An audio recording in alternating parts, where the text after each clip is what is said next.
ಸಂಜೆ 4ರ ನಂತರ ಇದೀಗ ಸಮ್ಮೇಳನ ಅಧ್ಯಕ್ಷರ ಆರಂಭಿಕ ನುಡಿ.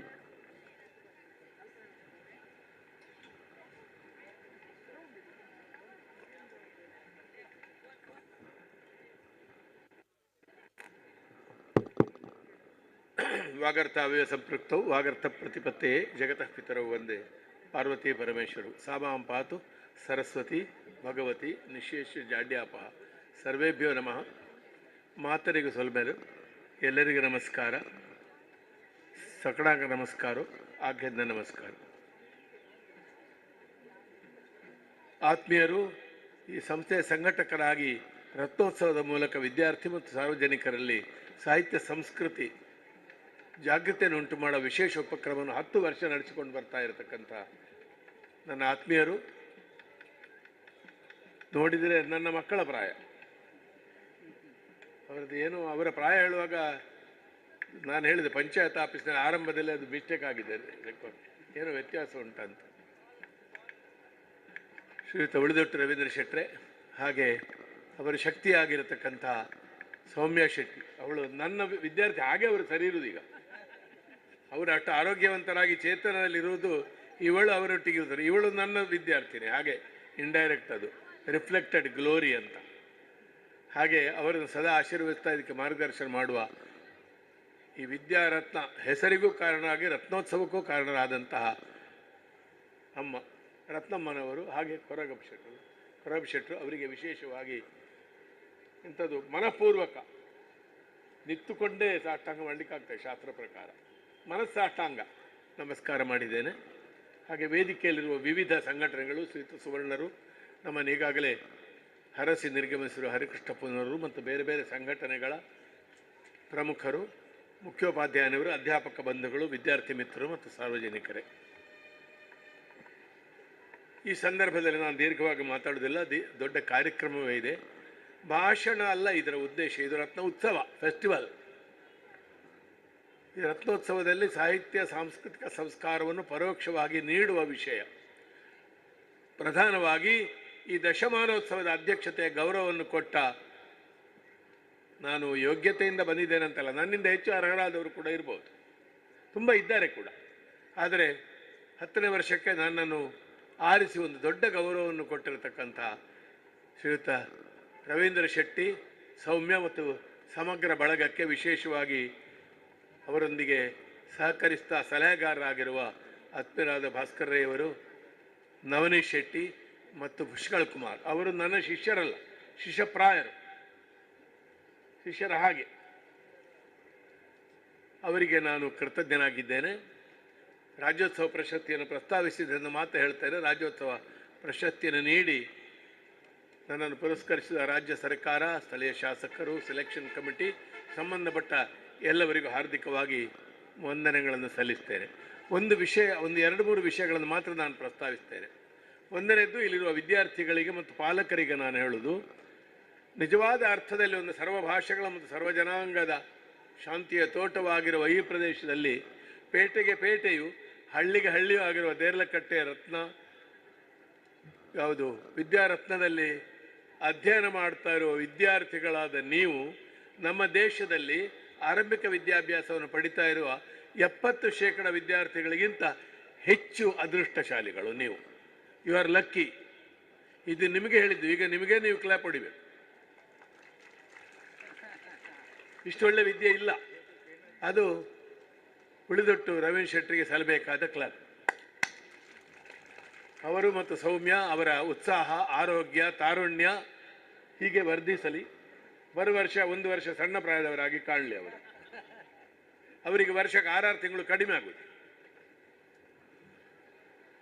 ಹಣ ಇರುವವರು ಅಥವಾ ಬೇರೆ ಬೇರೆ ಕ್ಷೇತ್ರಗಳಲ್ಲಿ ಮುಂದೆ ಬಂದವರು ತುಂಬ ಇರ್ಬೋದು. ಆದರೆ ಅದನ್ನು ಕೊಟ್ಟು ಸಮಾಜದಲ್ಲಿ ಮಕ್ಕಳ, ಜನರ ಮುಖದಲ್ಲಿ ನಗೆಯನ್ನು ಕಾಣುವ ಸಂತೋಷ ಪಡಿಬೇಕಂತ ಹೇಳುವವರು ಕಡಿಮೆ.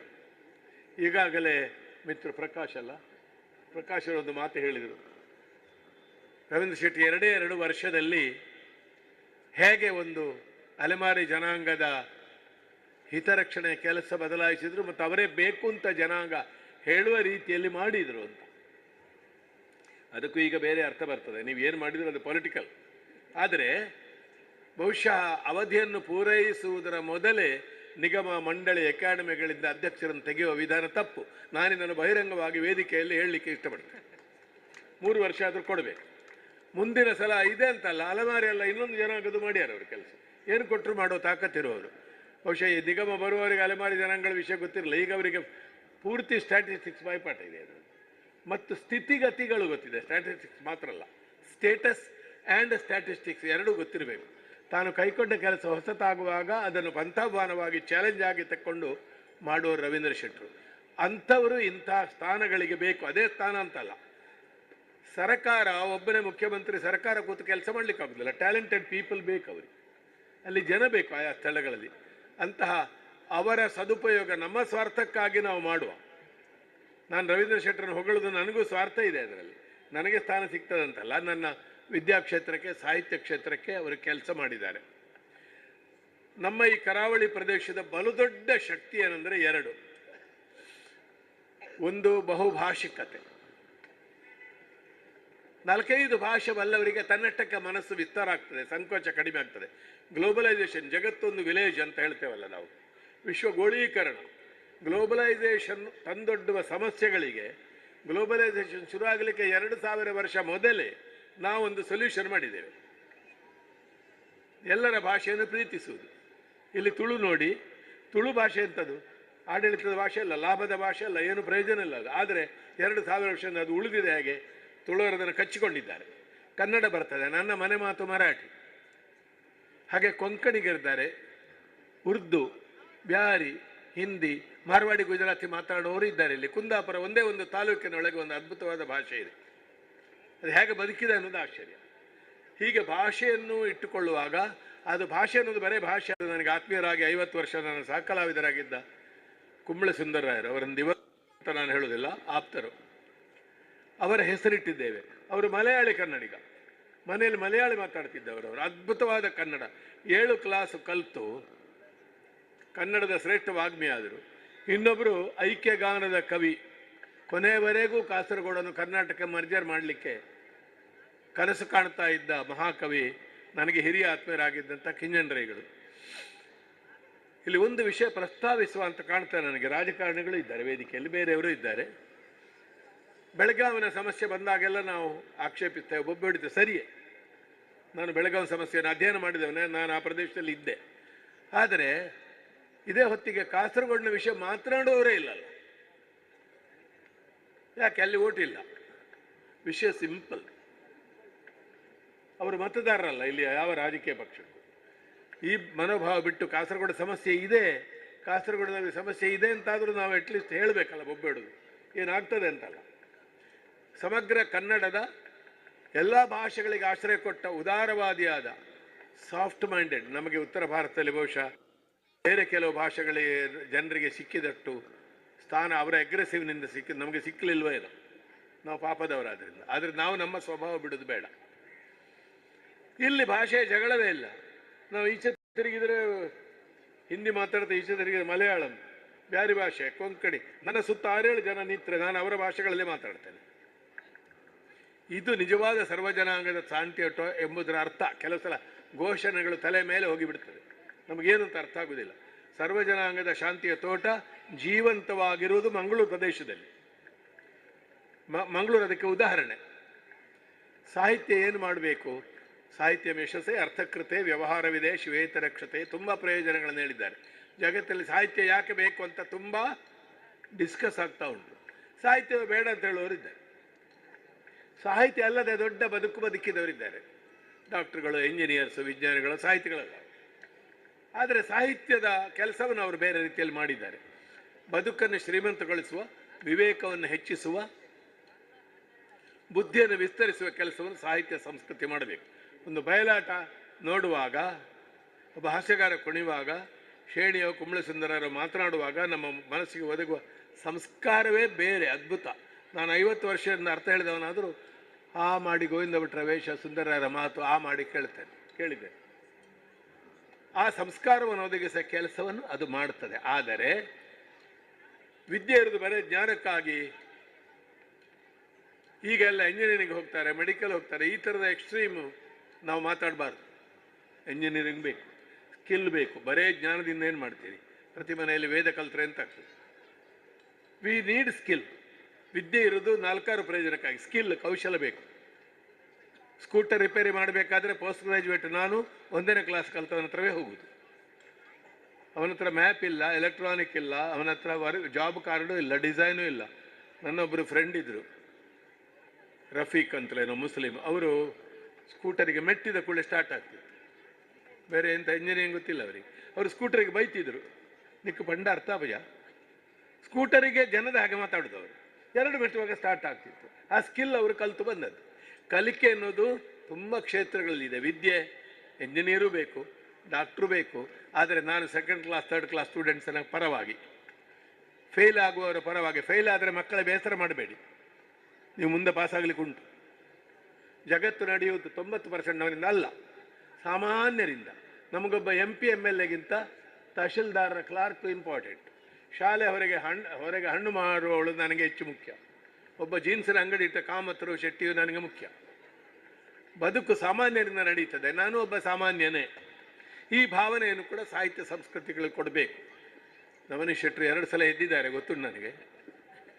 ದಾಕ್ಷಿಣ್ಯದಲ್ಲಿ ಸುಮ್ಮನಿದ್ದಾರೆ ಅಷ್ಟೇ. ಸಂಜೆ ಅವಕಾಶ ಇದ್ದರೆ ಈ ಭಾಷಣವನ್ನು ಬೇರೊಂದು ದಿಕ್ಕಿನಲ್ಲಿ ಮುಂದುವರಿಸ್ತೇನೆ.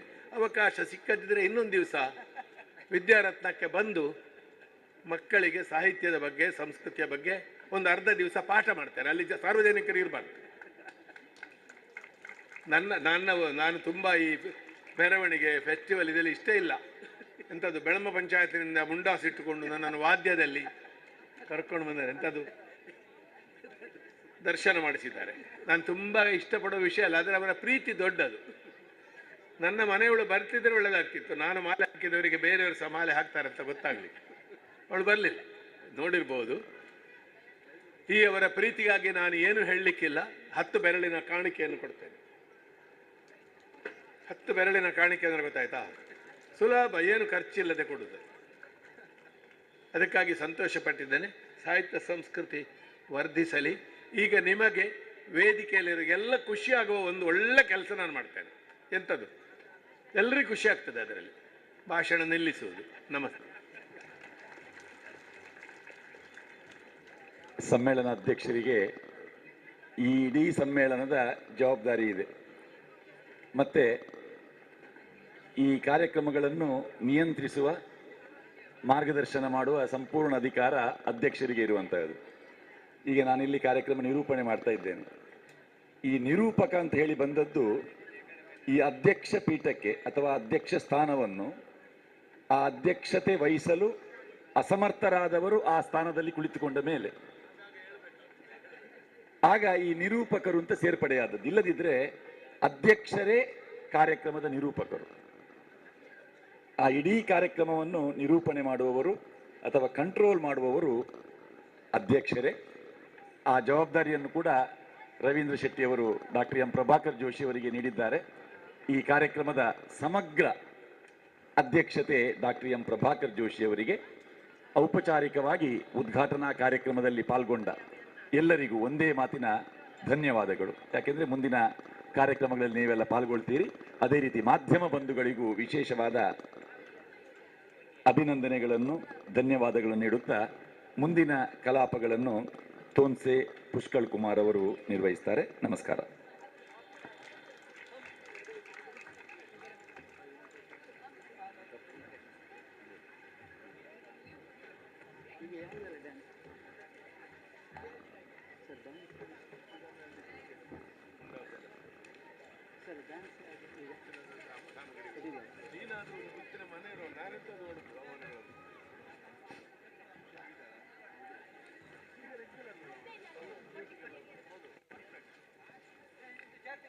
ನಿಯೋಜಿತ ಸಮಯಕ್ಕಿಂತ ಸ್ವಲ್ಪ ವಿಳಂಬವಾಗಿದೆ.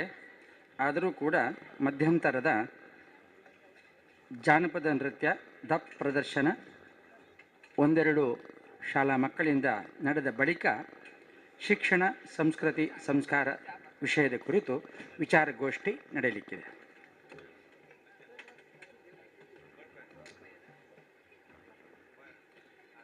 ಇದರ ಅಧ್ಯಕ್ಷತೆಯನ್ನು ವಹಿಸಲಿಕ್ಕಿದ್ದಾರೆ ಡಾಕ್ಟರ್ ಅನಿತಾ ರವಿಶಂಕರ್, ನಿರ್ದೇಶಕರು, UGC ಮಹಿಳಾ ಅಧ್ಯಯನ ಕೇಂದ್ರ, ಮಂಗಳೂರು ವಿಶ್ವವಿದ್ಯಾನಿಲಯ. ವಿಷಯ ಮಂಡನೆ ಮಾಡಲಿಕ್ಕಿದ್ದಾರೆ ಶ್ರೀ ಗಣರಾಜ ಕುಂಬ್ಳೆ, ಪ್ರಾಚಾರ್ಯರು, ಶ್ರೀ ರಾಮಕುಂಜೇಶ್ವರ ಪದವಿ ಕಾಲೇಜು, ರಾಮಕುಂಜ. ವಿಷಯ ಪಾರಂಪರಿಕ ಶಿಕ್ಷಣ ಮತ್ತು ಸಂಸ್ಕೃತಿಯ ಹೊಳಹುಗಳು. ಜೊತೆಗೆ ಇನ್ನೋರ್ವರು ವಿಷಯ ಮಂಡನೆ ಮಾಡಲಿಕ್ಕಿದ್ದಾರೆ. ಸಬಿಹಾ ಫಾತಿಮಾ, ಉಪಸಂಪಾದಕಿ, ಅನುಪಮ ಪತ್ರಿಕೆ, ಆಧುನಿಕ ಶಿಕ್ಷಣದಲ್ಲಿ ಸಂಸ್ಕಾರ ಸಂಸ್ಕೃತಿಯ ಅವಶ್ಯಕತೆ. ಎಲ್ಲ ಅಭಿಮಾನಿ ಬಂಧುಗಳು, ವಿದ್ಯಾರ್ಥಿಗಳು ಈ ಗೋಷ್ಠಿಯ ವಿಚಾರಧಾರೆಯನ್ನು ಕೂಡ ಕೇಳುವುದರ ಮೂಲಕ ತಮ್ಮ ಜ್ಞಾನವನ್ನು ಹೆಚ್ಚಿಸಿಕೊಳ್ಳಬೇಕು ಅಂತೇಳಿ ವಿನಂತಿ ಮಾಡಿಕೊಳ್ಳುತ್ತಾ ಸಾಂಸ್ಕೃತಿಕ ರಂಜನೆಗೆ ಅವಕಾಶ ಮಾಡಿಕೊಡ್ತಾ ಇದ್ದೇವೆ. ನಮಸ್ಕಾರ.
ಈಗ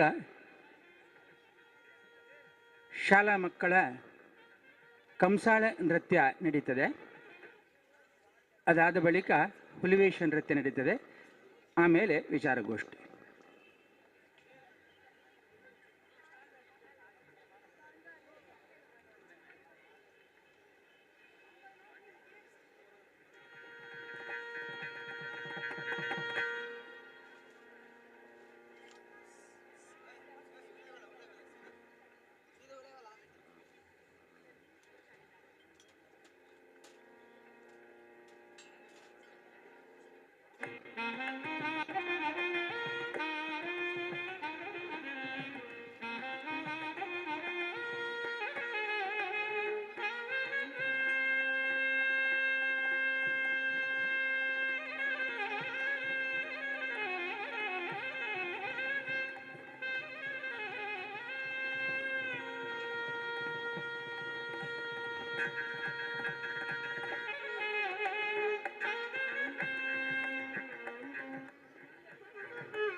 hello hello hello hello hello hello hello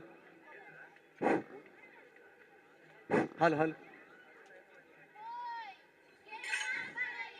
ತಂದನ್ನ ತಾನೆನ್ನ ತಂದನ್ನ ತಾನೆನ್ನ ತಂದನ್ನ ತಾನನ್ನ ರಾಯಣ ತಂದೇನ ನಾರಾಯಣ ತಂದೇವಾ ತಂದನ್ನ ತಾನನ್ನ ತನನನ್ನ ನಾನನ್ನ ತಂದನ್ನ ತಾನನ್ನ ತನನನ್ನ ನಾನನ್ನ ತಂದನ್ನ ತಾನನ್ನ ರಾಯಣ ತಂದೇನ ನಾರಾಯಣ ತಂದೇವಾ.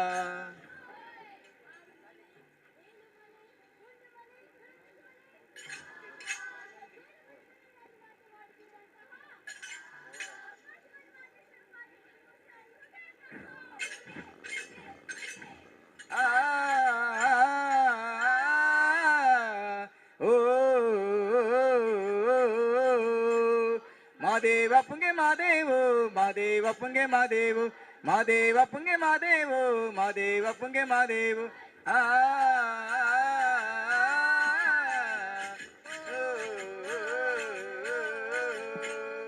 ಮುಂಗುಂಡಾದ ಮಾದೇವನವರು ಮುಂದಾಳು ಪೂಜೆಗೆ ಬರುವಾಗ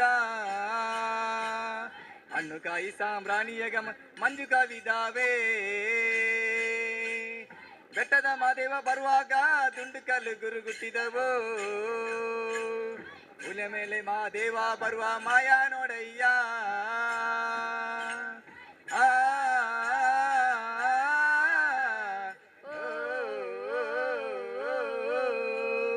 ಮಾದೇವ ಪುಂಗೆ ಮಾದೇವು ಮಾದೇವ ಪುಂಗೆ ಮಾದೇವು ಮಾದೇವ ಪುಂಗೆ ಮಾದೇವು ಮಾದೇವ ಪುಂಗೆ ಮಾದೇವು.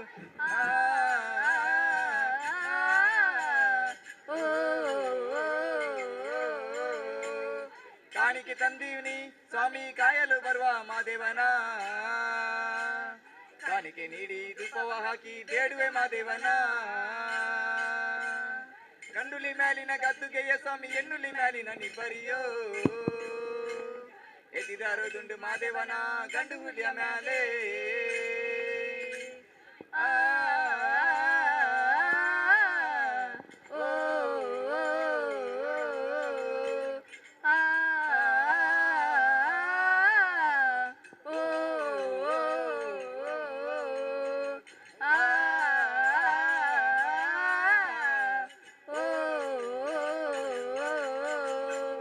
ಮಾದೇವಪ್ಪಂಗೆ ಮಾದೇವೋ ಮಾದೇವಪ್ಪಂಗೆ ಮಾದೇವೋ ಮಾದೇವಪ್ಪಂಗೆ ಮಾದೇವೋ ಮಾದೇವಪ್ಪಂಗೆ ಮಾದೇವೋ.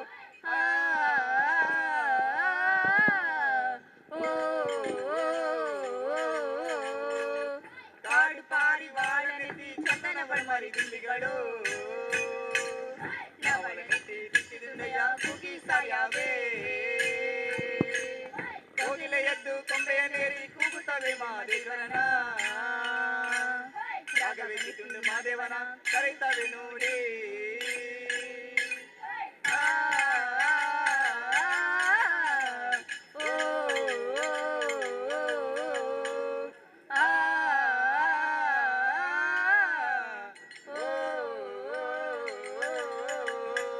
ಮಾದೇವಪ್ಪಂಗೆ ಮಾದೇವೋ ಮಾದೇವಪ್ಪಂಗೆ ಮಾದೇವೋ ಮಾದೇವಪ್ಪಂಗೆ ಮಾದೇವೋ ಮಾದೇವಪ್ಪಂಗೆ ಮಾದೇವೋ.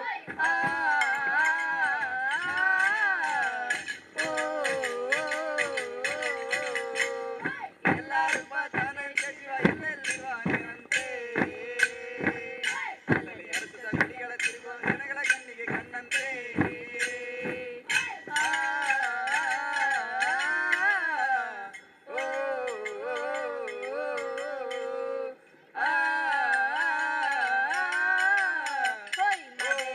ಮಾದೇವೋ ಮಾದೇವಪ್ಪಂಗೆ ಮಾದೇವೋ ಮಾದೇವಪ್ಪಂಗೆ ಮಾದೇವೋ.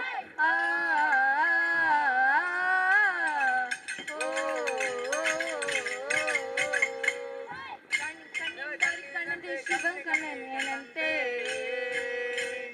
ಎಲ್ಲರ ಜೀವದಿ ಮಾರಪ್ಪ ಬಣ್ಣ ಬಣ್ಣವಾಗೇನಂತೆ.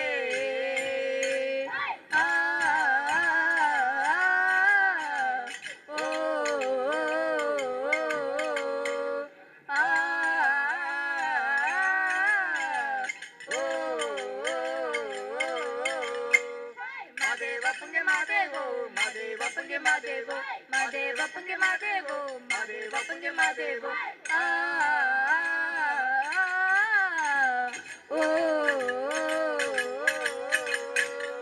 ತಂದನ್ನ ತಾನನ್ನ ರಾಯಣ ತಂದೇನ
तो मनसिंड കേക്കറുണ്ട് ഇഷ്ക് റുജാരാ നേരാ നിറച്ചിട്ട് മനസ്സിണ്ട് കുസിയന്ത് ആരാ പോപോലെ നാന് മദീന തുമണ്ണഗ് തെരിയാ തു മനസ്സിണ്ട് കേക്കറുണ്ട് ഇഷ്ക് റുജാരാ നേരാ നിറച്ചിട്ട് മനസ്സിണ്ട് കുസിയന്ത് ആരാ പള്ളി മിനാരാ तो के करो बांगल आ पेर के कोंबो कुसिनोरगिड कल बोलो पल्ली मिनारात के करो बांगल आ पेर के कोंबो कुसिनोरगिड कल बोलो ई जंड कन्नंग पिडकरद आ तुई बजाल लेयतोगद अल्लाह अजमेर बली मशहूर रे अजबिंड अजबोली ताज रे आदिंडे हरम पुतार में आदिंडे हरम पुतार में आदिंडे अजमेर ताज रे अजमेर अजमेर बली मशहूर रे अजबिंड अजबोली ताज रे अजमेर बली मशहूर रे अजबिंड गजबोली ताज रे പൊട്ടിച്ചിരുടെ മാൽ പടക്കം പൊട്ടിച്ചിരുതര കുട്ടിര സിക്കാൻ ചിത്തത്തിലെ മുത്തരുഹിയു കത്തിച്ചിരി പൊട്ടിലിക്കണം പൊട്ടിച്ചിരുടെ മാല പടക്കം പൊട്ടിച്ചിരുതര കുട്ടിര സിക്കാൻ ചിത്തത്തിലെ മുത്തരുഹിയു കത്തിച്ചിരി പൊട്ടിലിക്കണം വിസത മർദ്ദനം കൊണ്ടേ വിസത മർദ്ദനം കൊണ്ടേ പഠിച്ചവനെ എന്നെ തുണച്ചിടനെ ദുഃഖിച്ചിടുന്നു നബി പ്രാർത്ഥിച്ചിടുന്നു പഠിച്ചവനെ എന്നെ തുണച്ചിടനെ ദുഃഖിച്ചിടുന്നു നബി പ്രാർത്ഥിച്ചിടുന്നു ബദറുൽ യാസീനൻ നബി ഖറജായെന്നേരം ഒലൽക്കൊടി മോണ്ടേ നം കേട്ടിടയതിലുണ്ട് അബിയൽ വർണ്ണമതാ പിന്തണ്ടും അസ്വദ് മാമേ ഇതമേ വാംസത്തിൽ പുലിയലിയാർ തങ്ങൾക്ക് യൗലമാമോടാസദുബുനുബാദ് അർശര ഇതവലവും നീണ്ടാറും കബരിരു പേരോ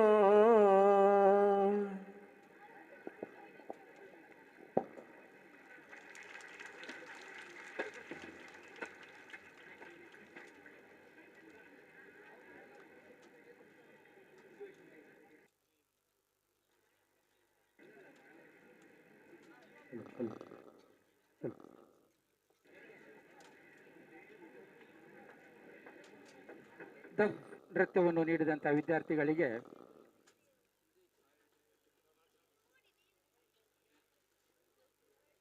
ದಫ್ ನೃತ್ಯ ನೀಡಿದ ವಿದ್ಯಾರ್ಥಿಗಳಿಗೆ ಧನ್ಯವಾದಗಳು. ಈಗ ಹುಲಿವೇಷದ ನೃತ್ಯದವರು ದಯವಿಟ್ಟು ವೇದಿಕೆ ಮೇಲೆ ಬರಬೇಕು. ಅದಾದ ಬಳಿಕ ವಿಚಾರಗೋಷ್ಠಿಗೆ ನಾವು ಸಿದ್ಧತೆಯನ್ನು ನಡೆಸ್ತೇವೆ.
ಹಲೋ.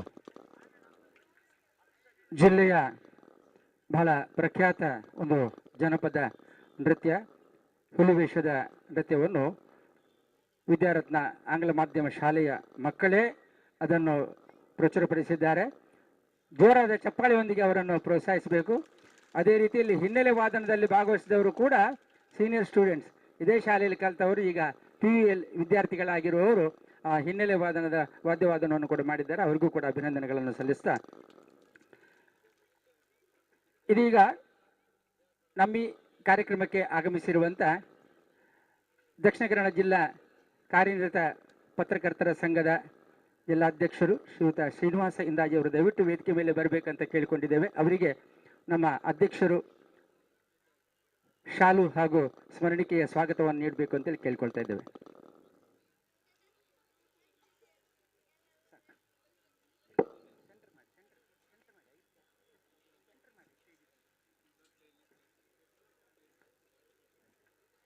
ಕಾರ್ಯನಿರತ ಪತ್ರಕರ್ತರ ಸಂಘದ ಅಧ್ಯಕ್ಷರು, ಬಹಳ ಸಕ್ರಿಯವಾಗಿ ಸಂಘದ ಅಭಿವೃದ್ಧಿಗೆ ಕಾರಣೀಭೂತರಾದಂಥ ಇಂದಾಜಿ ಅವರಿಗೆ ಶ್ರೀ ರವೀಂದ್ರ ಶೆಟ್ಟಿ ಉಳಿದೊಟ್ಟು ಅವರಿಂದ ಸ್ವಾಗತ, ಶಾಲು, ಸ್ಮರಣಿಕೆಯ ಗೌರವ.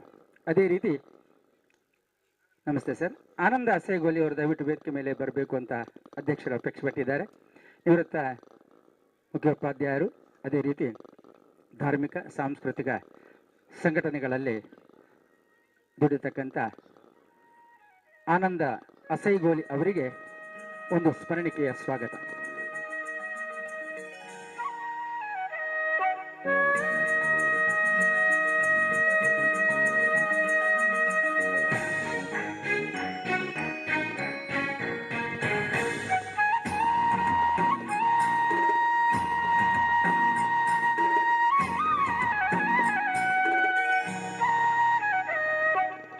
ಧನ್ಯವಾದಗಳು.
ವಿದ್ಯಾರತ್ನ ಆಂಗ್ಲ ಮಾಧ್ಯಮ ಶಾಲೆ ದೇರಳಕಟ್ಟೆ ನಾಡು ನುಡಿ ವೈಭವದ ರತ್ನೋತ್ಸವ 2022 ದಶಮ ಸಂಭ್ರಮಕ್ಕೆ ಸಂಬಂಧಪಟ್ಟ ಹಾಗೆ ಈಗಾಗಲೇ ಉದ್ಘಾಟನಾ ಸಭಾ ಕಲಾಪ ಮುಗಿದಿದೆ. ಶಾಲಾ ವಿದ್ಯಾರ್ಥಿಗಳಿಂದ ನೃತ್ಯ ಪ್ರಕಾರಗಳ ಮಧ್ಯಂತರದ ಸಾಂಸ್ಕೃತಿಕ ರಂಜನೆ ನಡೆದಿದೆ. ಇದೀಗ ನಾವು ಸ್ವಲ್ಪ ವಿಳಂಬವಾದರೂ ಸಮಯೋಚಿತವಾಗಿ ಮುಗಿಸಿಕೊಂಡು ಬರುವ ಪ್ರಯತ್ನದಲ್ಲಿ ಇದ್ದೇವೆ. ಹಾಗೆ ಎಲ್ಲ ಸಂಪನ್ಮೂಲ ವ್ಯಕ್ತಿಗಳು, ಅದರ ಜೊತೆಗೆ ಸಭಾಸದರಾಗಿರ್ತಕ್ಕಂಥ ವಿದ್ಯಾರ್ಥಿಗಳು, ವಿದ್ಯಾರ್ಥಿಗಳ ಹೆತ್ತವರು, ಅಭಿಮಾನಿ ಬಂಧುಗಳು ಸಹಕರಿಸಬೇಕಂತೇಳಿ ವಿನಂತಿ ಮಾಡಿಕೊಳ್ಳುತ್ತಾ ವಿಚಾರಗೋಷ್ಠಿಗೆ ನಾವು ಮುಂದಾಗಿದ್ದೇವೆ. ವಿಷಯ ಶಿಕ್ಷಣ, ಸಂಸ್ಕೃತಿ, ಸಂಸ್ಕಾರ. ಇದರ ಅಧ್ಯಕ್ಷತೆಯನ್ನು ವಹಿಸಲಿಕ್ಕಿರುವಂಥ ಡಾಕ್ಟರ್ ಅನಿತಾ ರವಿಶಂಕರ್, ನಿರ್ದೇಶಕರು UGC ಮಹಿಳಾ ಅಧ್ಯಯನ ಕೇಂದ್ರ, ಮಂಗಳೂರು ವಿಶ್ವವಿದ್ಯಾನಿಲಯ, ಅವರನ್ನು ವೇದಿಕೆಗೆ ನಾವು ಬರಮಾಡಿಕೊಳ್ತಾ ಇದ್ದೇವೆ. ಅದೇ ರೀತಿ ವಿಷಯ ಮಂಡನೆಗೆ ಬಂದಿರತಕ್ಕಂಥ ಶ್ರೀ ಗಣರಾಜ ಕುಂಬ್ಳೆ, ಪ್ರಾಚಾರ್ಯರು, ಶ್ರೀ ರಾಮಕುಂಜೇಶ್ವರ ಪದವಿ ಕಾಲೇಜು ರಾಮಕುಂಜ, ಇವರನ್ನು ಕೂಡ ವೇದಿಕೆ ಮೇಲೆ ಬರಮಾಡಿಕೊಳ್ತಾ ಇದ್ದೇವೆ. ಅದೇ ರೀತಿ ಇನ್ನೋರ್ವರು ಸಬಿಹಾ ಫಾತಿಮಾ, ಉಪಸಂಪಾದಕಿ, ಅನುಪಮ ಪತ್ರಿಕೆ, ಇವರನ್ನು ಕೂಡ ವೇದಿಕೆ ಮೇಲೆ ಬರಮಾಡಿಕೊಳ್ತಾ ಇದ್ದೇವೆ.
ಸರ್ ಸಮ್ಮೇಳನಾಧ್ಯಕ್ಷರು ಬರ್ತೀರಾ ಸರ್? ಇಲ್ಲ, ಓಕೆ. ಅವರು ಅಲ್ಲಿಂದಲೇ ನಮಗೆ ಅನುಮತಿಯನ್ನು ಕೊಟ್ಟಿದ್ದಾರೆ ಈ ಕಾರ್ಯಕ್ರಮವನ್ನು ನೀಡಲಿಕ್ಕಾಗಿ.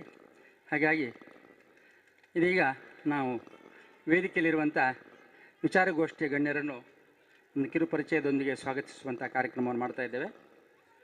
ಡಾಕ್ಟರ್ ಅನಿತಾ ರವಿಶಂಕರ್ ಅವರು ಇವತ್ತು ಗೋಷ್ಠಿಯ ಅಧ್ಯಕ್ಷತೆಯನ್ನು ವಹಿಸ್ತಾ ಇದ್ದಾರೆ. ನಿಜವಾಗಿ ಕೂಡ ವಿಷಯ ಬಹಳ ಉತ್ತಮವಾದ್ದು. ಯಾಕಂತ ಹೇಳಿದ್ರೆ ಬಹಳಷ್ಟು ನಮ್ಮ ಈ ಒಂದು ಸಭಾ ಸದನದಲ್ಲಿ ಕೂಡಿರುವ, ಅದರ ಜೊತೆಗೆ ಈ ವಿದ್ಯಾರತ್ನ ಶಿಕ್ಷಣ ಸಂಸ್ಥೆಯಲ್ಲಿ ನಡೆಸ್ತಕ್ಕಂಥ ಒಂದು ಸಮ್ಮೇಳನ ಆದ್ದರಿಂದ ಶಿಕ್ಷಣಕ್ಕೆ ಸಂಬಂಧಪಟ್ಟಂಥ ವಿಚಾರಗಳು, ಆ ಗೊಂದಲಗಳು, ಚಿಂತನೆಗಳು ಹೇಗಿರಬೇಕು ಮತ್ತು ಯಾವ ರೀತಿಯಲ್ಲೂ ಅದನ್ನು ಪರಿಹರಿಸಬೇಕೆಂಬ ಚಿಂತನೆಯನ್ನು ಮಾಡತಕ್ಕಂಥ ಒಂದು ವಿಷಯವನ್ನು ಇಟ್ಕೊಂಡಿದ್ದಾರೆ ಇವತ್ತು. ಶಿಕ್ಷಣ, ಸಂಸ್ಕೃತಿ, ಸಂಸ್ಕಾರ ಎಂತಕ್ಕಂಥ ವಿಷಯ. ಇದರ ಅಧ್ಯಕ್ಷತೆಯನ್ನು ವಹಿಸಲಿಕ್ಕಿರುವಂಥ ಡಾಕ್ಟರ್ ಅನಿತಾ ರವಿಶಂಕರ್ ಅವರು ಬಹಳ ವಿಶೇಷವಾಗಿ PhD ಪದವಿಯನ್ನು ಬೆಂಗಳೂರಿನ ಪ್ರತಿಷ್ಠಿತ ರಾಷ್ಟ್ರೀಯ ಸಂಶೋಧನಾ ಸಂಸ್ಥೆಯಾದಂಥ ಐಸೆಕ್ನಲ್ಲಿ ಪಡೆದವರು. ಇದೀಗ ಮಂಗಳೂರು ವಿಶ್ವವಿದ್ಯಾನಿಲಯದಲ್ಲಿ ಕಳೆದ 33 ವರ್ಷಗಳಿಂದ ಸಮಾಜಶಾಸ್ತ್ರದ ಅಧ್ಯಾಪಕರಾಗಿದ್ದು ಪ್ರಸಕ್ತ ವಿಶ್ವವಿದ್ಯಾನಿಲಯದ UGC ಮಹಿಳಾ ಅಧ್ಯಯನ ಕೇಂದ್ರದ ನಿರ್ದೇಶಕರಾಗಿ ಸೇವೆಯನ್ನು ಸಲ್ಲಿಸ್ತಾ ಇದ್ದಾರೆ. ಅದೇ ರೀತಿ ಮಂಗಳೂರು ವಿಶ್ವವಿದ್ಯಾನಿಲಯ ಪ್ರಥಮ ದರ್ಜೆ ಕಾಲೇಜಿನ ಸ್ಥಾಪಕ ಪ್ರಾಂಶುಪಾಲರಾಗಿ 5 ವರ್ಷ ಸಮರ್ಪಕ ಸೇವೆ ಸಲ್ಲಿಸಿದ್ದಾರೆ. ಸುತ್ತಮುತ್ತಲಿನ ಗ್ರಾಮದ ಜನರಿಗೆ ಪ್ರೀತಿ ಪಾತ್ರರಾಗಿರುತ್ತಾರೆ. ಜೊತೆಗೆ ಲಂಡನ್ ಸ್ಕೂಲ್ ಆಫ್ ಎಕನಾಮಿಕ್ಸ್ನಲ್ಲಿ ಉಪನ್ಯಾಸ ನೀಡಿದ ಹೆಗ್ಗಳಿಕೆ ಇವರದ್ದಾಗಿದ್ದು ಫ್ರಾನ್ಸ್ ದೇಶದ ಪ್ರತಿಷ್ಠಿತ ಸಂಶೋಧನಾ ಸಂಸ್ಥೆಯಾದಂಥ MSH ಅಲ್ಲಿ ಕೂಡ ಸಂಶೋಧನೆ ನಡೆಸಿದ್ದಾರೆ. ನಾರ್ವೆ ದೇಶದ ಓಲ್ಡಾ ವಿಶ್ವವಿದ್ಯಾನಿಲಯದಲ್ಲಿ ಸಂದರ್ಶಕ ಪ್ರಾಧ್ಯಾಪಕರಾಗಿ ಭಾರತೀಯ ಸಂಸ್ಕೃತಿಯ ಬಗ್ಗೆ ಪ್ರಬಂಧಗಳನ್ನು ಮಂಡಿಸಿರುತ್ತಾರೆ. ಅನಿತಾ ಶಂಕರ್ ಅವರು ಕೇವಲ ಸಾಹಿತಿಯಾಗಿರದೆ ಸಾಂಸ್ಕೃತಿಕವಾಗಿ ನಾಟ್ಯ ಮತ್ತು ನಾಟಕ ಪ್ರಕಾರಗಳಲ್ಲಿ ಆಸಕ್ತಿ ಹೊಂದಿದವರು ಅಂತ ಹೇಳಿಗೆ ಸಂತೋಷ ಪಡ್ತಾ ಇದ್ದೇನೆ. ವಿಖ್ಯಾತ ಭರತನಾಟ್ಯ ಕಲಾವಿದರಾದಂಥ ಶಾಂತಾ ಧನಂಜಯ ಅವರಲ್ಲಿ ಭರತನಾಟ್ಯದಲ್ಲಿ ಪರಿಣಿತಿಯನ್ನು ಪಡೆದು ಪ್ರತಿಷ್ಠಿತ ಮದ್ರಾಸು ಪ್ಲೇಯರ್ಸ್ ಸಂಸ್ಥೆಯಲ್ಲಿ ರಂಗತರಬೇತಿ ಪಡೆದು ಹಲವಾರು ನಾಟಕಗಳಲ್ಲಿ ಕೂಡ ಅಭಿನಯಿಸಿದ್ದಾರೆ ಅಂತ ಹೇಳಲಿಕ್ಕೆ ನಾನು ಇಷ್ಟಪಡ್ತಾ ಇದ್ದೇನೆ. ಬಹಳ ಒಳ್ಳೆಯ ಅವರ ಈ ಒಂದು ಆಸಕ್ತಿ ಮತ್ತು ಒಳ್ಳೆಯ ಈ ರೀತಿಯಲ್ಲಿ ತನ್ನ ಎಲ್ಲ ಒಂದು ವಿದ್ವತ್ತನ್ನು ಉಪಯೋಗಿಸಿಕೊಂಡು ಅವರು ತಮ್ಮ ಜೀವನವನ್ನು ನಡೆಸ್ತಾ ಇದ್ದಾರೆ ಅಂತ ಹೇಳಲಿಕ್ಕೆ ಸಂತೋಷ ಪಡ್ತಾ ಇದ್ದೇನೆ. ರೋಟರಿ ಕ್ಲಬ್ ರಳಕಟೆಯ ಸದಸ್ಯರಾಗಿದ್ದು ಬಡವರ ಬಗ್ಗೆ ಅಪಾರ ಸಹಾನುಭೂತಿ ಹೊಂದಿದ್ದಲ್ಲದೆ ಸಮಾಜಮುಖಿ ಕಾರ್ಯಕ್ರಮಗಳಲ್ಲೂ ಕೂಡ ತಮ್ಮನ್ನು ಸಕ್ರಿಯವಾಗಿ ತೊಡಗಿಸಿಕೊಂಡಿದ್ದಾರೆ. ಅವರಿಗೆ ಸ್ವಾಗತ ಹಾಗೆ ವಿಶೇಷವಾದಂಥ ಶಾಲು ಗೌರವವನ್ನು ನಮ್ಮ ಇವತ್ತಿನ ವಿಚಾರಗೋಷ್ಠಿಯ ಪರವಾಗಿ ಅಧ್ಯಕ್ಷರು ರವೀಂದ್ರ ಶೆಟ್ಟಿ ಉಳಿದೊಟ್ಟವರು ನೀಡಬೇಕಾಗಿ ವಿನಂತಿ ಮಾಡಿಕೊಳ್ತೇವೆ.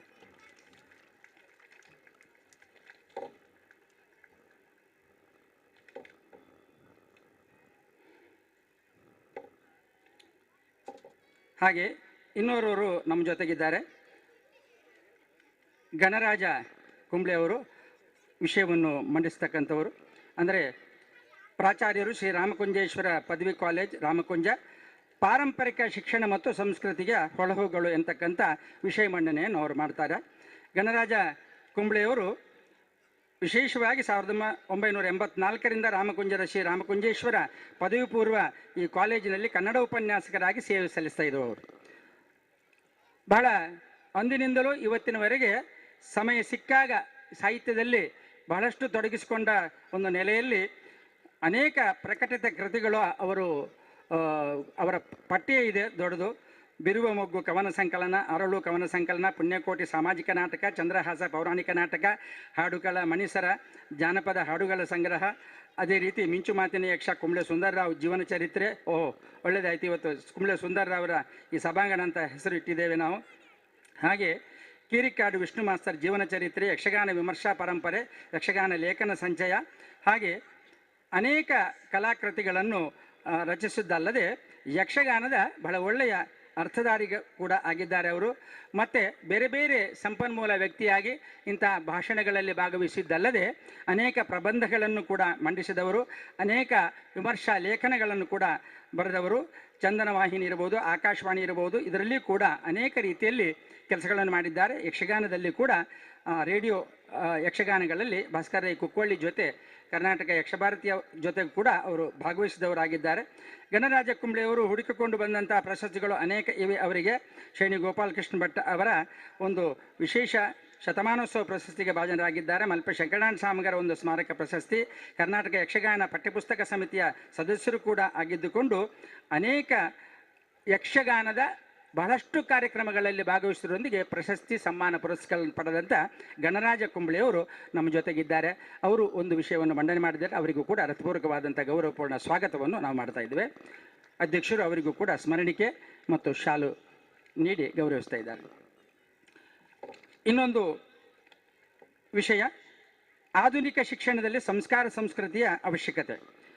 ಇದರ ಬಗ್ಗೆ ಮಾತಾಡಲಿಕ್ಕಿದ್ದಾರೆ, ವಿಷಯವನ್ನು ಮಂಡಿಸಲಿಕ್ಕಿದ್ದಾರೆ ಸಬಿಹಾ ಫಾತಿಮಾ, ಉಪಸಂಪಾದಕಿ, ಅನುಪಮ ಪತ್ರಿಕೆ. ಇವರು ದೀನ್ ಕಾಟೇಜ್, ಜೇಬ್ ರಸ್ತೆ, ಪಕ್ಕಲಡ್ಕ, ಬಜಾಲ್ ನಿವಾಸಿಯಾಗಿದ್ದರೂ ಕೂಡ ವಿದ್ಯಾರ್ಹತೆ ಹಿಂದಿಯಲ್ಲಿ ಸ್ನಾತಕೋತ್ತರ ಪದವಿಯನ್ನು ಪಡೆದು ಕನ್ನಡದ ಬಗ್ಗೆ ಹಲವಾರು ಕೆಲಸಗಳನ್ನು ಮಾಡಿದ್ದಾರೆ. ಸಹ ಸಂಪಾದಕಿಯಾಗಿ ಅನುಪಮ ಮಹಿಳಾ ಮಾಸಿಕ 23 ವರ್ಷಗಳ ನಿರಂತರ ಸೇವೆಯನ್ನು ಮಾಡಿದವರು. ಅಲ್ಲದೆ ಹಿಂದಿ, ಇಂಗ್ಲೀಷ್, ಮಲಯಾಳಂ ಮತ್ತು ಉರ್ದು ಭಾಷೆಯಿಂದ ಅನೇಕ ಪುಸ್ತಕಗಳನ್ನು ಕನ್ನಡಕ್ಕೆ ಭಾಷಾಂತರ ಮಾಡಿದ್ದಾರೆ. ನೋಡಿ ಎಂತಹ ಆಸಕ್ತಿ! ಇಂತಹ ಕನ್ನಡಕ್ಕೆ ಭಾಷಾಂತರ ಮಾಡುವಂಥ ಸಾಹಿತ್ಯ ಅಭಿಮಾನಿಯಾಗಿದ್ದುಕೊಂಡು ಕೆಲಸ ಮಾಡಿದಂಥ ಸಬಿಹಾ ಫಾತಿಮಾ ಅವರು ಅನೇಕ TV ಚಾನೆಲ್ಗಳಲ್ಲಿ ವಿವಿಧ ವಿಷಯಗಳ ಮೇಲೆ TV ಡಿಬೇಟ್ಗಳಲ್ಲಿ, ಚರ್ಚೆಗಳಲ್ಲಿ ಭಾಗವಹಿಸುವಂಥ ಒಂದು ಧೈರ್ಯವನ್ನು ಮಾಡಿದ್ದಾರೆ. ಅದನ್ನು ಯಶಸ್ವಿಗೊಳಿಸಿದ್ದಾರೆ. ರಾಜ್ಯದ ಅನೇಕ ಪ್ರಮುಖ ದಿನಪತ್ರಿಕೆ ಹಾಗೂ ವಾರಪತ್ರಿಕೆಗಳಲ್ಲಿ ಪ್ರಚಲಿತ ವಿದ್ಯಮಾನಗಳ ಬಗ್ಗೆ, ಮಹಿಳೆಯರ ಹಕ್ಕುಗಳ ಬಗ್ಗೆ, ಸಾಮಾಜಿಕ ವಿಚಾರಗಳು, ಮಕ್ಕಳ ಬಗ್ಗೆ, ವಿದ್ಯಾಭ್ಯಾಸ ಮತ್ತು ಆಧ್ಯಾತ್ಮದ ಬಗ್ಗೆ ಲೇಖನಗಳನ್ನು ಕೂಡ ಬರೆಯುವುದರ ಮೂಲಕ, ಚರ್ಚೆಯಲ್ಲಿ ಭಾಗವಹಿಸುವುದರ ಮೂಲಕ ಅವರು ತಮ್ಮದಾದಂಥ ಸಾಹಿತ್ಯದ ಒಂದು ಅನುಭವವನ್ನು ನೀಡಿದ್ದಾರೆ. ಹಾಗೆ ಅನೇಕ ವಿದ್ಯಾಸಂಸ್ಥೆಗಳಲ್ಲಿ ಶಿಕ್ಷಕ ರಕ್ಷಕ ಸಭೆಗಳಲ್ಲಿ ಮುಖ್ಯ ಸಂಪನ್ಮೂಲ ವ್ಯಕ್ತಿಯಾಗಿ ಭಾಗವಹಿಸಿದವರು. ಇವತ್ತು ನಮ್ಮ ಈ ವಿಚಾರಗೋಷ್ಠಿಯಲ್ಲಿ ಒಂದು ವಿಷಯದ ಮೇಲೆ ಮಾತನಾಡಲಿಕ್ಕೆ ಮತ್ತು ಅದನ್ನು ಮಂಡಿಸಲಿಕ್ಕೆ ಆಗಮಿಸಿದ್ದಾರೆ. ಅವರಿಗೂ ಕೂಡ ಇವತ್ತಿನ ರತ್ನೋತ್ಸವ ಈ ಸಮ್ಮೇಳನದ ಬಗ್ಗೆ ಹೃತ್ಪೂರ್ವಕವಾದಂಥ ಸ್ವಾಗತವನ್ನು ಬಯಸ್ತಾ ಇದ್ದೇವೆ. ಸೌಮ್ಯ ಶೆಟ್ಟಿಯವರು ದಯವಿಟ್ಟು ವೇದಿಕೆ ಮೇಲೆ ಬರಬೇಕು.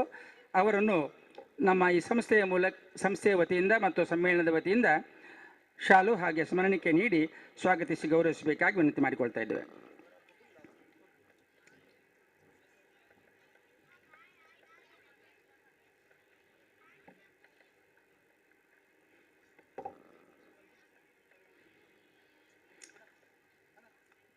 ವಿಚಾರಗೋಷ್ಠಿಯಲ್ಲಿ ಭಾಗವಹಿಸುತ್ತಿರುವಂಥ ಎಲ್ಲ ಗಣ್ಯರು ಹಾಗೆ ವಿದ್ವಾಂಸರು, ಬೇರೆ ಬೇರೆ ವಿವಿಧ ಸಂಘಟನೆಗಳಿಂದ ಆಗಮಿಸಿದಂಥ ಎಲ್ಲರನ್ನೂ ಕೂಡ ಗೌರವಪೂರ್ಣವಾಗಿ ವಿಚಾರಗೋಷ್ಠಿ ಕೂಡ ಸ್ವಾಗತಿಸಿ, ಮಕ್ಕಳು, ವಿದ್ಯಾರ್ಥಿಗಳು ಹಾಗೆ ಎಲ್ಲ ಹೆತ್ತವರನ್ನು ಕೂಡ ಈ ಕಾರ್ಯಕ್ರಮವನ್ನು ಕೂಡ ಗೌರವಿಸಬೇಕು. ನೀವು ವಿಚಾರವನ್ನು ಬಹಳ ಮನವಿಟ್ಟು ಕೇಳಬೇಕು ಅಂತೇಳಿ ಕೇಳಿಕೊಂಡು ವಿಚಾರಗೋಷ್ಠಿಯನ್ನು ಆರಂಭಿಸ್ತಾ ಇದ್ದೇವೆ. ಮೊದಲಿಗೆ ವಿಷಯ ಮಂಡನೆಯಲ್ಲಿ ಶ್ರೀ ಗಣರಾಜ ಕುಂಬಳೆಯವರು, ಪ್ರಾಚಾರ್ಯರು, ಶ್ರೀ ರಾಮಕುಂಜೇಶ್ವರ ಪದವಿ ಕಾಲೇಜು ರಾಮಕುಂಜ. ಇವರ ವಿಷಯ ಪಾರಂಪರಿಕ ಶಿಕ್ಷಣ ಮತ್ತು ಸಂಸ್ಕೃತಿಯ ಹೊಳಹುಗಳು.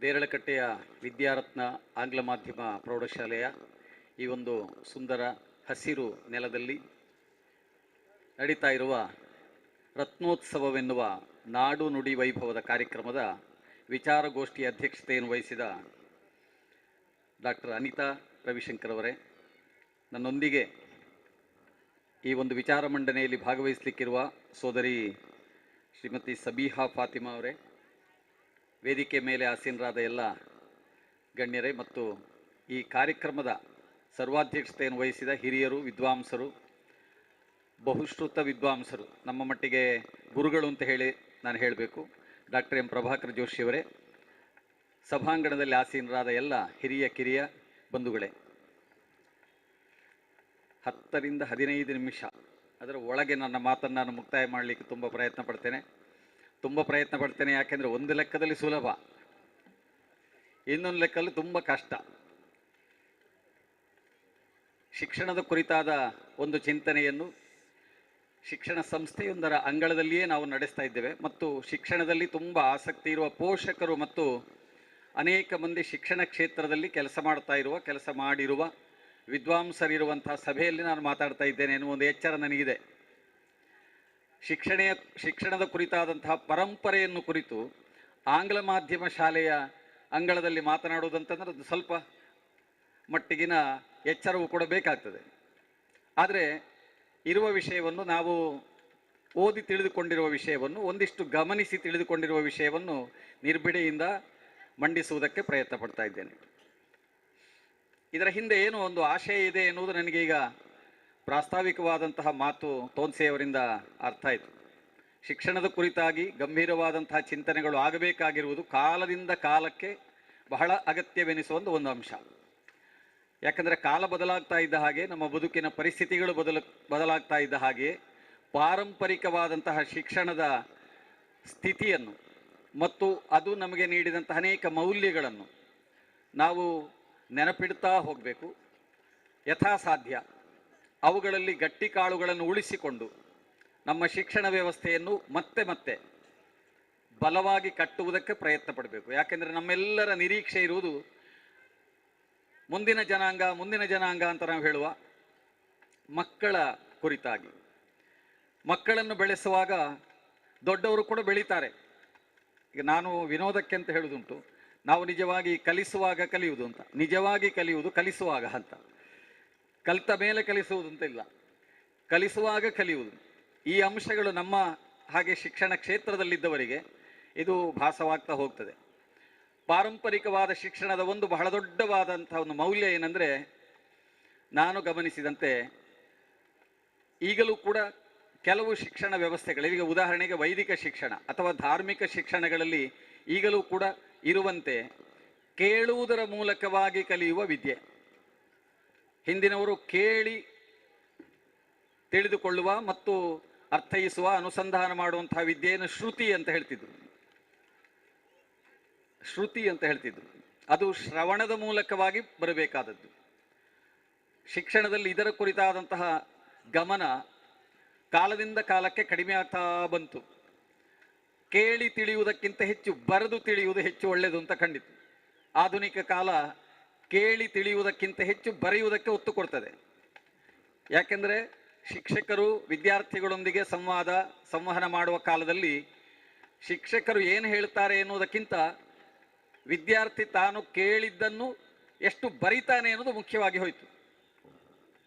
ಪರಂಪರೆಯಿಂದ ನಾವು ಬಹಳ ದೊಡ್ಡದಾಗಿ ಪಡೆಯಬೇಕಾಗಿದ್ದಂತಹ ಒಂದು ಮುಖ್ಯವಾದಂಥ ಅಂಶ ಈ ಶ್ರುತಿ ಅಥವಾ ಶ್ರವಣ ಎನ್ನುವಂತಹ ವಿಧಾನದಲ್ಲಿ ಕಲಿಯುವುದನ್ನು. ಎಳೆಯ ಪ್ರಾಯದಲ್ಲಿ ಮಕ್ಕಳು ಮನೆಯಿಂದ ಶಾಲೆಗೆ ಹೋಗುವ ಮೊದಲು, ಈಗ ಬಹಳ ಅವಸರದಲ್ಲಿ ಶಾಲೆಗೆ ಕಳಿಸ್ತಾ ಇರುವ ಕಾಲ, ಆದರೂ ಮಕ್ಕಳು ಆ ಎಳೆಯ ವಯಸ್ಸಿನಲ್ಲಿ ಕಲಿಯುವ ವೇಗ ಮತ್ತು ವೈವಿಧ್ಯ ಅನಂತರದ 4 ಗೋಡೆಗಳ ಚೌಕಟ್ಟಿನೊಳಗೆ ಕಲಿಯುವಂತಹ ವಿದ್ಯೆಗಳಲ್ಲಿ ಇರುವುದಿಲ್ಲ. ಆ ವೇಗವೂ ಇರುವುದಿಲ್ಲ ಮತ್ತು ವೈವಿಧ್ಯವೂ ಇರುವುದಿಲ್ಲ. ನಾವು ವೈವಿಧ್ಯವನ್ನು ಎಷ್ಟೇ ತುರುಕಿದರೂ ಕೂಡ ಮಕ್ಕಳು ಕಲಿಯುವಂತಹ ವೇಗ ಮತ್ತು ಅವರಲ್ಲಿರುವ ಆ ಆಸಕ್ತಿಯ ತೀವ್ರತೆಗೆ ಅನುಗುಣವಾಗಿ ಅದು ಹೊಂದಾಣಿಕೆಯಾಗದೇ ಇರುವುದರಿಂದ ಮಕ್ಕಳು ತರಗತಿಗಳಿಗೆ ಬಂದು ಕಲಿಯುವ ಹೊತ್ತಿಗೆ ಅವರ ಕಲಿಕೆಯ ವೇಗ ಕುಂಠಿತವಾಗ್ತದೆ. ಆದ್ದರಿಂದಲೇ ಅಲ್ಲಿರುವಂತಹ ಸೀಮಿತ ಪಾಠ ಪಠ್ಯ ಒಳಗೆ ಶಿಕ್ಷಕರು ಏನು ಹೇಳ್ತಾರೋ ಅಥವಾ ಪುಸ್ತಕದಲ್ಲಿ ಏನಿದೆಯೋ ಅದರ ಆಧಾರದಲ್ಲಿ ಕಲಿಬೇಕು ಅಂತ ನಮ್ಮ ವ್ಯವಸ್ಥೆ ಇದೆ. ಪಾರಂಪರಿಕವಾದಂತಹ ಶಿಕ್ಷಣದಲ್ಲಿ ಅಲ್ಲಿಯೂ ಕೂಡ ಇತ್ತು, ಆದರೆ ಅಲ್ಲಿ ಪಠ್ಯ ಪುಸ್ತಕ ಆಧಾರವಾಗಿರಲಿಲ್ಲ. ಗುರುಗಳು ತಮ್ಮ ಲೋಕಜ್ಞಾನದಿಂದ ಮತ್ತು ತಮ್ಮ ಅಧ್ಯಯನದಿಂದ, ತಮ್ಮ ಗುರುಗಳಿಂದ ಅಂದರೆ ಪರಂಪರಾ ತನ್ನ ಹಿಂದಿನವರಿಂದ ಏನನ್ನು ಕಲಿತು ಅದನ್ನು ಮನನ ಮಾಡಿಕೊಂಡಿದ್ದಾರೋ ಅದನ್ನು ಶಿಷ್ಯರಿಗೆ ಬೋಧನೆ ಮಾಡ್ತಾ ಇದ್ರು.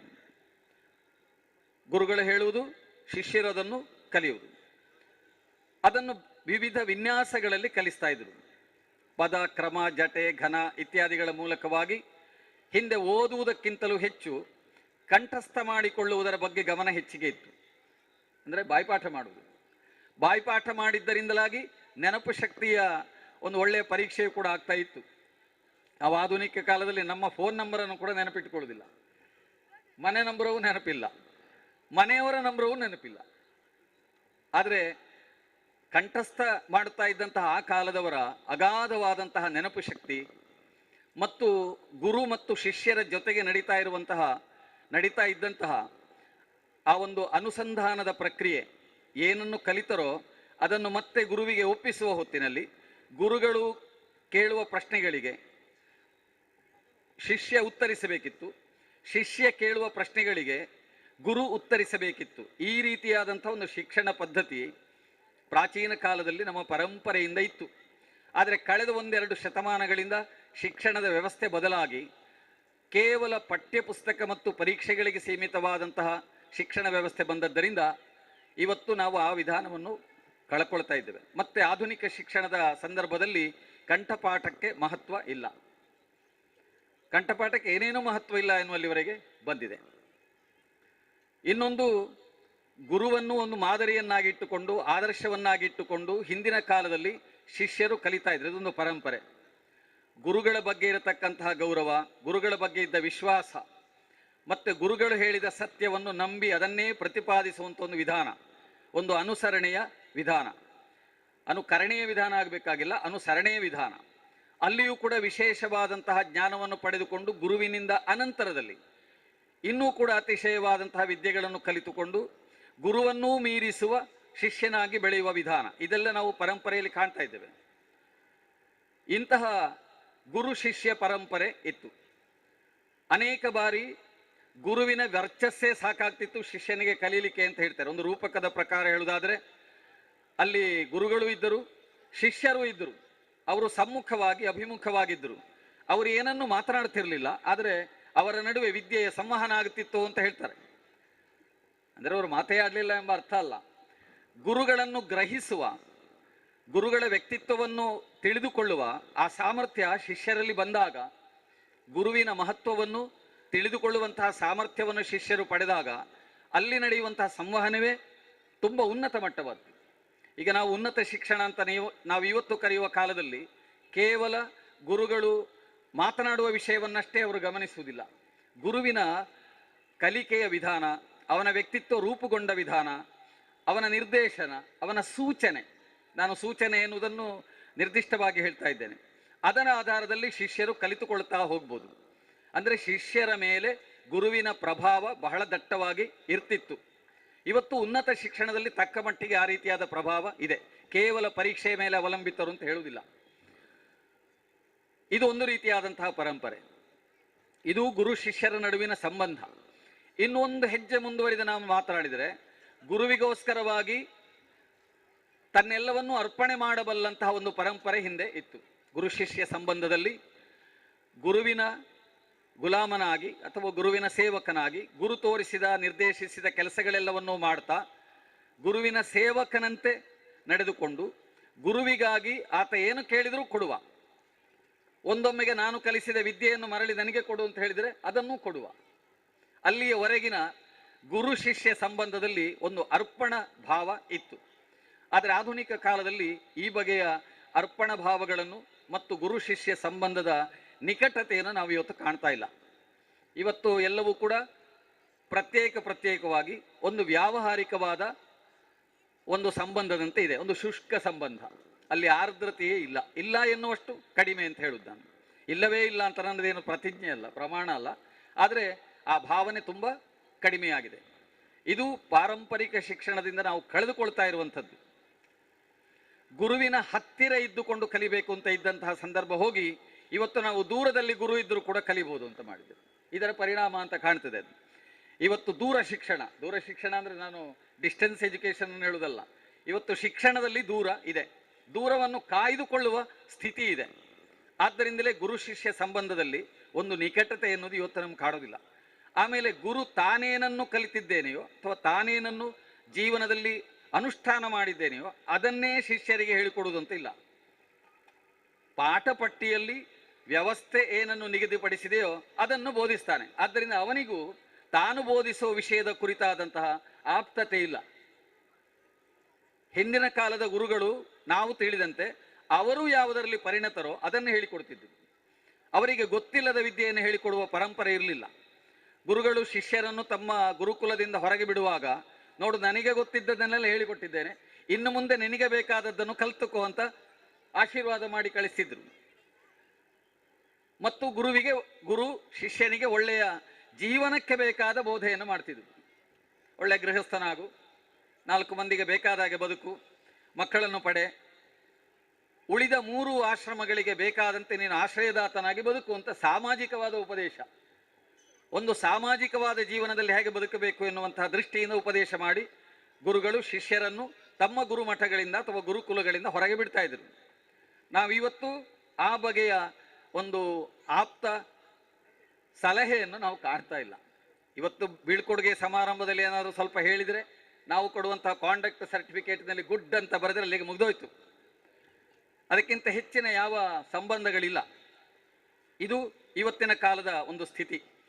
ನಮ್ಮ ಸಂಸ್ಕೃತಿಯಲ್ಲಿ, ನಮ್ಮ ದೇಶದ ಸಂಸ್ಕೃತಿಯಲ್ಲಿ ಅಥವಾ ನಮ್ಮ ನಾಡಿನ ಸಂಸ್ಕೃತಿಯಲ್ಲಿ ಗುರುವನ್ನು ಮೂರು ಮೂರ್ತಿಗಳಿಗೆ ಸಮ ಅಂತ ಹೇಳ್ತಾರೆ. ಬ್ರಹ್ಮ ವಿಷ್ಣು ಮಹೇಶ್ವರರಿಗೆ ಸಮ ಅಂತ.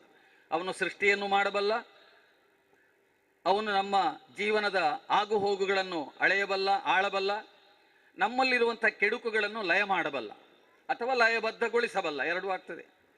ಈ ಬಗೆಯಲ್ಲಿ ನಮ್ಮನ್ನು ತಿದ್ದುವ ಗುರು ಅಂತ ನಾವು ಇವತ್ತಿನ ಗುರುಗಳನ್ನು ಹೇಳಲಿಕ್ಕೆ ಸಾಧ್ಯವೇ? ನಾನು ಇವತ್ತಿನ ಕಾಲದ ಗುರು. ಹಳೆಯ ಮೌಲ್ಯಗಳೆಲ್ಲವನ್ನೂ ನಮಗೆ ಅಳವಡಿಸಿಕೊಳ್ಳಿಕ್ಕೆ ಇವತ್ತಿನ ಕಾಲದಲ್ಲಿ ಸಾಧ್ಯವಾಗ್ತಾ ಇಲ್ಲ. ಏನಿದ್ರೂ ಆಂಶಿಕವಾಗಿ ಮಾತ್ರ, ಸ್ವಲ್ಪ ಮಟ್ಟಿಗೆ. ಆಧುನಿಕ ಕಾಲದ ಶಿಕ್ಷಣದ ಪರಿಸ್ಥಿತಿಯೇ ಈ ಪರಂಪರೆಯ ಮೌಲ್ಯಗಳನ್ನು ಬಹುತೇಕ ಕೈಬಿಡುತ್ತಾ ಬಂದು ಕೇವಲ ವ್ಯಾವಹಾರಿಕವಾದ ಉದ್ಯಮಗಳಾಗಿ ಪರಿವರ್ತನೆಯಾಗುತ್ತಿರುವುದರಿಂದ ಈ ಬಗೆಯ ಅಂಶಗಳು ಬಂದಿವೆ. ಉದ್ಯಮ ಅಂತ ಒಂದು ಒಳ್ಳೆ ಶಬ್ದ ಅದು. ನಿಜವಾಗಿ ಶಿಕ್ಷಣ ಎನ್ನುವುದು ಉದ್ಯಮವಾಗಬೇಕು ಅಂತ. ಉದ್ಯಮ ಎನ್ನುವ ಸಂಸ್ಕೃತದ ಅರ್ಥವನ್ನು ಇಟ್ಟುಕೊಂಡ್ರೆ ಬಹಳ ಒಳ್ಳೆಯ ಶಬ್ದ ಅದು, ಉದ್ಯಮ ಅಂತ. ಆದರೆ ಇವತ್ತೇನಾಗಿದೆ ಅಂದರೆ ಉದ್ಯಮ ಎನ್ನುವುದು ಧನಾರ್ಜನೆಗಾಗಿ, ಅರ್ಥ ಸಂಪಾದನೆಗಾಗಿ ಎನ್ನುವ ಒಂದು ಸೀಮಿತವಾದ ಅರ್ಥ ಇರುವುದರಿಂದ ಇವತ್ತು ಶಿಕ್ಷಣ ಸಂಸ್ಥೆಗಳಲ್ಲಿ ಕಟ್ಟಡಗಳು, ಅಲ್ಲಿ ಕೊಡುವ ಮೂಲಸೌಕರ್ಯಗಳು ಇತ್ಯಾದಿಗಳು ಹೆಚ್ಚಾಗಿವೆ. ಪರಂಪರೆಯ ಶಿಕ್ಷಣದಲ್ಲಿ ಕಟ್ಟಡಗಳಿಗೆ ಮಹತ್ವವೇ ಇರಲಿಲ್ಲ, ಮೂಲಸೌಕರ್ಯಗಳಿಗೆ ಮಹತ್ವವೇ ಇರಲಿಲ್ಲ, ಮತ್ತು ಫೀಸು ನಿಗದಿತವಾಗಿರಲಿಲ್ಲ. ಒಬ್ಬ ರಾಜನ ಮಗನಾದರೂ ಕೂಡ ದರ್ಬೆ ಕಟ್ಟು, ಕಟ್ಟಿಗೆ ಹೊರೆ, ಇನ್ನೇನಾದರೂ ತಲೆ ಮೇಲೆ ಇಟ್ಟುಕೊಂಡು ಬಂದು ಗುರುವಿನ ಪಾದಕ್ಕೆ ಬಿದ್ದು ನನಗೆ ವಿದ್ಯೆ ಹೇಳಿಕೊಡಿ ಅಂತ ಗುರುವಿನಲ್ಲಿ ಪ್ರಾರ್ಥನೆ ಮಾಡ್ತಾ ಇದ್ದ. ಫೀಸು ಡೊನೇಷನ್ ಇರಲಿಲ್ಲ. ಗುರುವಿನಲ್ಲಿಯೂ ಅಷ್ಟೇ, ಅವನಿಗೆ ದನ ಕರುಗಳು ಬಿಟ್ಟು ಬೇರೆ ಸಂಪತ್ತಿಲ್ಲ. ಗೋಧನವೇ ತಪ್ಪಿದರೆ ತಪೋಧನವೇ ಅವನಲ್ಲಿದ್ದ ಸಂಪತ್ತು. ಹಾಗಾಗಿ ಅವನು ಶಿಷ್ಯನಿಗೆ ಕೊಡುವುದು ತನ್ನಲ್ಲಿದ್ದದಾದಂತಹ ತಪಸ್ಸಿನ ಧನವನ್ನು ಅಥವಾ ಅವನಲ್ಲಿರುವ ಜ್ಞಾನವೆನ್ನುವ ಧನವನ್ನು ಹಂಚುತ್ತಾ ಇದ್ದ. ಆಮೇಲೆ ವಿದ್ಯಾರ್ಥಿಗಳಿಂದ ತನ್ನ ಗುರುಕುಲಕ್ಕೆ ಸಂಬಂಧಿಸಿದಂಥ ಕೆಲಸಗಳನ್ನು ಮಾಡಿಸ್ತಾ ಇದ್ದ. ಪರಂಪರೆಯ ಶಿಕ್ಷಣದಲ್ಲಿ ಕಸುಬುಗಾರಿಕೆಗೆ, ಕೆಲಸಕ್ಕೆ, ದುಡಿಮೆಗೆ, ಶ್ರಮಕ್ಕೆ ಮಹತ್ವ ಇತ್ತು. ಆಧುನಿಕ ಕಾಲದಲ್ಲಿ ನಾವು ಮಕ್ಕಳ ವೇಷಭೂಷಣಗಳನ್ನು ನೋಡಿದರೆ ಗೊತ್ತಾಗ್ತದೆ ಅದು ಕೆಲಸಕ್ಕೆ ಯೋಗ್ಯವಾದದ್ದಲ್ಲ. ಅದು ಆರಾಮವಾಗಿ ವಿಶ್ರಾಂತಿ ತೆಕ್ಕೊಳ್ಳುವುದಕ್ಕೆ ಮಾತ್ರ ಯೋಗ್ಯವಾದದ್ದು. ಅವರು ಕೆಲಸ ಮಾಡಲಿಕ್ಕೆ ಸಾಧ್ಯ ಇಲ್ಲ. ನಾನು ಇವತ್ತಿಲ್ಲೊಂದು ನಮ್ಮ ದಕ್ಷಿಣ ಕನ್ನಡದ ಪಿಲಿನಳಿಕೆಯನ್ನು ನೋಡಿದೆ. ನೋಡಿ, ಆ ಪಿಲಿನಳಿಕೆ ಎನ್ನುವುದು ಎಂತಹ ಒಂದು ಶ್ರಮದಾಯಕವಾದ ಕೆಲಸ. ಅವರು ಮೈಗೆ ಬಳಿದುಕೊಳ್ಳುವ ಬಣ್ಣವಾಗಲಿ, ಮೈ ಮೇಲೆ ತೊಟ್ಟುಕೊಳ್ಳುವ ಉಡುಪುಗಳಾಗಲಿ, ಇವುಗಳನ್ನೆಲ್ಲ ಗಮನಿಸಿದರೆ ಇಂತಹ ಶ್ರಮದಾಯಕವಾದಂತಹ ಒಂದು ನರ್ತನ, ಇದನ್ನು ನಾವು ಆಧುನಿಕ ಶಿಕ್ಷಣದಲ್ಲಿ ನಿರೀಕ್ಷಿಸಲಿಕ್ಕೆ ಸಾಧ್ಯ ಇಲ್ಲ. ಆದರೆ ನಮ್ಮ ನಿರೀಕ್ಷೆಯನ್ನು ಸುಳ್ಳು ಮಾಡುವಂತೆ ಆಧುನಿಕ ಕಾಲದಲ್ಲಿ ಕೆಲವರು ಪ್ರಯತ್ನ ಪಡ್ತಾರೆ. ನಮ್ಮಲ್ಲಿ ಯಕ್ಷಗಾನ ಎನ್ನುವಂತಹ ಕಲೆ ಅದು ಶ್ರಮ ಸಾಧ್ಯವಾದದ್ದು. ತುಂಬ ಶ್ರಮ ಉಂಟು ಆ ಕಲೆಯನ್ನು ಪ್ರದರ್ಶನ ರೂಪದಲ್ಲಿ ತರಬೇಕಾದರೆ ರಂಗದ ಮೇಲೆ. ವಿದ್ಯಾರ್ಥಿಗಳಿಗೆ ಇಷ್ಟು ಶ್ರಮವನ್ನು ವಹಿಸುವ ಕಲೆಯನ್ನು ಕಲಿಸ್ತಾರೆ ಅಂತಾದರೆ ಅವರಿಗೆ ಪರಂಪರೆಯ ಮೇಲೆ ಗೌರವ ಇದೆ ಅಂತ ಅರ್ಥ. ಪಿಲಿನಳಿಕೆಯನ್ನು ಕಲಿಸಿ ಮಕ್ಕಳನ್ನು ವೇದಿಕೆಗೆ ಹತ್ತಿಸಿದ ಗುರುಗಳಿಗೆ ನಮೋ ನಮಃ. ನಮ್ಮಲ್ಲಿ ಶ್ರಮದಾಯಕವಾದ ಕಾರ್ಯಗಳಿಗೆ ಆಸ್ಪದ ಬಹಳ ಕಡಿಮೆ ಆಗ್ತಾ ಇದೆ ಈ ಕಾಲದಲ್ಲಿ. ಶಿಕ್ಷಣದಲ್ಲಿ ಶ್ರಮದ ಮಹತ್ವವನ್ನು ಹೇಳಿಕೊಡದಿದ್ದರೆ ನಮ್ಮಲ್ಲಿ ಸೋಮಾರಿಗಳ ಒಂದು ದೊಡ್ಡ ಸಮುದಾಯವನ್ನು ಅಥವಾ ದೊಡ್ಡ ಒಂದು ತಲೆಮಾರನ್ನು ನಾವು ಸೃಷ್ಟಿ ಮಾಡಿದಾಗ ಆಗ್ತದೆ. ಈಗ ಹೇಗೆ ನಾವೆಲ್ಲ ಇತಿಹಾಸವನ್ನು ಮರೆತು ಒಂದು ತಲೆಮಾರಾಗಿ ಸೃಷ್ಟಿಯಾಗಿದ್ದೇವೋ, ಅಥವಾ ಪರಂಪರೆಯ ಬೇರುಗಳನ್ನು ಕಳಚಿಕೊಂಡ ಅಥವಾ ಕಿತ್ತು ಹೋದ ಪರಂಪರೆಯ ಬೇರಿನ ಒಂದು ಸಂತಾನವಾಗಿ ಹೇಗೆ ನಾವು ಇವತ್ತೆಲ್ಲ ಇದ್ದೇವೋ, ಆಧುನಿಕ ಶಿಕ್ಷಣವನ್ನು ಪಡೆದು ಬೀಗುತ್ತಾ ಇರುವ ನಾವು, ಒಂದು 4 ಡಿಗ್ರಿಗಳನ್ನು ಎದುರು ಹಚ್ಚಿಕೊಂಡಿರುವ ನಾವು ಪರಂಪರೆಯ ಬೇರುಗಳನ್ನು ಕಳಕೊಂಡ ಒಂದು ಸಂತಾನವಾಗಿದ್ದೇವೆ. ಇದರ ನಡುವೆ ಈ ರೀತಿಯಾದಂತಹ ಪರಂಪರೆಯ ಮೌಲ್ಯಗಳನ್ನು ಮಕ್ಕಳಿಗೆ ಕಲಿಸಿ, ಒಳ್ಳೆಯ ಶಿಸ್ತುಬದ್ಧವಾದ ಸಂಗೀತ, ಅದು ಪಾಪ್ ಅಂದರೆ ಪಾಪ್ಯುಲರ್ ಸಂಗೀತವಾಗಬೇಕಾಗಿಲ್ಲ, ಪಾಪ್ಯುಲಾರಿಟಿಗೆ ಅಥವಾ ಸಾಮಾನ್ಯರ ಜನಮೆಚ್ಚುಗೆಗೆ, ಲೋಕಪ್ರಿಯತೆಗೆ ಹೆಚ್ಚು ಮರುಳಾಗದೆ ತುಂಬ ಶ್ರಮಪಟ್ಟು ದೀರ್ಘಕಾಲಕ್ಕೆ ಪ್ರಯೋಜನವನ್ನು, ಪರಿಣಾಮವನ್ನು ಮಾಡುವಂತಹ ಸಂಗೀತವನ್ನಾಗಲಿ, ದೀರ್ಘಕಾಲಕ್ಕೆ ಮೌಲ್ಯಗಳನ್ನು ಪ್ರತಿಪಾದಿಸತಕ್ಕಂತಹ ಕಲೆಗಳನ್ನಾಗಲಿ, ಕಸುಬುಗಾರಿಕೆಯನ್ನಾಗಲಿ. ಕಸುಬುಗಾರಿಕೆಯು ಬಹಳ ಮುಖ್ಯ. ನಮ್ಮಲ್ಲಿ ಇವತ್ತು ಸ್ಕಿಲ್ಲಿನ ಬಗ್ಗೆ ಮಕ್ಕಳಿಗೆ ಹೇಳಿಕೊಡಿ ಅಂತ ಬೊಬ್ಬೆ ಹಾಕ್ತಾ ಇದ್ದಾರೆ ನಮ್ಮ ಕೇಂದ್ರದಿಂದ ತೊಡಗಿ ರಾಜ್ಯದವರೆಗೆ ನಮ್ಮ ನಾಯಕರು. ನಾವು ಮಕ್ಕಳಿಗೆ ಕಸುಬುಗಾರಿಕೆಯನ್ನು ಎಷ್ಟು ಹೇಳಿಕೊಡ್ತೇವೆ? ಅದರ ಬಗ್ಗೆ ಮಹತ್ವ ಇಲ್ಲ. ಆಮೇಲೆ ಮಕ್ಕಳ ಸಾಮರ್ಥ್ಯ ಅಭಿವೃದ್ಧಿ ಆಗಲಿ ಅಂತ. ನಮ್ಮಲ್ಲಿ ಒಂದು ಫಲಿತಾಂಶವನ್ನು ತಡೆದುಕೊಳ್ಳುವ ಸಾಮರ್ಥ್ಯ ಮಕ್ಕಳಿಗಿಲ್ಲ. ಯಾಕೆಂದ್ರೆ ಪರೀಕ್ಷೆ ಎನ್ನುವ ಒಂದು ಪೆಡಂಭೂತ ಅವರ ಮೇಲೆ ಪರಿಣಾಮ ಮಾಡ್ತದೆ. ನೋಡಿ, ಹಿಂದಿನ ಕಾಲದ ಶಿಕ್ಷಣದ ಒಂದು ರೀತಿಯನ್ನು, ವಿಧಾನವನ್ನು ನಾವು ಆಲೋಚನೆ ಮಾಡಿದರೆ ಈ ಬಗೆಯ ಪರೀಕ್ಷೆಗಳು ಅಲ್ಲಿ ಇರಲಿಲ್ಲ. ಮತ್ತೆ ಪ್ರಥಮ, ದ್ವಿತೀಯ, ತೃತೀಯ ಅಂತ ರ್ಯಾಂಕಿಂಗ್ ಪದ್ಧತಿಗಳಿರಲಿಲ್ಲ. ಮತ್ತೆ ಅವನ ಎಲ್ಲ ಪರೀಕ್ಷೆಗಳು ನಡೀತಾ ಇದ್ದದ್ದು ಕಾಲಕ್ರಮೇಣದಲ್ಲಿ. ಅಂದ್ರೆ ಅವನು ವಿದ್ಯೆ ಕಲಿತು ಸಂಸಾರದಲ್ಲಿ ಮುಳುಗಿದ ಮೇಲೆ, ಅಥವಾ ತನ್ನ ವಿದ್ಯೆಯನ್ನು 4 ಜನರ ಎದುರು ಪ್ರದರ್ಶನ ಮಾಡಲಿಕ್ಕೆ ತೊಡಗಿದ ಮೇಲೆ, ಆಗ ಅವನ ಪರೀಕ್ಷೆ ನಿಜವಾದ ಪರೀಕ್ಷೆ ಆಗ್ತಿತ್ತು. ಆದ್ದರಿಂದಲೇ ವಿದ್ಯೆಯನ್ನು ಹೇಳಿಕೊಡುವ ಪರಂಪರೆ ಗುರು ಏನು ಹೇಳ್ತಿದ್ದ ಅಂದ್ರೆ, ಓದು ಒಕ್ಕಾಲು ಅಂತ. ಅಂದ್ರೆ 4ರಲ್ಲಿ 1ನೇ ಪಾಲು ನಾನು ಹೇಳಿಕೊಟ್ಟದ್ದಷ್ಟೇ, ಇನ್ನು ಉಳಿದದ್ದೆಲ್ಲ ನೀನೇ ಪಡಿಬೇಕಾದ್ದು ಅಂತ ಹೇಳ್ತಿದ್ದ. ಆದ್ರೆ ಇವತ್ತು ನಾವು ಹೇಳುವುದಿಲ್ಲ. ನಾವು ಅದರ ಬದಲಾಗಿ ಅವರಿಗೆ ಬೇಕಾದ, ಅವರ ವಯಸ್ಸಿಗೆ ಬೇಕಾದ ಅವರ ತರಗತಿ, ಆ ತರಗತಿ ಎನ್ನುವುದೇ ಮಕ್ಕಳಲ್ಲಿ ತಾರತಮ್ಯವನ್ನು ಉಂಟು ಮಾಡುವುದಕ್ಕೆ ಬೇಕಾದಂತಹ ವ್ಯವಸ್ಥೆಯಾಗಿದೆ. ಆ ತರಗತಿಗಳನ್ನು ಮಾಡಿದ್ದರಿಂದ ಆ ಗತಿಗಳಲ್ಲಿ ಅವರು ಏನೇನು ಯಾವ ತರದಲ್ಲೆಲ್ಲ ಅವರು ಬೆಳೀತಾರೋ ಅದಕ್ಕನುಗುಣವಾದ ಪಾಠ ಪಠ್ಯಗಳನ್ನು ಮಾಡ್ತಾರೆ. ಅದರ ದುಷ್ಪರಿಣಾಮಗಳನ್ನು ಕೂಡ ನಾವು ಇವತ್ತು ಅನುಭವಿಸ್ತಾ ಇದ್ದೇವೆ. ಡಿಗ್ರಿ ಪರೀಕ್ಷೆ ಮುಗಿಸಿ ಮರುದಿವಸ ಅದೇ ಡಿಗ್ರಿಯ ಪಠ್ಯದ ಮೇಲೆ ಒಂದು ಪ್ರಶ್ನೆ ಕೇಳಿದರೆ ಉತ್ತರವನ್ನು ಹೇಳಲಾಗದಂತಹ ಒಂದು ಪರಿಸ್ಥಿತಿಯಲ್ಲಿ ಇದ್ದಾರೆ. ಯಾಕಂದ್ರೆ ಕಂಠಪಾಠ ಇಲ್ಲವೇ ಇಲ್ಲ. ಆಮೇಲೆ ಮಕ್ಕಳಿಗೂ ಶಿಕ್ಷಕರಿಗೂ ನಡುವೆ ಆಪ್ತವಾದ ಸಂಬಂಧ ಇಲ್ಲ. ಗುರುಗಳ ಪ್ರಭಾವ ಶಿಷ್ಯರ ಮೇಲೆ ಆಗುವುದಿಲ್ಲ. ಇನ್ನೇನನ್ನು ಮಾಡ್ಲಿಕ್ಕೆ ಸಾಧ್ಯ? ಇಂಥ ಒಂದು ನಿರಾಶೆಯ ಪರಿಸ್ಥಿತಿ ಇದೆ. ಆದರೆ ಸಂಸ್ಥೆಗಳ ಮನಸ್ಸು ಮಾಡಿದರೆ, ಅವುಗಳು ಸಂಸ್ಥಾ ಆಗಿರುವುದರಿಂದ, ಒಂದು ಶಾಶ್ವತವಾದಂತಹ ಒಂದು ನೆಲೆಗಟ್ಟು ಉಳ್ಳ ವ್ಯವಸ್ಥೆಗಳಾಗಿರುವುದರಿಂದ ಅವರು ಮನಸ್ಸು ಮಾಡಿದರೆ ಇದನ್ನು ಇರುವ ಸಿಲೆಬಸ್ಸಿನ ಜೊತೆಗೆ ಸೇರಿಸಿ ಮಾಡಬಹುದು. ಇವತ್ತು ಆಧುನಿಕ ನವರಾಷ್ಟ್ರೀಯ ಶಿಕ್ಷಣ ನೀತಿಯಲ್ಲಿ ಇವುಗಳಿಗೆ ಬೇಕಾದಷ್ಟು ಅವಕಾಶ ಇದೆ, ಬೇಕಾದಷ್ಟು ಅವಕಾಶಗಳಿದೆ.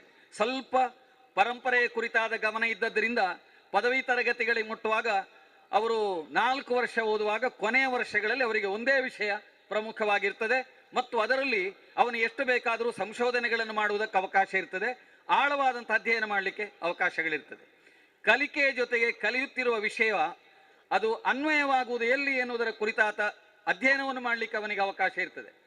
ಅಂದರೆ ಆಳವಾದ ಅಧ್ಯಯನಕ್ಕೆ ಹತ್ತು ಹಲವು ವಿಷಯಗಳನ್ನು ಕಲಿತು ಏನನ್ನೂ ಮಾಡದಿರುವ, ಏನನ್ನೂ ಸಾಧಿಸದಿರುವಂತಹ ಒಬ್ಬ ವಿದ್ಯಾರ್ಥಿ ತರಗತಿಯಿಂದ ಹೊರಗೆ ಬರುವುದರ ಬದಲಾಗಿ ಯಾವುದೋ ಒಂದು ವಿಷಯದಲ್ಲಿ ತಜ್ಞತೆಯನ್ನೋ ಪರಿಣತಿಯನ್ನೋ ಕೌಶಲವನ್ನು ಸಂಪಾದಿಸಿ ಆ ಮೂಲಕವಾಗಿ ಒಬ್ಬ ಪರಿಣತ ಅಥವಾ ಸಶಕ್ತ ಸಂಪನ್ಮೂಲವಾಗಿ ಹೊರಗೆ ಬರುವುದಕ್ಕೆ ಬೇಕಾದ ಒಂದು ನೀತಿ ಇದೆ. ಈ ನೀತಿಯನ್ನು ನಾವು ಎಷ್ಟು ಅಳವಡಿಸ್ತೇವೆ ಎನ್ನುವುದರ ಮೇಲೆ ನಮ್ಮ ಶಿಕ್ಷಣದ ವ್ಯವಸ್ಥೆ ಮತ್ತು ಅದರ ಪರಿಣಾಮ ಆಗಬಹುದು ಅಂತ ನನ್ನ ಎಣಿಕೆ.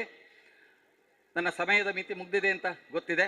ಇಲ್ಲಿಗೆ ನನ್ನ ಮಾತುಗಳನ್ನು ಮುಕ್ತಾಯ ಮಾಡ್ತೇನೆ. ಮುಕ್ತಾಯ ಮಾಡುವುದರ ಮೊದಲಾಗಿ ಪರಂಪರೆಗೊಂದು ನಮನ ಮತ್ತು ಪರಂಪರೆಯ ಶಿಕ್ಷಣದ ಮೂಲಕವಾಗಿ ನಮ್ಮ ಇಂದಿನ ಬದುಕು ಅದು ಸಮ್ಯಕ್ ಆಗಿ ರಚನೆಯಾಗಬೇಕು, ಸಂಸ್ಕೃತಿಯಾಗಿ ನಮ್ಮ ಬದುಕು ನಿರ್ಮಾಣಗೊಳ್ಳಬೇಕಾದರೆ ಶಿಕ್ಷಣದ ಮೌಲ್ಯಗಳನ್ನು ನಾವು ಮತ್ತೆ ಮತ್ತೆ ಪುನರವಲೋಕನವನ್ನು ಮಾಡಿ, ಅನುಸಂಧಾನವನ್ನು ಮಾಡಿ ಅದನ್ನು ಅನುಷ್ಠಾನ ಮಾಡುವಂಥ ಅಗತ್ಯ ಇದೆ ಅಂತ ಹೇಳ್ತಾ, ನನ್ನನ್ನು ಪ್ರೀತಿಯಿಂದ ಇಲ್ಲಿವರೆಗೆ ಆಹ್ವಾನಿಸಿದ ಭಾಸ್ಕರ್ ರೈ ಅವರಿಗೆ ಮತ್ತು ಎಲ್ಲ ಸಂಘಟಕರಿಗೆ ಮತ್ತು ರತ್ನೋತ್ಸವದ ಎಲ್ಲ ನಾಯಕ ಮಣಿಗಳಿಗೆ ವಂದಿಸಿ ನನ್ನ ಮಾತನ್ನು ಮುಗಿಸ್ತೇನೆ. ನಮಸ್ತೆ.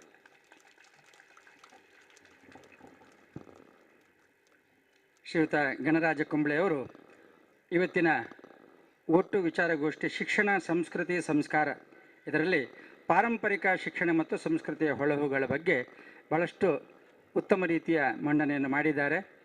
ಶ್ರಮದಿಂದ ವಿಜೃಂಭಿಸಿದಂಥ ಶಿಕ್ಷಣಾರ್ಥಿಗಳಿದ್ದರು, ಶ್ರಮದಿಂದಲೇ ವಿಜೃಂಭಿಸಿದಂಥ ಅಧ್ಯಾಪಕ ವೃಂದ, ಗುರುವೃಂದ ಇತ್ತು. ಆ ರೀತಿಯಲ್ಲಿ ಅಂಥ ಪಾರಂಪರಿಕ ಶಿಕ್ಷಣಗಳು ಕೆಲವು ಉದಾಹರಣಿತವಾಗಿ ಇವತ್ತೆಲ್ಲ ನಡೀತಾ ಇದೆ ಅಂತೇಳಿ, ಅದರಲ್ಲಿ ಒಂದು ಯಕ್ಷಗಾನವೂ ಬರ್ಬೋದು, ಹಾಗೆ ಹುಲಿವೇಷದ ಉದಾಹರಣೆಯನ್ನು ಕೂಡ ಕೊಟ್ಟರು. ಹಾಗಾಗಿ ಇಂಥ ಪಾರಂಪರಿಕ ಶಿಕ್ಷಣಗಳು ಅದರಲ್ಲಿ ಇರತಕ್ಕಂಥ ಲಾಭ ಯಾವ ರೀತಿಯಲ್ಲಿ ಆ ಹಿಂದೆ ಪಡೆದಿದೆಯೋ ಆ ರೀತಿ ಈಗಿನ ಆಧುನಿಕ ಯುಗದಲ್ಲೂ ಕೂಡ ಬಳಸಲ್ಪಟ್ಟರೆ ಒಳ್ಳೆಯದು ಎಂಬ ಒಂದು ಸಂದೇಶವನ್ನು ಅವರು ಕೊಟ್ಟಿದ್ದಾರೆ. ದೊಡ್ಡ ಒಂದು ಸೋಮಾರಿಗಳ ಸಂಘದಲ್ಲಿ ಮೀಟಿಂಗ್ ಆಯ್ತಂತೆ.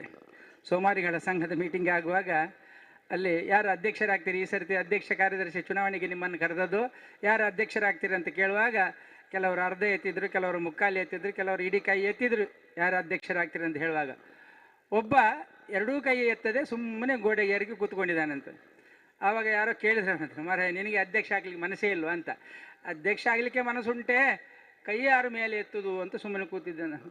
ಅಂದರೆ ಕೈ ಕೂಡ ಅವನಿಗೆ ಅಷ್ಟು ಉದಾಸೀನದಲ್ಲಿರ್ತಕ್ಕಂಥವರು ಇದ್ದಾರೆ. ಅದಕ್ಕೆ ಸೋಮಾರಿಗಳು ಅಂತ ಹೆಸರು.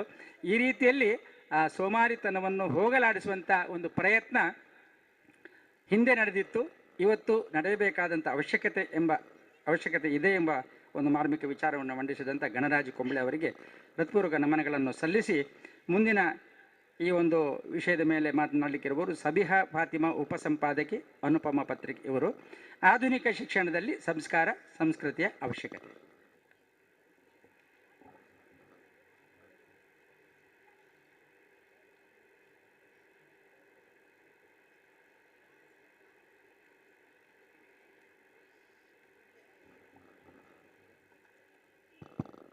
ಸಕಲ ಸ್ತುತಿ ಸ್ತೋತ್ರಗಳು ಜಗದ್ರಕ್ಷಕನಿಗೆ ಮೀಸಲು. ಇಂದಿನ ನಾಡು ನುಡಿ ವೈಭವದ ರತ್ನೋತ್ಸವ ಕಾರ್ಯಕ್ರಮದಲ್ಲಿ ಆಗತರಾಗಿರುವಂತಹ ಎಲ್ಲ ವಿದ್ಯಾಭಿಮಾನಿಗಳೇ, ಸಂಸ್ಕೃತಿ ಪ್ರೇಮಿಗಳೇ, ಈಗ ನಡೆಯುತ್ತಿರುವಂತಹ ಶಿಕ್ಷಣ ಸಂಸ್ಕೃತಿ ಮತ್ತು ಸಂಸ್ಕಾರ ಎಂಬ ವಿಷಯದ ಮೇಲೆ ನಡೆಯುತ್ತಿರುವಂತಹ ವಿಚಾರಗೋಷ್ಠಿಯ ಅಧ್ಯಕ್ಷತೆಯನ್ನು ವಹಿಸಿರುವಂತಹ ಗೌರವಾನ್ವಿತರಾದಂತಹ ಡಾಕ್ಟರ್ ಅನಿತಾ ರವಿಶಂಕರ್ ರವರೇ, ಈಗಾಗಲೇ ವಿಷಯ ಮಂಡನೆಯನ್ನು ಮಾಡಿರುವಂತಹ ಶ್ರೀಮಾನ್ ಗಣರಾಜ್ ಕುಂಬ್ಳೆಯವರೇ, ಒಟ್ಟು ಕಾರ್ಯಕ್ರಮದ ಅಧ್ಯಕ್ಷತೆಯನ್ನು ಸಮ್ಮೇಳನದ ಅಧ್ಯಕ್ಷತೆಯನ್ನು ವಹಿಸಿರುವಂತಹ ಗೌರವಾನ್ವಿತರಾದಂತಹ ಡಾಕ್ಟರ್ ಎಂ ಪ್ರಭಾಕರ್ ಜೋಶಿಯವರೇ, ನನ್ನೆಲ್ಲ ಪ್ರೀತಿಯ ಸಾಹಿತ್ಯಾಭಿಮಾನಿಗಳೇ, ನಿಮ್ಮೆಲ್ಲರ ಮೇಲೆ ಆ ದೇವನ ಶಾಂತಿ ಮತ್ತು ಅನುಗ್ರಹಗಳು ವರ್ಷಿಸುತ್ತಿರಲಿ. 19ನೇ ಶತಮಾನದ ಓರ್ವ ಪ್ರಖ್ಯಾತ ವೈದ್ಯನನ್ನು ಈಗ ಈ ಸಂದರ್ಭದಲ್ಲಿ ಈ ದಿನಗಳಲ್ಲಿ ನಮ್ಮ ಇಂದಿನ ಅತ್ಯಾಧುನಿಕವಾದಂತಹ ಒಂದು ಆಸ್ಪತ್ರೆಯ ಶಸ್ತ್ರಚಿಕಿತ್ಸಾ ವಿಭಾಗದಲ್ಲಿ ಬಂದು ಸೇರಿಕೊಳ್ಳಲು ಅವಕಾಶವನ್ನು ನೀಡಿದರೆ, ನೀವು ಹೀಗೆ ಊಹಿಸಿಕೊಳ್ಳಿ, ಮನುಷ್ಯನಿಗೆ ಈ ರೀತಿ ಆಲೋಚಿಸುವಂತಹ ಶಕ್ತಿಯನ್ನು ಸರ್ವಶಕ್ತನು ನೀಡಿದ್ದಾನೆ. ಈ ರೀತಿ ಆದರೆ ಅಂದಿನ ವೈದ್ಯ ಇಂದು ಶಸ್ತ್ರಕ್ರಿಯಾ ಕೊಠಡಿಯ ಒಳಗೆ ಹೋದರೆ ಅವನಿಗೆ ಒಂದು ಅದ್ಭುತ ಲೋಕದೊಳಗೆ ಪ್ರವೇಶಗೊಳಿಸಿದಂತೆ ಆಗ್ಬಹುದು. ಯಾಕೆಂತ ಹೇಳಿದರೆ ಅಲ್ಲಿ ಆ ಕಾಲದಲ್ಲಿ ಇಲ್ಲದಂತಹ ಅನೇಕ ವಿಷಯಗಳು ಇಂದು ಅಲ್ಲಿ ಲಭ್ಯವಿದೆ. ಅಲ್ಲಿ MRI ಸ್ಕ್ಯಾನಿಂಗ್ ಯಂತ್ರವಿದೆ, ಅದೇ ರೀತಿಯಲ್ಲಿ ಅಲ್ಟ್ರಾಸೌಂಡ್ ಯಂತ್ರಗಳಿವೆ, ವಿವಿಧ ರೀತಿಯಲ್ಲಿ ಆಪರೇಷನ್ಗಳನ್ನು ಮಾಡುವಂತಹ ರೋಬೋಟಿಕ್ ಸರ್ಜರಿ, ಲ್ಯಾಪ್ರೋಸ್ಕೋಪಿ ಸರ್ಜರಿ, ಅದೇ ರೀತಿಯಲ್ಲಿ ಕೀಹೋಲ್ ಸರ್ಜರಿಯನ್ನು ಮಾಡುವಂತಹ ಯಂತ್ರಗಳು, ವಿಶೇಷವಾದಂತಹ ತಂತ್ರಜ್ಞಾನಗಳು ಲಭ್ಯವಿದೆ. ಅವುಗಳ ಉಪಯೋಗವನ್ನು ಆ 19ನೇ ಶತಮಾನದ ವೈದ್ಯ ಊಹಿಸಿರಲಿಕ್ಕೆ ಕೂಡ ಸಾಧ್ಯ ಇಲ್ಲ. ಆದರೆ ಅದೇ 19ನೇ ಶತಮಾನದ ಶಿಕ್ಷಕನನ್ನು ಇಂದಿನ ಶಿಕ್ಷಣ ಸಂಸ್ಥೆಗಳಲ್ಲಿ ಶಾಲಾ ಕೊಠಡಿಗಳಿಗೆ ತಂದರೆ ಆ ಶಿಕ್ಷಕನಿಗೆ ವಿಶೇಷ ಬದಲಾವಣೆಯನ್ನು ಗುರುತಿಸಲಿಕ್ಕೆ ಖಂಡಿತ ಸಾಧ್ಯ ಇಲ್ಲ. ಯಾಕೆಂತ ಹೇಳಿದರೆ ಯಾವ ಕ್ಷೇತ್ರದಲ್ಲಿ ನಾವು ಮುಂದುವರಿಯಬೇಕಿತ್ತೋ, ಯಾವ ಕ್ಷೇತ್ರಗಳಲ್ಲಿ ನಾವು ಗಣನೀಯವಾದಂತಹ ಬದಲಾವಣೆಗಳನ್ನು ತರಬೇಕಿತ್ತೋ ಆ ಬದಲಾವಣೆಗಳನ್ನು ತರಲಿಕ್ಕೆ ನಮಗೆ ಸಾಧ್ಯವಾಗಿಲ್ಲ. ಅಂದು ಯಾವ ರೀತಿಯ ಶಿಕ್ಷಣ ವ್ಯವಸ್ಥೆ ಇದೆ ಅದಕ್ಕೆ ನಾವು ಇಂದು ಕೂಡ ಜೋತು ಬಿದ್ದಿದ್ದೇವೆ. ಬ್ರಿಟಿಷ್ ಆಡಳಿತವು ಇಲ್ಲಿಗೆ ಬಂದಾಗ ಯಾವ ಮೆಕ್ಕಾಲೆ ನಮಗೆ ಒಂದು ಶಿಕ್ಷಣ ವ್ಯವಸ್ಥೆಯನ್ನು ರೂಪುಗೊಳಿಸಿ ಕೊಟ್ಟಿದ್ದನೋ ಅದನ್ನೇ ನಾವು ಉರು ಹೊಡೆದಿದ್ದೇವೆ ಮತ್ತು ಅದನ್ನೇ ಇಂದು ಕೂಡ ಪ್ರಾಕ್ಟಿಕಲ್ ಆಗಿ ನಾವು ಅದನ್ನು ಜಾರಿಗೆ ತರುತ್ತಾ ಇದ್ದೇವೆ. ಅವರು ತಂದಂತಹ ವ್ಯವಸ್ಥೆ ಇಲ್ಲಿಯ ಭಾರತೀಯರನ್ನು ಸೆಕ್ರೆಟರಿಗಳನ್ನಾಗಿ, ಅದೇ ರೀತಿಯಲ್ಲಿ ಕ್ಲರ್ಕ್ಗಳನ್ನಾಗಿ ಮಾಡಲಿಕ್ಕೆ ಅಗತ್ಯವಾದಂತಹ ಶಿಕ್ಷಣವನ್ನು ಅದು ಅವರ ಅಗತ್ಯ ಆಗಿತ್ತು. ಅದಕ್ಕಾಗಿ ಆ ರೀತಿಯ ಶಿಕ್ಷಣ ವ್ಯವಸ್ಥೆಯನ್ನು ಇಲ್ಲಿ ರೂಪುಗೊಳಿಸಿದ್ದರು. ಅದನ್ನೇ ನಾವು ಮುಂದುವರಿಸಿಕೊಂಡು ಹೋಗುತ್ತಾ ಇದ್ದೇವೆ. ಆದರೆ ನಾವು ಬದಲಾವಣೆಯನ್ನು ತರಬೇಕಾದಂತಹ ಅಗತ್ಯ ಇದೆ. ಬದಲಾವಣೆ ಎಲ್ಲಿ ಬೇಕು? ನಾನು ಈಗ 2 ಉದಾಹರಣೆಗಳನ್ನು ನಿಮ್ಮ ಮುಂದೆ ಇಟ್ಟಿದ್ದೇನೆ. ಆಧುನಿಕವಾಗಿ ತಂತ್ರಜ್ಞಾನ ಬಹಳ ಮುಂದುವರಿಯುತ್ತಾ ಇದೆ. ಆದರೆ ಒಂದು ವಿಷಯದಲ್ಲಿ ಖಂಡಿತ ಇನ್ನು ಜಗತ್ತು ಕೊನೆಗೊಳ್ಳುವವರೆಗೂ ಬದಲಾವಣೆ ಹೊಂದಲಿಕ್ಕೆ ಸಾಧ್ಯ ಇಲ್ಲ. ಅದಾಗಿದೆ ಸಂಸ್ಕೃತಿ ಮತ್ತು ಸಂಸ್ಕಾರ. ಈ ವಿಷಯಗಳಲ್ಲಿ ಬದಲಾವಣೆ ಆಗಲಿಕ್ಕೆ ಖಂಡಿತ ಸಾಧ್ಯ ಇಲ್ಲ. ಯಾವುದನ್ನು ಹಿಂದಿನ ಕಾಲದಲ್ಲಿ ಮನುಷ್ಯರು ಒಳ್ಳೆಯದು ಒಳಿತು ಎಂದು ಭಾವಿಸುತ್ತಿದ್ದರೋ ಅದು ಇನ್ನು ಕೊನೆಯವರೆಗೆ ಕೂಡ ಈ ಪ್ರಪಂಚವು ಕೊನೆಗೊಳ್ಳುವವರೆಗೆ ಅದೇ ಮುಂದುವರಿಯುವುದು. ಏಕೆಂತ ಹೇಳಿದರೆ ಸತ್ಯಸಂಧತೆ, ಪ್ರಾಮಾಣಿಕತೆ, ವಿನಯ, ಪರೋಪಕಾರ, ಮನುಷ್ಯರಿಗೆ ಉಪಕಾರಿಯಾಗಿ ಬಾಳುವುದು, ಯಾರಿಗೂ ಉಪದ್ರವವನ್ನು ನೀಡದೇ ಇರುವಂತಹದ್ದು, ಸಾಮರಸ್ಯದಿಂದ ಬದುಕುವಂತಹದ್ದು, ಸಹಿಷ್ಣುತೆಯನ್ನು ಹೊಂದುವಂತಹದ್ದು, ಇವೆಲ್ಲ ಗುಣಗಳು ಮನುಷ್ಯನಲ್ಲಿ ಹಿಂದೆ ಯಾವ ರೀತಿಯಲ್ಲಿ ಅಗತ್ಯ ಇತ್ತೋ ಇಂದು ಕೂಡ ಈ ಸಮಾಜದಲ್ಲಿ ಕೂಡ ಈ ಶತಮಾನದಲ್ಲಿ ಕೂಡ ಇದು ಬಹಳ ಅಗತ್ಯ ಇದೆ. ಅದನ್ನು ಮಕ್ಕಳಿಗೆ ಮನವರಿಕೆ ಮಾಡಿಸಲು ಮತ್ತು ಮಕ್ಕಳನ್ನು ಆ ರೀತಿಯಲ್ಲಿ ಬೆಳೆಸಲಿಕ್ಕೆ ನಮ್ಮ ಶಿಕ್ಷಣ ಸಂಸ್ಥೆಗಳಿಂದ ಸಾಧ್ಯವಾಗಬೇಕಾಗಿದೆ. ಶಿಕ್ಷಣ ಸಂಸ್ಥೆಗಳ ಉದ್ದೇಶ ಕೇವಲ ಜ್ಞಾನವನ್ನು ಪ್ರಸಾರ ಮಾಡುವುದಲ್ಲ. ಈಗಾಗಲೇ ಸರ್ ಬಹಳ ಅನುಭವದ ಹಿನ್ನೆಲೆಯಲ್ಲಿ ಬಹಳಷ್ಟು ಮಾತುಗಳನ್ನು ಹೇಳಿದರು. ಇಂದು ನಾವು ಯಾವ ರೀತಿಯಲ್ಲಿ ಅದನ್ನು ಪ್ರಾಕ್ಟಿಕಲ್ ಆಗಿ ಮಾಡಬಹುದು ಅಂತ ಹೇಳಿದರೆ, ಸರ್ ಹೇಳಿದಂತಹ ವಿಷಯವನ್ನು ಇಂದು ನಾವು ಶಿಕ್ಷಣ ಸಂಸ್ಥೆಗಳಲ್ಲಿ ಪದವಿ ಪ್ರದಾನ ಸಮಾರಂಭಗಳಲ್ಲಿ ಮಕ್ಕಳಿಗೆ ಸರ್ಟಿಫಿಕೇಟ್ಗಳನ್ನು ನೀಡುವಾಗ, ಪದವಿ ಪತ್ರವನ್ನು ನೀಡುವಾಗ ನಾವು ಹೇಳಬೇಕಾದಂತಹ ಒಂದು ಕಿವಿ ಮಾತು, ನಿನಗೆ ಕಲಿಯುವುದು ಹೇಗೆ ಎಂಬುದನ್ನು ಈ ಸಂಸ್ಥೆ ಕಲಿಸಿಕೊಟ್ಟಿದೆ, ಇನ್ನು ಜೀವನದುದ್ದಕ್ಕೂ ಕಲಿಯುವಂತಹ ಜವಾಬ್ದಾರಿ ನಿಮ್ಮದು ಎಂಬಂತಹ ಕಿವಿ ಮಾತನ್ನು ನೀಡಿ ಆ ಮಕ್ಕಳನ್ನು ನಾವು ಶಿಕ್ಷಣ ಸಂಸ್ಥೆಯಿಂದ ಹೊರಬಿಡಬೇಕಾಗಿದೆ. ಏಕೆಂತ ಹೇಳಿದರೆ 1996ರಲ್ಲಿ ಮೆಕ್ಯಾನಿಕಲ್ ಇಂಜಿನಿಯರಿಂಗ್ ಮುಗಿಸಿದಂತಹ ಅಥವಾ ಇಲೆಕ್ಟ್ರಾನಿಕ್ ಆ್ಯಂಡ್ ಕಮ್ಯುನಿಕೇಷನ್ನಲ್ಲಿ ಇಂಜಿನಿಯರಿಂಗ್ ಮುಗಿಸಿದಂತಹ ಒಬ್ಬ ವಿದ್ಯಾರ್ಥಿಯನ್ನು ಇಂದು ಆಧುನಿಕ ಸಮಯದಲ್ಲಿ ಅವರು ಕಲಿತಂತಹ ವಿದ್ಯೆಯನ್ನು ಜಾರಿಗೊಳಿಸಬೇಕು, ಅದನ್ನು ಪ್ರಾಯೋಗಿಕಗೊಳಿಸಬೇಕು ಎಂದು ಹೇಳಿದರೆ ಅದು ಅವರಿಗೆ ಸಾಧ್ಯ ಆಗುವುದಿಲ್ಲ. ಯಾಕೆಂತ ಹೇಳಿದರೆ ತಂತ್ರಜ್ಞಾನದಲ್ಲಿ ಬಹಳಷ್ಟು ಬದಲಾವಣೆಗಳು ಬಹಳ ಕ್ಷಿಪ್ರವಾಗಿ ನಡೆಯುತ್ತಾ ಇದೆ. ಒಂದು ಕಾಲ ಇತ್ತು, ಆಗ 14 ವರ್ಷಗಳಿಗೊಮ್ಮೆ ಜ್ಞಾನವು ದುಪ್ಪಟ್ಟಾಗುತ್ತದೆ ಎನ್ನಲಾಗುತ್ತಿತ್ತು. ಇಂದು ಅದು 14 ತಿಂಗಳಿಗೆ ಸೀಮಿತವಾಗಿದೆ. ಇನ್ನು ಬರುವಂತಹ ದಿನಗಳಲ್ಲಿ ಅದು ತಿಂಗಳಿಗೊಮ್ಮೆ ಎಂಬಂತಹ ಮಟ್ಟಕ್ಕೆ ತಲುಪಬಹುದು ಎಂಬುದಾಗಿ ವಿದ್ವಾಂಸರು ಅಭಿಪ್ರಾಯ ಪಡುತ್ತಾರೆ.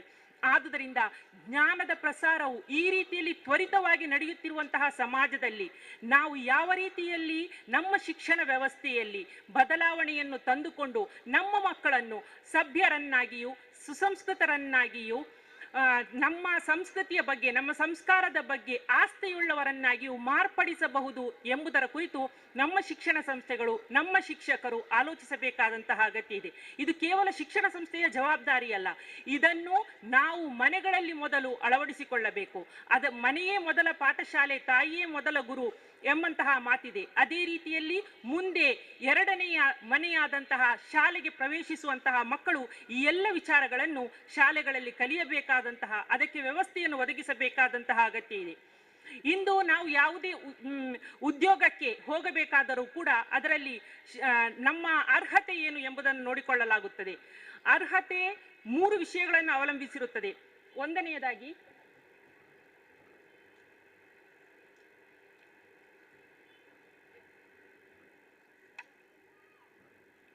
ಅರ್ಹತೆ ಎಂಬುದು 3 ವಿಷಯಗಳನ್ನು ಒಳಗೊಂಡಿರುತ್ತದೆ. ಒಂದನೆಯದಾಗಿ ಶಿಕ್ಷಣ. ನಾವು ಯಾವ ರೀತಿಯ ಶಿಕ್ಷಣವನ್ನು ಗಳಿಸಿದ್ದೇವೆ ಅದು ಬಹಳ ಮುಖ್ಯ ಅನಿಸುತ್ತದೆ.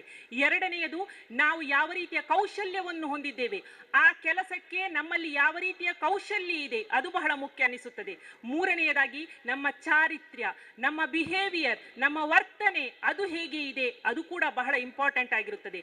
ಆದರೆ ನಾವು ಕೇವಲ ನಮ್ಮ ಸರ್ಟಿಫಿಕೇಟ್ಗಳಿಗೆ ಆದ್ಯತೆಯನ್ನು ನೀಡುತ್ತೇವೆ, ಮಹತ್ವವನ್ನು ನೀಡುತ್ತೇವೆ. ಡಿಗ್ರಿಗಳ ಮೇಲೆ ಡಿಗ್ರಿಗಳನ್ನು ಗಳಿಸಲಿಕ್ಕೆ, ಹೆಚ್ಚು ಸಂಪಾದನೆಯನ್ನು ಮಾಡಲಿಕ್ಕಾಗಿ ಉನ್ನತ ಶಿಕ್ಷಣವನ್ನು ಗಳಿಸಬೇಕು ಎಂಬಂತಹ ಆಲೋಚನೆಯನ್ನು ಮಾತ್ರ ನಾವು ಮಕ್ಕಳಲ್ಲಿ ಹುಟ್ಟಿಸುತ್ತಾ ಇದ್ದೇವೆ. ಬದಲಾಗಿ ಅವರ ಚಾರಿತ್ರ್ಯದ ನಿರ್ಮಾಣಕ್ಕೆ ಹೆಚ್ಚಿನ ಆಸ್ತಿಯನ್ನು ನೀಡುತ್ತಾ ಇಲ್ಲ. ಇದರಿಂದಾಗಿ ಅವರು ಉದ್ಯೋಗವನ್ನು ಅರ್ಧದಲ್ಲೇ ಕಳೆದುಕೊಳ್ಳಬೇಕಾದಂತಹ ಪರಿಸ್ಥಿತಿ ಬರುತ್ತದೆ. ಅವರು ಇತರರೊಂದಿಗೆ ಮಾಡುವಂತಹ ದುರ್ವರ್ತನೆಯಿಂದಾಗಿ ಅವರು ಯಾವ ಸಂಸ್ಥೆಯಲ್ಲಿ ಕೆಲಸ ಮಾಡುತ್ತಿದ್ದಾರೋ ಆ ಸಂಸ್ಥೆಗಳಿಂದ ಹೊರಕಟ್ಟಲ್ಪಡುವಂತಹ ಒಂದು ದಯನೀಯವಾದಂತಹ ಪರಿಸ್ಥಿತಿ ಇಂದು ಸಂಜಾತವಾಗಿದೆ. ಆದುದರಿಂದ ನಾವು ಮಕ್ಕಳಲ್ಲಿ ಈ ವಿಷಯದಲ್ಲಿ ಆಸ್ತಿಯನ್ನು ಮೂಡಿಸಬೇಕು. ನಮ್ಮ ಚಾರಿತ್ರ್ಯವು ಉತ್ತಮವಾಗಿದ್ದರೆ ಖಂಡಿತವಾಗಿಯೂ ನಾವು ಎಲ್ಲಿಯೂ ಕೂಡ ಬದುಕಬಹುದು ಎಂಬುದನ್ನು ನಾವು ಮಕ್ಕಳಿಗೆ ಕಲಿಸಿಕೊಡಬೇಕಾದಂತಹ ಅಗತ್ಯ ಇದೆ. ವಿಶೇಷವಾಗಿ ನಮ್ಮಲ್ಲಿ ಅದನ್ನು ಅಳವಡಿಸಿಕೊಳ್ಳಬೇಕು ಮತ್ತು ಅದನ್ನು ಮುಂದಿನ ಜನಾಂಗಕ್ಕೆ ನಾವು ಟ್ರಾನ್ಸ್ಫರ್ ಮಾಡಬೇಕು, ಅದನ್ನು ಪಸರಿಸಬೇಕಾದಂತಹ ಅಗತ್ಯ ಇದೆ. ಈ ಕೆಲಸವನ್ನು ನಾವು ಆಸ್ಥೆಯಿಂದ ಮಾಡಬೇಕು. ನಮಗೆ ಗೊತ್ತುಂಟು, ನಾವು ಕಲಿತಂತಹ ಸರ್ಕಾರಿ ಶಾಲೆಗಳಲ್ಲಿ ಗೋಡೆಗಳ ಮೇಲೆ ದೊಡ್ಡದಾಗಿ ಬರೆಯಲಾಗಿತ್ತು, ದೇವರ ಭಯವೇ ಜ್ಞಾನದ ಆರಂಭ. ಇಂದು ಸರ್ ಹೇಳಿದ ಹಾಗೆ ಇಂದು ಪರೀಕ್ಷೆಯ ಭಯ ಮಾತ್ರ ಮಕ್ಕಳಿಗೆ ಇದೆ, ದೇವರ ಭಯ ಇಲ್ಲ. ನಮ್ಮನ್ನು ಸೃಷ್ಟಿಸಿದಂತಹ ದೇವನೊಬ್ಬನಿದ್ದಾನೆ, ನಮ್ಮೆಲ್ಲರ ಸೃಷ್ಟಿಕರ್ತನೊಬ್ಬನಿದ್ದಾನೆ. ಅವನು ನಮ್ಮನ್ನು ಸದಾ ವೀಕ್ಷಿಸುತ್ತಾ ಇದ್ದಾನೆ. ಅವನು ನಮ್ಮನ್ನು ಈ ಭೂಮಿಯ ಮೇಲೆ ಪರೀಕ್ಷಾರ್ಥವಾಗಿ ಕಳುಹಿಸಿದ್ದಾನೆ. ಈ ಜೀವನದಲ್ಲಿ ನಾವು ಏನನ್ನು ಮಾಡುತ್ತಾ ಇದ್ದೇವೆಯೋ ಅದೆಲ್ಲವೂ ದೇವನ ವೀಕ್ಷಣೆಯಲ್ಲಿ ಇದೆ. ನಾವು ಈ ಜೀವನ ಎಂಬುದು ಇಲ್ಲಿಗೆ ಕೊನೆಗೊಳ್ಳುವುದಿಲ್ಲ. ಒಂದು ಶಾಶ್ವತವಾದಂತಹ ಜೀವನಕ್ಕೆ ಮರಣದ ನಂತರ ನಮಗೆ ಹೋಗಲಿಕ್ಕಿದೆ. ಆ ಜೀವನದಲ್ಲಿ ನಮಗೆ ಒಳ್ಳೆಯದು ಸಿಗಬೇಕಿದ್ದರೆ ಈ ಜೀವನದಲ್ಲಿ ನಾವು ಒಳ್ಳೆಯದನ್ನು ಮಾಡಿ ಹೋಗಬೇಕು. ಆ ಶಾಶ್ವತವಾದಂತಹ ಜೀವನಕ್ಕೆ ಬೇಕಾದಂತಹ ಪರೀಕ್ಷೆಯ ಕಾಲದಲ್ಲಿ ನಾವು ಇದ್ದೇವೆ ಎಂಬ ಮನೋಭಾವವನ್ನು, ಎಂಬ ನಂಬಿಕೆಯನ್ನು ನಾವು ಮಕ್ಕಳಲ್ಲಿ ಮೂಡಿಸಬೇಕಾದಂತಹ ಅಗತ್ಯ ಇದೆ. ಮಕ್ಕಳು ಶಿಕ್ಷಕರ ಕಣ್ಣು ತಪ್ಪಿಸಿ ಪರೀಕ್ಷಾ ಹಾಲುಗಳಲ್ಲಿ ಕಾಪಿ ಹೊಡೆಯುವುದನ್ನು ನಾವು ನೋಡುತ್ತೇವೆ. ಎಷ್ಟೆಷ್ಟು ಕಲಿತಂತಹ ಮಕ್ಕಳಿಗೆ ಅದರಿಂದ ಅನ್ಯಾಯ ಆಗ್ತದೆ, ಆದರೆ ಅವರು ಮಾತನಾಡುವುದಿಲ್ಲ. ಇದರಿಂದ ಏನು ಗೊತ್ತಾಗ್ತದೆ ಅಂತ ಹೇಳಿದರೆ, ಅವರು ಕೇವಲ ಶಿಕ್ಷಕರಿಗೆ ಮಾತ್ರ ಹೆದರುತ್ತಾರೆ, ಬದಲಾಗಿ ಸೃಷ್ಟಿಸಿದವರನ್ನು ಅವರು ಮರೆತು ಬಿಟ್ಟಿದ್ದಾರೆ. ಈ ದೇವನೊಂದಿಗಿನ ಅವರ ಒಡನಾಟಕ್ಕಾಗಿ ನಾವು ಬಹಳಷ್ಟು ಪ್ರಯತ್ನವನ್ನು ಪಡಬೇಕು. ದೇವರ ಬಗ್ಗೆ ನಂಬಿಕೆಯನ್ನು ಮಕ್ಕಳಲ್ಲಿ ಮೂಡಿಸಲಿಕ್ಕೆ ನಮಗೆ ಸಾಧ್ಯ ಆಗಬೇಕು. ದೇವರ ಭಯದಿಂದ ಮಾತ್ರ ಒಬ್ಬ ವ್ಯಕ್ತಿ ಸಾತ್ವಿಕನಾಗಿ, ಒಬ್ಬ ವ್ಯಕ್ತಿ ಒಳ್ಳೆಯ ವ್ಯಕ್ತಿಯಾಗಿ ಮಾರ್ಪಡಲಿಕ್ಕೆ ಸಾಧ್ಯ. ಅದೇ ರೀತಿಯಲ್ಲಿ ನನಗೆ ಬಹಳ ಸಂತೋಷ ಆಯಿತು. ಈ ಕಾರ್ಯಕ್ರಮದ ಆರಂಭದಲ್ಲಿ ನಾನು ಇದ್ದೆ. ಆಗ ಈ ಕಾರ್ಯಕ್ರಮದ ಮುಖ್ಯ ಸಂಘಾಟಕರಾದಂತಹ ಗೌರವಾನ್ವಿತರಾದಂತಹ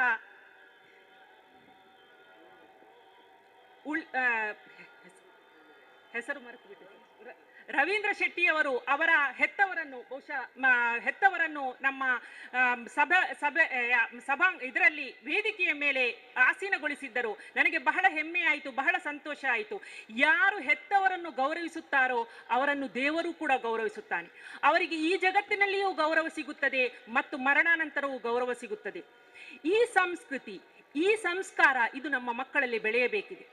ನಾನು ಕೆಲವು ದಿನಗಳ ಹಿಂದೆ ಒಂದು ಕಾರ್ಯಕ್ರಮವನ್ನು ವೀಕ್ಷಿಸ್ತಾ ಇದ್ದೆ. ಅದರಲ್ಲಿ ಒಬ್ಬ ಮಾನಸಿಕ ತಜ್ಞೆಯಾದಂತಹ ಒಬ್ಬ ವೈದ್ಯರು ಹೇಳಿದಂತಹ ಮಾತು, ಅವರ ಬಳಿಗೆ ಓರ್ವ ಹುಡುಗಿಯನ್ನು ಕರೆದುಕೊಂಡು ಬರಲಾಯಿತು. ಓರ್ವ ಹೈಸ್ಕೂಲ್ ಕಲಿಯುತ್ತಿರುವಂತಹ ವಿದ್ಯಾರ್ಥಿನಿ ಅವಳ ತಾಯಿ ಜೊತೆಗೆ ಬಂದಿದ್ದರು. ತಾಯಿಯ ದೂರು ಏನು ಅಂತ ಹೇಳಿದರೆ, ಮಗಳು ಹೇಳಿದ ಹಾಗೆ ಕೇಳುವುದಿಲ್ಲ, ವಿಪರೀತವಾಗಿ ಬದಲಾವಣೆಯಾಗಿದೆ, ಅವಳಿಗೆ ಮಾನಸಿಕವಾಗಿ ಏನೋ ಗೊಂದಲ ಇದೆ, ಸಮಸ್ಯೆ ಇದೆ ಎಂದು ಪ್ರಶ್ನಿಸಿದಾಗ ಗೊತ್ತಾದಂತಹ ವಿಷಯ ಏನಂತ ಹೇಳಿದ್ರೆ, ಮಗಳು ಮೊಬೈಲ್ ನೋಡ್ತಾ ಇದ್ದಾಗ ಆ ಮೊಬೈಲನ್ನು ತೆಗೆದುಕೊಂಡದ್ದಕ್ಕಾಗಿ ಆ ಮಾತೆಯ ಮುಖಕ್ಕೆ ಆ ಹುಡುಗಿ ಹೊಡೆದಿದ್ದಳು.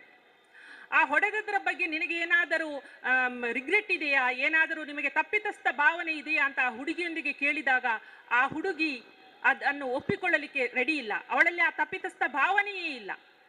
ಈ ರೀತಿಯಲ್ಲಿ ನಮ್ಮ ಸಮಾಜವು ಬದಲಾಗುತ್ತಾ ಇದೆ. ಹೆತ್ತವರನ್ನು ಗೌರವಿಸುವಂತಹ ಒಂದು ವಾತಾವರಣವನ್ನು ನಾವು ನಮ್ಮಲ್ಲಿ ಬೆಳೆಸಿಕೊಳ್ಳಬೇಕು. ಹೆತ್ತವರು ಅಂತ ಹೇಳಿದರೆ ಈ ಜಗತ್ತಿನ ಮೇಲೆ ನಮ್ಮ ಸೃಷ್ಟಿಗೆ ಕಾರಣರಾದಂತಹ ವ್ಯಕ್ತಿಗಳು. ಯಾವಾಗ ನಾವು ಹೆತ್ತವರನ್ನು ಗೌರವಿಸುತ್ತೇವೆಯೋ ನಮ್ಮಲ್ಲಿ ಎಲ್ಲ ಒಳಿತುಗಳು ತನ್ನಿಂತಾನೇ ಉಂಟಾಗುತ್ತದೆ. ಇಂದು ನೋಡಿ, ವೃದ್ಧಾಶ್ರಮಗಳ ಸಂಖ್ಯೆಯು ಹೆಚ್ಚಾಗ್ತಾ ಇದೆ. ಮಕ್ಕಳು, ನಾವು ಕಲಿಸುತ್ತಿರುವಂತಹ ನಮ್ಮ ಮಕ್ಕಳು ಕೆನಡಾಕ್ಕೆ ಹೋಗ್ತಾ ಇದ್ದಾರೆ, ಆಸ್ಟ್ರೇಲಿಯಾದಲ್ಲಿದ್ದಾರೆ, ಜರ್ಮನಿಯಲ್ಲಿದ್ದಾರೆ ಅಂತ ಹೆಮ್ಮೆಯಲ್ಲಿ ಹೆತ್ತವರು ಹೇಳಿಕೊಳ್ಳುತ್ತಾರೆ, ಶಿಕ್ಷಕರು ಹೇಳಿಕೊಳ್ಳುತ್ತಾರೆ. ಆದರೆ ಅವರ ಹೆತ್ತವರು ಏನು ಮಾಡುತ್ತಾ ಇದ್ದಾರೆ ಅದನ್ನು ನಾವು ಗಮನಿಸಬೇಕು. ಮಕ್ಕಳು ಎರಡಿದ್ದರೆ ಒಬ್ಬರಿಗೆ ಕೂಡ ತಾಯಿಯನ್ನು ತಂದೆಯನ್ನು ನೋಡಿಕೊಳ್ಳುವಂತಹ ವ್ಯವಧಾನ ಇಲ್ಲ. ಅವರು ನೋಡಿಕೊಳ್ಳಲಿ, ಇವನು ನೋಡಿಕೊಳ್ಳಲಿ ಅಂತ ಹೇಳಿ ಇಬ್ಬರು ಕೂಡ ದೇಶ ಬಿಟ್ಟು ಹೊರಟು ಹೋಗುತ್ತಾರೆ. MBBS ಪೂರ್ತಿಗೊಳಿಸಿ ಈಗ ಇಂಟರ್ನ್ಶಿಪ್ ಮಾಡುತ್ತಿರುವಂತಹ ನನ್ನ ಮಗಳು ಇಲ್ಲಿಯ ವೆನ್ಲಾಕ್ ಆಸ್ಪತ್ರೆಯಲ್ಲಿ ಇಂಟರ್ನ್ಶಿಪ್ ಮಾಡ್ತಾ ಇದ್ದಾಳೆ. ಅಲ್ಲಿಗೆ ಬರ್ತಾರಂತೆ ವೃದ್ಧರಾದಂತಹ ಮಾತೆಯರು, ವೃದ್ಧರಾದಂತಹ ತಂದೆಯರು ಕೈಯಲ್ಲಿ ಇನ್ಸುಲಿನ್ನ ಇಂಜೆಕ್ಷನ್ ಹಿಡಿದುಕೊಂಡು, ಒಂದಷ್ಟು ಮಾತ್ರೆಗಳನ್ನು ಹಿಡಿದುಕೊಂಡು, ಇದು ಏನು ನೋಡು, 2 ದಿನ ಜ್ವರದಿಂದ ಮಲಗಿದ್ದೆ, ನನಗೆ ಇದನ್ನು ಚುಚ್ಚಿಕೊಳ್ಳಲಿಕ್ಕೆ ಆಗಲಿಲ್ಲ, ನನ್ನ ಪರಿಸ್ಥಿತಿ ಬಿಗಡಾಯಿಸಿದೆ, ನನಗೇನಾದರೂ ಸಹಾಯ ಮಾಡು ಎಂದುಕೊಂಡು ಅವರು ವೈದ್ಯರನ್ನು ಸಂಪರ್ಕಿಸ್ತಾರೆ. ಏನಮ್ಮ ಮನೆಯಲ್ಲಿ ಯಾರು ಇಲ್ವಾ? ಇದ್ದಾರೆ, ಮಗ ಆಸ್ಟ್ರೇಲಿಯಾದಲ್ಲಿದ್ದಾನೆ, ಮಗಳು ಕೆನಡಾದಲ್ಲಿದ್ದಾಳೆ. ತಾಯಿ ರೋಗಿಯಾಗಿ ಮಲಗಿದರೆ ಅವಳನ್ನು ಉಪಚರಿಸುವಂತಹ ವ್ಯಕ್ತಿಗಳು ಯಾರೂ ಇಲ್ಲ. ನಾವು ಯಾಕೆ ಇಷ್ಟು ಏನು ಸೆಲ್ಫಿಶ್ಗಳಾಗ್ತಾ ಇದ್ದೇವೆ, ಯಾಕೆ ಇಷ್ಟು ಸ್ವಾರ್ಥಿಗಳಾಗುತ್ತಾ ಇದ್ದೇವೆ ಎಂಬುದನ್ನು ನಾವು ನೋಡಿಕೊಳ್ಳಬೇಕು. ನಮ್ಮ ಮಕ್ಕಳಿಗೆ ನಾವು ಯಾವುದನ್ನು ಕಲಿಸುತ್ತಾ ಇದ್ದೇವೆ ಅದನ್ನೇ ನಾವು ಹಿಂದಕ್ಕೆ ಪಡೆಯುತ್ತಾ ಇದ್ದೇವೆ. ನಾವು ಮಕ್ಕಳಿಗೆ ಕಲಿಯುವಾಗ ಹೇಳ್ತೇವೆ ಒಳ್ಳೆಯದಾಗಿ ಕಲಿಬೇಕು ಮತ್ತು ಒಳ್ಳೆಯದಾಗಿ ಹಣ ಸಂಪಾದಿಸಬೇಕು. ನನಗೆ ಏನು ಮಾಡಲಿಕ್ಕೆ ಸಾಧ್ಯ ಆಗಲಿಲ್ಲ ಅದೆಲ್ಲವನ್ನು ನೀನು ಮಾಡಿ ತೋರಿಸಬೇಕು ಅಂತ. ಇದನ್ನು ನಾವು ಬಿಟ್ಟು ಬಿಡಬೇಕಾಗಿದೆ. ಯಾಕೆಂತ ಹೇಳಿದ್ರೆ ಅವರು ನಮ್ಮನ್ನು ATM ಮಿಷಿನ್ ಅಂತ ಹೇಳಿ ತಿಳಿದುಕೊಂಡಿದ್ದಾರೆ. ಅದೇ ರೀತಿಯಲ್ಲಿ ತಿರುಗಿ ಅವರಿಂದ ಕೂಡ ನಾವು ಹಣವನ್ನೇ ನಿರೀಕ್ಷಿಸುತ್ತಾ ಇದ್ದೇವೆ. ಸಹೋದರಿಯರೇ, ಸಹೋದರರೇ, ಒಂದು ವಿಷಯ ನಮಗೆ ನೆನಪಿರಬೇಕು. ಹಣದಿಂದ ಎಲ್ಲವನ್ನೂ ಗಳಿಸಬಹುದು, ಹಣದಿಂದ ಎಲ್ಲವನ್ನೂ ಗಳಿಸಬಹುದು ಎಂಬಂತಹ ಒಂದು ಏನು ತಪ್ಪು ಭಾವನೆಯಲ್ಲಿ ನಾವು ಇದ್ದೇವೆ. ಹಣದಿಂದ ಎಲ್ಲವನ್ನು ಸಂಪಾದಿಸಬಹುದು. ಏನನ್ನು ಸಂಪಾದಿಸಬಹುದು?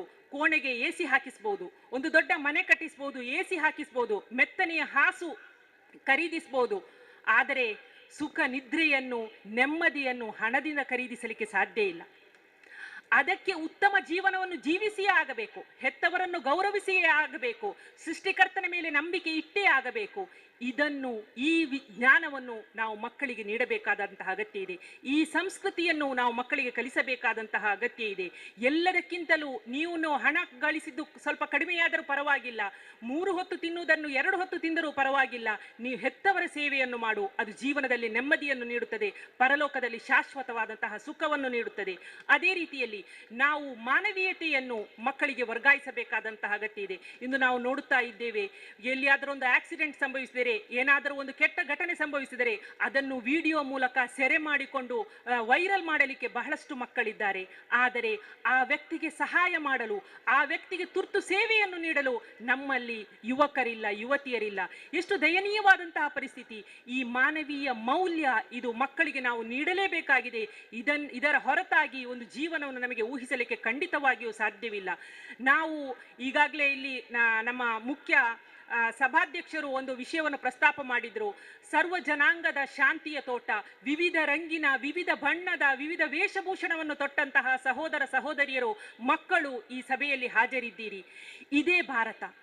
ಈ ಸಂಸ್ಕೃತಿ, ಈ ವೈವಿಧ್ಯತೆ, ಈ ಬಹುಧರ್ಮೀಯತೆ, ಬಹು ಸಂಸ್ಕೃತಿ, ಇದನ್ನು ನಾವು ಉಳಿಸಿ ಬೆಳೆಸಬೇಕಾದಂತಹ ಅಗತ್ಯ ಇದೆ. ಇದನ್ನು ನಾವು ಮಕ್ಕಳಿಗೆ ಕಲಿಸಿಕೊಡಬೇಕು. ವಿವಿಧ ಧರ್ಮೀಯರು ಕಲಿಯುವಂತಹ ಶಾಲೆಗಳಲ್ಲಿ ಮಕ್ಕಳು ಪರಸ್ಪರ ಆಪ್ತತೆಯಿಂದ, ಮಕ್ಕಳು ಪ್ರೀತಿ ವಿಶ್ವಾಸದಿಂದ ಬೆಳೆಯಲಿಕ್ಕೆ ಸಾಧ್ಯ ಇದೆ. ಇದೇ ಭಾವನೆಯು ಶಾಲೆಯಿಂದ ಹೊರಗೆ ಹೋದರೂ ಕೂಡ ಅವರಿಗೆ ಬೆಳೆಯಬೇಕಾಗಿದೆ. ಒಟ್ಟು ಸಮಾಜದಲ್ಲಿಯೂ ಕೂಡ ಅದು ನೆಲೆನಿಲ್ಲಬೇಕಾಗಿದೆ. ಇದಕ್ಕಾಗಿಯೇ, ಈ ಸಹಿಷ್ಣುತೆಗಾಗಿಯೇ, ಈ ಬಹು ಸಂಸ್ಕೃತಿಗಾಗಿಯೇ, ಈ ಬಹುಧರ್ಮೀಯ ಮಧ್ಯೆ ಇರುವಂತಹ ಸೌಹಾರ್ದಕ್ಕಾಗಿಯೇ ಈ ದೇಶವು ಹೆಸರುವಾಸಿಯಾಗಿದೆ. ಈ ದೇಶದ ಹೆಸರಿಗೆ ಕಳಂಕ ಬರುವಂತಹ ಯಾವ ಕೆಲಸವೂ ಕೂಡ ನಮ್ಮ ಯುವ ತಲೆಮಾರಿನಿಂದ ಸಂಭವಿಸಬಾರದು. ಅದಕ್ಕಾಗಿ ನಾವು ಮಕ್ಕಳನ್ನು ಟ್ರೈನ್ ಮಾಡಬೇಕಾದಂತಹ ಅಗತ್ಯ ಇದೆ. ಮಕ್ಕಳಿಗೆ ಮೌಲ್ಯಗಳನ್ನು ಪಸರಿಸಬೇಕಾದಂತಹ ಅಗತ್ಯ ಇದೆ. ಅದೇ ರೀತಿಯಲ್ಲಿ ನನ್ನ ಸಮಯ ಮುಕ್ತಾಯವಾಗುತ್ತಾ ಬಂತು. ಕೊನೆಯಲ್ಲಿ ಒಂದು ಮಾತು, ನಾವು ಹೇಗಿದ್ದರೂ ಏನಾಗಿದ್ದರೂ ಕೂಡ ಪ್ರಾಮಾಣಿಕತೆಯನ್ನು ಎಂದೂ ಕೂಡ ಕೈಬಿಡಬಾರದು. ಮಲೇಷ್ಯಾದಲ್ಲಿ ನಮ್ಮೊಬ್ಬರು ಗೆಳೆಯರು ಮಲೇಷ್ಯಾಕ್ಕೆ ಪ್ರವಾಸ ಹೋಗಿದ್ರು. ಆ ಸಂದರ್ಭದಲ್ಲಿ ಅವರು ಒಂದು ಆಟೋದಲ್ಲಿ, ಅಲ್ಲಿನ ಸಾರ್ವಜನಿಕ ವಾಹನದಲ್ಲಿ ಪ್ರಯಾಣಿಸಿದಾಗ ಅವರಿಗೆ 12 ರಿಕೆಟ್ಸ್ ಅನ್ನು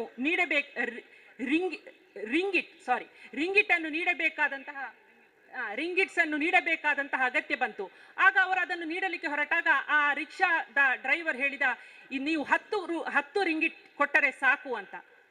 ಯಾಕೆ ಅಂತ ಹೇಳಿ ಪ್ರಶ್ನಿಸಿದಾಗ ನನಗೆ ಸ್ವಲ್ಪ ರೋಡ್ ಕನ್ಫ್ಯೂಸ್ ಆಯಿತು. ನಾನು ಅದು ನಿಜವಾಗಿ ಇಲ್ಲಿಗೆ ಆಗೋದು 10, ಆ 10 ಮಾತ್ರ ಕೊಡಿ. ಯಾಕೆ ನನಗೆ 12 ತೆಗೆದುಕೊಳ್ಬೇಕಾಗಬಹುದಿತ್ತಲ್ಲ, ನನಗೆ ಗೊತ್ತಾಗ್ತಿರ್ಲಿಲ್ಲಲ್ಲ, ನಾನು ಇಲ್ಲಿಗೆ ಹೊಸಬ ಅಲ್ಲ. ನೀವು ಇನ್ನೊಮ್ಮೆ ಈ ಊರಿಗೆ ಬರಬಹುದು, ಇದೇ ಸ್ಥಳಕ್ಕೆ ನೀವು ಭೇಟಿ ನೀಡಬಹುದು. ಆಗ ಇನ್ನೊಬ್ಬ ರಿಕ್ಷಾವಾಲ ನಿಮ್ಮೊಂದಿಗೆ ಕೇವಲ 10 ರಿಂಗೆಟ್ಸ್ ತೆಗೆದುಕೊಳ್ಳುತ್ತಾನೆ. ಆಗ ನೀವು ನನ್ನನ್ನು ಅಪ್ರಾಮಾಣಿಕ ಅಂತ ಹೇಳಿ ಭಾವಿಸ್ತೀರಿ. ಅದು ನನಗೆ ಇಷ್ಟ ಇಲ್ಲ. ನೀವು 140 ಕೋಟಿ ಜನರಿರುವಂತಹ ಒಂದು ದೇಶವನ್ನು ಪ್ರತಿನಿಧಿಸುತ್ತಿರುವಂತಹ ವ್ಯಕ್ತಿ ಆ ಊರಿಗೆ ಹೋಗಿ ನನ್ನ ದೇಶದ ಹೆಸರನ್ನು ನೀವು ಈ ರೀತಿಯಲ್ಲಿ ಹೇಳಬಹುದು, ಅಪ್ರಾಮಾಣಿಕರ ಊರು ಅಂತ ಹೇಳಬಹುದು. ಅದು ನನಗೆ ಇಷ್ಟ ಇಲ್ಲ. ಈ ದೇಶ ಪ್ರೇಮವನ್ನು, ಈ ದೇಶಾಭಿಮಾನವನ್ನು ನಾವು ಬೆಳೆಸಬೇಕಾದಂತಹ ಅಗತ್ಯ ಇದೆ. ಈ ಪ್ರಾಮಾಣಿಕತೆಯನ್ನು ನಾವು ರೂಢಿಸಿಕೊಳ್ಳಬೇಕಾದಂತಹ ಅಗತ್ಯ ಇದೆ. ಈ ರಿಕ್ಷಾದ ಡ್ರೈವರಿಗಿರುವಂತಹ, ಚಾಲಕನಿಗಿರುವಂತಹ ಪ್ರಾಮಾಣಿಕತೆ ನಮ್ಮ ದೇಶದಲ್ಲಿ ಪ್ರತಿಯೊಬ್ಬ ರಾಜಕಾರಣಿಗೆ, ಪ್ರತಿಯೊಬ್ಬ ಅಧಿಕಾರಿಗೆ ಇರುತ್ತಿದ್ದರೆ ಖಂಡಿತವಾಗಿಯೂ ಇಲ್ಲಿ ಭ್ರಷ್ಟಾಚಾರವಿರುತ್ತಿರಲಿಲ್ಲ. ಇಲ್ಲಿ ಹಸಿವೆಯಿಂದ ಜನರು ಸಾಯುತ್ತಾ ಇರಲಿಲ್ಲ, ಇಲ್ಲಿ ಜನರು ಎಲ್ಲ ರೀತಿಯ ಕೆಡುಕುಗಳಲ್ಲಿ ಮುಳುಗುತ್ತಾ ಇರಲಿಲ್ಲ. ಖಂಡಿತವಾಗಿಯೂ ಬದಲಾವಣೆ ಸಾಧ್ಯ ಇದೆ. ಯುವ ಸಮೂಹವನ್ನು ಬದಲಿಸುವಂತಹ ಗುರುತರವಾದಂತಹ ಜವಾಬ್ದಾರಿಯನ್ನು ನಮ್ಮ ಶಿಕ್ಷಣ ಸಂಸ್ಥೆಗಳು ವಹಿಸಿಕೊಂಡರೆ ಖಂಡಿತವಾಗಿಯೂ ಬದಲಾವಣೆಯೂ ಸಾಧ್ಯ ಇದೆ. ಈಗಾಗಲೇ ಸರ್ ಬಹಳಷ್ಟು ವಿಷಯಗಳನ್ನು ಹೇಳಿದರು. ಆ ಪಾರಂಪರಿಕ ಮೌಲ್ಯಗಳಿವೆಯಲ್ಲ, ಅವು ಶಾಶ್ವತವಾದಂತಹ ಮೌಲ್ಯಗಳು. ಆ ಮೌಲ್ಯಗಳನ್ನು ನಮ್ಮ ಶಿಕ್ಷಣ ಸಂಸ್ಥೆಗಳಲ್ಲಿ ಪುನಃ ಅಳವಡಿಸಿಕೊಂಡು ಒಂದು ಹೊಸ ಬದಲಾವಣೆಗೆ, ಒಂದು ಹೊಸ ಕ್ರಾಂತಿಗೆ ನಾವೆಲ್ಲರೂ ಕೂಡ ಮುಂದಡಿ ಇಡೋಣ. ಅದು ನಮ್ಮಿಂದ ಸಾಧ್ಯವಾಗಲಿ, ಮುಂದಿನ ತಲೆಮಾರಿಗೆ ಒಳ್ಳೆಯದಾಗಲಿ, ಅವರ ಭವಿಷ್ಯವು ಬೆಳಗಲಿ ಎಂಬುದಾಗಿ ಹಾರೈಸುತ್ತಾ ನನ್ನ ಮಾತುಗಳನ್ನು ಮುಗಿಸುತ್ತಿದ್ದೇನೆ. ಅವಕಾಶಕ್ಕಾಗಿ ಧನ್ಯವಾದಗಳನ್ನು ಅರ್ಪಿಸುತ್ತಿದ್ದೇನೆ. ಬಹಳ ಚೆನ್ನಾಗಿ ತಮ್ಮದಾದಂಥ ಒಂದು ಸಬ್ಜೆಕ್ಟ್, ಆ ವಿಷಯ ಏನುಂಟು ಅದನ್ನು ಮಂಡಿಸಿದ್ದಾರೆ. ಆಧುನಿಕ ಶಿಕ್ಷಣದಲ್ಲಿ ಸಂಸ್ಕಾರ ಸಂಸ್ಕೃತಿಯ ಅವಶ್ಯಕತೆ ಖಂಡಿತವಾಗಿ ಇದೆ ಎಂಬುದನ್ನು ಭಾಳ ಪ್ರತಿಪಾದಿಸಿದ್ದಾರೆ ನಮ್ಮ ಸಬೀಬಾ ಫಾತಿಮಾ ಅವರು. ಎರಡನೆಯ ಮನೆ ಶಾಲೆ. ಹಾಗಾದರೆ ಮೊದಲ ಮನೆ ಅದು ನಮ್ಮ ಹುಟ್ಟಿ ಬೆಳೆದಂಥ ಮನೆ. ಮನೆಯೇ ಮೊದಲ ಪಾಠಶಾಲೆ, ಜನನಿ ತಾನೇ ಮೊದಲ ಗುರುವು. ಹಾಗಾಗಿ ಇಲ್ಲಿ ಸಂಸ್ಕೃತಿಯ ಅವಶ್ಯಕತೆ ಖಂಡಿತ ಬೇಕು. ಈ ಸಂಸ್ಕಾರ ಸಂಸ್ಕೃತಿಯನ್ನು ಅಲ್ಲಿ ಚಾಲನೆಗೊಳಿಸಿ ಆಮೇಲೆ ಆಧುನಿಕ ಶಿಕ್ಷಣದಲ್ಲಿ ಎಷ್ಟು ಸಾಧ್ಯ ಉಂಟೋ ಅಷ್ಟು. ಯಾಕಂದರೆ ನಿಜವಾಗಿ ಕೂಡ ಒಮ್ಮೊಮ್ಮೆ ಅವರು ಹೇಳಿದರು, ಭಾಳ ಹಿಂದಿನ ವೈದ್ಯರು ಈಗ ಬಂದು ಆಪರೇಷನ್ ಥಿಯೇಟ್ರಿಗೆ ಹೋದರೆ ಹೇಗೆ ಅಂತೇಳೊಂದು ಭಾಳ ಪ್ರಶ್ನೆ ಹಾಕಿದ್ರು ಅವರು. ನಿಜವಾದ ಒಳ್ಳೆಯ ಒಂದು ವಿಚಾರ ಅದು. ಯಾಕಂದರೆ ಹಿಂದಿನಲ್ಲಿ ಕಣ್ಣಿಗೆ, ಮೂಗಿಗೆ, ಕಿವಿಗೆ, ಬಾಯಿಗೆ, ಹೊಟ್ಟೆಗೆ ಎಲ್ಲ ಕಾಯಿಲೆಗೆ ಒಬ್ಬನೇ ಡಾಕ್ಟ್ರು, ಅವ ಎಲ್ಲ ಕಾಯಿಲೆಗೂ ಮದ್ದು ಕೊಡ್ತಾನೆ. ಈಗ ಹಾಗಲ್ಲ, ಬೇರೆ ವಿವಿಧ ಅಂಗಗಳಿಗೆ ಬೇರೆ ಬೇರೆ ಡಾಕ್ಟ್ರೇ ಆಗಬೇಕು ವಿನಃ ಒಬ್ಬನ ಹತ್ರ ಏನು ಮಾಡಲಿಕ್ಕೆ ಆಗೋದಿಲ್ಲ ಅದು. ಹಾಗಾಗಿ ಇದರ ಬಗ್ಗೆ ನಾವು ಗಮನಿಸಬೇಕು. ಪಾರಂಪರಿಕ ಆ ವೈದ್ಯನೂ ಕೂಡ ಆಧುನಿಕ ಈ ಸಹಕಾರಿಗಳ ಮಧ್ಯೆ ಸಿಲುಕಿದಾಗ ಏನೋ ತೊಂದರೆಗೆ ಎಡವಟ್ಟುಗಳು ಆಗುವ ಸಾಧ್ಯತೆಗಳಿರ್ತದೆ. ಹಾಗೆ ಒಂದು ಆಪರೇಷನ್ ಸಕ್ಸಸ್ ಆಯ್ತಂತೆ ಅಂಥವ್ರು ಬಂದು ಥಿಯೇಟ್ರ್ ಒಳಗೆ, ಆಪರೇಷನ್ ಥಿಯೇಟ್ರ್ ಒಳಗೆ ಆಪರೇಷನ್ ಸಕ್ಸಸ್, ಎಲ್ಲ ಸಹಕಾರ ಮಾಡಿದರು ಆಧುನಿಕದ ಸಹ ವೈದ್ಯರೆಲ್ಲ. ಎಲ್ಲ ಆಗಿ ಕಣ್ಣು ಬಿಡಲಿಕ್ಕೆ ಶುರು ಮಾಡಿದ ಪೇಷಂಟ್, ಆಮೇಲೆ ನಗಾಡಲಿಕ್ಕೆ ಶುರು ಮಾಡಿದ. ಓಹೋ ಭಾರಿ ಖುಷಿ ಆಯಿತು, 2 ದಿವಸ ಬಿಟ್ಟು ಡಿಸ್ಚಾರ್ಜ್ ಮಾಡಿ ಅಂತ ಆಯ್ತಲ್ಲ ಆರ್ಡ್ರ್. ಕಡೆಗೆ 2 ದಿವಸ ಇರುವ ಮೊದಲು ಓಡಿ ಓಡಿ ಬರ್ತಾರಂತೆ ಎಲ್ಲ. ತಡಿ ಡಿಸ್ಚಾರ್ಜ್ ಮಾಡಬೇಡಿ, ಒಂದು ಸಣ್ಣ ಆಪರೇಷನ್ ಉಂಟಂತ. ಏನು ನೋಡುವ ಕಡೆಗೆ ಹೊಟ್ಟೆ ಒಳಗೆ ಉಳಿದುಳ್ಳೆ ಕತ್ತರಿ ಮತ್ತು ಸೂಜಿಯಲ್ಲಿ ಬಾಕಿಯಾಗಿದೆ ಹೊಲಿಯುವಾಗ. ಈ ಥರದಲ್ಲಿ ಎಡವಟ್ಟಾಗುವ ಸಾಧ್ಯತೆಗಳು ಇರ್ತದೆ ವಿನಃ ಪಾರಂಪರಿಕವಾಗಿರ್ತಕ್ಕಂಥ ವೈದ್ಯರು ನಿಜವಾಗಿಯೂ ಕೂಡ ಪ್ರಬುದ್ಧರು. ಅಂಥ ಅವರ ಸಂಸ್ಕಾರ ಸಂಸ್ಕೃತಿಯ ವಿಚಾರಧಾರೆಗಳು ಈಗ ಈ ಆಧುನಿಕ ಯುಗದಲ್ಲಿ ಬಹಳಷ್ಟು ಅಗತ್ಯ ಇದೆ. ಅದು ವೈದ್ಯಕೀಯ ಕೇಂದ್ರದಲ್ಲಿರ್ಬೋದು, ಶಿಕ್ಷಣ ಕೇಂದ್ರದಲ್ಲಿರ್ಬೋದು, ಎಲ್ಲ ರೀತಿಯಲ್ಲಿ ಕೂಡ ಇದನ್ನು ಉಳಿಸುವ ಹಾಗೆ ಬೆಳೆಸುವ ಹಾಗೆ ಮನೆಯ ಹೆತ್ತವರು ಜಾಗೃತಿ ವಹಿಸಬೇಕು. ದೇವರ ಭಯ ಇರಬೇಕು, ಹೆತ್ತವರ ಮೇಲಿನ ಪ್ರೀತಿ ವಿಶ್ವಾಸವನ್ನು ಕಳೆದುಕೊಳ್ಳಬಾರದು ಎಂಬ ಸಂದೇಶವನ್ನು ನೀಡಿದ್ದಾರೆ. ಸಬಿಹಾ ಫಾತಿಮಾ ಅವರಿಗೆ ಹೃತ್ಪೂರ್ವಕವಾದಂಥ ಅಭಿನಂದನೆಗಳನ್ನು ಸಲ್ಲಿಸಿ ಈಗ ವಿಚಾರಗೋಷ್ಠಿಯ ಅಂತಿಮ ಹಂತಕ್ಕೆ ಬಂದಿದ್ದೇವೆ ನಾವು. ಅಧ್ಯಕ್ಷರು ಎರಡೂ ವಿಷಯ ಮಂಡನೆಯ ಕುರಿತಾಗಿ ಮತ್ತು ತನ್ನದಾದಂಥ ಒಂದು ವಿಶೇಷ ವಿಚಾರಧಾರೆಗಳನ್ನು ಒಂದು ರೀತಿಯಲ್ಲಿ ಸಮನ್ವಯಗೊಳಿಸಿ ಮಾತನಾಡಬೇಕಂತೇಳಿ ಕೇಳಿಕೊಳ್ತಾ ಇದ್ದೇವೆ ಡಾಕ್ಟರ್ ಅನಿತಾ ರವಿಶಂಕರ್ ಅವರನ್ನು. ಈಗ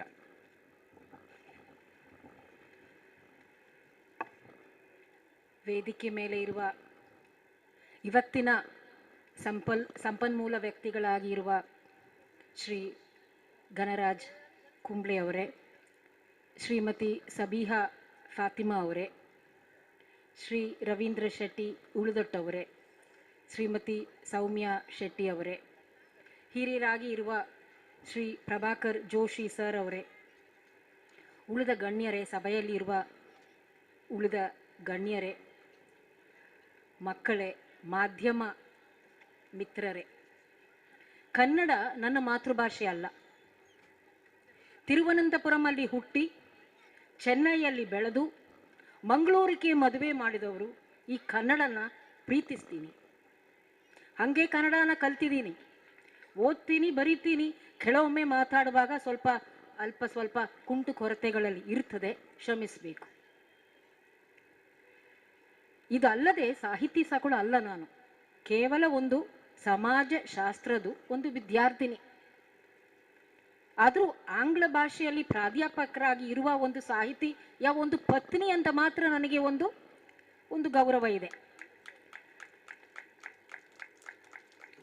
ಇವತ್ತಿನ ನಿಜವಾಗ್ಲೂ ಹೇಳಬೇಕಾದ್ರೆ ಈ ರತ್ನೋತ್ಸವ 2022 ದಶಮ ಸಂಭ್ರಮಕ್ಕೆ ನನ್ನನ್ನು ಕರೆದು ತುಂಬ ಪ್ರೀತಿಯಿಂದ ಈ ಒಂದು ಅಧ್ಯಕ್ಷತೆಯನ್ನು ವಹಿಸಬೇಕು ಅಂತ ನಾನು ತುಂಬ ಧನ್ಯವಾದಗಳನ್ನು ಅರ್ಪಿಸ್ತೀನಿ.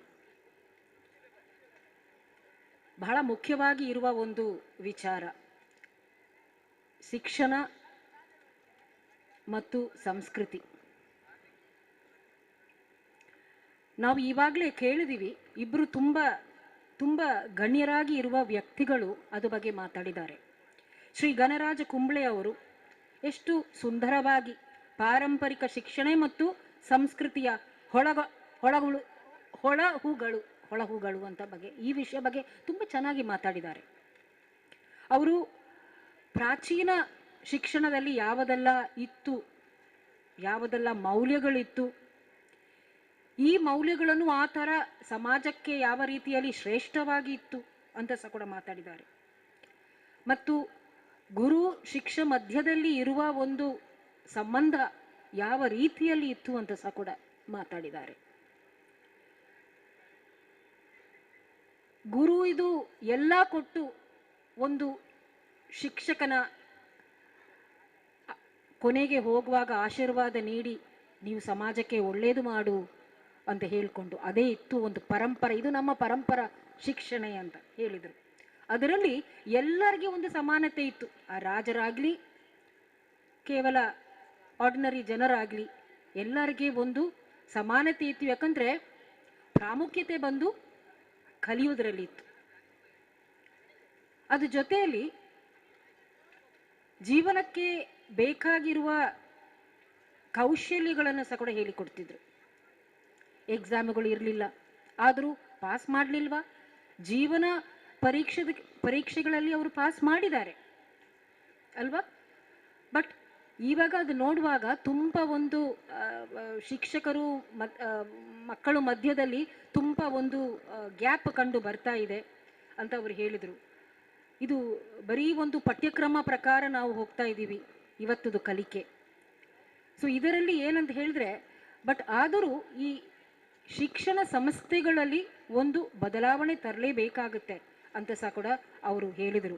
ಖಾಲಿ ಪಠ್ಯಕ್ರಮಗಳಲ್ಲಿ ಮಾತ್ರ ನಾವು ಇಟ್ಕೊಂಡು ನಾವು ಶಿಕ್ಷಣ ಮಾಡಬಾರ್ದು, ಅದ್ರ ಜೊತೆಯಲ್ಲಿ ಜೀವನಕ್ಕೆ ಬೇಕಾಗಿರುವ ಕೌಶಲ್ಯಗಳನ್ನು ಸಹ ಕೂಡ ಶಿಕ್ಷಕರು ಮಕ್ಕಳಿಗೆ ಒದಗಿಸ್ಕೊಡ್ಬೇಕು ಅಂತ ಅವರು ಕೊನೆ ಒಂದು ಮಾತು ಹೇಳಿದರು. ಬಹಳ ಮುಖ್ಯವಾಗಿ ಇರುವ ಒಂದು ಮಾತುಗಳು. ಅದೇ ಥರ ನಮ್ಮ ಶ್ರೀಮತಿ ಸಬಿಹಾ ಅವರು ತುಂಬ ಒಳ್ಳೆ ಮಾತಿನಲ್ಲಿ ಅವರು ಹೇಳಿದರು. ಅದು ತುಂಬ ಕರೆಕ್ಟಾಗಿ ಅವರು ಹೇಳಿದ್ರು. ಮೆಕಾಲಿ ಅವರು ತಂದ ಶಿಕ್ಷಣದಲ್ಲಿ ಇರುವ ಬದಲಾವಣೆಗಳು, ರಿಫಾರ್ಮ್ಸ್ ಅಂತ ಹೇಳ್ಬೋದು. ಖಾಲಿ ಒಂದು ಕ್ಲರ್ಕುಗಳನ್ನು ಮಾತ್ರ ಉತ್ಪನ್ನ ಮಾಡೋದಕ್ಕೋಸ್ಕರ ತಂದ ಒಂದು ಶಿಕ್ಷಣ ನಾವು ಇವತ್ತು ಸಹ ಕೂಡ ಕಂಡು ಬರ್ತಾ ಇದ್ದೀವಿ ಅಂತ. ಇದ್ರ ಜೊತೆಯಲ್ಲಿ ಅವರು ಹೇಳಿದರು, ಶಿಕ್ಷಣ ಸಂಸ್ಥೆಗಳು ಅವರ ಪಠ್ಯಕ್ರಮದಲ್ಲಿ ಏನೆಲ್ಲ ಇದೆಯೋ ಅದ್ರ ಜೊತೆಯಲ್ಲಿ ಜೀವನಕ್ಕೆ ಬೇಕಾಗಿರುವ ಮೌಲ್ಯಗಳನ್ನು ಕಲಿಸ್ಕೊಡ್ಬೇಕು ಅಂತ.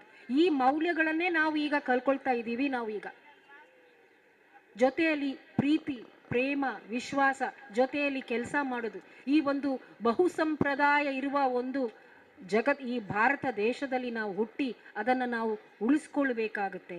ಇದಕ್ಕೆ ಶಿಕ್ಷಣ ಬಹಳ ಇಂಪಾರ್ಟೆಂಟ್ ಅಂತ. ತುಂಬ ನಮ್ಮ ನಡಾವಳಿ, ನಮ್ಮ ಚಾರಿತ್ರ್ಯ ಬಹಳ ಮುಖ್ಯ. ಒಂದು ಸಮಾಜ ಕಟ್ಟಬೇಕಾದಿದ್ರೆ ನಮ್ಮ ಚಾರಿತ್ರ್ಯ ತುಂಬ ಪ್ರಾಮುಖ್ಯತೆ ಒಂದು ಬಯಸ್ತದೆ ಅಂತ ಸಹ ಕೂಡ ಹೇಳಿದರು. ತುಂಬ ಕರೆಕ್ಟಾಗಿ ಈಗಿನ ಕಾಲದಲ್ಲಿ ಬೇಕಾಗಿರುವ ವಿಷಯಗಳು. ಆದರೂ ನಾನು ಇದ್ರ ಜೊತೆಯಲ್ಲಿ ನಾನು ನನ್ನ ಒಂದು ಎರಡು ಮಾತು, ಅದು ಸಮಯದ ಕೊರತೆ ಇದೆ, ಅದು ನನಗೆ ಜ್ಞಾನ ಇದೆ. ಆದರೂ ನನ್ನ ಇಬ್ಬರು ಗಣ್ಯರ ಜೊತೆ ಅವರ ಮಾತು ಜೊತೆಯಲ್ಲಿ ನಂದು ಎರಡು ಹೇಳಿಕೆ ಏನಂತ ಹೇಳಿದ್ರೆ, ಈ ಸಂಸ್ಕೃತಿ ಅಂತ ಹೇಳೋದು ಒಂದು ಸ್ಥಿರವಾಗಿ ಇರುವ ಒಂದು ಸ್ಟ್ಯಾಟಿಕ್ ಅಲ್ಲ, ಅದು ಬದಲಾವಣೆ ಆಗ್ತಾ ಇರ್ತದೆ. ಸಂಸ್ಕೃತಿ ಅಂತ ಹೇಳೋದು ಅದು ಒಂದು ಕಡೆ ನಿಲ್ಲುವಂಥದ್ದಲ್ಲ, ಅದು ಬದಲಾವಣೆ ಆಗ್ತಾ ಇರ್ತದೆ. ಮತ್ತೆ ಸಂಸ್ಕೃತಿ ನಾವು ನೋಡುವಾಗ ಎರಡು ವಿಂಗಡಣೆ ಇರ್ತದೆ ಅದರಲ್ಲಿ. ಒಂದು ಭೌತಿಕ ಸಂಸ್ಕೃತಿ. ಈಗ ನಾವು ಹೇಳುದಿಲ್ಲ, ನಾವು ಹಾಕುವ ಡ್ರೆಸ್ ಇರ್ಬೋದು, ನಾವು ತಿನ್ನುವ ಫುಡ್ ಇರ್ಬೋದು, ಯಾವ ಸಂಸ್ಕೃತಿ ಎಲ್ಲವೂ ಸಂಸ್ಕೃತಿಯೇ. ತಿನ್ನುವ ಫುಡ್ ಇರ್ಬೋದು, ಮೊದಲು ನಾವು ನಡಿಕೊಂಡು ಹೋಗ್ತಾ ಇದ್ದೀವಿ, ಈಗ ಕಾರುಗಳಲ್ಲಿ ಹೋಗ್ತಾ ಇದ್ದೀವಿ. ಸಬಿಹಾ ಅವರು ಮಾತನಾಡುವಾಗ ಹೇಳಿದರು, ಮೊದಲನೇ ಡಾಕ್ಟರ್ ಇದು ಯಾವುದು ಇರಲಿಲ್ಲ, ಈಗ ಅವರಿಗೆ ಎಲ್ಲ ಇದೆ, MRI ಇದೆ, ಸ್ಕ್ಯಾನಿಂಗ್ ಇದೆ. ಅದು ಒಂದು ತಾಂತ್ರಿಕವಾಗಿ ಇರುವ ಒಂದು ಬದಲಾವಣೆ, ಅದು ಟೆಕ್ನಾಲಜಿಕಲ್ ಕಲ್ಚರ್ ಅಂತ ಹೇಳ್ತೀವಿ. ನಾವು ಸಮಾಜದಲ್ಲಿ ನೋಡುವಾಗ ಇದು ಬೇಗ, ಬಹಳಷ್ಟು ಬೇಗ ಬದಲಾವಣೆ ಆಗ್ತಾ ಇರ್ತದೆ, ತುಂಬ ಬೇಗ. ನಾವು ತಿನ್ನುವ ಆಹಾರವಾಗಲಿ, ನಾವು ಹಾಕುವ ಡ್ರೆಸ್ಗಳಾಗಲಿ, ನಾವು ಯೂಸ್ ಮಾಡುವ ತಂತ್ರಜ್ಞಾನವನ್ನು, ಅದು ಮೊಬೈಲ್ ಫೋನ್ ಇರ್ಬೋದು, MRI ಸ್ಕ್ಯಾನ್ಗಳಿರ್ಬೋದು, ಏನು ಇರ್ಬೋದು, ಅದು ಬಹಳ ಬೇಗ ಬದಲಾವಣೆ ಆಗ್ತದೆ. ಅದಕ್ಕೆ ನಾವು ನಮ್ಮ ಸಂಸ್ಕಾರ ಚೇಂಜ್ ಆಗಿದ್ದೀವಿ ಅಂತ.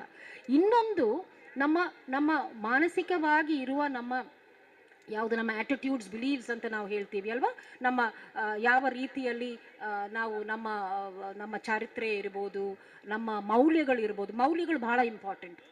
ಇದು ಅಷ್ಟು ಬೇಗ ಚೇಂಜ್ ಆಗೋದಿಲ್ಲ. ಇದು ಚೇಂಜ್ ಆಗೋದು ಇಲ್ಲದ ಕಾರಣ ನಮ್ಗೆ ಏನಾಗ್ತಾ ಇದೆ, ನಮಗೆ ಒಂದು ಪ್ರಾಬ್ಲಮ್ ಬರ್ತದೆ ನಮ್ಮ ಸಮಾಜದಲ್ಲಿ. ನಾವು ತುಂಬ ಟೆಕ್ನಾಲಜಿಯಲ್ಲಿ ನಾವು ಮೊಬೈಲ್ ಫೋನ್ಸ್ ಯೂಸ್ ಮಾಡ್ತೀವಿ, ಐಪಾಡ್ಸ್ ಮಾಡ್ತೀವಿ, 1 ಲಕ್ಷ ಇರುವ ಫೋನ್ ಯೂಸ್ ಮಾಡ್ತೀವಿ. ಆದರೆ ನಮ್ಮ ತಾಯಿ ತಂದೆಯನ್ನು ನಾವು ರೆಸ್ಪೆಕ್ಟ್ ಮಾಡೋದಕ್ಕೆ ನಾವು ಮರ್ತು ಹೋಗ್ತೀವಿ. ಅದರಲ್ಲಿ ನಾವೊಂದು ಗ್ಯಾಪ್ ಬರ್ತದೆ, ಅದರಲ್ಲಿ ಸಮಸ್ಯೆ ಬರ್ತದೆ. ನಾವು ಖಾಲಿ ಪಾಶ್ಚಾತ್ಯ ದೇಶಗಳನ್ನು ನಾವು ಇದು ಮಾಡಲಿಕ್ಕೆ ಹೋಗುವಾಗ ಅವ್ರ ಥರ ನಾವು, ಅಂದರೆ ನಾವು ಬದಲಾವಣೆ ಮಾಡರ್ನೈಸ್ ಆಗಬೇಕಾದ್ರೆ ಅವರು ಹೋದ ದಾರಿಯಲ್ಲಿಯೇ ನಾವು ಹೋಗಬೇಕು ಅಂತ ಹೇಳ್ಕೊಂಡು ನಾವು ಹೋಗ್ತೀವಿ. ಬಟ್ ಅದ್ರ ಜೊತೆಯಲ್ಲಿ ನಾವು ಬೇರೆ ರೀತಿಯಲ್ಲಿ ನಾವು ಚೇಂಜ್ ಮಾಡ್ತಾ ಇಲ್ಲ. ಇದ್ರದ್ದು ಅರ್ಥ ಅವರಾಗಿ ಇರಬೇಕಂತ ಇಲ್ಲ. ಪಾಶ್ಚಾತ್ಯ ದೇಶಗಳಲ್ಲಿ ನಾವು ಒಂದು ನೆನಪಿಟ್ಕೊಳ್ಬೇಕು, ಅವ್ರಿಗೆ ಮನೆಯಲ್ಲಿ ಯಾವುದು ಇಲ್ಲದಿದ್ರೆ ಓಲ್ಡ್ ಏಜ್ ಹೋಮ್ಗಳಲ್ಲಿ ಯಾವುದು ತಾಯಿ ತಂದೆಯನ್ನು ನೋಡುವ ಒಂದು ವ್ಯವಸ್ಥೆ ಇದೆ, ಅದು ಗೌರ್ಮೆಂಟಿಂದಾನೇ ಹುಟ್ಟಿ ಬರ್ತಾ ಇದೆ. ಅವರು ಟ್ಯಾಕ್ಸ್ ಕಲೆಕ್ಟ್ ಮಾಡ್ತಾರೆ, ವ್ಯವಸ್ಥೆಗಳು ಇದೆ. ನಮ್ಮಲ್ಲಿ ಇದು ಯಾವುದೂ ಇಲ್ಲ. ಸೊ ಆ ಒಂದು ಯಾವುದು ಅಂಶಗಳು ನಮ್ಮ ಪರಂಪರೆ ಸಂಸ್ಕೃತಿಯಲ್ಲಿ ಯಾವ ಅಂಶಗಳನ್ನು ನಾವು ಉಳಿಸ್ಕೊಳ್ಬೇಕು ಅಂತ ನಾವು ಕಲಿಬೇಕಾಗುತ್ತೆ. ಸುಮ್ಮನೆ ಅವರನ್ನು ಓಟ್ಕೊಂಡು ಹೋಗೋದಲ್ಲ. ತುಂಬ ತುಂಬ ತುಂಬ ಈಗಿನ ಕಾಲದಲ್ಲಿ ನಡೆಯುವ ಒಂದು ಪ್ರಶ್ನೆಯನ್ನು ಶ್ರೀಮತಿ ಸಬಿಹಾ ಅವರು ಎತ್ತಿದ್ದಾರೆ. ನನಗೆ ತುಂಬ ಖುಷಿ ಆಯಿತು ಅವರು ಈ ಭಾಷೆಯನ್ನು ಈ ಒಂದು ಚಿಂತನೆಯನ್ನು ಅವರು ಹೇಳುವಾಗ. ಮತ್ತು ಇನ್ನೊಂದು ನಾವು ನೆನೆಸ್ಕೊಳ್ಬೇಕು, ಖಾಲಿ ಶಿಕ್ಷಣ ಅಂತ ಹೇಳುವುದು ಶೈಕ್ಷಣಿಕ ಶಾಲೆಗಳಲ್ಲಿಯೋ ಕಾಲೇಜುಗಳಲ್ಲಿಯೋ ವಿಶ್ವವಿದ್ಯಾನಿಲಯದಲ್ಲಿಯೋ ನಡೆಯೋದಲ್ಲ, ಮನೆಗಳಲ್ಲಿದೆ. ಸಾಮಾಜೀಕರಣ ಅಂತ ಹೇಳುವ ಒಂದು ಪ್ರಕ್ರಿಯೆ. ನಾವು ಹುಟ್ಟಿದ ದಿವಸದಿಂದ ನಾವು ಸಾಯುವ ತನಕ ಸಾಮಾಜೀಕರಣ ಅಂತ ಹೇಳೋದು. ಈ ಸಾಮಾಜೀಕರಣದಿಂದಾನೇ ನಮ್ಮ ಮೌಲ್ಯಗಳು ಬರುವುದು, ನಮ್ಮ ನಡಾವಳಿ ಯಾವ ಇರಬೇಕು ಅಂತ ಅದು ನಮ್ಮ ಮನೆಯಿಂದ ಇರ್ಬೋದು, ಮತ್ತು ಶಾಲೆಗಳಿಗೆ ಇರ್ಬೋದು, ನಮ್ಮ ಫ್ರೆಂಡ್ ಸರ್ಕಲಿಂದ ಇರ್ಬೋದು, ಮಾಧ್ಯಮಗಳಿಂದ ಇರ್ಬೋದು, ಸಿನಿಮಾಗಳಿಂದ ಇರ್ಬೋದು, ಇವಾಗ ಸೋಷಿಯಲ್ ಮೀಡಿಯಾ, ನಾವು ವಾಟ್ಸಪ್ಗಳಿಂದ ನಾವು ಎಲ್ಲ ಕಲಿತಾ ಇದ್ದೀವಿ. ಸೊ ನಮ್ಮ ಮಕ್ಕಳು ಯಾವ ರೀತಿಯಲ್ಲಿ ಹೋಗ್ತಾ ಇದೆ, ಸೊ ಮನೆಯಿಂದಾನೇ ಅದು ಸ್ಟಾರ್ಟ್ ಮಾಡಬೇಕಾಗುತ್ತೆ. ತಾಯಂತಲ್ಲ, ತಂದೆಯವ್ರಿಗೂ ಇದೆ ಜವಾಬ್ದಾರಿ, ತಂದೆಯವ್ರಿಗೂ ಇದೆ, ಎಲ್ಲರಿಗೂ ಇದೆ. ಹೆಣ್ಮಕ್ಕಳು ಗಂಡ್ಮಕ್ಕಳು ಮಧ್ಯದಲ್ಲಿ ಇರುವ ಭೇದ ಭಾವಗಳನ್ನು ನಾವು ಫಸ್ಟು ತಡೆಗಟ್ಟಬೇಕಾಗುತ್ತೆ. ಮನೆಗಳಲ್ಲಿ ಪ್ರೀತಿಯಿಂದ, ಹೊಂದಾಣಿಕೆಯಿಂದ ಎಲ್ಲರ ಜೊತೆಯಲ್ಲಿ, ಪಕ್ಕದ ಮನೆ ಇರ್ಬೋದು, ಸಮಾಜದಲ್ಲಿ ಇರ್ಬೋದು, ಯಾವ ರೀತಿ ಅಂತ ಈ ಮೌಲ್ಯಗಳು ತಾಯಿ ತಂದೆಯನ್ನು ಕಲಿಸಿಕೊಡೋದಕ್ಕೆ ಬಹಳ ಬಹಳ ಪ್ರಾಮುಖ್ಯತೆ ಇದೆ. ಆಮೇಲೆ ಶಾಲೆಗೆ ಬರುವಾಗ ಟೀಚರ್ಗಳಿಗೆ ತುಂಬ ಸಮಯದ ಕೊರತೆ ಇರೋದ್ರಿಂದ ಆ ಪಠ್ಯಕ್ರಮವನ್ನೇ ಮುಗಿಸ್ಬೇಕು ಅಂತ ಇರ್ತದೆ. ಬಟ್ ಅದ್ರ ಜೊತೆಯಲ್ಲಿ ಹಿಂದಿನ ಕಾಲದಲ್ಲಿ ಮಾರಲ್ ಸೈನ್ಸ್ ಅಂತ ಹೇಳ್ಕೊಂಡು ಒಂದು ವಿಷಯ ಇತ್ತು ನಮ್ಮಲ್ಲಿ. ಇವಾಗ ಅದು ಇದೆಯೋ ಇಲ್ವೋ ಗೊತ್ತಿಲ್ಲ. ಬಟ್ ಈ ಮೌಲ್ಯಗಳನ್ನು ನಾವು ಒಂದು ಟೀಚರ್ಗಳು, ನಾವು ಯೂನಿವರ್ಸಿಟಿಗಳಲ್ಲಿ ಇರುತ್ಕೊಂಡು ನಾವು ಎನಿಸ್ಬೋದು, ಯೂನಿವರ್ಸಿಟಿಯಲ್ಲಿ ಇರುವ ಒಂದು ಗೌರವ ಟೀಚರ್ಸ್ಗೆ, ಶಾಲೆಗಳಲ್ಲಿ ಇರುವ ಟೀಚರ್ಸ್ಗೆ ಕೊಡುವ ಗೌರವ ಯೂನಿವರ್ಸಿಟಿಗಳಲ್ಲಿ ಇಲ್ಲ. ಸೊ ಶಾಲೆಗಳಲ್ಲಿ ಟೀಚರ್ಸ್ ಒಂದು ಮಾದರಿಯಾಗಿ ಇರಬೇಕಾಗುತ್ತೆ. ಈ ಮೌಲ್ಯಗಳನ್ನು ಮತ್ತು ಮಕ್ಕಳನ್ನು ಆವಾಗ ಪೇರೆಂಟ್ ಟೀಚರ್ಸ್ ಮೀಟಿಂಗ್ ಎಲ್ಲ ನಮಗೆ ಇನ್ಸ್ಟಿಟ್ಯೂಷನ್ಸ್ ಇದೆ. ಬಟ್ ಈ ಪ್ರತಿ ಒಂದು ಸಂಸ್ಥೆ ಒಳಗಡೆ ನಾವು ಇದನ್ನು ನಾವು ಕಲಿಬೇಕಾಗುತ್ತೆ. ಮಕ್ಕಳ ಮೊಬೈಲ್ದು ಯೂಸು, ಅವ್ರು ಏನು ನೋಡ್ತಾ ಇದ್ದಾರೆ, ಇವೆಲ್ಲ. ಸೊ ಅಗತ್ಯ ಇರುವ ನಮ್ಮ ಸಮಾಜಕ್ಕೆ ಬೇಕಾಗಿ ಇರುವ ಮೌಲ್ಯಗಳನ್ನು ನಾವು ಇಟ್ಕೊಳ್ಳೇಬೇಕು. ತಂತ್ರಜ್ಞಾನ ತುಂಬ ಫಾಸ್ಟಾಗಿ ಮುಂದಕ್ಕೆ ಹೋಗ್ತಾ ಇದೆ. ಮೊನ್ನೆ ಯಾರೋ ಹೇಳ್ತಾ ಇದ್ರು, ಇನ್ನು ಮನುಷ್ಯರೇ ಅಗತ್ಯ ಇಲ್ಲ, ಎಲ್ಲ ರೋಬೋಗಳು ಮಾಡ್ತಾ ಇದ್ದಾರೆ. ಸೊ ನಮ್ಮ ಸಮಾಜ ಎಲ್ಲಿಗೆ ಹೋಗ್ತಾ ಇದ್ದೀವಿ? ಸೊ ಈ ಥರ ಒಂದು ವಿಚಾರಗೋಷ್ಠಿ, ಈ ಥರ ಒಂದು ಚಿಂತನೆ ಮಾಡೋದಕ್ಕೆ ಒಂದು ಅವಕಾಶ ಕೊಟ್ಟದಕ್ಕೆ ಈ ರತ್ನೋತ್ಸವಕ್ಕೆ ಭಾರಿ ಆಭಾರಿಯಾಗಿದ್ದೀನಿ. ನಾವು ಇಂಥ ಥರ ಇಬ್ಬರು ಸಂಪನ್ಮೂಲ ವ್ಯಕ್ತಿಗಳನ್ನು ನಾವು ಕೇಳಿದ್ದೀವಿ, ಅವರ ವಿಚಾರಗಳನ್ನು ಕೇಳಿದ್ದೀವಿ. ಸೊ ನಾನು ಏನು ಹೇಳುವುದಂತ ಹೇಳಿದ್ರೆ, ಇಂಥ ಥರ ಡೈಲಾಗ್ಸ್, ಈ ಥರ ಮಾತುಕತೆಗಳು ಸಣ್ಣ ಸಣ್ಣ ಗುಂಪುಗಳಲ್ಲಿ ಆಗಬೇಕು, ಶಾಲೆಗಳಲ್ಲಿ ಆಗಬೇಕು, ಕಾಲೇಜುಗಳಿಗೆ ಆಗಬೇಕು, ಗ್ರಾಮ ಪಂಚಾಯಿತಿಗಳಲ್ಲಿ ಆಗಬೇಕು. ಯಾಕಂದರೆ ನಾವು ಮಾತಾಡ್ತಾ ಇರುವಾಗಲೇ ಮಾತ್ರ ನಾವು ಬೆಳಿತೀವಿ. ನಮ್ಮ ಮಧ್ಯದಲ್ಲಿ ಇರುವ ಈ ಒಂದು ಡಿಫರೆನ್ಸ್ ಇದೆಯಲ್ಲ, ಅದು ಧಾರ್ಮಿಕ ಇರ್ಬೋದು, ಎಂಥದ್ದು ಜಾತಿ ವರ್ಗ ಇರ್ಬೋದು, ಇದೆಲ್ಲ ಹೋಗಬೇಕು. ಇದೆಲ್ಲ ನಾವು ಮನುಷ್ಯರು ಮಾಡಿದ್ದು, ದೇವರು ಮಾಡಿದಲ್ಲ, ಮನುಷ್ಯರು ಮಾಡಿದ್ದು. ಸೊ ಈ ಒಂದು ಅಂತರ ಹೋಗಬೇಕು. ಮನುಷ್ಯರಾಗಿ ಇರುವ ಕಲಿಬೇಕು. ಮಾನವಿಕತೆ, ಹ್ಯೂಮ್ಯಾನಿಟಿ ಭಾಳ ಇಂಪಾರ್ಟೆಂಟ್. ನೀವು ಎಷ್ಟೇ ಡಿಗ್ರಿ ಪಡಲಿ, ಈ ಹ್ಯೂಮ್ಯಾನಿಟಿ ಭಾಳ ಮುಖ್ಯ. ಅದು ನಾವು ಮರಿಬಾರ್ದು, ನಮ್ಮ ಜೊತೆಯಲ್ಲಿ ಇರಬೇಕು. ಅದು ನಾವು ಎಲ್ಲರೂ ಪ್ರಯತ್ನ ಪಡಬೇಕು. ಇದು ಶಾಲೆಗಳದ್ದು ಮಾತ್ರ ಜವಾಬ್ದಾರಿ ಅಲ್ಲ, ಮನೆಯವ್ರದ್ದು ಜವಾಬ್ದಾರಿ, ಶಾಲೆಗಳ ಜವಾಬ್ದಾರಿ, ಕಾಲೇಜು ಯೂನಿವರ್ಸಿಟಿಗಳಲ್ಲಿ ಮತ್ತು ಎಲ್ಲ ಸಂಘ ಸಂಸ್ಥೆಗಳು ಒಟ್ಟುಗೂಡಿ ಈ ಸಮಾಜವನ್ನು ನಾವು ಕಟ್ಟಬೇಕಾಗುತ್ತೆ. ಇಷ್ಟೊಂದು ಮಾತು ಹೇಳಿ ನಾನು ನನ್ನ ಮಾತನ್ನು ಮುಗಿಸ್ತೀನಿ. Thank you. ಜೈ ಹಿಂದ್, ಜೈ ಕರ್ನಾಟಕ.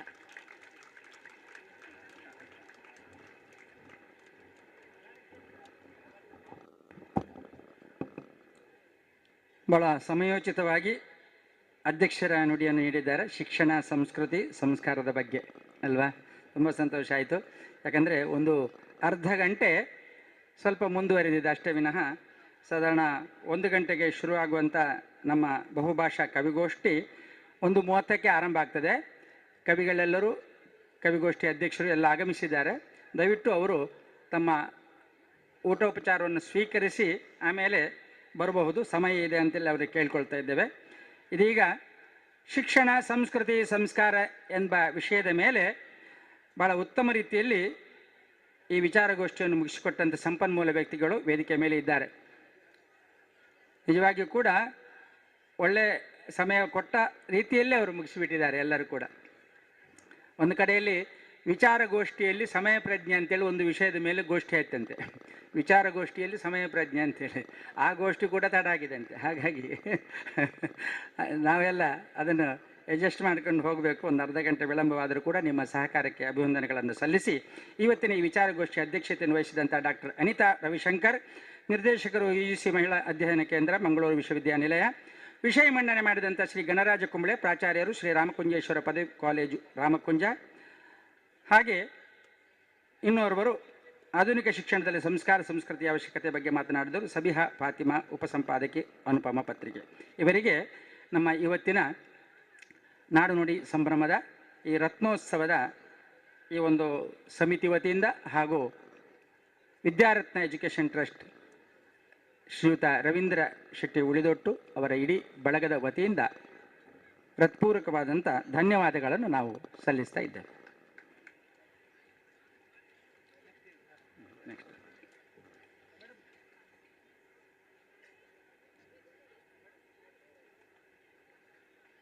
ಇದೀಗ ಕವಿಗೋಷ್ಠಿಗಿಂತ ಮೊದಲು ವಿದ್ಯಾರತ್ನ ಶಾಲಾ ಮಕ್ಕಳಿಂದ ಕೊಡವ ನೃತ್ಯ, ಹಾಲಕ್ಕಿ ನೃತ್ಯ, ಸುಗ್ಗಿ ಕುಣಿತ, ವೀರಗಾಸೆ, ಒಪ್ಪಾನ ಎಂತಕ್ಕಂಥ 5 ಬಗೆಯ ನೃತ್ಯ ಪ್ರಕಾರಗಳು ವೇದಿಕೆಯಲ್ಲಿ ಪ್ರದರ್ಶನಗೊಳ್ಳಿಕ್ಕಿದೆ. ಎಲ್ಲ ವಿದ್ಯಾರ್ಥಿಗಳು ಅದನ್ನು ಗಮನಿಸಿ ಮಧ್ಯಂತರದ ನಿಮ್ಮ ಊಟೋಪಚಾರವನ್ನು ಕೂಡ ಸ್ವೀಕರಿಸಬೇಕಂತೇಳಿ ಕೇಳಿಕೊಳ್ತಾ ಇದ್ದೇವೆ. ಹಾಗೆ ಈಗ ಸಾಂಸ್ಕೃತಿಕ ರಂಜನೆ, ಅದಾದ ಬಳಿಕ ಕವಿಗೋಷ್ಠಿ ಅಧ್ಯಕ್ಷತೆಯನ್ನು ವಹಿಸಲಿಕ್ಕಿರುವವರು ಶ್ರೀ ನಾರಾಯಣ ರೈ ಕುಕ್ಕೋಳ್ಳಿ ಅವರು. ಭಾಗವಹಿಸುವ ಕವಿಗಳು ಗುಣಾಜೆ ರಾಮಚಂದ್ರ ಭಟ್ ಹವ್ಯಕ ಭಾಷೆಗೆ ಸಂಬಂಧಪಟ್ಟ ಹಾಗೆ ಕಾವಿ ಕೃಷ್ಣದಾಸ್ ಕನ್ನಡ, ರವೀಂದ್ರನಾಥ್ ಸಣ್ಣಕ್ಕಿಬೆಟ್ಟು ಕನ್ನಡ, ಲಕ್ಷ್ಮೀನಾರಾಯಣ ರೈ ಅರೇಕಳ ತುಳು, ಆರ್ಯನ್ ಸವನಾಲ್ ತುಳು, ಫೆಲ್ಸಿ ಲೋಬೋ ಕೊಂಕಣಿ, ಹಮೀದ್ ಹಸನ್ ಮಾಡೂರು ಬ್ಯಾರಿ, ದಯಾಮಣಿ ಶೆಟ್ಟಿ ಅಕ್ಕಾರು ತುಳು, ವಾಣಿ ಲೋಕಯ್ಯ ಕೊಂಡಾಣ ಕನ್ನಡ. ಇವರು ಕವಿಗೋಷ್ಠಿಯಲ್ಲಿ ಭಾಗಿಸುವಂಥ ಕವಿಗಳು. ಹಾಗೆ ನಿರ್ವಹಣೆ ಶ್ರೀ ರವಿಕುಮಾರ್ ಕೋಡಿ, ಅಧ್ಯಾಪಕರು, ವಿದ್ಯಾರತ್ನ ಆಂಗ್ಲ ಮಾಧ್ಯಮ ಶಾಲೆ. ಕವಿಗೋಷ್ಠಿಗೆ ನಾವು ಈ ಸಾಂಸ್ಕೃತಿಕ ರಂಜನೆಯ ಬಳಿಕ ಎಲ್ಲ ಅಭಿಮಾನಿ ಬಂಧುಗಳನ್ನು ಸ್ವಾಗತಿಸ್ತಾ ಇದ್ದೇವೆ. ಇದೀಗ ನೃತ್ಯ ಕಾರ್ಯಕ್ರಮಕ್ಕೆ ವೇದಿಕೆ ಸಜ್ಜು.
நரகட்டி கத அடுத்த புத்தரி போலி போலி தேவா புத்தரி போது நம்ம நரகட்டி கது அடுப்ப புத்தரி பொல்லி பொல்லி தேவா கோலாடொண்டு மாறி மந்த குடித்து புத்தரி கோலாடொண்டு மாறி ಹೇ ಕೋಲಾಡಂಡು ಬಾರಿ ಮಂದ ಕುಡಿತ ಪುತ್ತರಿ ಕೋಲಾಡಂಡು ಬಾರಿ புத்தரி போது நம்ம ನರಕಟ್ಟಿ ಕದಗಡಪ ಪುತ್ತರಿ ಪೊಲ್ಲಿ ಪೊಲ್ಲಿ ದೇವಾ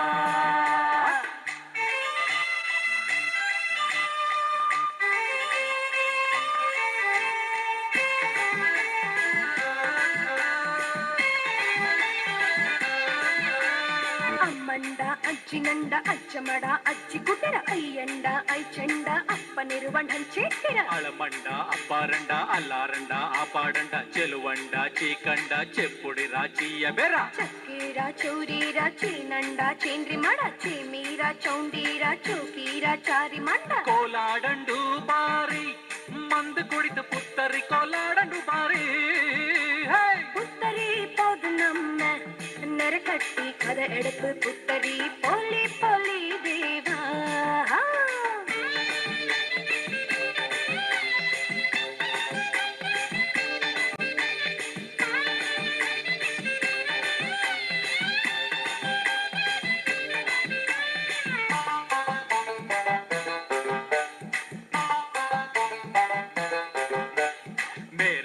ಮೇಕದಂಡ ಮೇ ಚಂಡ ಮೇ ಪಾಡಂಡ ಮಾಳೆಟಿರ ಮಂಡೇಟಿರ ಮಣಿಯ ಪಂಡ ಮಂದ ಪಂಡ నటులండ నా పండ నాయండ నాయకండ నందేటిర నంబుడిర నెల్లీర నెల్ల చండ పాలందిర పులియండ పట్టమడ పడియటిర పొంచటిర పాలెకండ ఐచేటిర అయ్య మండ కోలాడండు మారి మంద కడిత పుత్తరి కోలాడండు మారి புத்தரி போது நம்ம நரகட்டி கதுகடுப்ப புத்தரி பொல்லி பொல்லி தேவா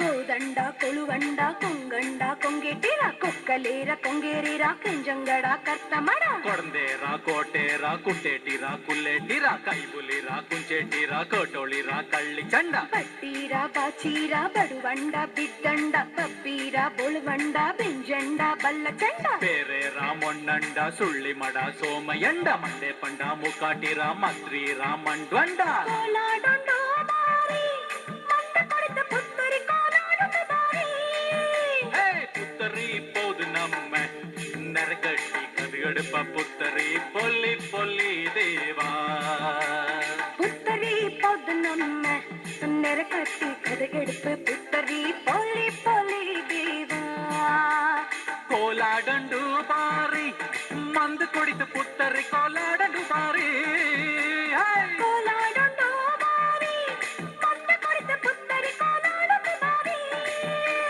புத்தரி கோலாடண்டு பாரி புத்தரி கோலாடண்டு மாரி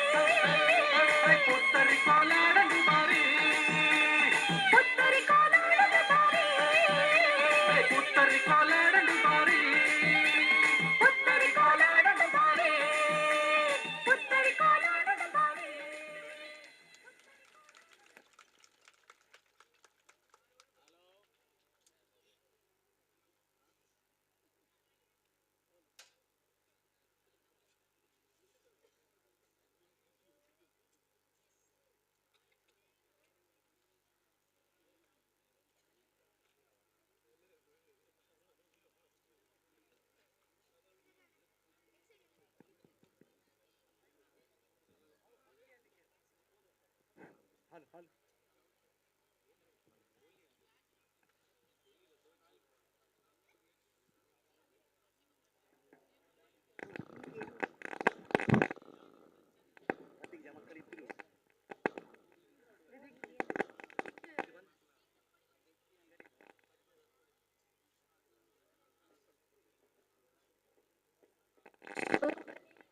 ಭಿನ್ನ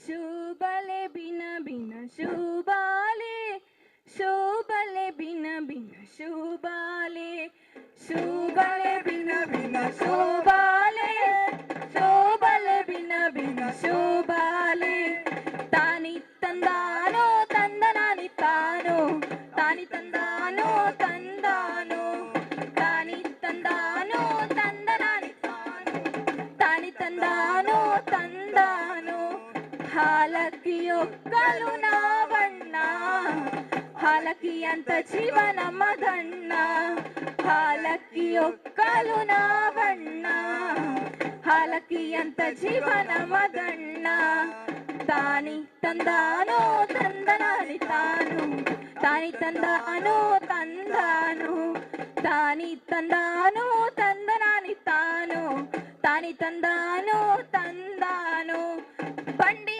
ಹಬ್ಬ ಜಾತ್ರೆ ಜೋರು ಬಂಡಿ ಹಬ್ಬ ಜಾತ್ರೆ ಜೋರು ಹಾಲಕ್ಕಿಗಳ ದೇವತೇರು ಹಾಲಕ್ಕಿಗಳ ದೇವತೇರು ನೃತ್ಯ ಕುಣಿತ ಭಜನೆ ಸೇವೆ ನೃತ್ಯ ಕುಣಿತ ಭಜನೆ ಸೇವೆ ತಾಯಿ ತುಳಸಿ ಪೂಜೆಗಳಿವೆ ತಾಯಿ ತುಳಸಿ ಪೂಜೆಗಳಿವೆ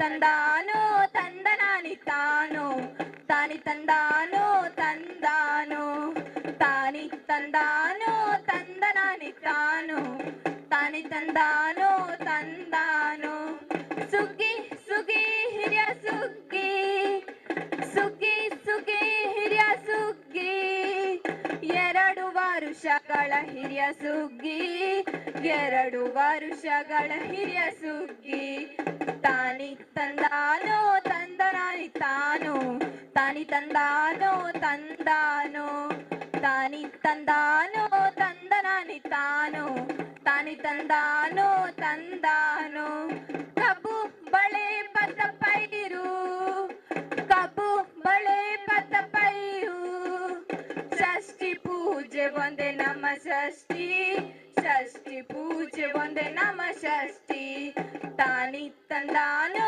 ತಂದನಾನಿ ತಾನೋ ತಾನಿ ತಂದಾನೋ ತಂದಾನೋ ತಾನಿ ತಂದಾನೋ ತಂದನಾನಿ ತಾನೋ ತಾನಿ ತಂದಾನೋ ತಂದಾನೋ ಗೋವಿನ ಪೂಜೆ ನಮ ಧರ್ಮ ಗೋವಿನ ಪೂಜೆ ನಮ ಧರ್ಮ ದಿವಳಿಗೆ ಬಲಿಂದ್ರನೇಮ ದಿವಳಿಗೆ ಬಲಿಂದ್ರನೇಮ ಉಳಿದೇವ್ರೆ ನಿಮಗೆ ಶರಣಪ್ಪ ಉಳಿದೇವ್ರೆ ನಿಮಗೆ ಶರಣಪ್ಪ ನಮ್ಮ ಗೋವಿನ ರಕ್ಷಣೆ ನಿಮ್ಮದಪ್ಪ ಗೋವಿನ ರಕ್ಷಣೆ ನಿಮ್ಮದಪ್ಪ ತಾನಿ ತಂದಾನೋ ತಂದನಾನಿ ತಾನೋ ತಾನಿ ತಂದಾನೋ ತಂದಾನೋ ತಾನಿ ತಂದಾನೋ ತಂದನಾನಿ ತಾನೋ ತಾನಿ ತಂದಾನೋ ತಂದಾನೋ ದುಡಿಮೆ ನಮ್ಮ ದೇವ್ರಪ್ಪ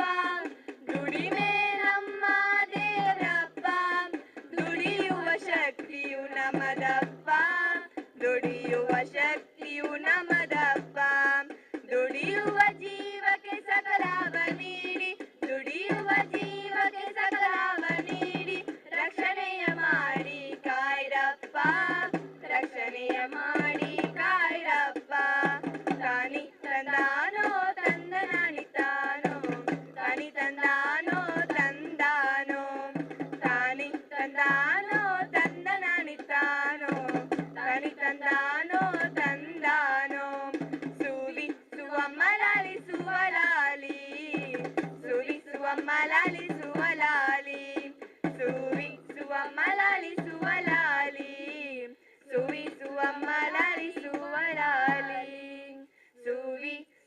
ಮಲಾಲಿ ಸುವಲಾಲಿ.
ಈಗ ಸುಗ್ಗಿ ಕುಣಿತ.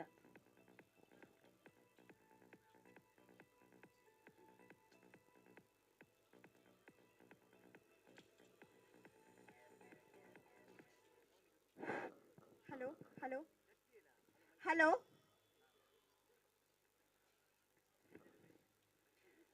ಸುಗ್ಗಿ ಮಾಡೋಣ ಬಾರವ್ವ, ಸುಗ್ಗಿ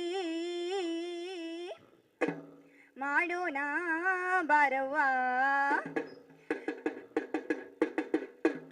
ಸುಗ್ಗಿ ಮಾಡೋಣ ಬಾರವ್ವ ಬಾರವ್ವ, ಸುಗ್ಗಿ ಮಾಡೋಣ ಬಾರವ್ವ, ಸುಗ್ಗಿ ಮಾಡೋಣ ಬಾರವ್ವ ಬಾರವ್ವ, ಸುಗ್ಗಿ ಮಾಡೋಣ ಬಾರವ್ವ.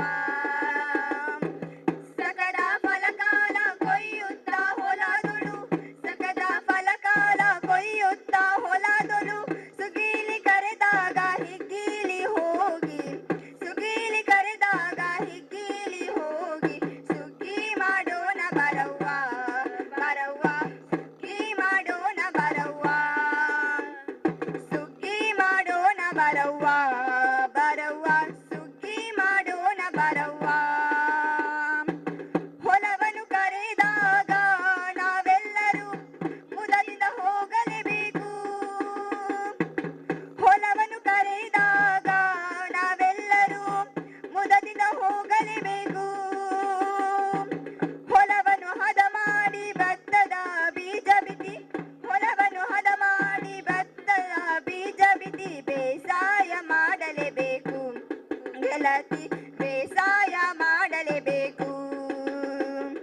ಸುಗ್ಗಿ ಮಾಡೋಣ ಬರವ್ವ ಬರವ್ವ, ಸುಗ್ಗಿ ಮಾಡೋಣ ಬರವ್ವ, ಸುಗ್ಗಿ ಮಾಡೋಣ ಬರವ್ವ ಬರವ್ವ, ಸುಗ್ಗಿ ಮಾಡೋಣ ಬರವ್ವ. ಅನ್ನವ ಕೊಡುವಂತ ಆ ಬೆಲೆಯ ಜೋಪಾನ ಮಾಡಲೇಬೇಕು, ಅನ್ನವ ಕೊಡುವಂತ ಆ ಬೆಲೆಯ ಜೋಪಾನ ಮಾಡಲೇಬೇಕು. ಹೊತ್ತಿಗೆ ತುತ್ತ ನೀವ ಕನಜಾದ ರಾಶಿಯನ್ನು, ಹೊತ್ತಿಗೆ ತುತ್ತ ನೀವ ಕನಜಾದ ರಾಶಿಯನ್ನು ಜೋಪಾನ ಮಾಡಲೇಬೇಕು ಗೆಳತಿ, ಜೋಪಾನ ಮಾಡಲೇಬೇಕು. ಸುಗ್ಗಿ ಮಾಡೋಣ ಬರವ್ವ ಬರವ್ವ, ಸುಗ್ಗಿ ಮಾಡೋಣ ಬರವ್ವ, ಸುಗ್ಗಿ ಮಾಡೋಣ ಬರವ್ವ ಬರವ್ವ, ಸುಗ್ಗಿ ಮಾಡೋಣ ಬರವ್ವ. ಕರಗಳ ಜೋಡಿಸುವೆನು ಆ ದೇವನಿಗೆ, ಶಿರಬಗಿ ವಂದಿಸುವೆನು, ಕರಗಳ ಜೋಡಿಸುವೆನು ಆ ದೇವನಿಗೆ, ಶಿರಬಗಿ ವಂದಿಸುವೆನು. ಕೋಟಿ ಜೀವರಾಶಿಗಳ ಹೊತ್ತಿರುವ ಭೂದೇವಿ, ಕೋಟಿ ಜೀವರಾಶಿಗಳ ಹೊತ್ತಿರುವ ಭೂದೇವಿ, ಸೌಭಾಗ್ಯ ನೀಡನು ತಲಿ, ನಾ ಬೇಡುವ ಸೌಭಾಗ್ಯ ನೀಡನು ತಲಿ. ಸುಗ್ಗಿ ಮಾಡೋಣ ಬರವ್ವ ಬರವ್ವ, ಸುಗ್ಗಿ ಮಾಡೋಣ ಬರವ್ವ, ಸುಗ್ಗಿ ಮಾಡೋಣ ಬರವ್ವ ಬರವ್ವ, ಸುಗ್ಗಿ ಮಾಡೋಣ ಬರವ್ವ.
കഞ്ചകപ്പു മാരനെ കാണാൻ നെഞ്ചുലഞ്ഞു നിന്നു നീ.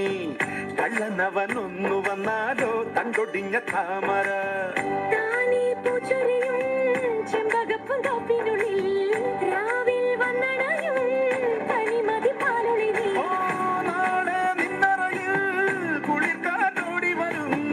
കൂടെ പൂങ്കുയിലിൻ ഈണം തേടി വരും.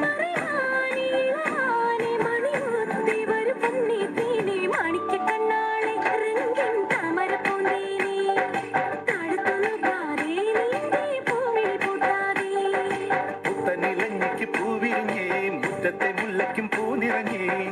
ഇന്നീ പെണ്ണിൻ കല്യാണമല്ലേ മുഞ്ചത്തി മാണിക്ക കണ്ണാളെ റങ്കിൻ താമരപ്പൂന്തേനെ.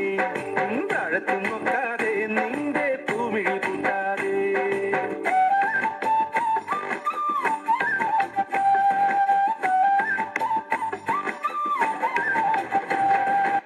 ഒന്നാം നല്ലൊരിളം കവുങ്ങ് അങ്ങനെ ഇല വിരിച്ചാടണ പാക്കവുങ്ങ്. പാക്കവും ഇന്തല പൂത്താൽ പിന്നെ പൂവൊന്നും നമ്മൾ കാണൂല.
കൊഞ്ചടി പെണ്ണേ അമ്പിളിത്തല്ലേ മൊഞ്ചത്തി പെണ്ണേ ഇന്നല്ലേ മംഗലം പെണ്ണേ.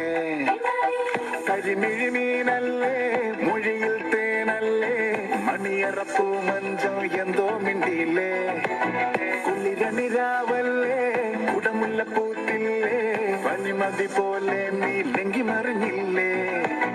പോരടി പോരടി നീ വാതിലു ചാരടി നീ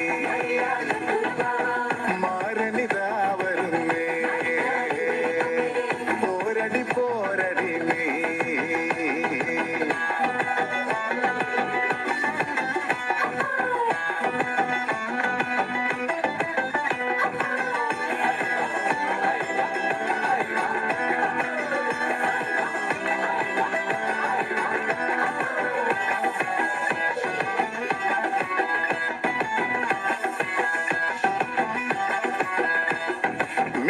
പെൺപൂച്ചേ നിറപ്പാൽ കുടം വേണ്ടേ കൺമഷി പൂശി കൈവള ചാർത്തി മണിയറ പൂകാൻ.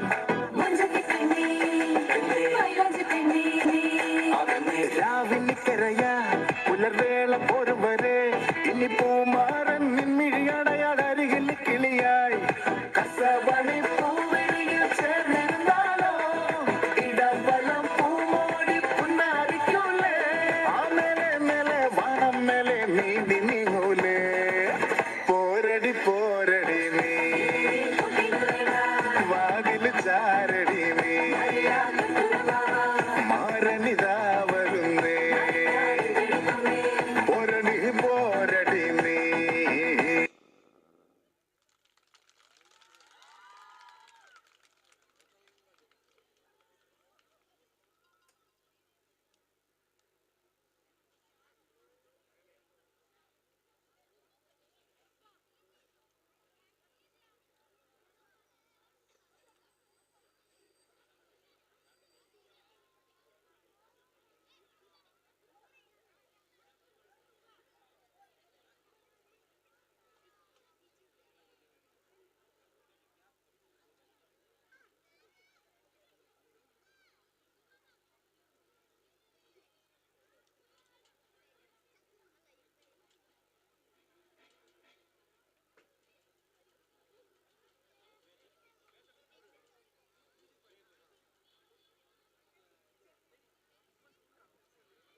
ಇನ್ನು ಕೆಲವೇ ನಿಮಿಷಗಳಲ್ಲಿ ಬಹುಭಾಷಾ ಕವಿಗೋಷ್ಠಿ ನಡೆಯಲಿಕ್ಕಿದೆ.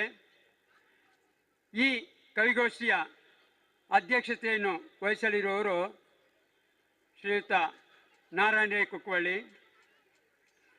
ಅದೇ ರೀತಿಯಾಗಿ ಈ ಕವಿಗೋಷ್ಠಿಯಲ್ಲಿ ಗುಣಾಜೆ ರಾಮಚಂದ್ರ ಭಟ್ ಹವ್ಯಕ ಭಾಷೆ, ಕಾವಿ ಕೃಷ್ಣದಾಸ್ ಕನ್ನಡ, ರವೀಂದ್ರನಾಥ್ ಸನ್ನಕ್ಕಿಬೆಟ್ಟು ಕನ್ನಡ, ಲಕ್ಷ್ಮೀನಾರಾಯಣ ರೈ ಹರೇಕಳ ತುಳು, ಫೆಲಿಕ್ಸ್ ಲೋಬೋ ಕೊಂಕಣಿ, ಹಮೀದ್ ಹಸನ್ ಮಾಡೂರು ಬ್ಯಾರಿ ಭಾಷೆ, ದಯಾಮಣಿ ಶೆಟ್ಟಿ ಎಕ್ಕಾರು ತುಳು, ವಾಣಿ ಲೋಕಯ್ಯ ಕೊಂಡಾಣ ಕನ್ನಡ. ಈ ಕವಿಗಳು ಭಾಗವಹಿಸಲಿದ್ದಾರೆ.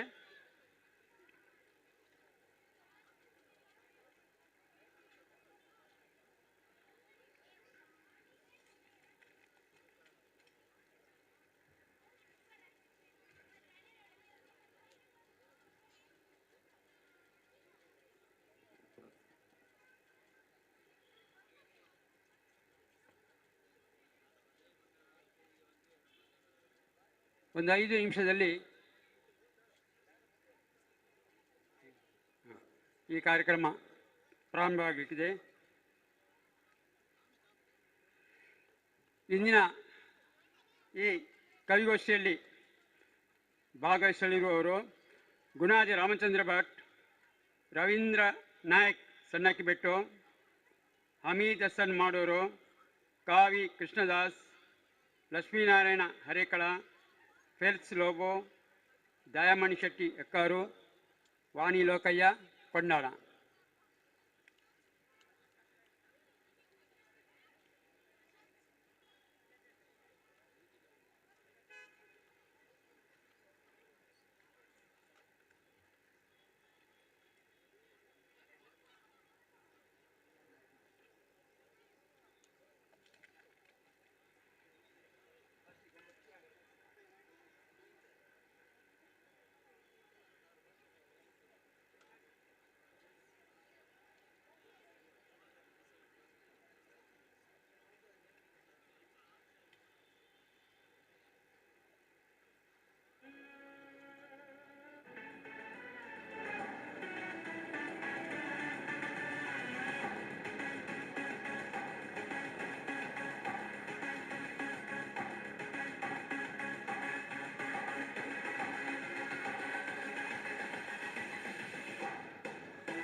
ಕನ್ನಡ ನಾಡು ನುಡಿಯ ವೈಭವದ ಕಾರ್ಯಕ್ರಮದ ಈ ಸುಸಂದರ್ಭದಲ್ಲಿ ಬಹುಭಾಷಾ ಕವಿಗಳ ಒಂದು ಸಂಗಮವಾಗಿದೆ. ಈ ಕವಿಗೋಷ್ಠಿಯ ಅಧ್ಯಕ್ಷತೆಯನ್ನು ವಹಿಸಲಿರುವವರು ಶ್ರೀಯುತ ನಾರಾಯಣ ರೈ ಕುಕ್ಕುವಳ್ಳಿ ಅವರು ವೇದಿಕೆಯಲ್ಲಿ ಆಸೀನರಾಗಬೇಕಂತ ನಾನು ವಿನಂತಿಸುತ್ತಿದ್ದೇನೆ. ಶ್ರೀಯುತ ನಾರಾಯಣ ಕುಕ್ಕುವಳ್ಳಿ ಅವರು ವೇದಿಕೆಗೆ ಆಗಮಿಸಬೇಕಾಗಿ ವಿನಂತಿ.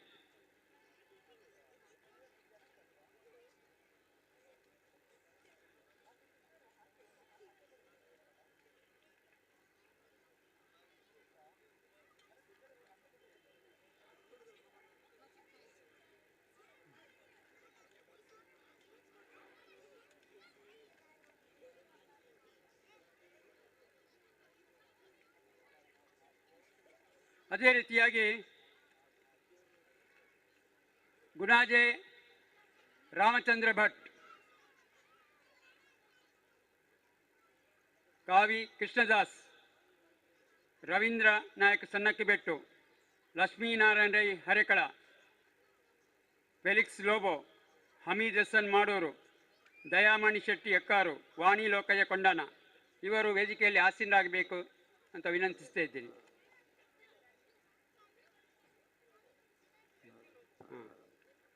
ಪೆಲ್ಸಿ ಲೋಬೋ,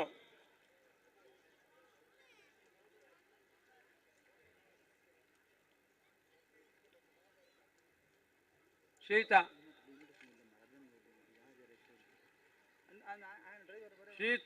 ನಾರಾಯಣ ರೈ ಕುಕ್ಕುವಳ್ಳಿ ಅವರು ವೇದಿಕೆ ಆಗಮಿಸಬೇಕಾಗಿ ವಿನಂತಿಸಿದ್ದೀನಿ.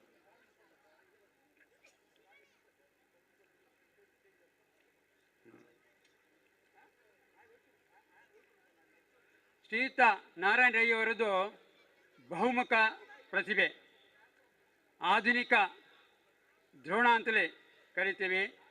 ನಿವೃತ್ತ ಪದವೀಧರ ಶಿಕ್ಷಕರು, ಅದೇ ರೀತಿಯಾಗಿ ಮಧು ಪ್ರಪಂಚ ಪತ್ರಿಕೆಯ ಪ್ರಧಾನ ಸಂಪಾದಕರು ಆಗಿದ್ದಾರೆ. ಧಾರ್ಮಿಕ, ಸಾಮಾಜಿಕ, ಸಾಂಸ್ಕೃತಿಕ ಕಾರ್ಯಕ್ರಮಗಳಲ್ಲಿ, ಅದೇ ರೀತಿಯಾಗಿ ಸಾಹಿತಿಯಾಗಿ, ಚಿಂತಕರಾಗಿ, ಪರಿಸರ ಪ್ರೇಮಿಯಾಗಿ ಮಕ್ಕಳ ಸಾಹಿತ್ಯ ಪ್ರಶಸ್ತಿ, ಆರ್ಯಭಟ ಪ್ರಶಸ್ತಿ ಸೇರಿದಂತೆ ಹಲವಾರು ಪ್ರಶಸ್ತಿಗಳನ್ನು ತನ್ನ ಮಗುಲಿಗೆ ಏರಿಸಿಕೊಂಡವರು. ಇವರ ಕುಟುಂಬವೇ ಒಂದು ಕಲಾ ಸೇವೆಯಲ್ಲಿ ನಿರತವಾಗಿದೆ ಅಂದರೆ ಅತಿಶಯೋಕ್ತಿ ಆಗಲಾರದು.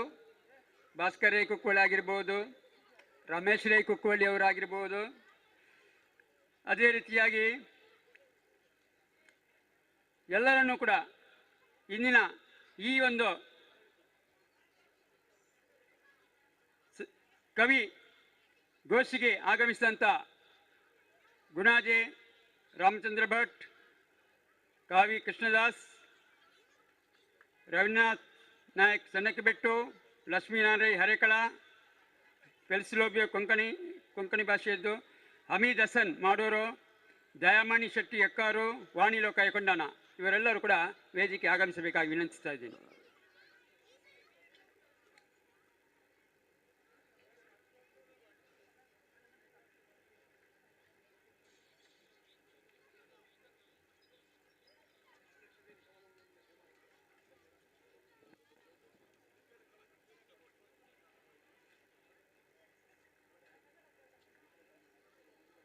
ವೇದಿಕೆಯನ್ನು ಅಲಂಕರಿಸಿರುವ ಸರ್ವರಿಗೂ ಸ್ವಾಗತವನ್ನು ಬಯಸುತ್ತಿದ್ದೇನೆ. ಸಂವಹನ ಮಾಧ್ಯಮ ಯಾವುದೇ ಇರಲಿ, ಭಾವಾಂತರಂಗದಲ್ಲಿ ಹುಟ್ಟಿದ ಕವಿತೆಯನ್ನು ಸುಂದರವಾದ ಪದ ಜೋಡಣೆ ಮೂಲಕ ಅರ್ಥಪೂರ್ಣವಾಗಿ ಸೃಜನಾತ್ಮಕವಾಗಿ ಅಭಿವ್ಯಕ್ತಗೊಳಿಸುವ ಕಲೆ ಕವಿಗೆ ಒಲಿದು ಬಂದಾಗ ಅದು ಖಂಡಿತ ಸಾರ್ಥಕವಾಗುತ್ತದೆ.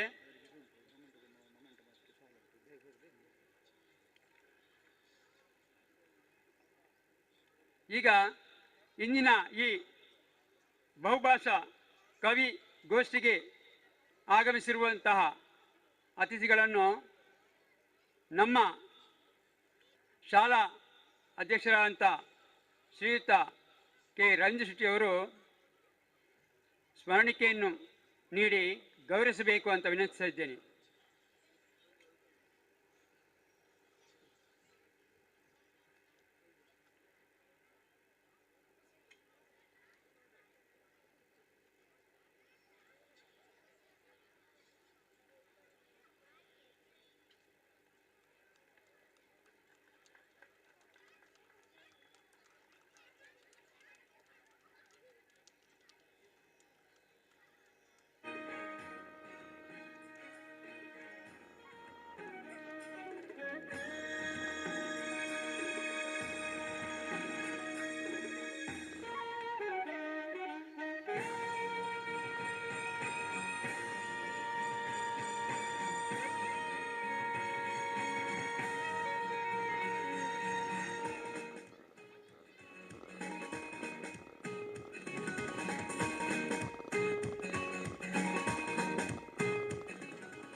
ಎಲ್ಲರಿಗೂ ಅಭಿನಂದನೆಗಳು.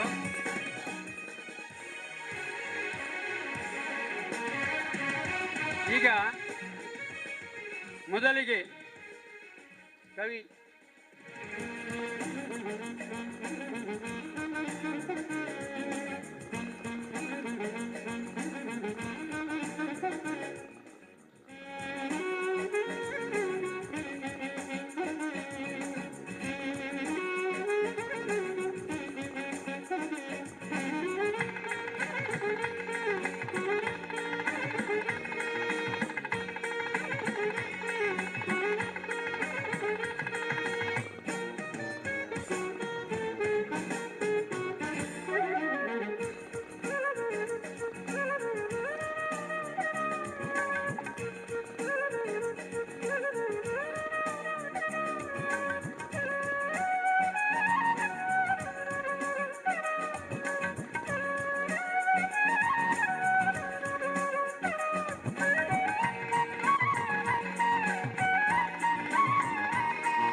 ಧನ್ಯವಾದಗಳು. ಈಗ ಮೊದಲಿಗೆ ನಿವೃತ್ತ ಶಿಕ್ಷಕರು ಅದೇ ರೀತಿಯಾಗಿ ಸಾಹಿತಿಯೂ ಆಗಿರುವಂತಹ ಶ್ರೀಯುತ ಗುಣಾಜ ರಾಮಚಂದ್ರ ಭಟ್ ಅವರು ಹವ್ಯಕ ಭಾಷೆಯಲ್ಲಿ ಈ ಕವನ ವಾಚನವನ್ನು ಮಾಡಲಿಕ್ಕಿದ್ದಾರೆ.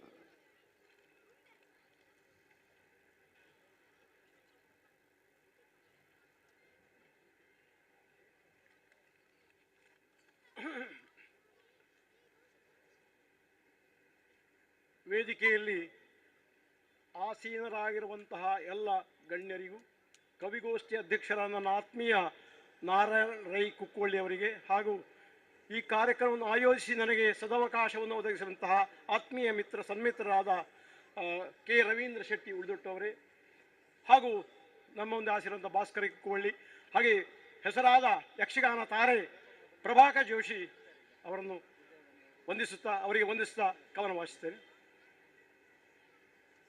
ಹವ್ಯಕ ಭಾಷೆ ಕವನ. ಕವನದ ಶೀರ್ಷಿಕೆ ನಾವೆಲ್ಲರೊಂದೇ. ಇದು ಅರ್ಥ ಆಗಬಹುದು. ಹವಿಗನ್ನಡವು ಕನ್ನಡಕ್ಕೆ ಹೆಚ್ಚು ವ್ಯತ್ಯಾಸ ಇಲ್ಲ, ಕನ್ನಡದ ಉಪಭಾಷೆ, ಹಾಗೆ ನಾನು ಅರ್ಥ ಹೇಳುವ ಅಗತ್ಯ ಇಲ್ಲ, ಅರ್ಥ ಆಗ್ತಾರೆ, ಸರಳವಾಗಿದೆ. ನಾವೆಲ್ಲರೊಂದೇ, ನಾವೆಲ್ಲರೊಂದೇ ಜನ, ಭಾಷೆ ಬಣ್ಣವೇ ಬೇರೆ, ಭಾವ ನಮ್ಮದು ಒಂದೇ ಅಪ್ಪಲ್ಲದೋ. ಸಾವದು ಹುಟ್ಟುವುದು ಭಾರತದ ಮಣ್ಣಿಲ್ಲಿ, ಕಾವವನೇ ಒಬ್ಬನೇ ನಿಜವಲ್ಲದೋ. ನಮ್ಮೆಲ್ಲ ದೇಹಲ್ಲಿ ಹರಿವೆಲ್ಲ ನೆತ್ತರದು, ಒಂದೇ ಹೇಳಿಯುಂಡು ಹೆಮ್ಮೆ ಪಡುವ. ಮೇಲು ಕೀಳಿನ ಭಾವ ನಮ್ಮಲ್ಲಿ ಬೇಡದ್ದು, ಸಾಲಿಲ್ಲಿ ಸಾಗಿಕ್ಕಿ ದೇಶ ಕಾವೋ, ಸಾಲಿಲ್ಲಿ ಸಾಗಿಕ್ಕಿ ದೇಶ ಕಾವೋ. ಒಗ್ಗಟ್ಟು ನಮ್ಮಲ್ಲಿ ಇದ್ದಲ್ಲಿ ಬಲಬಕ್ಕು, ಬಿಕ್ಕಟ್ಟು ಕಂಡಲ್ಲಿ ಒಡೆದು ಹೋಕು. ಸಕ್ಕರೆಯ ಹಾಲಿಂಗೆ ಹಾಕಿದರೆ ಬೆರವಾಂಗೆ, ಸಕ್ಕರೆಯ ಹಾಲಿಂಗೆ ಹಾಕಿದರೆ ಬೆರವಾಂಗೆ. ನಾವೆಲ್ಲ ಬೆರೆಯಕ್ಕೂ ಇಷ್ಟೇ ಸಾಕು, ನಾವೆಲ್ಲ ಬೆರೆಯಕ್ಕೂ ಇಷ್ಟೇ ಸಾಕು. ಇನ್ನೊಂದು ಜನ್ಮಲ್ಲಿ ಇಲ್ಲಿಯೇ ಹುಟ್ಟೆಕ್ಕು, ಹೊನ್ನಂತ ದೇಶವಿದು ನಮ್ಮದಿಲ್ಲಿ, ಹೊನ್ನಂತ ದೇಶವಿದು ನಮ್ಮದಿಲ್ಲಿ. ಕನ್ನಡದ ನಾಡಿಲ್ಲಿ ಬಹುಭಾಷೆ ಸಂಭ್ರಮವೇ, ಕನ್ನಡದ ನಾಡಿಲ್ಲಿ ಬಹುಭಾಷೆ ಸಂಭ್ರಮವೇ. ಇನ್ನೆಂತ ಬೇಡೆನಗೆ ಹುಟ್ಟೆಕಿಲ್ಲಿ, ಇನ್ನೆಂತ ಬೇಡೆನಗೆ ಹುಟ್ಟೆಕಿಲ್ಲಿ. ನಾವೆಲ್ಲರೊಂದೇ ಜನ, ಭಾಷೆ ಬಣ್ಣವೇ ಬೇರೆ, ಭಾವ ನಮ್ಮದು ಒಂದೇ ಅಪ್ಪಲ್ಲದು. ಸಾವದು ಹುಟ್ಟುವುದು ಭಾರತದ ಮಣ್ಣಿಲ್ಲಿ, ಕಾವವನೇ ಒಬ್ಬನೇ ನಿಜವಲ್ಲದು, ಕಾವವನು ಒಬ್ಬನೇ ನಿಜವಲ್ಲದು. ನಮಸ್ಕಾರ.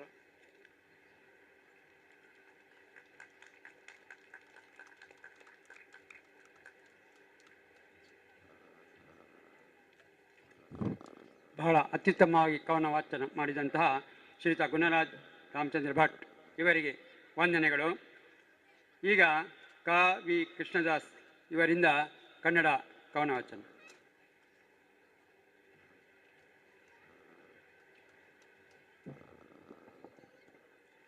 ಎಲ್ರಿಗೂ ನಮಸ್ಕಾರ. ನನ್ನ ಕವನದ ಶೀರ್ಷಿಕೆ ಸತ್ತಿಲ್ಲ. ಮುಟ್ಟಿದರೆ ಮೈಲಿಗೆ ಇಲ್ಲ, ಮಾಡಿದ್ದುಂಡರೆ ಜಾತಿ ಹೊರಗಿಲ್ಲ. ನೆರಳು ಬೀಳುವುದು ಪಾಪವಲ್ಲ, ಆದರೆ ಜಾತಿ ಸತ್ತಿಲ್ಲ, ಸಾಯುವುದಿಲ್ಲ. ಮುಟ್ಟಿದರೆ ಮೈಲಿಗೆ ಇಲ್ಲ, ಮಾಡಿದ್ದುಂಡರೆ ಜಾತಿ ಹೊರಗಿಲ್ಲ. ನೆರಳು ಬೀಳುವುದು ಪಾಪವಲ್ಲ, ಆದರೆ ಜಾತಿ ಸತ್ತಿಲ್ಲ, ಸಾಯಲ್ಲ. ಬಣ್ಣ ಭಿನ್ನತೆಗೆ ಖಿನ್ನತೆ ಇಲ್ಲ, ದಾನ ದಕ್ಷಿಣೆ ಧನ್ಯತೆ ಇಲ್ಲ.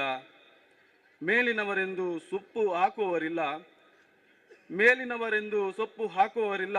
ಜಾತಿ ಸತ್ತಿಲ್ಲ, ಸಾಯಲ್ಲ. ಕಂಡರೆ ದೂರ ಸರಿಯುವುದಿಲ್ಲ, ಬಂದರೆ ಬರದಿರು ಅನ್ನುವುದಿಲ್ಲ. ಕಂಡರೆ ದೂರ ಸರಿಯುವುದಿಲ್ಲ, ಬಂದರೆ ಬರದಿರು ಅನ್ನುವುದಿಲ್ಲ. ಕೆಳಗಿನವರೆಂದು ಹಂಗಿಸುವವರಿಲ್ಲ, ಜಾತಿ ಸತ್ತಿಲ್ಲ, ಸಾಯಲ್ಲ. ಮೇಲಿನವರೆಂದು ಬಿಂಕವಿಲ್ಲ, ಕೆಳಗಿನವರೆಂದು ಸುಂಕವಿಲ್ಲ. ಮೇಲಿನವರೆಂದು ಬಿಂಕವಿಲ್ಲ, ಕೆಳಗಿನವರೆಂದು ಸುಂಕವಿಲ್ಲ. ಪಂಕ್ತಿ ಸಂಕ್ತಿ ಕೇಳುವವರಿಲ್ಲ, ಜಾತಿ ಸತ್ತಿಲ್ಲ, ಸಾಯಲ್ಲ. ಅವರಿಗೆ ಮೇಲರಿಮೆ ಉಳಿದಿಲ್ಲ, ಇವರಿಗೆ ಕೀಳರಿಮೆ ಅಳಿದಿಲ್ಲ. ಅವರಿಗೆ ಮೇಲರಿಮೆ ಉಳಿದಿಲ್ಲ, ಇವರಿಗೆ ಕೀಳರಿಮೆ ಅಳಿದಿಲ್ಲ. ಬೂದಿಯೊಳಗಿನ ಕೆಂಡ, ಬೂದಿಯೊಳಗಿನ ಕೆಂಡದಂತೆ ಜಾತಿ ಕಾಯುತ್ತಿದೆ, ಜಾತಿ ಸತ್ತಿಲ್ಲ, ಸಾಯಲ್ಲ. ಧನ್ಯವಾದ.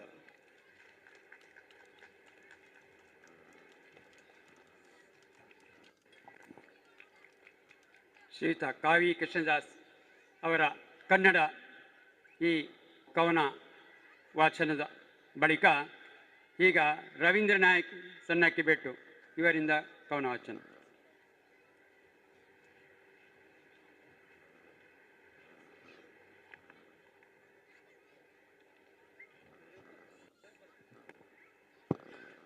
ಎಲ್ಲರಿಗೂ ನಮಸ್ಕರಿಸುತ್ತಾ ಕವನದ ಶೀರ್ಷಿಕೆ ಅಂಕ. ಕೋಳಿಗಳ ಕಾಲಿಗೆ ಕತ್ತಿ ಕಟ್ಟಿ ಹುರಿದುಂಬಿಸುವವರೆಗೂ ಒಬ್ಬರ ಮೇಲೊಬ್ಬರಿಗೆ ಅಷ್ಟು ರೋಷವಿರಬಹುದೆಂಬ ಕಲ್ಪನೆಯೂ ಇರಲಿಲ್ಲ. ಕೋಳಿಗಳ ಕಾಲಿಗೆ ಕತ್ತಿ ಕಟ್ಟಿ ಹುರಿದುಂಬಿಸುವವರೆಗೂ ಒಬ್ಬರ ಮೇಲೊಬ್ಬರಿಗೆ ಅಷ್ಟು ರೋಷವಿರಬಹುದೆಂಬ ಕಲ್ಪನೆಯೂ ಇರಲಿಲ್ಲ. ಅಂಕಕ್ಕೆ ಇಳಿದ ನಂತರ ಮತ್ತೆ ಅವಕಾಶಗಳಿಲ್ಲ. ಅಂಕಕ್ಕೆ ಇಳಿದ ನಂತರ ಮತ್ತೆ ಅವಕಾಶಗಳಿಲ್ಲ. ಇರುವುದು ಇಷ್ಟೇ, ನಾನೋ ನೀನೋ ಎಂಬ ಅಂತಿಮ ವ್ಯಾಪಾರ. ಬೆನ್ನ ಹಿಂದೆ ನಿಂತವರಿಗೆ ಇದು ಈ ಕ್ಷಣದ ಪಂದ್ಯವಷ್ಟೇ. ಬೆನ್ನ ಹಿಂದೆ ನಿಂತವರಿಗೆ ಇದು ಈ ಕ್ಷಣದ ಪಂದ್ಯವಷ್ಟೇ. ಅವರ ಚೀಲಗಳಲ್ಲಿ ಮತ್ತೂ ಇವೆ ಕಾಲಿಗೆ ಕತ್ತಿ ಕಟ್ಟಿಸಿಕೊಳ್ಳಲು, ಕಣ್ಣಿಗೆ ಬಟ್ಟೆ ಕಟ್ಟಿಕೊಂಡ ಬೇರೆ ಬೇರೆ ಬಣ್ಣದ ಕೋಳಿಗಳು. ಅವರ ಚೀಲಗಳಲ್ಲಿ ಮತ್ತೂ ಇವೆ ಕಣ್ಣಿಗೆ ಬಟ್ಟೆ ಕಟ್ಟಿಸಿಕೊಳ್ಳಲು, ಕಾಲಿಗೆ ಕತ್ತಿ ಕಟ್ಟಿಸಿಕೊಳ್ಳಲು ಬೇರೆ ಬೇರೆ ಬಣ್ಣದ ಕೋಳಿಗಳು. ಅಲ್ಲಿಯವರೆಗೆ ಅವುಗಳೀಗ ಒಂದೇ ಚೀಲದಲ್ಲಿ ಸುಖವಾಗಿ ಮಲಗಿವೆ, ಒಂದನ್ನೊಂದು ಅಪ್ಪಿಕೊಂಡು. ಕಾಲಿಗೆ ಕತ್ತಿ ಕಟ್ಟುವುದು ಒಂದೇ ಮತ್ತು ಕಣ್ಣಿಗೆ ಬಟ್ಟೆ ಕಟ್ಟುವುದು. ಕಾಲಿಗೆ ಕತ್ತಿ ಕಟ್ಟುವುದು ಒಂದೇ ಮತ್ತು ಕಣ್ಣಿಗೆ ಬಟ್ಟೆ ಕಟ್ಟುವುದು ಒಟ್ಟಿಗೆ ಇದ್ದವರೆಂದು ಆ ಕ್ಷಣಕ್ಕೆ ಗೊತ್ತಾಗುವುದೇ ಇಲ್ಲ. ಮತ್ತು ಅಂಕಕ್ಕೆ ರಂಗೇರಲು ಅಷ್ಟೇ ಸಾಕು, ಮತ್ತು ಅಂಕಕ್ಕೆ ರಂಗೇರಲು ಅಷ್ಟೇ ಸಾಕು ಈ ಜನಕ್ಕೆ, ಆ ಕ್ಷಣಕ್ಕೆ. ನಮಸ್ಕಾರ.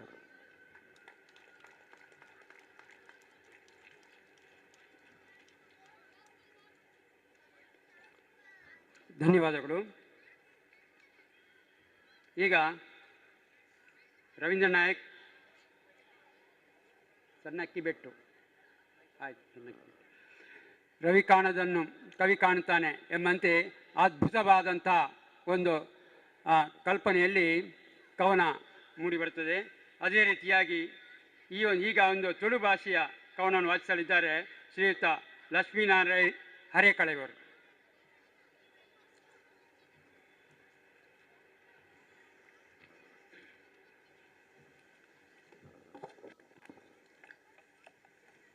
ಮಕ್ಕಳಿಗೆಲ್ಲ ನಮಸ್ಕಾರ.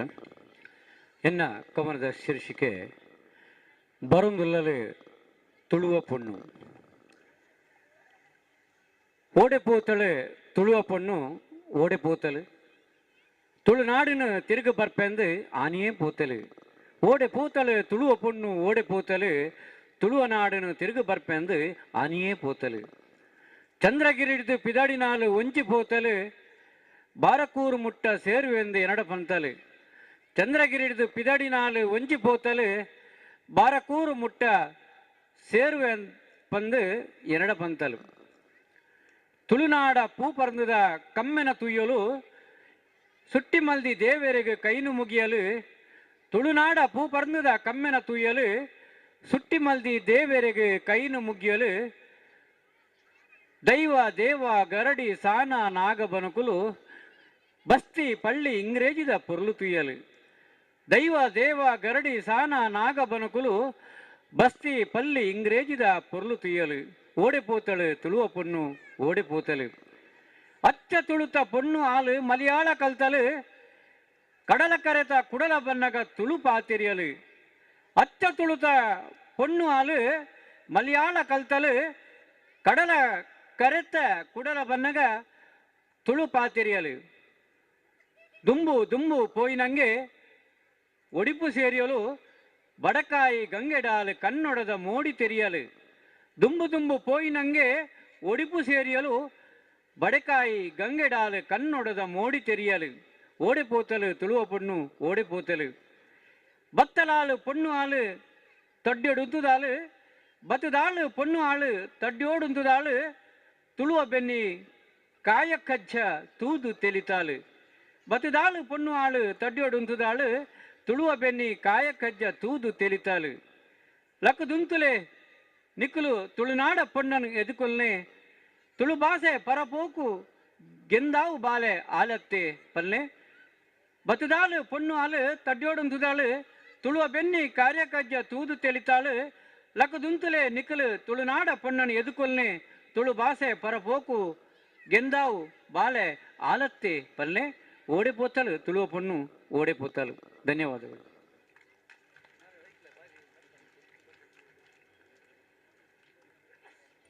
ಪರಶುರಾಮ ಸೃಷ್ಟಿದ ಈ ತುಳುನಾಡದ ಪೊಣ್ಣನ ತನ್ನ ತುಳು ಭಾಷೆದ ಈ ಒಂಜಿ ಪೊಣ್ಣನ ಕವಿತೆಯನ್ನು ಪೊಣ್ಣನ ಒಂಜಿ ಕಲ್ಪನೆದ ಒಂಜಿ ಕವಿತೆಯನ್ನು ವಾಚಿಸೈನ ಶ್ರೀಯುತ ಲಕ್ಷ್ಮೀನಾರಾಯಣ ರೈ ಹರೇಕಳ ಮೇರೆಗೆ ಅಭಿನಂದನೆಗಳು. ಈಗ ಪೆಲ್ಸ್ ಲೋಬೋ ಕೊಂಕಣಿ ಭಾಷೆಯಲ್ಲಿ ಕವನವಾಚನ ಮಾಡಲಿಕ್ಕಿದ್ದಾರೆ.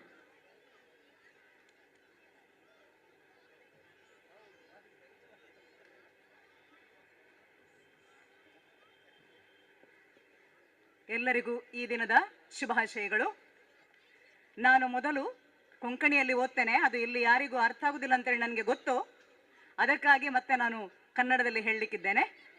ಎಲ್ಲ ಕವಿಗಳು ಕವನ ವಾಚನ ಮಾಡಿದ ಮೇಲೆ ಎಲ್ಲರೂ ಚಪ್ಪಾಳೆ ತಟ್ಟಬೇಕಂತೇಳಿ ಒಂದು ವಿನಂತಿ.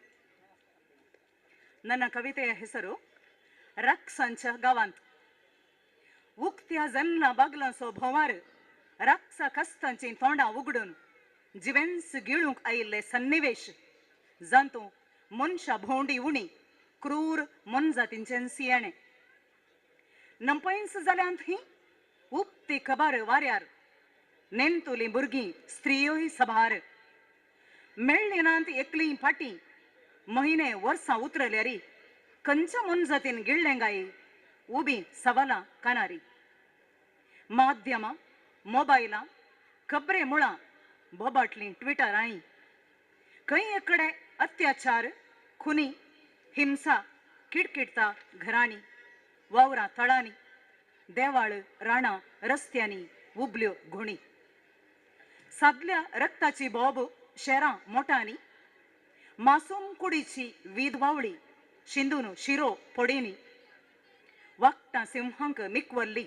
मनशां तान बुक तृषा उक्त्या जन्ला बागलांसो ಕೇಳ್ರೆ ಬಾಬಾ ಕೊನಾಯ್ಕಿ ಗೀಳ್ನ ಸೊಡಿತು ಖಿನಾನ್. ಕನ್ನಡದಲ್ಲಿ ಇದರ ಅರ್ಥವನ್ನು ಕೇಳಿಕೊಳ್ಳಿ. ರಕ್ಕಸರ ನಾಡಿನಲ್ಲಿ ತೆರೆದ ಕಿಂಡಿ ಬಾಗಿಲುಗಳದೇ ಕಾರುಬಾರು, ಇಲ್ಲಿ ರಕ್ಕಸ ಗಾತ್ರದ ಬಾಯಗಲಿಸಿ ಜೀವಂತ ನುಂಗಿ ಬಿಡಲೆ ಎಂಬಂತ ಸನ್ನಿವೇಶಗಳು. ಮಾನವರಿಲ್ಲಿ ಕಡಿಮೆ, ಕ್ರೂರ ಮೃಗಗಳಿದ್ದೇ ರಾಜ್ಯ. ಕಾಣೆಯಾಗಿದ್ದಾರಂತೆ ಹಾರಿ ಬಂತು ಗಾಳಿಯಲೊಂದು ಬಿಸಿ ಸುದ್ದಿ. ಮುಗ್ಧ ಹಸುಳೆ ಹೆಂಗಳೆಯರನ್ನು ಸೇರಿಸಿ ಮರಳಿ ಸಿಗಲೇ ಇಲ್ಲ ಅವರ್ಯಾರು, ವಾರ ತಿಂಗಳುಗಳೇ ಸಂದರು. ಅದಾವ ಮೃಗ ನುಂಗಿರಬಹುದು, ಸವಾಲು ಹೆಡೆ ಬಿಚ್ಚಿತು ಕಿವಿ ಸಂದಿಯಲಿ. ಮಾಧ್ಯಮ ಮೊಬೈಲು ಸುದ್ದಿ ಪತ್ರ ಬೊಬ್ಬಿರಿದವು ಟ್ವಿಟರುಗಳು, ಅದೆಲ್ಲೋ ಅತ್ಯಾಚಾರವಂತೆ. ಕೊಲೆ ಹಿಂಸೆಗಳು ನಕ್ಕವು ಗಹಗಹಿಸಿ, ಮನೆ ಸಂದಿ ಹಿತ್ತಿಲು ಕಾಯಕದ ಸ್ಥಳದಲ್ಲಿ ದೇವಳ ಕಾಣನ ರಸ್ತೆಯುದ್ದಕ್ಕೂ ಹಾರಿದೆ ರಣಹದ್ದು. ಶಹರು ಮಠಗಳಲ್ಲೂ ರಕ್ತವೇ ಚೀರಾಡಿದೆ, ಕೋಮಲ ದೇಹದ ಹೋಳು ಸಾರಿದೆ ಹಿಂಸೆಯ ಗೋಳು. ಸಿಂಹ ಹೆಬ್ಬುಲಿಗಳ ಹಸಿವನ್ನೂ ಮೀರಿಸಿದ ರಕ್ಕಸರ ಬಾಯಾರಿಕೆ ತೃಷಿಗಳು ತೆರೆದ ಕಿಂಡಿ ಬಾಗಿಲುಗಳ ಲೋಕದಾಟದಲ್ಲಿ ಯಾರನ್ನೂ ನುಂಗಿಬಿಡಬಹುದು ಕ್ಷಣಾರ್ಧದಲ್ಲಿ. ಧನ್ಯವಾದಗಳು.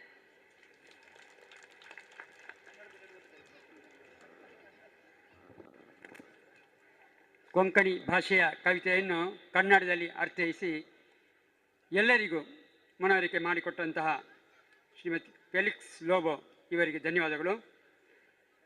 ಪೆಲ್ಸಿ ಲೋಬೋ ಇವರಿಗೆ ಧನ್ಯವಾದಗಳು. ಈಗ ಹಮೀದ್ ಹಸನ್ ಮಾಡೂರು ಬ್ಯಾರಿ ಭಾಷೆಯ ಕವನವನ್ನು ವಾಚಿಸಲಿಕ್ಕಿದ್ದಾರೆ.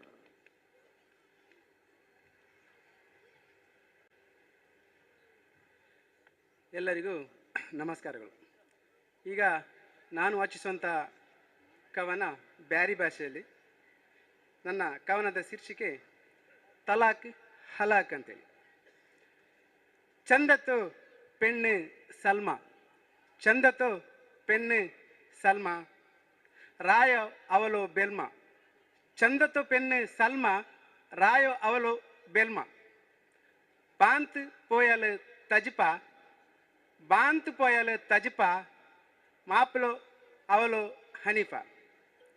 ಬಾಂತ್ ಪೋಯಲು ತಜ್ಪಾ, ಮಾಪುಲು ಅವಳು ಹನೀಫಾ.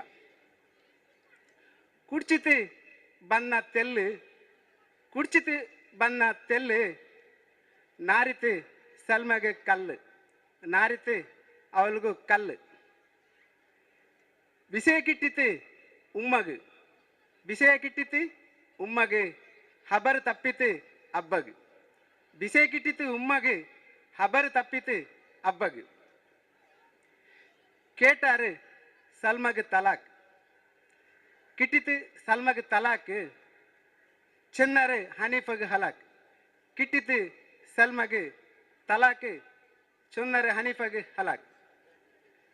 ಕನ್ನಡದಲ್ಲಿ ನಾನು ಹೇಳಬೇಕಂತೇಳಿಲ್ಲ, ಎಲ್ಲರಿಗೂ ಅರ್ಥ ಆಗಿರ್ಬೋದು ಭಾವಿಸ್ತೇನೆ. ಆದರೂ ಒಂದು ಸೂಕ್ಷ್ಮ ಸಂಕ್ಷಿಪ್ತವಾಗಿ ಹೇಳ್ತಾ ಬಯಸ್ತೇನೆ.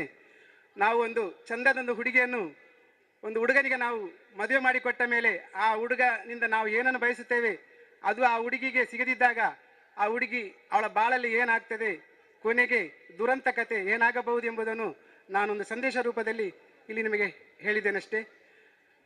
ಅವಕಾಶಕ್ಕಾಗಿ ಎಲ್ಲರಿಗೂ ವಂದನೆಗಳು.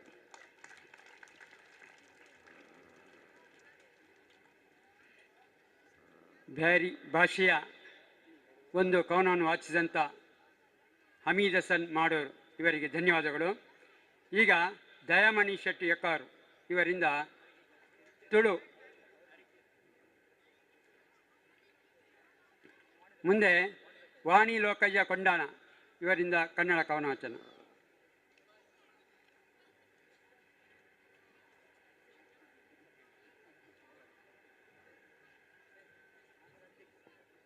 ಎಲ್ಲರಿಗೂ ನಮಸ್ಕಾರ.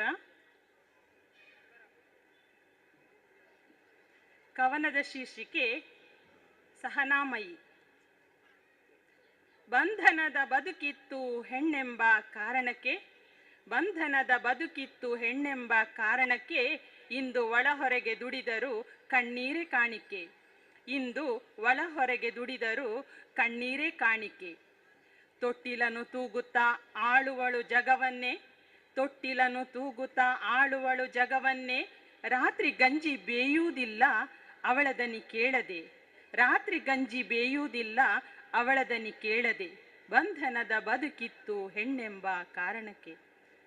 ಮಾನ ಅಪಮಾನಗಳ ಮೌನದಲ್ಲಿ ನುಂಗಿ, ಮಾನ ಅಪಮಾನಗಳ ಮೌನದಲ್ಲಿ ನುಂಗಿ, ಭಾವಗಳ ಬಚ್ಚಿಟ್ಟು ನಗುವಳು ಏಕಾಂಗಿ, ಭಾವಗಳ ಬಚ್ಚಿಟ್ಟು ನಗುವಳು ಏಕಾಂಗಿ.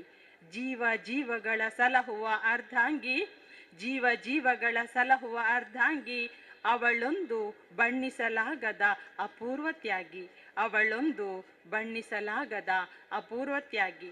ಬಂಧನದ ಬದುಕಿತ್ತು ಹೆಣ್ಣೆಂಬ ಕಾರಣಕ್ಕೆ. ನೆರಳಂತೆ ಕಾಯುವಳು ಹಬ್ಬಿದ ಮರವಾಗಿ, ನೆರಳಂತೆ ಕಾಯುವಳು ಹಬ್ಬಿದ ಮರವಾಗಿ, ಪ್ರೀತಿ ಕಂಪು ಸೂಸುವಳು ಅರಳಿದ ಹೂವಾಗಿ, ಪ್ರೀತಿ ಕಂಪು ಸೂಸುವಳು ಅರಳಿದ ಹೂವಾಗಿ. ಕೊಡಲಿ ಏಟಿಗೂ ಜಗ್ಗದೆ ಪೊರೆಯುವವಳು, ಕೊಡಲಿ ಏಟಿಗೂ ಜಗ್ಗದೆ ಪೊರೆಯುವವಳು, ಹಣ್ಣಾಗಿ ಮಮತೆಯ ಸಿಹಿ ತುಂಬುವಳು, ಹಣ್ಣಾಗಿ ಮಮತೆಯ ಸಿಹಿ ತುಂಬುವಳು. ಬಂಧನದ ಬದುಕಿತ್ತು ಹೆಣ್ಣೆಂಬ ಕಾರಣಕ್ಕೆ. ಹುಸಿಯಲ್ಲ ಅವಳ ಸಾಧನೆ ಎಂಬ ಧ್ಯಾನ, ಹುಸಿಯಲ್ಲ ಅವಳ ಸಹನೆ ಎಂಬ ಧ್ಯಾನ, ಹಸಿದರೂ ನೀಡುವಳು ಕರುಣೆಯಿಂದ ದಾನ, ಹಸಿದರೂ ನೀಡುವಳು ಕರುಣೆಯಿಂದ ದಾನ. ಕರೆದಷ್ಟು ತಣಿಯದ ಹೆಸರ ತೃಷೆ, ಉರಿದಷ್ಟು ಬೆಳಗುವಳು ಬಾಂದಳದ ಉಷೆ, ಕರೆದಷ್ಟು ತಣಿಯದ ಹೆಸರ ತೃಷೆ, ಉರಿದಷ್ಟು ಬೆಳಗುವಳು ಬಾಂದಳದ ಉಷೆ. ಬಂಧನದ ಬದುಕಿತ್ತು ಹೆಣ್ಣೆಂಬ ಕಾರಣಕ್ಕೆ. ಸವೆದ ಅಂಗೈಗೆರೆಗಳು ತುತ್ತಿನ ಸಾಕ್ಷಿಯಾಗಿದೆ, ಸವೆದ ಅಂಗೈಗೆರೆಗಳು ತುತ್ತಿನ ಸಾಕ್ಷಿಯಾಗಿದೆ, ಬಾಗಿದ ಬೆನ್ನು ಬದುಕಿನ ಕಥೆಯ ಸಾರಿದೆ, ಬಾಗಿದ ಬೆನ್ನು ಬದುಕಿನ ಕಥೆಯ ಸಾರಿದೆ. ನಡುಗುವ ಕೈಗಳಿಗೆ ಉರುಗೋಲು ಬೇಕಾಗಿದೆ, ನಡುಗುವ ಕೈಗಳಿಗೆ ಉರುಗೋಲು ಬೇಕಾಗಿದೆ. ಹೆಜ್ಜೆ ಮರೆತ ಕಾಲುಗಳು, ಹೆಜ್ಜೆ ಮರೆತ ಕಾಲುಗಳು ಆಸರೆಯ ಬೇಡಿದೆ, ಹೆಜ್ಜೆ ಮರೆತ ಕಾಲುಗಳು ಆಸರೆಯ ಬೇಡಿದೆ. ಬಂಧನದ ಬದುಕಿತ್ತು ಹೆಣ್ಣೆಂಬ ಕಾರಣಕ್ಕೆ, ಇಂದು ಒಳ ಹೊರಗೆ ದುಡಿದರು ಕಣ್ಣೀರೇ ಕಾಣಿಕೆ. ಧನ್ಯವಾದಗಳು.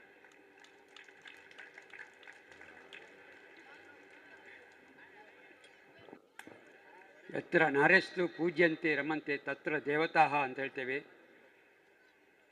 ಆದರೆ ಇಂದಿನ ಈ ಸಮಾಜದಲ್ಲಿ ಹೆಣ್ಣಿನ ಮೇಲೆ ಒಂದು ನಡೆಯುವಂಥ ಶೋಷಣೆ ಬಗ್ಗೆ ಒಂದು ಸಂವೇದನೆಯನ್ನು ವ್ಯಕ್ತಪಡಿಸಿದ್ದಾರೆ ಶ್ರೀಮತಿ ವಾಣಿ ಲೋಕಯ್ಯ ಕೊಂಡಾಣಿಯವರು. ಇವರಿಗೆ ವಂದನೆಗಳು. ಈಗ ಇಂದಿನ ನಮ್ಮ ಕವಿ ಸಮ್ಮೇಳನದ ಬಹುಭಾಷಾ ಕವಿಗೋಷ್ಠಿಯ ಅಧ್ಯಕ್ಷರಾಗಿರುವಂಥ ಶ್ರೀಯುತ ನಾರಾಯಣ ರೈ ಕುಕ್ಕುವಳ್ಳಿಯವರು ಕೆಲವು ಮಾತನಾಡಬೇಕಾಗಿ ವಿನಂತಿಸ್ತೇನೆ.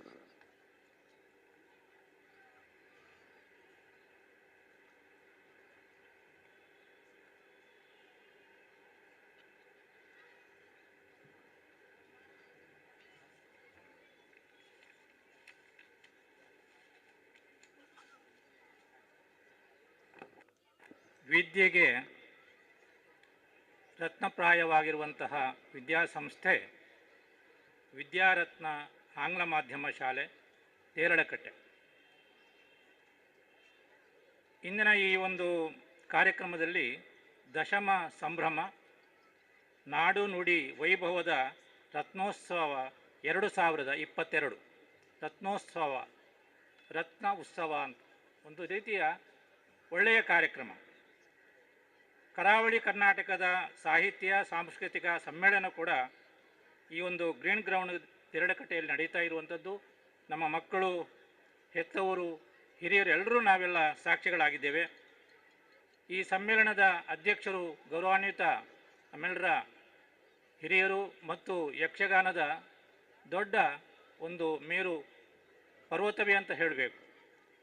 ಹಿರಿಯ ಸಾಹಿತಿಗಳು, ಯಕ್ಷಗಾನ ವಿದ್ವಾಂಸರು ಆಗಿರುವಂತಹ ಡಾಕ್ಟರ್ ಎಂ ಪ್ರಭಾಕರ ಜೋಶಿಯವರೇ, ಇನ್ನು ಈ ವಿದ್ಯಾರತ್ನ ವಿದ್ಯಾಸಂಸ್ಥೆಯನ್ನು ನಡೆಸಿಕೊಂಡು ನಾಡಿಗೆಲ್ಲ ಶಿಕ್ಷಣದ ಬೆಳಕು ನೀಡುತ್ತಿರುವಂತಹ ಈ ಸಂಸ್ಥೆಯ ರತ್ನ ಎಜುಕೇಷನ್ ಟ್ರಸ್ಟ್ ಇದರ ಅಧ್ಯಕ್ಷರಾಗಿರುವಂತಹ ಮಿತ್ರರು ಆಗಿರುವಂತಹ ಕೆ ರವೀಂದ್ರ ಶೆಟ್ಟಿ ಉಳಿದೊಟ್ಟು ಅವರೇ, ಶ್ರೀಮತಿ ಸೌಮ್ಯ ಆರ್ ಶೆಟ್ಟಿ ಕಾರ್ಯದರ್ಶಿಗಳು, ರತ್ನ ಎಜುಕೇಷನ್ ಟ್ರಸ್ಟ್ ರಳಕಟೆ ಇದರ ಕಾರ್ಯದರ್ಶಿಗಳು, ಈ ಶಾಲೆಯ ಮುಖ್ಯ ಗುರುಗಳು ಶ್ರೀ ನಯೀನ್ ಹಮೀದ್ ಅವರು,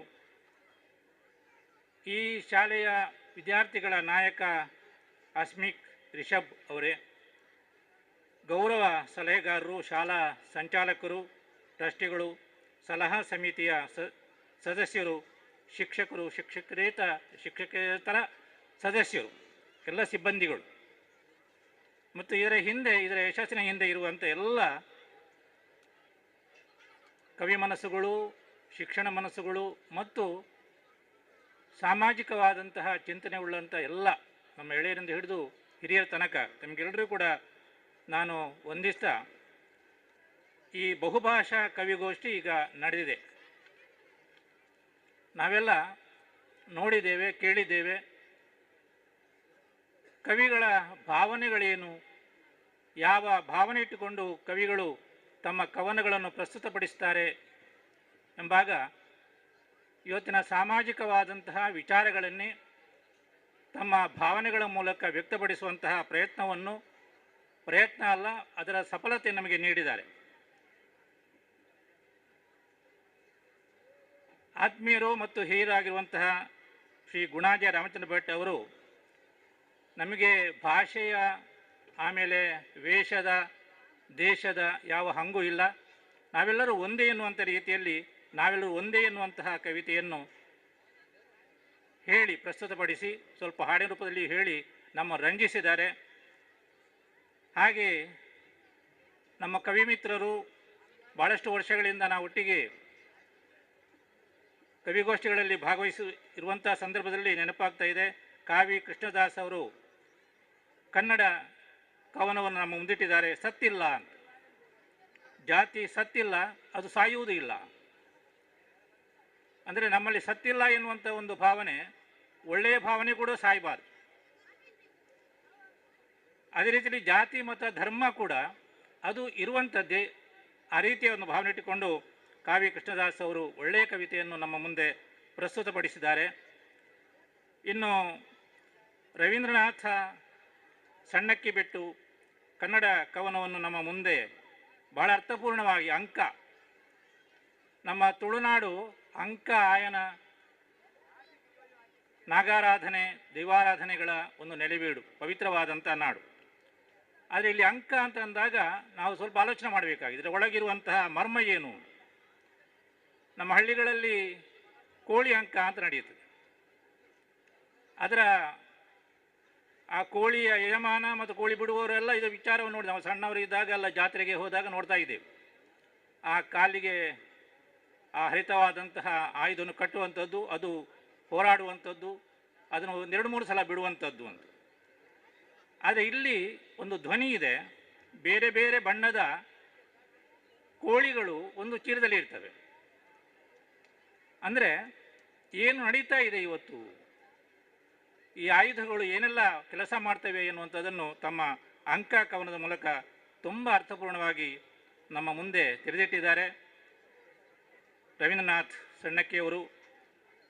ಇನ್ನು ನಮ್ಮ ಕವಿ ಮಿತ್ರರು ಭಾಳ ಎಳೆಯ ಪ್ರಾಯದಲ್ಲಿ ನಾವು ಬಲ್ಲವರು, ಶ್ರೀ ಲಕ್ಷ್ಮೀನಾರಾಯಣ ರೈ ಹರೇಕಳ, ದೂರದ ಮುಂಬೈಯಲ್ಲಿ ನಮಗೆ ಅಲ್ಲಿಯ ಸಾಹಿತ್ಯದಲ್ಲಿ ಕೂಡ ಅವಕಾಶ ಮಾಡಿಕೊಟ್ಟವರು. ಅವರು ಬರೋಂದುಲ್ಲಲ್ ತುಳುವ ಪೊಣ್ಣು, ಈ ತುಳುನಾಡಿನ ಹೆಣ್ಣಿನ ಬದುಕನ್ನು ಅವಳು ಬೇರೆ ಬೇರೆ ಕಡೆಗೆ ಹೋಗಿ ನೋಡಿಕೊಂಡು ಬರುವಂಥ ರೀತಿಯನ್ನು ಬಹಳ ಅರ್ಥಪೂರ್ಣವಾಗಿ ನಮ್ಮ ಮುಂದೆ ತೆರೆದಿಟ್ಟಿದ್ದಾರೆ. ಬಹಳ ಅರ್ಥಪೂರ್ಣವಾದ ಕವನ. ಇನ್ನು ಫೆಲ್ಸಿ ಲೋಬೋ ಅವರು ಕೊಂಕಣಿ ಕವನವನ್ನು ನಮ್ಮ ಮುಂದೆ ಪ್ರಸ್ತುತಪಡಿಸಿದ್ದಾರೆ. ಅರ್ಥ ಆಗಿದೆ, ಆದರೆ ಮತ್ತು ಕೂಡ ಅದನ್ನು ಕನ್ನಡದಲ್ಲಿ ಒಂದು ಅಭಿಮಾನಪೂರ್ವಕವಾಗಿ ರಕ್ಕಸರ ನಾಡಿನಲ್ಲಿ ಎನ್ನುವಂಥ ರೀತಿಯಲ್ಲಿ ಅದನ್ನು ಪ್ರಸ್ತುತಪಡಿಸಿದ್ದಾರೆ. ಇವತ್ತು ಈ ನಾಡಿನಲ್ಲಿ ನಮ್ಮ ನಾಡು ನುಡಿ ಸಂಸ್ಕೃತಿ ಎನ್ನುವಂತಹ ಒಂದು ಪರಿಕಲ್ಪನೆಯಲ್ಲಿ ಇವತ್ತು ದಶಮ ಸಂಭ್ರಮ ಈ ರತ್ನ ಈ ಶಿಕ್ಷಣ ಸಂಸ್ಥೆ ನಡೀತಾ ಇದೆ. ಮಾಧ್ಯಮಗಳು ಇವತ್ತು ನಮ್ಮನ್ನು ಎಚ್ಚರಿಸುವಂತಹ ಮತ್ತು ನಮಗೆ ಒಂದು ರೀತಿಯ ದಾರಿಯನ್ನು ತೋರಿಸುವಂಥ ಕೆಲಸವನ್ನು ಮಾಧ್ಯಮಗಳು ಮಾಡ್ತಾ ಇವೆ. ಆ ರೀತಿಯಲ್ಲಿ ಅಂತಹ ಒಳ್ಳೆಯ ರೀತಿಯ ಮಾಧ್ಯಮಗಳನ್ನು ನಾವು ಬಳಸಿಕೊಳ್ಬೇಕು. ಮಾಧ್ಯಮಗಳಲ್ಲಿ ಬರುವಂತಹ ಒಳ್ಳೆಯ ವಿಚಾರಗಳನ್ನು ತಿಳ್ಕೊಂಡು ನಾವು ನಮ್ಮ ಜೀವನ ನಡೆಸಬೇಕು ಅನ್ನುವಂಥ ರೀತಿಯಲ್ಲಿ ಸೋದರಿ ಫೆಲ್ಸಿ ಲೋಬೋ ಅವರು ರಕ್ಕಸರ ನಾಡಿನಲ್ಲಿ ಎನ್ನುವಂತಹ ವಿಚಾರ ಇಟ್ಟುಕೊಂಡು ಕೂಡ ಅವರ ಹೃದಯದಲ್ಲಿರುವಂಥದ್ದು ಏನಂದರೆ, ನಾವೆಲ್ಲರೂ ಒಂದಾಗಿ ಬಾಳಬೇಕು, ನಮ್ಮಲ್ಲಿ ಒಂದು ಸಹನಶೀಲವಾದಂಥ ಮನಸ್ಸಿರಬೇಕು, ಸಹೋದರ ಸಹೋದರಿ ಭಾವನೆ ಇರಬೇಕು, ಮಕ್ಕಳು ದೊಡ್ಡವರು ಎನ್ನುವಂತಹ ಕಲ್ಪನೆ ಇರಬೇಕು ಎನ್ನುವಂಥ ಹಿನ್ನೆಲೆಯಲ್ಲಿ ಆ ಕವನವನ್ನು ಪ್ರಸ್ತುತಪಡಿಸಿದ್ದಾರೆ. ಇನ್ನು ಸೋದರ ಹಮೀದ್ ಹಸನ್ ಮಾಡೂರು ಅವರು ಬ್ಯಾರಿ ಭಾಷೆಯಲ್ಲಿ ತಲಾಕ್ ಹಲಾಕ್ ಎನ್ನುವ ರೀತಿಯ, ಇದು ಕೂಡ ಇವತ್ತಿನ ಈ ಸಮಾಜ ನಡೀತಿರುವಂಥ ನಾವೆಲ್ಲ ಮಾಧ್ಯಮಗಳಲ್ಲಿ ಓದುವ ಅಥವಾ ಕೇಳುವ ವಿಚಾರಗಳು ಯಾವುದಿದ್ರೂ ಕೂಡ ನಮ್ಮ ಭಾವನೆಗಳು ಸಕಾರಾತ್ಮಕವಾಗಿ ಸಮಾಜಮುಖಿಯಾಗಿ ಇರಬೇಕು ಎನ್ನುವಂತಹ ಒಂದು ಉದ್ದೇಶ ಇಟ್ಟುಕೊಂಡು ಹಮೀದ್ ಹಸನ್ ಮಾಡೂರವರು ಒಂದು ಒಳ್ಳೆಯ ಕವನ ನಮ್ಮ ಮುಂದಿಟ್ಟಿದ್ದಾರೆ. ಇನ್ನು ಬಹಳ ಮುಖ್ಯವಾಗಿ ಈ ಭೂಮಿಯ ಬಗ್ಗೆ, ಸಹನಾಮಯಿ ಹೆಣ್ಣಿನ ಬಗ್ಗೆ, ಎಲ್ಲರ ಬಗ್ಗೆ ಕೂಡ ನಮ್ಮಲ್ಲಿ ಏನಿರಬೇಕು ಅಂದರೆ ಸಹನೆ ಇರಬೇಕು. ಈ ಭೂಮಿಗೆ ನಾವು ನಮ್ಮ 2 ಪಾದಗಳು ಮೆಟ್ಟಿ ನಾವು ನಡೀತಾ ಇದ್ದೇವೆ. ಸೋದರಿ ವಾಣಿ ಲೋಕಯ್ಯ ಕೊಂಡಾಣ ಅವರು ಕನ್ನಡ ಕವನವನ್ನು ಬಹಳ ಅರ್ಥಪೂರ್ಣವಾಗಿ ನಮ್ಮ ಮುಂದೆ ಸಹನಾಮಯಿ ಎನ್ನುವಂಥ ರೀತಿಯಲ್ಲಿ ಇಟ್ಟಿದ್ದಾರೆ. ಈ ಎಲ್ಲ ಕವನಗಳು ನೋಡಿದಾಗ ಕೇಳಿದಾಗ ನಾವೆಲ್ಲ ನಮ್ಮ ಮಕ್ಕಳಿಗೆ ಯಾವ ರೀತಿಯ ತತ್ವವನ್ನು ಕೊಡಬೇಕು, ಹೇಳಬೇಕು. ನಾನು ಒಬ್ಬ ಅಧ್ಯಾಪಕನಾಗಿದ್ದ ಸಂದರ್ಭದಲ್ಲಿ ಇದ್ದಂಥ ಅವಕಾಶಗಳೇನು, ಇವತ್ತು ನಾವು ಬೆಳ್ಕೊಂಡು ಬಂದಾಗ ನೋಡುವಂತಹ ಸ್ಥಿತಿಗಳೇನು, ಇದನ್ನೆಲ್ಲ ನೋಡಿದಾಗ ನಮ್ಮ ಮಕ್ಕಳಲ್ಲಿ ನಾವು ಉಂಟು ಮಾಡಬೇಕಾದ್ದು ಏನು ಅಂತ ಹೇಳಿದರೆ, ನಾಡು ನುಡಿ ಸಂಸ್ಕೃತಿಯ ಆ ಒಂದು ಪರಿಕಲ್ಪನೆ ನಾವು ಜಾಗೃತಗೊಳಿಸಬೇಕು. ನಮ್ಮ ಮಕ್ಕಳಲ್ಲಿ ಸದ್ಭಾವನೆಯನ್ನು ಮೂಡಿಸಬೇಕು. ಅವರಲ್ಲಿ ಆಗ ತಾನೇ ನಾವು ಇಲ್ಲಿ ಶಿಕ್ಷಣದ ಬಗ್ಗೆ, ಸಂಸ್ಕಾರದ ಬಗ್ಗೆ ಮಾತುಗಳನ್ನು ಕೇಳಿದ್ದೇವೆ. ಆ ಮಾತುಗಳು ನಮ್ಮ ಹೃದಯಕ್ಕೆ ಮುಟ್ಟಿದಾಗ ನಮ್ಮಲ್ಲಿ ಭಾವನೆಗಳು, ಕವನಗಳಾಗಿಯೋ ಕಥೆಗಳಾಗಿಯೋ ಲೇಖನಗಳಾಗಿಯೋ ಮೂಡಿಬರ್ತವೆ. ಒಂದು ರೀತಿಯ ಈ ಬದುಕು ಎನ್ನುವಂಥದ್ದು, ಮಾನವ ಜನ್ಮ ಎನ್ನುವಂಥದ್ದು ಇದು ಏನು ಅರ್ಜಿ ಹಾಕಿ ಸಿಗುವಂಥ ಜನ್ಮ ಅಲ್ಲ, ಪವಿತ್ರವಾದಂತಹ ದೇವರ ಕೊಡುಗೆ. ಆ ವಿಧಿಯ ಕೊಡುಗೆಯಿಂದ ನಾವು ಇಲ್ಲಿ ಸಂತೋಷವಾಗಿ ಇಲ್ಲಿ ಇದ್ದೇವೆ. ಇವತ್ತು ವಿದ್ಯಾರತ್ನ ವಿದ್ಯಾಸಂಸ್ಥೆಯಲ್ಲಿ ಭಾಳಷ್ಟು ವಿದ್ಯಾರ್ಥಿಗಳು ಕಲಿತು ಅವರು ಸಾಂಸ್ಕೃತಿಕವಾಗಿ ನಾವು ರಾಜ್ಯ ಪ್ರಶಸ್ತಿ ಪಡೆದಂಥ ವಿದ್ಯಾರ್ಥಿಗಳು ಕೂಡ ಇಲ್ಲಿ ಇದ್ದಾರೆ. ಅಂದರೆ ಸಂಸ್ಕೃತಿಯನ್ನು ರಾಜ್ಯ ಮಟ್ಟಕ್ಕೆ ಮುಟ್ಟುವಂಥ ಕೆಲಸವನ್ನು ಸನ್ಮಾನ್ಯ ಶ್ರೀ ಕೆ ರವೀಂದ್ರ ಶೆಟ್ಟಿ ಉಳಿದೊಟ್ಟು ಅವರು ಅಧ್ಯಕ್ಷರಾಗಿ, ಶ್ರೀ ಮೋಹನ್ ದಾಸ್ ಶೆಟ್ಟಿ ಉಳಿದೊಟ್ಟು ಅವರು ಉಪಾಧ್ಯಕ್ಷರಾಗಿ ಮತ್ತು ಎಲ್ಲ ಇದರ ಸಂಬಂಧಪಟ್ಟಂಥ ಎಲ್ಲ ಟ್ರಸ್ಟಿಗಳು, ಕಾರ್ಯದರ್ಶಿಯವರು ಎಲ್ಲರೂ ಕೂಡ ನಮ್ಮ ಸಂಸ್ಥೆ ಒಂದು ವಿದ್ಯೆಯನ್ನು ಕೊಡುವಂತಹ ಶಿಕ್ಷಣ ಸಂಸ್ಥೆಯಾಗಿ ಸಮಾಜಕ್ಕೆ ಒಂದು ಸಂದೇಶ ಕೊಡುವ ಸಂಸ್ಥೆ ಆಗಬೇಕು ಎನ್ನುವಂಥದ್ದು ಎಲ್ಲರ ಒಂದು ಮನೋಭಾವ, ಹಿರಿಯರ ಆಶೀರ್ವಾದ. ಆಗ ತಾಯಿ ತಂದೆಯನ್ನು ಅವರು ಇಲ್ಲಿ ನೆನಪಿಸಿಕೊಂಡು ಆ ಕಾರ್ಯಕ್ರಮವನ್ನು ಮಾಡಿದ್ದು ನಮಗೆಲ್ಲ, ನನಗಂತೂ ಬಹಳ ವೈಯಕ್ತಿಕವಾಗಿ ಭಾಳ ಸಂತೋಷ ಆಯಿತು. ಯಾಕೆಂದರೆ ನಮಗೆ ಈ ಬದುಕನ್ನು ಕೊಟ್ಟದ್ದು ದೇವರು, ತಾಯಿ ದೇವರು, ತಂದೆ ದೇವರು, ಗುರುದೇವರು ಅಂತ ಹೇಳ್ತೇವೆ. ಈ ಎಲ್ಲ ಕಲ್ಪನೆ ಇಟ್ಟುಕೊಂಡು ಇವತ್ತು ದಶಮ ಸಂಭ್ರಮ ಇಲ್ಲಿ ನಡೀತಿರುವಂಥದ್ದು. ಇದು ಇನ್ನಿಷ್ಟು ವರ್ಷಗಳ ಕಾಲ ಮುಂದಕ್ಕೆ ಹೋಗಬೇಕು, ಮುಂದುವರಿಬೇಕು ಎನ್ನುವಂಥ ಹಿನ್ನೆಲೆಯಲ್ಲಿ ಕಾರ್ಯಕ್ರಮ ನಡೆದಿದೆ. ಈ ಮಕ್ಕಳಿಗೆ ಇವತ್ತು ಇಲ್ಲಿ ಏನು ನಡೆದಂಥ ಕಾರ್ಯಕ್ರಮ ಇದೆ ಅದು ಮಕ್ಕಳ ಮನಸ್ಸಿನಲ್ಲಿ ಅಚ್ಚೊತ್ತಿದಾಗ ನಾಡಿಗೆ ಅದು ಒಂದು ದರ್ಶನವನ್ನು ಕೊಡ್ತದೆ ಅಂತ ಹೇಳ್ತಾ, ನಾನು ನಮ್ಮ ಒಂದು ಬಳಗದಲ್ಲಿ ನನ್ನ ಸಹೋದರರು, ನಮ್ಮ ಒಂದು ಕೌಟುಂಬಿಕ ಹಿನ್ನೆಲೆಯಲ್ಲಿ ನಮ್ಮ ತಂದೆಯವರು, ತಾಯಿಯವರು ಎಲ್ಲರೂ ಆ ಕಾಲದ ನಮ್ಮನ್ನು ಬೆಳೆಸಿದ ರೀತಿ,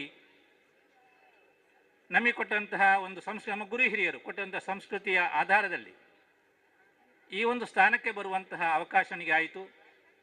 ಅದಕ್ಕೆ ಮೊದಲನೇದಾಗಿ ನಾನು ಅಧ್ಯಕ್ಷರಿಗೆ ಸಂಬಂಧಪಟ್ಟ ಎಲ್ಲರಿಗೂ ಕೂಡ ಅಭಿವಂದನೆಗಳನ್ನು ಸಲ್ಲಿಸ್ತೇನೆ. ಮತ್ತು ಇಲ್ಲಿರುವಂಥ ಎಲ್ಲ 9 ಜನ ಕವಿಗಳು ಬರಬೇಕಾಗಿತ್ತು, ನವ ರತ್ನರು ಇಲ್ಲಿ ಇರಬೇಕಾಗಿತ್ತು. ಆದರೆ 7 ಕವಿಗಳಿದ್ದಾರೆ. ಆಮೇಲೆ ಎಲ್ಲರೂ ಆ ಒಂದು ಸದ್ಭಾವನೆಯ ಜನರು ತಾವೆಲ್ಲ ಇದ್ದೀರಿ. ನಾನು ಒಂದು ತುಳು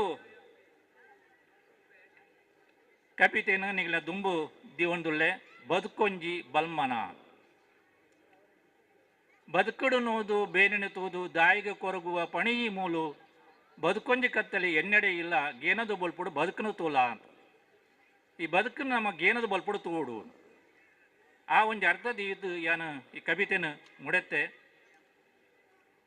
ಕೊರಗುನೆ ದಾಯಿ ಕೋರೆದ ನರಮಾನಿ, ಕೊರಗುನೆ ದಾಯಿ ಕೋರೆದ ನರಮಾನಿ ಬದುಕದ ಭಾಗ್ಯ ಉರುಂಬುದು ಪೋವ, ಬದುಕದ ಭಾಗ್ಯ ಉರುಂಬುದು ಪೋವ. ಎತೆದೀದು ಕುಳ್ಳ್ಯಾಂಡ ಬರುವೆರಿಯೇರು ಕೂಡ್ತುದು ಲಕ್ಕೊಡು ತರೆದೇರ್ದು ನಡಪೊಡು. ಎತೆದೀದು ಕುಳ್ಳ್ಯಾಂಡ ಬರುವೆರಿಯೇರು ಕೂಡ್ತುದು ಲಕ್ಕೊಡು ತರೆದೇರ್ದು ನಡಪೊಡು.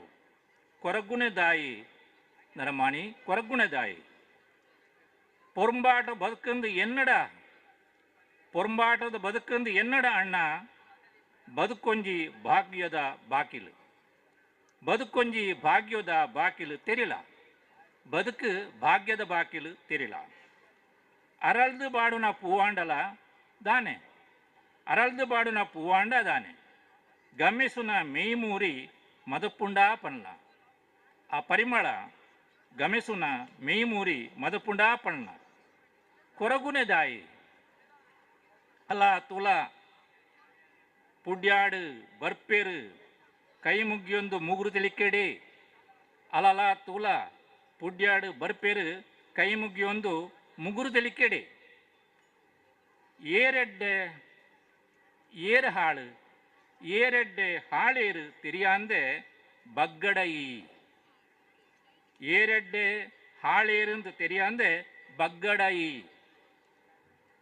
ಈ ಅಕ್ಕಸೋ ಗಾಳಿ ನೀರು ನಿನ್ನವೇ ಅತ್ತಯ, ಈ ಅಕ್ಕಸೋ ಗಾಳಿ ನೀರು ನಿನ್ನನೇ ಅತ್ತಯ ಕೈಯೇರ್ದು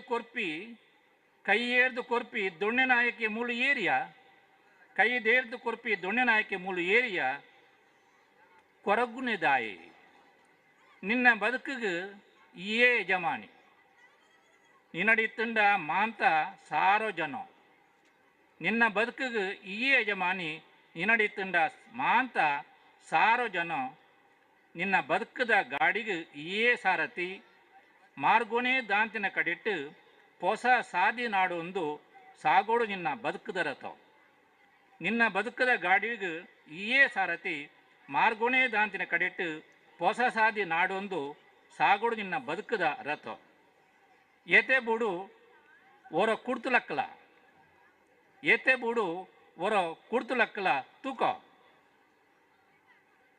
ಬೊಲ್ಪು ಇದ್ದಂದಿನ ಅಡೆಗೆ ಬೊಲ್ಪಾಪಿನ ಭಾಗ್ಯ ಅವು ನರಮಾನ್ಯಾಗ ಮಾತ್ರ ಬೊಲ್ಪಿದ್ಯಾಂದಿನ ಕಡೆಟ್ಟು ಬೊಲ್ಪಾಪಿನ ಭಾಗ್ಯ ಅವು ನರಮಾನ್ಯಾಗ ಮಾತ್ರ ನಿಕ್ಕ ದಾಯಿಗೆ ಬೇತೆ ಬಲ್ಮನ ನಿಕ್ಕುಂದ್ವಿ ನರಮಾನಿ ಜನ್ಮನಿ ಯಾರಂದ ನಿಕ್ಕ ದಾಯಿಗೆ ಈ ಬೇತೆ ಬಲ್ಮನ ಬದುಕೊಂಜಿ ಬಲ್ಮನ ಕೊರಗುಣೆ ದಾಯಿ ಉಡಲುಡು ಶಾಂತಿ ಪ್ರೀತಿನ ಜಿಂದು ಬದುಕಲ ಬದುಕನ ಗೆಂದಲ ಪುಣ ಆಶಯದೊಟ್ಟಿಗೆಯನ್ನು ತುಳುಕಬಿತೆನ ನಿಗಲ ದುಂಬು ದೀತೆ ಇತ್ತೆ ಒಂಜಿ ಕಿನ್ಯ ಕನ್ನಡದ ಕವನವು ನಿಮ್ಮ ಮುಂದೆ ಹನಿಗವನ ನಮ್ಮ ಮನಸ್ಸಿನ ಭಾವನೆಯನ್ನು ಇಡುವಂಥ ಒಂದು ಕವನವನ್ನು ನಾನು ನಿಮಗೆ ಪ್ರಸ್ತುತಪಡಿಸ್ತೇನೆ.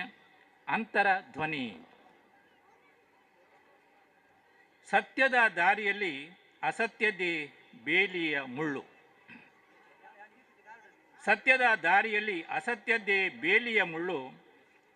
ಧರ್ಮದ ಚಾವಡಿಯಲ್ಲಿ ಅಧರ್ಮದ್ದೇ ವಾದ ವಿವಾದ. ಧರ್ಮದ ಚಾವಡಿಯಲ್ಲಿ ಅಧರ್ಮದ್ದೇ ವಾದ ವಿವಾದ. ನ್ಯಾಯದ ತಕ್ಕಡಿಯಲ್ಲಿ ಅನ್ಯಾಯದ್ದೇ ತೂಗುವ ಹರಳು. ನ್ಯಾಯದ ತಕ್ಕಡಿಯಲ್ಲಿ ಅನ್ಯಾಯದ್ದೇ ತೂಗುವ ಹರಳು. ನೀತಿಯ ಮಾತಲ್ಲಿ ಅನೀತಿಯದ್ದೇ ಅಂತರಧ್ವನಿ.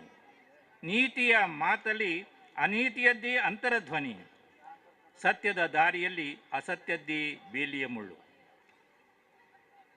ಕಾಲದ ಹಕ್ಕಿ ಬಾನಂಗಳದೆ ರೆಕ್ಕೆ ಬಿಚ್ಚಿ ಹಾರುತ್ತಿದೆ. ಆ ಹಕ್ಕಿಗೆ ನೂರಾರು ದಿಕ್ಕಿದೆ. ಬಾನಂಗಳದ ರೆಕ್ಕೆ ಬಿಚ್ಚಿ ಹಾರುತ್ತಿದೆ. ಆ ಹಕ್ಕಿಗೆ ನೂರಾರು ದಿಕ್ಕಿದೆ. ಗುರಿ ಸೇರೋ ಕನಸಿದೆ. ಗುರಿ ಸೇರೋ ಕನಸಿದೆ.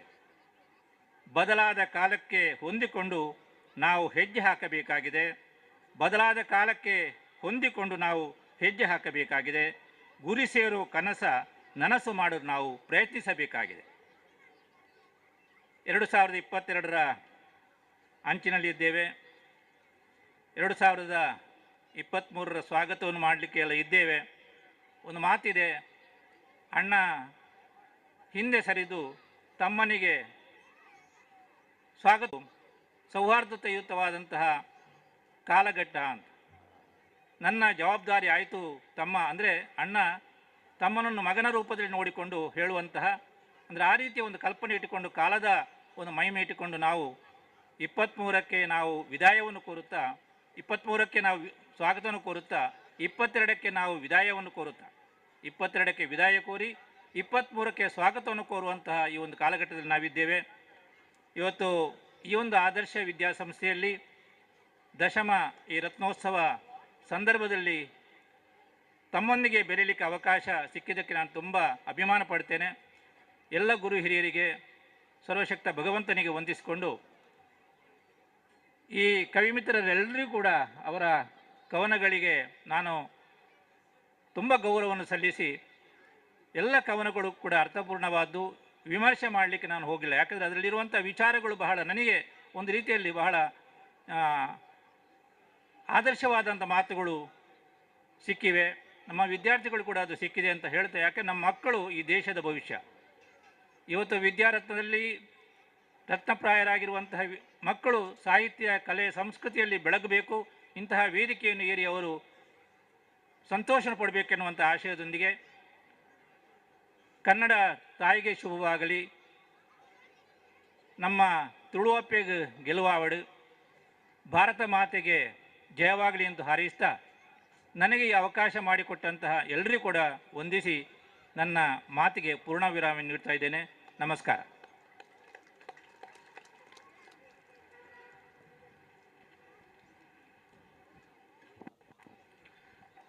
ಶ್ರೀಯುತ ನಾರಾಯಣ ರೈ ಕುಕ್ಕೋಳಿಯವರು ಬಹುಮುಖ ಪ್ರತಿಭೆಯುಳ್ಳವರು, ಅನೇಕ ಸಾಹಿತ್ಯ ಕೃಷಿಯನ್ನು ಮಾಡಿದಂಥವರು.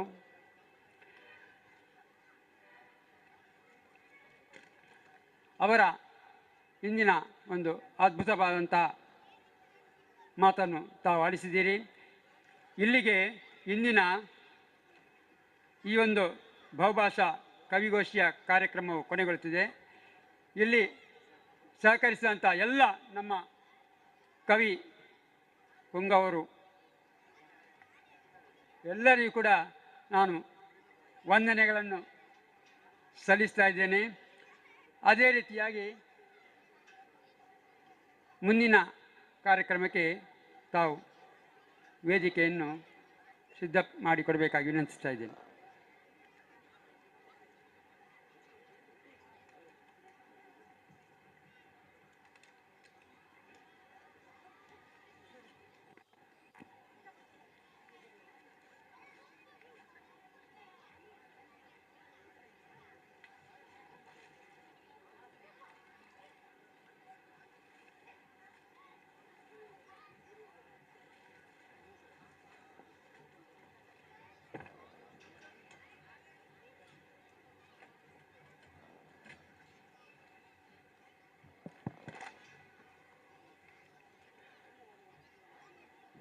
ಕನ್ನಡದ ನಟ ಸಾರ್ವಭೌಮ, ರಸಿಕ ರಾಜ, ವರನಟ ಗುಬ್ಬಿ ವೀರಣ್ಣ ಪ್ರಶಸ್ತಿ ವಿಜೇತರು ನಿಮಗೆ ಗೊತ್ತುಂಟು, ಡಾಕ್ಟರ್ ರಾಜ್ಕುಮಾರ್ ಅವರು,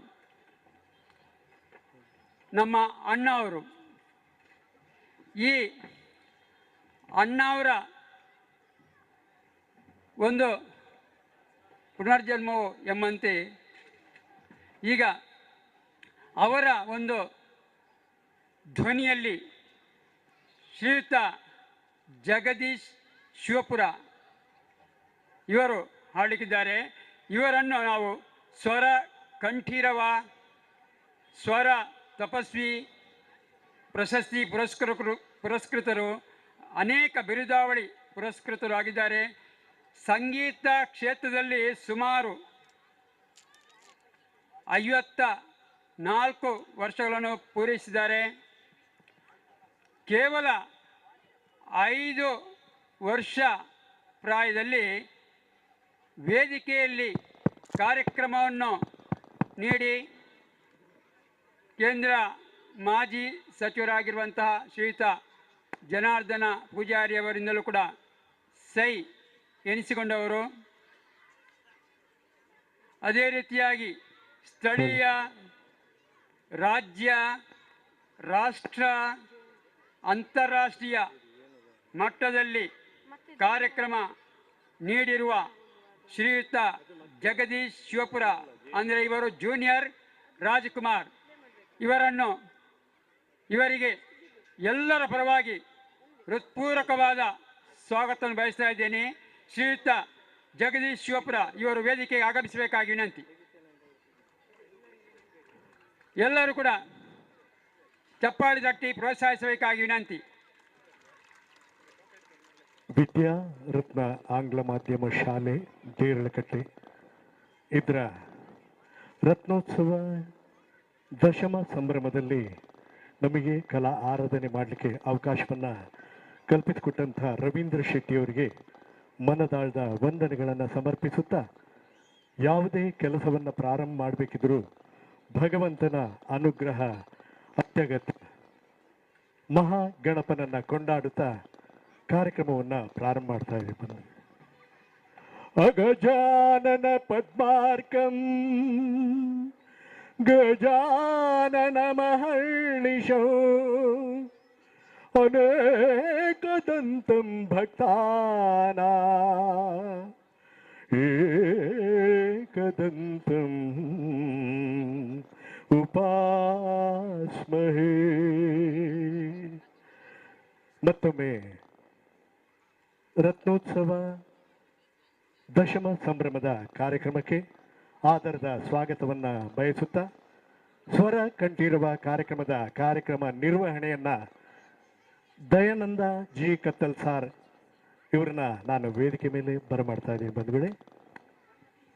ಆಹಾ, ಬಾರಿ ಪೊರ್ಲು ಆನೆ ಮೋನದ ಕಿಂಜ ಕಣ್ಣದ ತಡಪೆಗೆ ಬಿತ್ತ ಬಾಮುಲ್ಲ ಬಾಮಕುಮಾರ ಬೊಡ್ಡಜ್ಜನ ನಮ್ಮ ಸ್ವರಕಂಠಿ ರವೆ ಜೂನಿಯರ್ ರಾಜ್ಕುಮಾರ್ ಗೌರವಾನ್ವಿತ ಜಗದೀಶ್ ಶಿವಪುರ ಮೇರ್ನ ಅಮೂರ್ತದ ಕಂಠ ಸಿರಿಟ್ ನಮ್ಮ ಪುರ ಕೇಂಡ ನಿಗಳು ಮಾತಿರಲ ಕೊಡಿ ಕಾರ್ಡ್ ಕಾತೊಂದುಳ್ಳರು ನಮ್ಮ ಕನ್ನಡದ ಬಗೆಟ್ಟು ಉಸುಳು ಉಸುಲಾದ ದಿಡ್ಡೊಂದು ನಿಚ್ಚೊಗಲ ಬೆನೊಂದಿತ್ತಿನ ಚಿತ್ತನ ಆತ ಮಾತ್ರ ತಂದೆ ತನ್ನ ಚಲನಚಿತ್ರಡು ಓಲ್ಲ ಜನಕುಲು ಆರ್ನ ತಪ್ಪು ಪತ್ತಂದಿನಲ್ಕ ತನ್ನ ಜೀವಮಾನದ ಆರಂಭದ್ದು ಕಡೆ ಕ್ಷಣವರ ಮಟ್ಟ ತನ್ನ ಬದುಕನ್ನು ಕಟ್ಟಿನಂಚಿತ್ತಿನ ತನ್ನ ಬದುಕನ್ನು ಯೋಗಗೂ ಒಟ್ಟುದು ಭೋಗರ್ದು ತನ್ನ ಬದುಕ ಪಿರೈ ಪೋಡೊಂದು ಲೋಕ ಸಂದೇಶ ಕೊರನಂಚಿತ್ತನ ಡಾಕ್ಟರ್ ರಾಜ್ಕುಮಾರ್ನ ತನ್ನ ಜೀವಮಾನ ಪೂರ್ತಿ ಆರಾಧನೆ ಮಲ್ತೊಂದು ಬತ್ತನಂಚಿತ್ತನ ತನ್ಮುಖೇನ ರಾಜ್ಕುಮಾರ್ನ ಪುದರ್ಡೆ ಕೀರ್ತಿ ಪಡೆಯನಂಚಿತ್ತನ ತುಳುನಾಡದ ರಾಜ್ಕುಮಾರ್ ಜಗದೀಶ್ ಶಿವಪುರ ಇತ್ತ ಮೇರ್ನ ಅದ್ಭುತವಾಯಿನಂಚಿತ್ತನ ಕಂಠ ಸಿರಿಟ್ ನಮ್ಮ ಗಣಪತಿ ದೇವರನ್ನ ಸುಗಿಪು ಕೇಂಡ ಬಂದುಳೆ ಮೇರು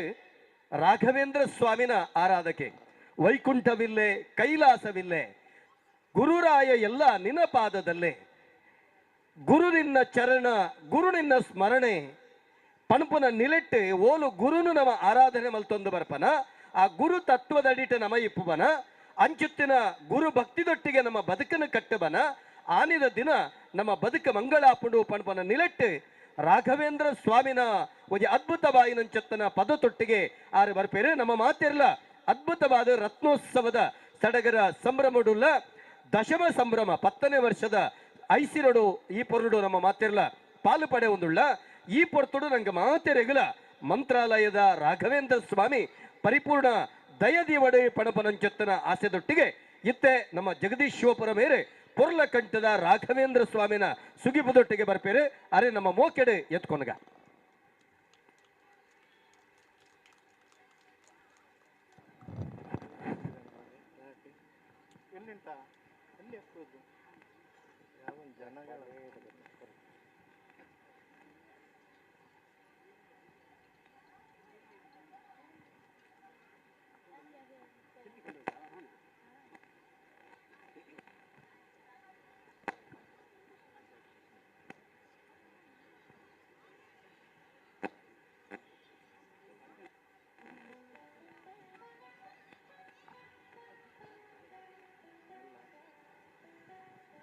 ಹಲೋ ಛೇ ಹಲೋ ವಾಲ್ಯೂಮ್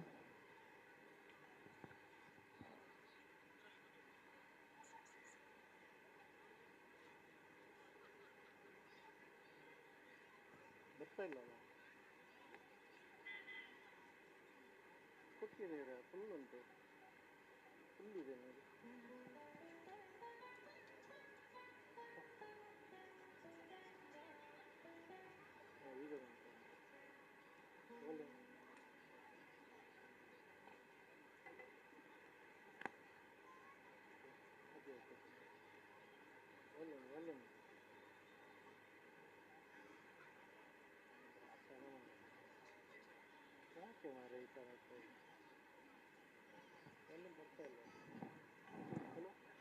ಹಲೋ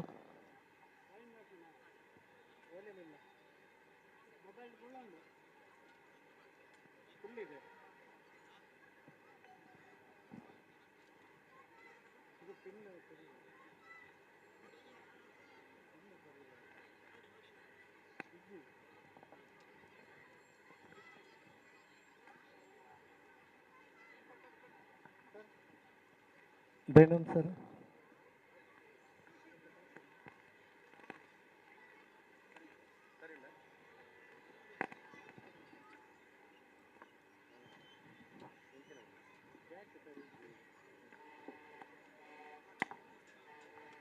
ಮೊದಲೇ ಬಾರಿ ವಿಶೇಷವಾದ ರತ್ನೋತ್ಸವದ ಸಡಗರ ಸಂಭ್ರಮಾಚರಣದ ಸಂದರ್ಭಡು ನಮ್ಮ ಜಗದೀಶ್ ಶಿವಪುರ ಮೇರಿನ ಬಾರಿ ಪೊರ್ಲ ಕಂಠದ ಗಾಯನ ನಿಗ್ಲೆಂದರು ನಡಪೆರುಂಡು ನಮ್ಮ ಏಪಲ ನೆನೆಪದಿವಳು ಇನಿ ಬಾರಿ ವಿಶೇಷವಾದ ಶಿಕ್ಷಣ ಸಂಸ್ಥೆ ದಿಕ್ಕು ತತ್ತುಪೋವೊಂದುಂಡು ಅಜ ತತ್ತುಪೋವೊಂದುಂಡು ಪಣಪನ ನಿಲಿಟ್ಟು ನಿರ್ದುಮ್ಮ ನಡತೆ ನನ್ನ ಚೆತ್ತನ ಕವಿಗೋಷ್ಠಿ ಆದಿಪ್ಪು ಅತ್ತಂಡ ಐದುಂಬು ವಿಚಾರಗೋಷ್ಠಿ ಆದಿಪ್ಪು ಬಾರಿ ಪೊರ್ಲು ನಂಗೆ ಜನಕಲ್ನ ಉಡಲಿಗೆ ಎತ್ತು ನನ್ನ ಚೆತ್ತನ ವಿಚಾರ ಮಂಡನೆ ಬಾರಿ ಅದ್ಭುತವಾದ ಸಂಪನ್ನ ಆದಿತ್ತಂಡು ನಮ್ಮ ಎನ್ನೆರಡು ಮೆಕಾಲೆ ಶಿಕ್ಷಣ ಪದ್ಧತಿ ಹಿಡಿದು ನಮ್ಮ ಅಜ ತತ್ವಬೋತ ಪಣಪನಂಚೆತ್ತನ ಪಾತೆರುಲ್ಲ ಬತ್ತಂಡು ಆತ ಮಾತ್ರ ತಂದೆ ನಮ್ಮ ಉಳೈಡು ಸಮಾಜದ ನಟ್ಟಿಪ್ಪನಂಚೆತ್ತನ ವಿಧ್ವಂಸಕ ಕೃತ್ಯದ ಬಗೆಟ್ಲ ಬಾರಿ ಪೊರ್ಲುಡು ಕವಿಕಲ್ನಕಲು ತನ್ನ ಉಡಲದ ಬೇಗುದಿನ ನಮ್ಮೆದುರು ತೆರಿಪವನಂಚೆತ್ತನ ಪ್ರಯತ್ನ ಮಾಡ್ತಾರೆ ಬಂದುಳೆ ಈ ಸಂದರ್ಭಡು ಸಂಗೀತ ಸಾಹಿತ್ಯ ರಸಿಕತೆ ದೊಟ್ಟಿಗೆ ಜನಕುಲ್ನ ಉಡಲುದುಳೈ ಸುಸಂಸ್ಕೃತವಾಯಿನಂಚೆತ್ತನ ಬದುಕ ಕಟ್ಟುನಂಚೆತ್ತನ ಪಾಟೋನು ನಂಗೆ ಕೊರಿಯರೆ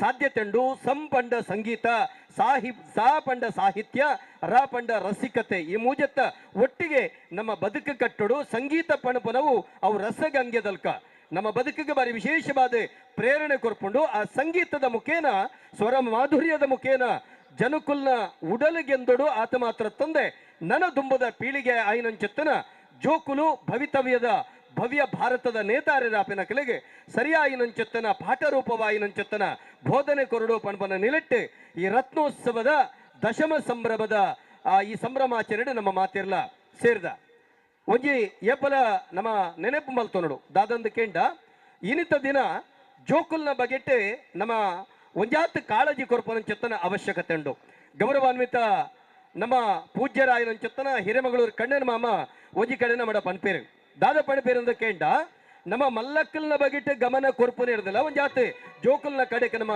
ಗಮನ ಕೊರಡು ದಾ ಎಂದು ಕೇಂಡ ಮಕ್ಕಳ ತಲೆಯೊಳಗೆ ಏನುಂಟು ಕಂದ ಮಕ್ಕಳ ತಲೆಯೊಳಗೆ ಏನುಂಟು ಕಂದ ಮುಂಜಾನೆಯ ಹೂವಿನೊಳಗೆ ನಮ್ಮ ಕರಂದ ಹಿರಿಯರ ತಲೆಯೊಳಗೆ ಏನುಂಟು ಹೇಳು ಸರಸರನೆ ಹರಿಯುತ್ತಿದೆ ತರತರದ ಚೇಳು ಆದ್ದರಿಂದ ಮಕ್ಕಳಿಗೆ ಹೇಳು ಒಂದು ಬಣಪೇರ ಅಂಚಾದೆ ಜೋಕುಲು ಪಣಬನುವ ಅಪರಂಜಿ ಬಂಗಾರಿತ್ತನಲ್ಕ ಅಕಲಿನ ಕಂಡನ ತಾಪ ತಾಡನ ನಿಕಷನಗ ಒಡ್ಡುಂಡ ಅಕಲು ಪೊರ್ಲ ಕಂಠದ ಆಭರಣ ಆಪೇರೆ ಆ ಆಭರಣದ ಮಲಪನಂಚೆತ್ತನ ಜವಾಬ್ದಾರಿ ನಮ್ಮವು ಐಕಬೋಡಾದೆ ಗುರುಕುಲ್ನ ದಯತ್ತಂಡ ಮಾತ್ರ ಅವು ನಡಪೇರೆ ಸಾಧ್ಯ ನಮ್ಮ ಮಾತಿರ್ಲ ಜೋಕುಲ್ನ ಭವಿಷ್ಯವನ್ನು ರೂಪಿಸವನಂಚೆತ್ತನ ನೈಜ ಗುರು ಅವಡು ಪನ್ಮನ ಸಂದೇಶದೊಟ್ಟಿಗೆ ಇತ್ತೆ ಡಾಕ್ಟರ್ ರಾಜ್ಕುಮಾರ್ ಮೇರ್ನ ಅಮೂರ್ತದ ಕಂಠ ಸಿರಿಟ್ಟು ಪೂಜ್ಯ ರಾಘವೇಂದ್ರ ಸ್ವಾಮಿನ ಅದ್ಭುತವಾಯಿನಂಚೆತ್ತನ ಸುಗಿಪದೊಟ್ಟಿಗೆ ನಮ್ಮ ಜಗದೀಶ್ವಪುರ ಬರೊಂದುಲೇನ ಮೇರೆನೆ ಉಡಲೊರ್ಮೆ ಮೋಕೆಡೆ ಈ ಒಂಜಿ ಪೊರ್ಲ ಕಂಠದ ಪದರಂಗಿ ತೊಗ ನಮ್ಮ ಎತ್ಕೊನಗ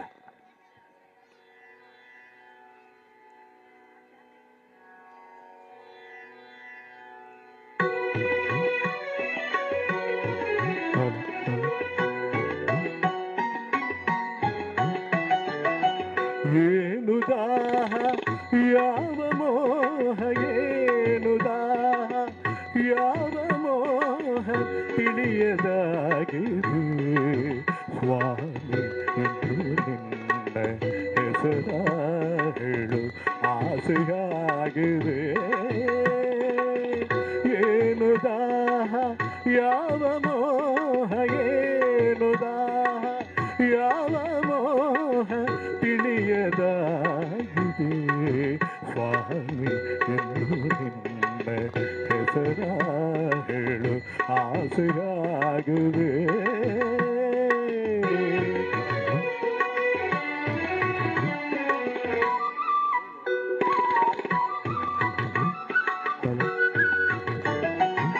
ಸಾಕು ಎಂಬ ಮಾತು ಮರೆತು ಮನವು ನಿನ್ನ ಸೇರಿದೆ ಸಾಕು ಎಂಬ ಚರಣ ಕಮಲ ಸ್ಮರಿಸಿದೆ ದುಂಬಿಯಾಗಿ ಹಾಡಿದೆ ದುಂಬಿಯಾಗಿ ಹಾಡಿದೆ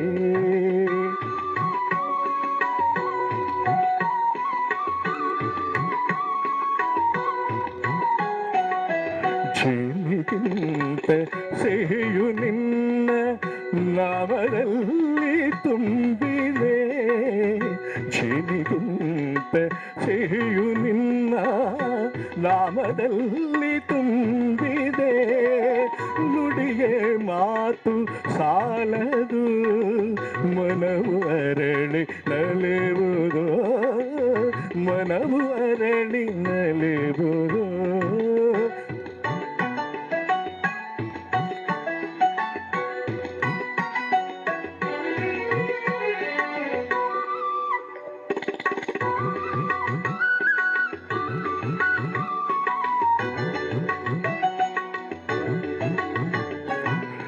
ಬೆಳದಿಂಗಳ ಮನೆಯಲ್ಲಿ ನಡೆವ ಹಾಗೆ ನನ್ನಲ್ಲಿ ಬೆಳದಿಂಗಳ ಮಳೆಯಲ್ಲಿ ನಡೆವ ಹಾಗೆ ನನ್ನಲ್ಲಿ ಏನು ಮಧುರ ಭಾವನೆ, ಏನು ಕಂಡ ಕಲ್ಪನೆ, ಏನು ಕಂಡ ಕಲ್ಪನೆ.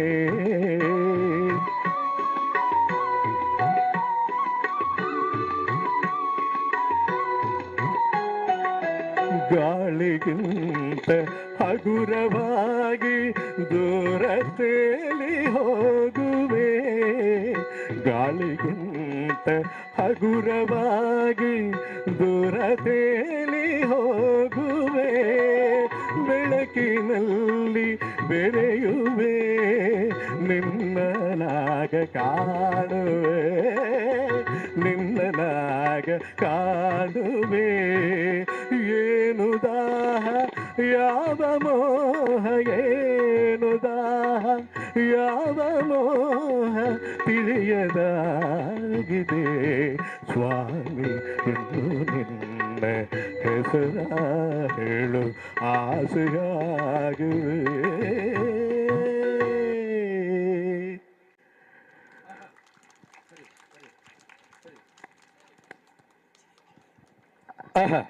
ಅದ್ಭುತವಾದಂತಹ ಕಂಠಸಿರಿಯೊಂದಿಗೆ ಡಾಕ್ಟರ್ ರಾಜ್ಕುಮಾರ್ ನಮ್ಮ ವೇದಿಕೆಗೆ ಬಂದರು ಅನ್ನುವ ರೀತಿಯಲ್ಲಿ ನಮ್ಗೆಲ್ರಿಗೂ ಭಾಸವಾಯಿತು.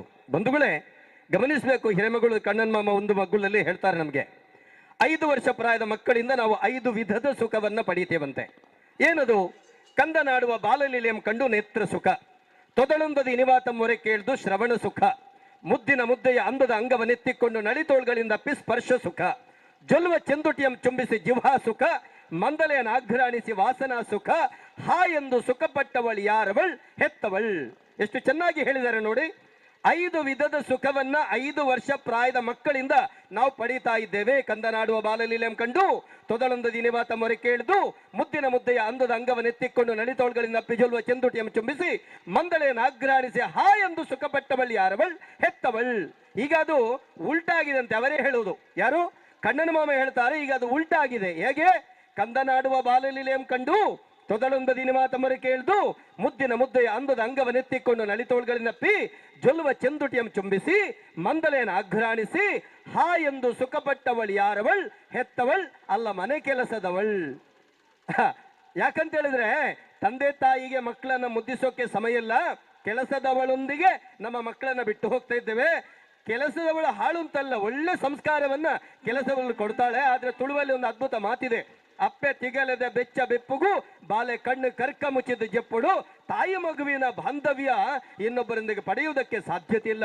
ಬಂಧುಗಳೇ, ಕನ್ನಡ ಭಾಷೆ ಮತ್ತು ತುಳು ಭಾಷೆ ಅದು ಅಕ್ಕ ತಂಗಿಯರು. ನಾವು ಯಾವತ್ತೂ ಗಮನಿಸಬೇಕು, ಕನ್ನಡಮ್ಮನ ದೇವಾಲಯ ಕಂಡೆ ಹೆಣ್ಣಿನ ಕಂಗಳಲ್ಲಿ ಅಂತ ಕವಿಯೋರ್ವ ಹಾಡುವಾಗ ಆತನ ಉಪಮೆಯನ್ನ ನಾವು ಯಾವತ್ತು ಮೆಚ್ಚಿಕೊಳ್ಬೇಕು. ನಾವು ಈ ನಾಡನ್ನ ಮಾತೃ ಸ್ಥಾನದಲ್ಲಿ ನಾವು ಕಂಡಿದ್ದೇವೆ. ನಾವು ಕನ್ನಡ ಭಾಷೆಯನ್ನ ಅದು ಜೇನಿನ ಹೊಳೆಯಾಗಿ ಹರಿಬೇಕನ್ನಂತ ಒಂದು ಕವಿತ್ವದ ಕಲ್ಪನೆಯ ಬಗ್ಗೆ ನಾವು ಯಾವತ್ತೂ ಅದರ ಬಗ್ಗೆ ಗೌರವವನ್ನು ಸಲ್ಲಿಸಬೇಕು. ಇದೀಗ ಒಂದು ಡಾಕ್ಟರ್ ರಾಜ್ಕುಮಾರ್ ಅವರ ಒಂದು ಅದ್ಭುತವಾದಂತಹ ಗೀತೆ, ಜೇನಿನ ಹೊಳೆಯೋ ಹಾಲಿನ ಮಳೆಯೋ ಸುಧೆಯೋ ಕನ್ನಡ ಸವಿನುಡಿಯೋ ಅನ್ನುವಂಥ ಗೀತೆಗೆ ಧ್ವನಿಯಾಗ್ತಾ ಇದ್ದಾರೆ ನಮ್ಮ ಜೂನಿಯರ್ ರಾಜ್ಕುಮಾರ್ ಅವರಿಗೆ ಮತ್ತೊಮ್ಮೆ ಈ ಕಾರ್ಯಕ್ರಮಕ್ಕೆ ಸ್ವಾಗತಿಸ್ತಾ ಇದ್ದೇನೆ. ಈಗ ಜೇನಿನ ಹೊಳೆಯೋ ಹಾಲಿನ ಮಳೆಯೋ.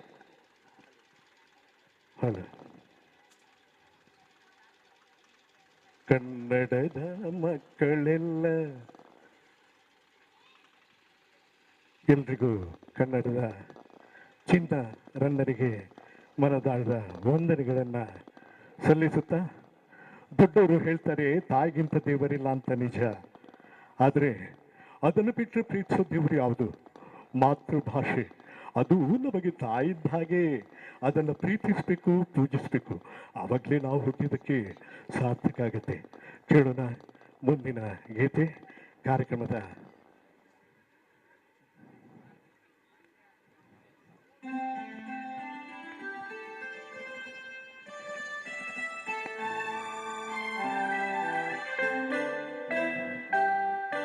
ಜೇನಿನ ಹೊಳೆಯೋ ಹಾಲಿನ ಮಳೆಯೋ ಸುಧೆಯೋ ಕನ್ನಡ ಸವಿ ನುಡಿಯೋ. ಜೇನಿನ ಹೊಳೆಯೋ ಹಾಲಿನ ಮಳೆಯೋ ಸುಧೆಯೋ ಕನ್ನಡ ಸವಿ ನುಡಿಯೋ ವಾಡೆಯ ವೀಣೆಯ ಸ್ವರ ಮಾಧುರ್ಯವೋ ಸುಮಧುರ ಸುಂದರ ನುಡಿಯೋ ಜೀನಿನ ಹೊಳೆಯೋ ಹಾಲಿನ ಮಳೆಯೋ ಹೃದಯೋ ಕನ್ನಡ ಸವಿ ನುಡಿಯೋ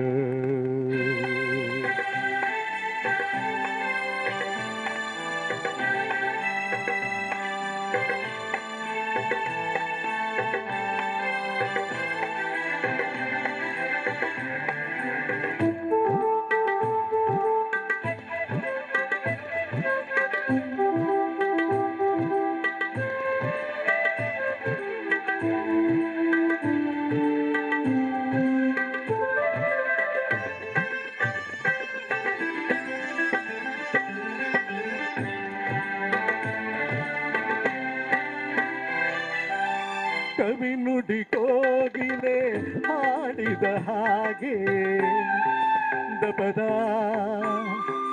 ರಿಸರಿ ಗಾಪದ ಸರಿದ ಸವಿ ನುಡಿ ತೆನ್ನೇ ಗಾಳಿಯ ಹಾಗೆ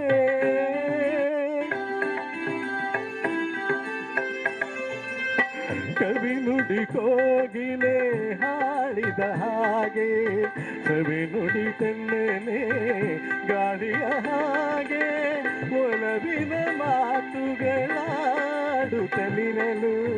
ಮಲ್ಲಿಗೆ ಹೂಗಳು ಅರಳಿದ ಹಾಗೆ ಮಕ್ಕಳು ನುಡಿದರೆ ಸಕ್ಕರೆಯಂತೆ ಅಕ್ಕರೆ ನುಡಿಗಳು ಮುತ್ತುಗಳಂತೆ ನೀತಿಯ ನೀತಿಯ ಮಾತುಗಳೆಲ್ಲ ಸುಮಧುರ ಸುಂದರ ನುಡಿಯೋ ಜೀನಿನ ಹೊಳೆಯೋ ಹಾಲಿನ ಮಳೆಯೋ ಹೃದಯೋ ಕನ್ನಡ ಸವಿ ನುಡಿಯೋ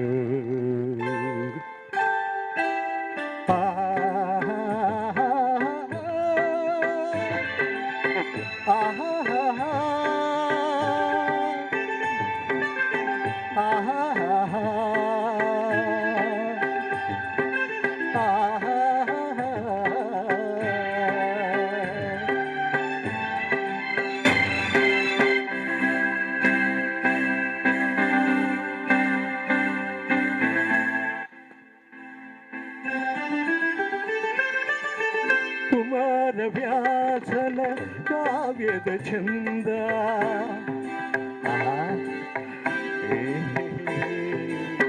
ಕವಿ ಸರ್ವಜ್ಞನ ಪದಗಳ ಅಂದ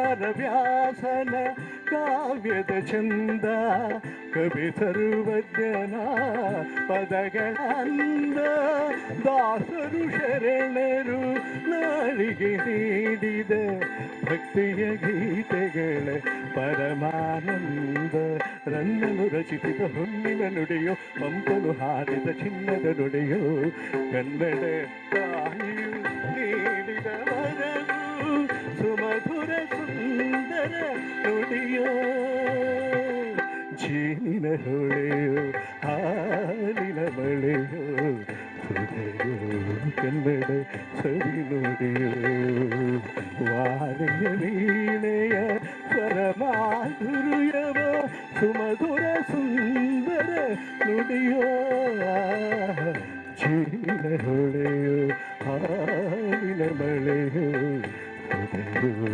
ಕನ್ನಡ ಸವಿ ನುಡಿಯೋ ಹೃದಯೋ ಕನ್ನಡ ಸವಿ ನುಡಿಯೋ ಜೈ ಕರ್ನಾಟಕ ಮಾತೆ. ಆಹಾ, ಏನ್ ಅದ್ಭುತ, ಏನ್ ಅದ್ಭುತ. ರತ್ನೋತ್ಸವದ ಈ ಸಂದರ್ಭದಲ್ಲಿ ಬಹಳ ಅದ್ಭುತವಾಗಿ ಈ ಕಾರ್ಯಕ್ರಮ ನೋಡ್ತಾ ಇರುವಾಗ ರತ್ನ ಅನ್ನುವಂತ ಹೆಸರು ಕೇಳುವಾಗ ಒಂದು ತಾಯಿಯ ಬಗೆಗಾಗಿ ಎಷ್ಟು ಅಕ್ಕರೆ ರವೀಂದ್ರ ಅವರಿಗೆ. ಅದಕ್ಕೋಸ್ಕರ ಜೋರಾಗಿ ಚಪ್ಪಾಳಿ ತಟ್ಟಬೇಕು ನಮ್ಮ ರವೀಂದ್ರ ಅವರಿಗೆ.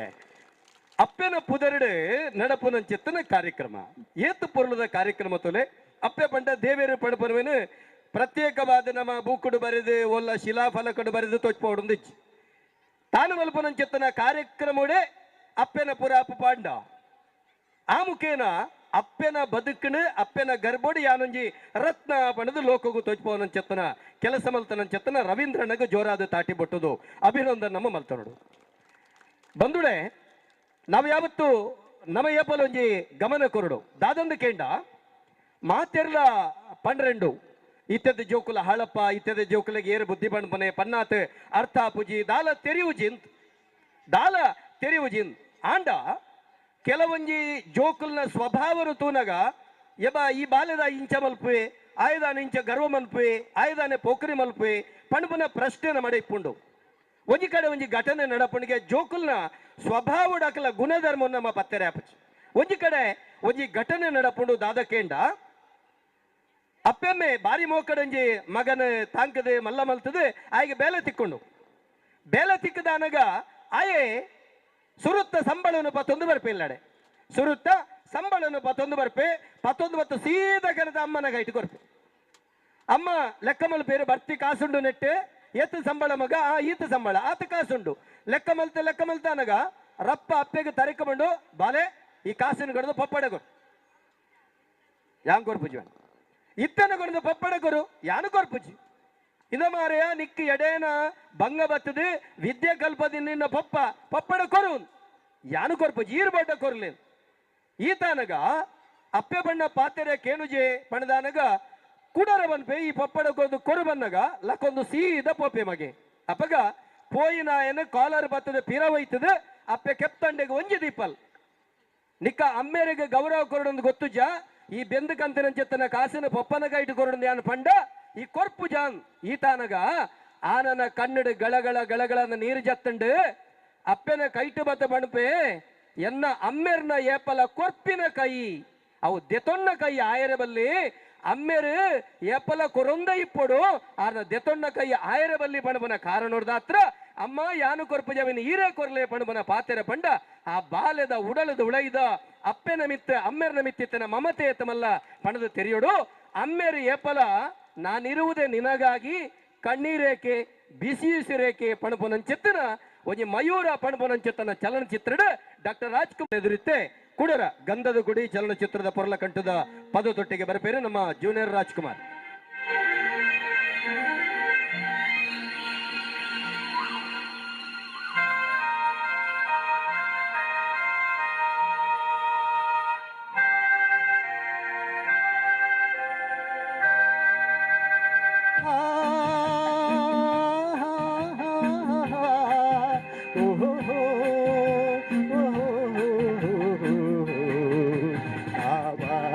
ನುಡಿ ಕನ್ನಡ ನುಡಿ ಚಿನ್ನದ ನುಡಿ ಸಿರಿಗನ್ನಡ ನುಡಿ ನಾವಿರುವ ತಾಳವೆ ಗಂಧದ ಗುಡಿ ಅಂದದ ಗುಡಿ ಚಂದದ ಗುಡಿ ನಾವಾಡುವ ನುಡಿ ಕನ್ನಡ ನುಡಿ ನಾವಿರುವ ತಾಳವೆ ಗಂಧದ ಗುಡಿ ಅಂದದ ಗುಡಿ ಚಂದದ ಗುಡಿ ಚಂದದ ಗುಡಿ ಶ್ರೀಗಂಧದ ಗುಡಿ ಆಹಾ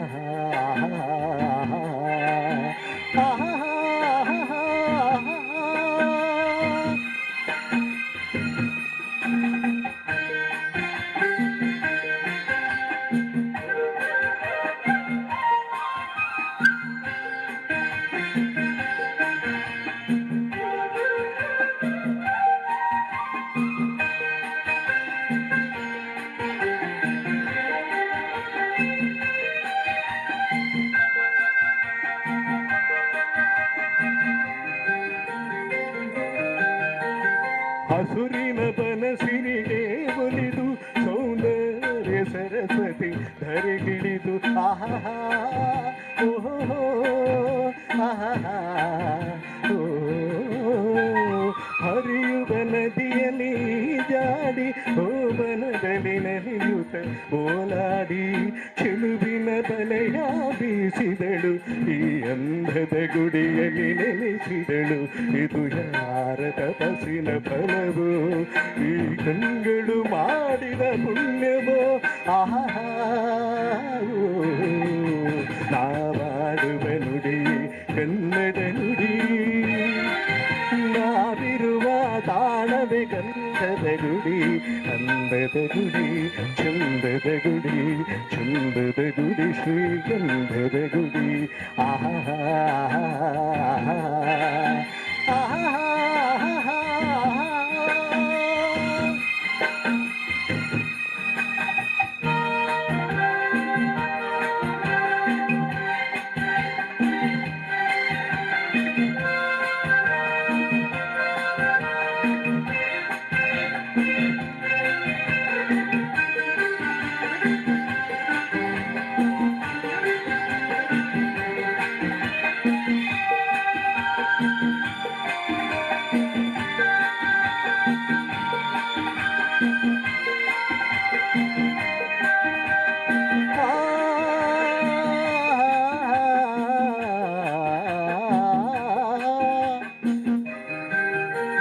ಚಿಮ್ಮುತ್ತ ಓಡಿವೆ ಜಿಂಕೆಗಳು ಕುಣಿದಾಡುತ್ತನಲಿವೆ ಬೆನಬಿಲುಗಳು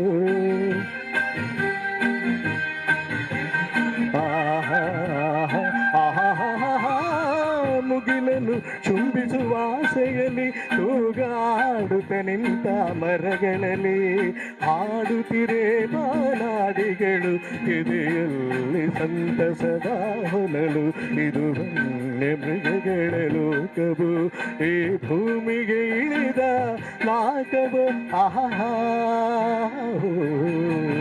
ನಾವಾಡುವ ನುಡಿಯೇ ಕನ್ನಡ ನುಡಿ ಚಿನ್ನದ ನುಡಿ ಸಿರಿಗನ್ನಡ ನುಡಿ ನಾವಿರುವ ತಾಣವೇ ಗಂಧದ ಗುಡಿ ಅಂದದ ಗುಡಿ ಚಂದದ ಗುಡಿ ನಾವಾಡುವ ನುಡಿ ಕನ್ನಡ ನುಡಿ ನಾವಿರುವ ತಾಣವೇ ಗಂಧದ ಗುಡಿ ಅಂದದ ಗುಡಿ ಚಂದದ ಗುಡಿ ಚಂದದ ಗುಡಿ ಶ್ರೀಗಂಧದ ಗುಡಿ ಆಹಾ ಆಹಾ ಓಹೋ ಓಹೋ ಓಹೋ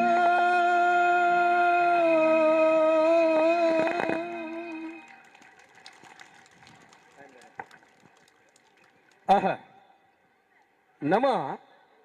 ನಮ್ಮ ಭಾಷೆದ ಬಗ್ಗೆ ಅತೀವವಾಗಿ ನನ್ನ ಚೊತ್ತನ ಪ್ರೀತಿ ಬೋಡು ಬಾಕಿ ಭಾಷೆದ ಬಗ್ಗೆ ನಂಗೆ ಗೌರವ ಬೋಡು ಬಂದುಳೆ ನಂಗೆ ಅತಿ ಆಸೆ ಪಣಪುನವು ನಮ್ಮ ಬದುಕನ್ನು ಸುಡೊಂದು ಬೊಪ್ಪುಂಡು ನಮ್ಮ ರತ್ನ ಪಣವು ಪದ್ದಯಿ ಬದುಕ ಭಾಗ್ಯ ಅವು ಏತಿತ್ತಣ್ಣ ನಂಗೆ ಯಾವೊಂದು ಆಪನವು ಬಾರಿ ಕಮ್ಮಿ ನಲ್ಲ ಬೋಡು ಬೊಕ್ಕಲ ಬೋಡು ಒಂದು ಬಣದ ಆಪುಂಡು ಆಂಡ ಕಳುವೇರೆ ಕಂಡು ಕೊಣವಂದಿ ನಂಚಿತ್ತಿನ ಆತ ಮಾತ್ರ ತಂದೆ ಆ ಕಾರಣಗುಲ ಅವನು ಅತೃಪ್ತಿ ಆಪನಂಚಿತ್ತಿನ ಒಂಜಿ ರತ್ನ ಹೋಗ್ಕೆಂಡ ಸಂಪತ್ತು ಹೋಗ್ಕೆಂಡ ವಿದ್ಯಾರತ್ನ ಅಂಚಿತ್ತಿನ ವಿದ್ಯೆದ ಬಗೆಟ್ಟು ನಮ್ಮ ಏಪ ಗೇನ ಕೊರ್ಪನ ಆನಿ ನಮ್ಮ ಬದುಕು ಎಡ್ಡೆ ಹಾಪುಂಡು ಇನ್ನು ವಿದ್ಯಾರತ್ನ ಬಣಪನಂಚಿತ್ತಿನ ಸಂಸ್ಥೆದ ಈ ಪೊರ್ಲ ಕಂಠದ ಸಂಭ್ರಮಾಚರಣದ ಈ ಪರ್ಬೋಡಿಪ್ಪುನಗ ಒಂಜಿ ಕತೆ ನೆನಪಾಪುಂಡು ನಂಗೆ ಒರಿ ಅರಸು ಆರ್ನ ಕ್ಷೌರ ಮಲ್ಪೋಡುಂದಂಡ ಗಡ್ಡದೆಪ್ಪೋಡುಂದಂಡ ಅರಸುಲ್ನ ಗಡ್ಡದೆಪ್ಪುನಾರಂದು ಎಪ್ಪೇರು ನಮ್ಮೆಟ್ಟು ಭಂಡಾರಿ ಇಂದು ಪೇರು ದೆಪ್ಪುನ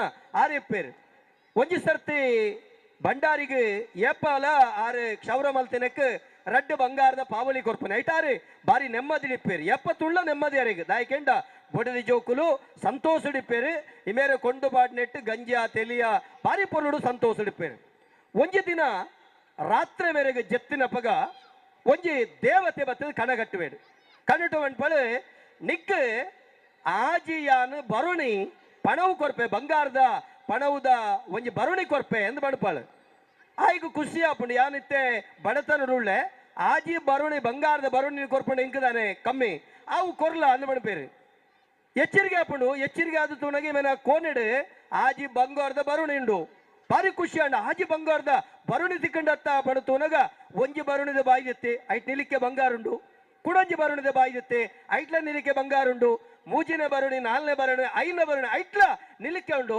ಆಜಿನ ಬರುಣಿದ ಬಾಯಿದೆ ಪುನಗ ಐಟ್ ನಾಲ್ ಬಿರೇಲದಾತ ಜಾಗೆ ಕಾಲಿಂಡು ಎಲೆ ಕತ್ತೇನೆ ಆಜಿ ಬರುಣಿ ನಿಲಿಕ್ಕೆ ಬಂಗಾರದ ಪಾವಲಿದ ಕರ ಕೊಡ್ತೇ ಬಂತೇರಿ ಕಡ್ಡೆ ಕೊಡ್ತೇ ಬಂತೇರಿ ದೇವೇರು ಇಮೇರು ನನ್ನ ಲೆಕ್ಕ ಬಾಡಿಯರೆ ನೆಕ್ ನಾಲ್ ಬಿರೇಲದಾತಿ ಆನ ಪಣವು ಬಂಗಾರದ ಪಾವಲಿ ಪಾಡೋಡು ಬಂಡದು ಆನ ಹಿಡಿದು ಬಕ್ಕೋ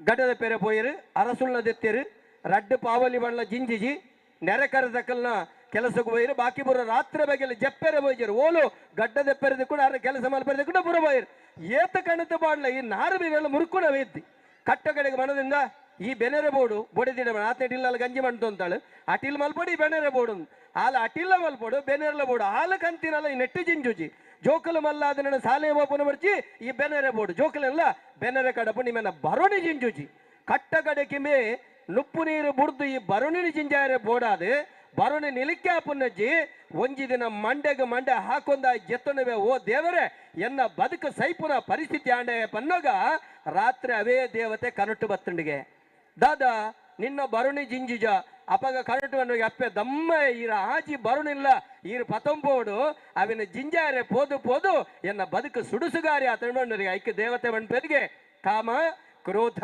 ಲೋಭ ಮೋಹ ಮದ ಮಾತ್ಸರ್ಯ ಪಣಪುನಂಚಿತ್ತಿನ ಆಜಿ ಬರುಣಿಯವು ಅವೇ ನಿನ್ನರ್ದು ಜಿಂಜಾದ ಮುಗ್ಗ್ಯಾರೆ ಸಾಧ್ಯತಿಜ್ಜಿ ಬೊಕ್ಕೊರಡ ಪಣವು ಪದ್ದೆ ಬದುಕು ಭಾಗ್ಯೊಂದು ಈ ಅಂಗಮಲ್ಪುನ ಬುಡ್ಚಿ ಐಕ ಬೋಡಾದೆ ನಿನ್ನ ಬರುಣಿದಾದ ಕೆಂಡ ನೈತಿಕ ಮೌಲ್ಯದ ಬದುಕುನವೇ ನಿನ್ನ ಬರುಣಿ ಇಂದು ಬಣಪೆರಿಗೆ ಸಂತೋಷ ಹಾಕೊಂಡು ಲಕ್ಕದುಕೊಳ್ಳುವ ಬಕ್ಕ ನೆಮ್ಮದಿಡ ಬದುಕುವೆ ಇತ್ತೆ ನಮ್ಮ ಆಲೋಚನೆ ಮಲ್ಪಡು ನಮ್ಮ ಜೀವನಡು ಭಗವನ್ ನಾಮಸ್ಮರಣದ ಪಿರವುಡು ಓವಲ ಅತ್ತ ಪಣಪನಕ್ಕೆ ಭಕ್ತ ಕುಂಬಾರ ಪಣಪನ ಚಲನಚಿತ್ರಡೆ ಬಾರಿ ಅದ್ಭುತವಾದ ನಟನೆ ನಮ್ಮ ಡಾಕ್ಟರ್ ರಾಜ್ಕುಮಾರ್ ತೋಜ್ಪದೇರೆ ಆರೆ ಮಣ್ಣಲ್ಲಿ ಮಡಿಕೆ ಕುಡಿಕೆಯ ಮಾಡೋ ಕಾಯಕ ಹಿಡಿದ ಕುಂಬ ಪಣಪನಂಚಿತ್ತಿನ ಆ ಪದತ ಒಟ್ಟಿಗೆ ಆರೆ ದಿವ್ಯ ಸಂದೇಶವನ್ನು ಕೊಡ್ತೇರೆ ಬಂಧುಳೆ ನಮ್ಮ ಜಗದೀಶ್ ಅಣ್ಣಗೆ ಅವಳು ಉಡುಪು ಪಗಪೋಡು ಇತ್ತೆ ಎಕಡೊಂಜಿ ಪದ ಇತ್ತೆ ಎಕ್ಕಡೊಂಜಿ ದಯವಂಡ ಕನ್ನಡ ಭಾಷೆದ ಬಗ್ಗೆರಿಗೆ ಬಾರಿ ಅತೀವವಾಯಿನ ಪ್ರೀತಿ ಅಭಿಮಾನ ಐತೊಟ್ಟಿಗೆ ರಾಜ್ಕುಮಾರ್ನ ಮಿತ್ತೆ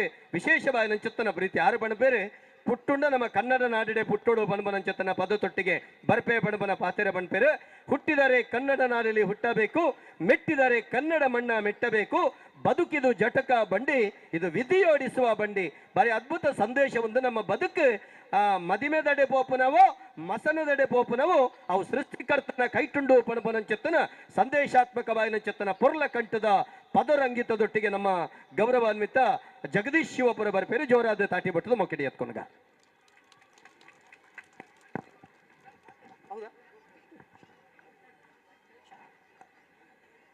ನಮ್ಮ ಮಸ್ತ್ ನಾವು ತುಂಬಾ ಗಾಯಕರನ್ನ ಕಾಣ್ತೇವೆ ಈಗ ಕರೋಕೆ ಹಾಡುಗಳನ್ನ ಹಾಡ್ತಾರೆ ಆದ್ರೆ ತಾನು ಒಬ್ಬ ನಟನಾಗಿ ಹಾಡುವವ ಅದು ಜಗದೀಶ್ ಶಿವಪುರ ಡಾಕ್ಟರ್ ರಾಜ್ಕುಮಾರ್ ಕೂಡ ಹಾಗೆ ಅವರ ಅದ್ಭುತ ಗಾಯಕ ಕೂಡ ಹೌದು ಅದ್ಭುತ ನಾಯಕ ನಟ ಕೂಡ ಹೌದು ಅದೇ ರೀತಿ ಜಗದೀಶ್ ಶಿವಪುರ ಅವರು ರಾಜ್ಕುಮಾರ್ ಸಾಗರ್ ಅಂತಾದ್ರೆ ನಾನೊಂದು ತೊರೆಯಷ್ಟಾದ್ರೂ ಅವರ ಒಂದು ಬದುಕನ್ನ ಅವರ ಒಂದು ನಿತ್ಯ ಸಂದೇಶವನ್ನು ನನ್ನ ಬದುಕಲ್ಲಿ ಅಳವಡಿಸಿಕೊಳ್ಬೇಕು ಅನ್ನುವಂಥ ಆಶೆಯೊಂದಿಗೆ ಅವರು ಮಾಡ್ತಾ ಇದ್ದಾರೆ ಈಗ ಅವರು ತನ್ನ ವೇಷಭೂಷಣದೊಂದಿಗೆ ತನ್ನ ನಟನೆಯೊಂದಿಗೆ ತನ್ನ ಹಾಡನ್ನ ಪ್ರಸ್ತುತಿಪಡಿಸಲಿಕ್ಕೆ ಅವರು ಬಹಳ ಹೆಮ್ಮೆ ಪಡ್ತಾ ಇದ್ದಾರೆ ಬಂಧುಗಳೇ ನಾವು ಇವತ್ತು ಗಮನಿಸಬೇಕು ತುಂಬಾ ವಿದ್ಯಾರ್ಥಿಗಳು ಇವತ್ತು ಬೆಳಗಿನಿಂದ ಸಾಯಂಕಾಲದವರೆಗೆ ನಡೆಯುವಂತ ಈ ಕಾರ್ಯಕ್ರಮದಲ್ಲಿ ಅವರೆಲ್ಲರೂ ಸಾಕ್ಷಿ ಆಗ್ತಾ ಇದ್ದಾರೆ ಅದರೊಂದಿಗೆ ರತ್ನೋತ್ಸವ ಪ್ರಶಸ್ತಿ ಈ ಸಾರಿ ಬಹಳ ಅದ್ಭುತವಾಗಿ ರಾಷ್ಟ್ರ ಕಾಯುವಂತಹ ರಾಷ್ಟ್ರವನ್ನು ರಕ್ಷಿಸುವಂತ ಒಬ್ಬ ಸೇನಾನಿಗೆ ವೀರ ಯೋಧನಿಗೆ ಲಭ್ಯ ಆಗ್ತಾ ಇದೆ ಅನ್ನುವುದು ನನಗೆ ಬಹಳ ಹೆಮ್ಮೆಯ ವಿಷಯ ಆದ್ರಿಂದ ನಾವು ಯಾವತ್ತೂ ನೆನಪಿಟ್ಕೊಳ್ಬೇಕು ನಿತ್ಯ ನಮಗೆ ಬೆಳಕು ಕೊಡುವ ಸೂರ್ಯನೇ ನಮ್ಮ ದೇವರು ರಾತ್ರಿ ಹಾಲು ಬೆಳಕು ಕೊಡುವ ಚಂದ್ರನೇ ನಮ್ಮ ದೇವರು ಹೊಲದಿ ಬೆವರು ಸುರಿಸಿ ದುಡಿವ ರೈತನೇ ನಮ್ಮ ದೇವರು ದೇಶಕ್ಕಾಗಿ ಪ್ರಾಣ ಕೊಡುವ ಯೋಧನೆ ನಮ್ಮ ದೇವರು ಅಂತ ನಾವು ಯಾವತ್ತು ಹಾಡಿಕೊಂಡಾಗ್ತೇವೆ ಇವತ್ತು ನಮಗೆ ಎಲ್ಲ ಸಡಗರ ಸಂಭ್ರಮಾಚರಣೆಗಳನ್ನು ಮಾಡಲಿಕ್ಕೆ ಸಮಯ ಇದೆ ಯಾವುದೇ ರೀತಿಯಲ್ಲಿ ನಮ್ಮನ್ನು ನಾವು ಜೋಡಿಸಿಕೊಳ್ಬಹುದು ಆದ್ರೆ ಕಣ್ಣಿಗೆ ಎಣ್ಣೆ ಹಾಕಿ ದೇಶದ ಗಡಿಭಾಗಗಳಲ್ಲಿ ಶತ್ರು ಪಾಳಯದಿಂದ ನಮ್ಮನ್ನು ಕಾಯುವಂತಹ ವೀರ ಯೋಧರ ಬಗೆಗಾಗಿ ನಾವು ಯಾವತ್ತು ವಿಶೇಷವಾದಂತಹ ಗೌರವವನ್ನು ಸಲ್ಲಿಸಬೇಕಾದದ್ದು ಮತ್ತು ಪ್ರಾತಸ್ಮರಣೀಯರಾಗಿ ಅವರನ್ನು ಆರಾಧಿಸಬೇಕಾದದ್ದು ನಮ್ಮ ಕರ್ತವ್ಯ ಈ ಸಂದರ್ಭದಲ್ಲಿ ನಾವು ನಮ್ಮ ರಾಷ್ಟ್ರ ನಾಯಕರನ್ನು ಯಾವತ್ತೂ ಮೆಚ್ಚಿಕೊಳ್ಬೇಕು ಬಂಧುಗಳೇ ಈಗ ನಿಮ್ಮೊಂದಿಗೆ ಬಹಳ ವಿಶೇಷವಾದಂತಹ ಕಾರ್ಯಕ್ರಮದಲ್ಲಿ ನಾವೆಲ್ಲ ಸೇರ್ಕೊಂಡಿದ್ದೇವೆ ಒಂದು ನಾವು ಈ ಕಾರ್ಯಕ್ರಮದಲ್ಲಿ ಗಮನಿಸಬೇಕು ಇದು ಸರ್ವ ಜನಾಂಗದ ಶಾಂತಿಯ ತೋಟ ರಸಿಕರ ಕಂಗಳ ಸೆಳೆಯುವ ನೋಟ ಜೈ ಭಾರತ ಜನನಿಯ ತನುಜಾತೆ ಜಯ ಹೇ ಕರ್ನಾಟಕ ಮಾತೆ ಅನ್ನುವ ಹಾಗೆ ಇಲ್ಲಿ ಸರ್ವ ಜನಾಂಗದವರು ಸೇರಿ ಆಗ್ತಾ ಇರುವಂತ ಈ ಕಾರ್ಯಕ್ರಮ ಸುಂದರ ರಥೋತ್ಸವ ಈ ರತ್ನೋತ್ಸವದಲ್ಲಿ ಎಲ್ಲ ಧರ್ಮದವರು ತನ್ನೊಂದಿಗಿದ್ದಾರೆ. ಈ ಹಿಂದೆ ನಡೆದಂಥ ಈ ಸ್ವಲ್ಪ ಹೊತ್ತಿನ ಮುಂದೆ ನಡೆದಿರುವಂಥ ಒಂದು ಕವಿಗೋಷ್ಠಿಯಲ್ಲಿ ಎಲ್ಲ ಬಹುಭಾಷಾ ಕವಿಗೋಷ್ಠಿ ನಡೆಯಿತು. ತುಳುವಿಗೂ ಮಾನ್ಯತೆ ಸಿಕ್ತು, ಕೊಂಕಣಿಗೂ ಮಾನ್ಯತೆ ಸಿಕ್ತು, ಬ್ಯಾರಿ ಭಾಷೆಗೂ ಮಾನ್ಯತೆ ಸಿಕ್ತು.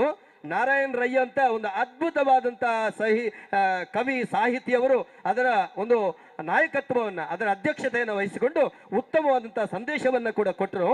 ನಾವು ಗಮನಿಸಬೇಕು, ಈ ಒಂದು ರಥೋತ್ಸವ ನಮ್ಮ ಭಾರತದ ವಿಶೇಷವಾದಂಥ ಸಂಸ್ಕೃತಿಯನ್ನು ಇಲ್ಲಿ ಅನಾವರಣ ಮಾಡುವಂಥ ಒಂದು ಪ್ರಾಮಾಣಿಕ ಪ್ರಯತ್ನವನ್ನು ರತ್ನೋತ್ಸವದ ನಾಯಕರು ನಡೆಸಿಕೊಟ್ಟಿದ್ದಾರೆ. ಈಗ ನಿಮ್ಮದ್ರೆ ಹುಟ್ಟಿದರೆ ಕನ್ನಡ ನಾಡಿನಲ್ಲಿ ಹುಟ್ಟಬೇಕು ಅನ್ನೋಂಥ ಅದ್ಭುತವಾದ ಗೀತೆಯೊಂದಿಗೆ ಬರ್ತಾ ಇದ್ದಾರೆ ಜೂನಿಯರ್ ರಾಜ್ಕುಮಾರ್.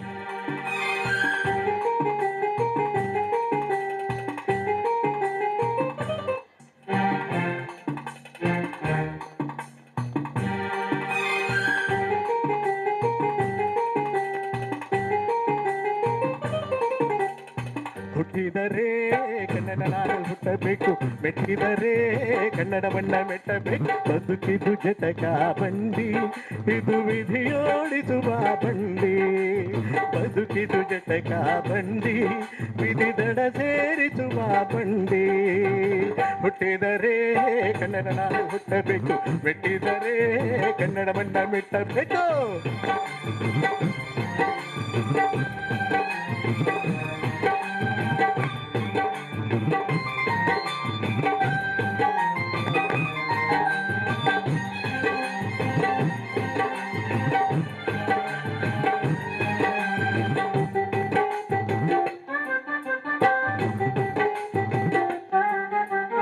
ಕಾಶಿಲಿ ಸ್ನಾನ ಮಾಡು, ಕಾಶ್ಮೀರ ಸುತ್ತಿ ನೋಡು, ಯೋಗದ ಗುಂಡಿ ಬಡೆಯ ನಾನಿನ್ನು ಕೂಗಿ ಹಾಡು.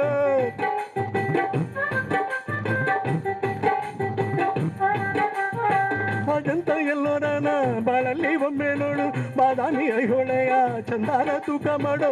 ಕಲಿಯೋಕೆ ಕೋಟಿ ಭಾಷೆ, ಆಡೋಕ್ಕೆ ಒಂದೇ ಭಾಷೆ ಕನ್ನಡ. ಕನ್ನಡ ಕಸ್ತೂರಿ ಕನ್ನಡ. ಹುಟ್ಟಿದರೆ ಕನ್ನಡ ನಾಡ ಹುಟ್ಟಬೇಕು, ಮೆಟ್ಟಿದರೆ ಕನ್ನಡ ಬಣ್ಣ ಮೆಟ್ಟಬೇಕು. ಬದುಕಿದು ಜಟಕ ಬಂಡಿ, ಇದು ವಿಧಿಯೋಡಿಸುವ ಬಂಡಿ.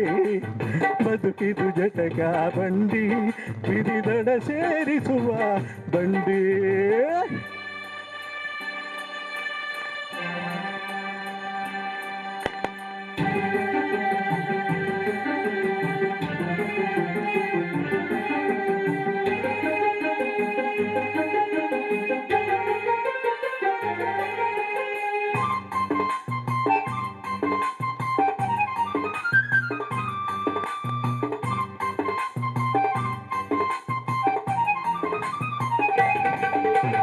ಧ್ಯಾನಕ್ಕೆ ಭೂಮಿ ಇದು, ಪ್ರೇಮಕ್ಕೆ ಸ್ವರ್ಗ ಇದು, ಸ್ನೇಹಕ್ಕೆ ಶಾಲೆ ಇದು, ಜ್ಞಾನಕ್ಕೆ ಪೀಠ ಇದು.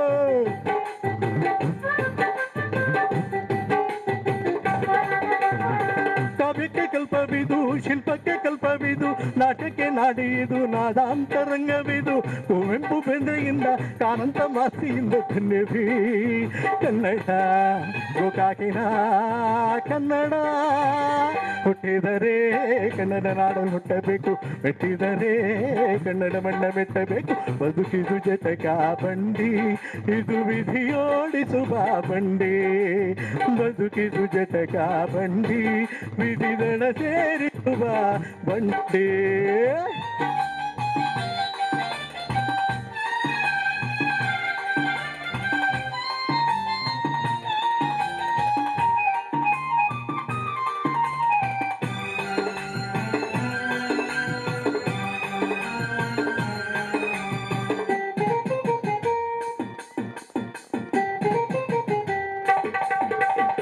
ಬಾಳಿನ ಬೆನ್ನು ಹತ್ತಿ ನೂರಾರು ಊರು ಸುತ್ತಿ, ಏನೇನು ಕಂಡ ಮೇಲು ನಿಮ್ಮೂರೇ ನಮಗೆ ಮೇಲ.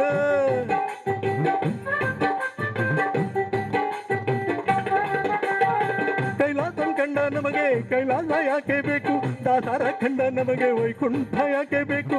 ಒಂದಿನ ನನ್ನ ಜನ್ಮ ಬರ್ರಿಟ್ಟನಂತೆ ಬ್ರಹ್ಮ ಇಲ್ಲಿಯೇ ಇಲ್ಲಿಯೇ ಎಂದಿಗೂ ಕನ್ನಡ ನಾಡಲ್ಲೇ ಹುಟ್ಟಿದರೆ ಕನ್ನಡ ನಾಡಲ್ಲಿ ಹುಟ್ಟಬೇಕು, ಮೆಟ್ಟಿದರೆ ಕನ್ನಡ ಮಣ್ಣ ಮೆಟ್ಟಬೇಕು. ಬದುಕಿದು ಜಟಕ ಬಂಡಿ, ಇದು ವಿಧಿಯೋಡಿಸುವ ಬಂಡಿ. ಬದುಕಿದು ಜಟಕ ಬಂಡಿ, ವಿಧಿ ಅಲೆದಾಡಿಸುವ ಬಂಡಿ.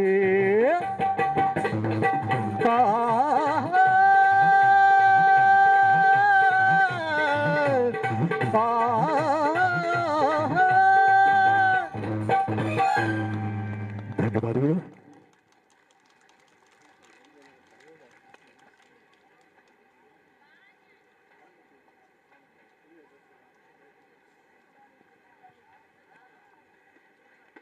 ನಮ್ಮ ರಾಜ್ಕುಮಾರ್ ಕಡೇತ ಪದ್ಯದೊಟ್ಟಿಗೆ ಬರ್ಪೇರು ನೆಗಳು ಮಾತಿರ್ಲ ನಿರೀಕ್ಷೆಡು ಕಾತೊಂದಿಪ್ಪಡು ಆರ್ಯಪಲ ಎಂಡ 12 ನಮ್ಮ ಮಸ್ತ್ ಕನ್ನಡ ಪದಕುಲೇನು ಪಂಡೆ ಅಂಡ ಜನಕುಲು ಈರು ತಾಟಿ ಬೊಟ್ಟುಲು ಎಂದು ಎಂಕ ಪಂಡ್ರಜ್ಜಿ ಎನ್ನ ಪದ ಕೇಂದ್ರದಕ್ಕಲು ತಾಟಿ ಬೊಟ್ಟುವೇರು ಎಂಕಿಲ್ನ ಪದದ ಬಗ್ಗೆ ಎನ್ನ ಅಭಿನಯದ ಬಗ್ಗೆ ಜನಕುಲಿಗೆ ಬಾರಿ ವಿಶೇಷವಾದ ಗೌರವ ಉಂಡು ಪ್ರೀತಿ ಉಂಡು ಪಣಪನ ಬಾರ್ ನಂಬೋನ ಅವು ಸತ್ಯತೆ ಸೂರ್ಯ ಆರೆ ಬೊಳ್ಪು ಕೊರ್ನಗ ಏಪಲಾರ ಪಂಡದ ಬೊಳ್ಪು ಕೊರ್ಪುಜೇರು ಗಾಳಿ ಬೀಜನಗ ಪಂಡದ ಗಾಳಿ ಬೀಜನ ಚೆತ್ತನ ಕ್ರಮ ಇಜ್ಜಿ ನಂಗೆ ತಿಕ್ಕೊಡು ಆಯ್ನ ಚೆತ್ತನ ಮಾನಾದಿಗೆ ನಂಗೆ ಸರಿ ಆಯ್ನ ಪೊರ್ತುಡು ನಂಗೆ ತಿಕ್ಕೊಡು ಬಂದುಡೆ ಒಂದು ದಾಯಿಯನ್ನು ಪಣಪೆಂದು ಕೇಂಡ ಮೇರೊಂಜಿ ಕಡೇತ ಪದಕ ನಮ್ಮ ಕೆಬಿಯಾಯಿರುಲ್ಲ ಒಂಜಿ ಕಡೆ ತಾಟಿ ಬೊಟ್ಟುನ ಬಗೆಟ್ಟು ಬನ್ನಗ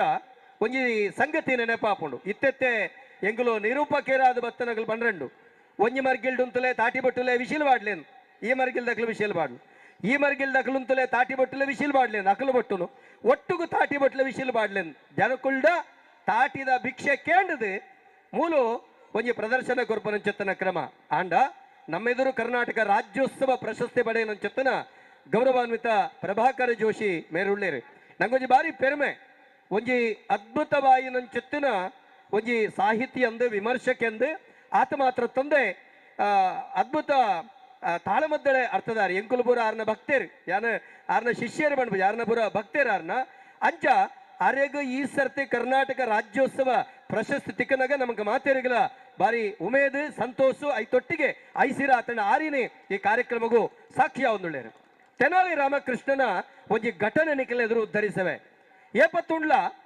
ತೆನಾಲಿ ರಾಮಕೃಷ್ಣಗೆ ಕೃಷ್ಣದೇವರಾಯೆ ಇನಾಮ ಕೊರ್ಪನ ತೂನಗ ಆರ್ನ ಆಸ್ಥಾನುಡಿತಿನಂಚೆತ್ತನ ಬಾಕಿ ಜನ ಮಂತ್ರಿ ನಕ್ಲಿಗೆ ನಂಜಾವಂತುಂಡಿಗೆ ದಾಯಕೆಂಡ ಏಪತ್ತುಂಡ್ಲ ಅರೆಗೆ ಇನಾಮ ಕೊರ್ಪನಿ ಅರೆಗೆ ತಮ್ಮನ ಮಲ್ಪನ ಪಡೆದಾನಗ ಒಂಜಿ ದಿನ ಕೃಷ್ಣದೇವರಾಯಡ ತೆನಾಲಿ ರಾಮಕೃಷ್ಣ ದಾಂತಿನ ಸಂದರ್ಭಡು ಬಾಕಿ ಮಂತ್ರಿ ನಕ್ಲು ಬದ್ದೂರು ಕೊರಿಯರ್ಗೆ ಅಂದ ಏಪತ್ತುಂಡ್ಲ ಈರು ತೆನಾಲಿ ರಾಮಕೃಷ್ಣಗ ಮಾತ್ರ ಇನಾಮ ಕೊರ್ಪರ ಎಂಕುಲ್ಲ ಅರ್ಲಕನ ಕವಿಕಲ್ನಕುಲು ಅಂಚನ ಸಾಹಿತ್ಯನಕುಲು ಅಂಡ ಈರು ಎಂಕ್ಲೆಗೆ ಮಾತ್ರ ಕೊರ್ಪುಜಾರ ಹೇಗೆ ದಾಯ ಕೊರ್ಪರನ್ ಮೆರೆಗೆ ಮಂಡೆ ವೆಚ್ಚಾಂಡಿಗೆ ದಾಯಕೆಂಡ ಮರತ್ತ ಪುರಿ ಮರಣೆ ತಿನ್ಪುಂಡು ಮೊಕಲ ನಂಜಿ ಮೊಕಲಿನ ತಿನ್ಪುಂಡು ಬಣ್ಬನ ಪಾತೆರ ಪಂಡದೆ ಮೇರು ಬಣ್ಬೆರೆಗೆ ಸರಿ ಎಲ್ಲದ ದಿನ ಎನ್ನ ಸಭೆಕ್ಕೆ ಬಲೆ ಆ ಸಭೆಟಿ ಯಾನಿಕ್ಲೆಗೆ ಒಂಜಿ ಪ್ರಶ್ನೆಗೇನುವೆ ಆ ಕೇನ್ನ ಪ್ರಶ್ನೆಗೆ ಸರಿಯಾಯಿನ ಉತ್ತರ ಕೊರಿಯರದಂಡ ಯಾನಿಕ್ಲೆಗೆ ಇನಾಮ ಕೊರ್ಪೆ ಬಂಡರಿಗೆ ಮನದಲ್ಲಿ ಪೂರ ತಯಾರಾದ ಉಂತಿಯರು ಮಾತಿರ್ದು ರಾತ್ರಿ ಪುಲ್ಯ ಮುಟ್ಟದ ಜತ್ತುಜರು ಬೆತ್ತ ಬೆಳತೆ ಗ್ರಂಥೊಳೇನು ಪೂರ ಓದಿಯರು ತಯಾರಾದ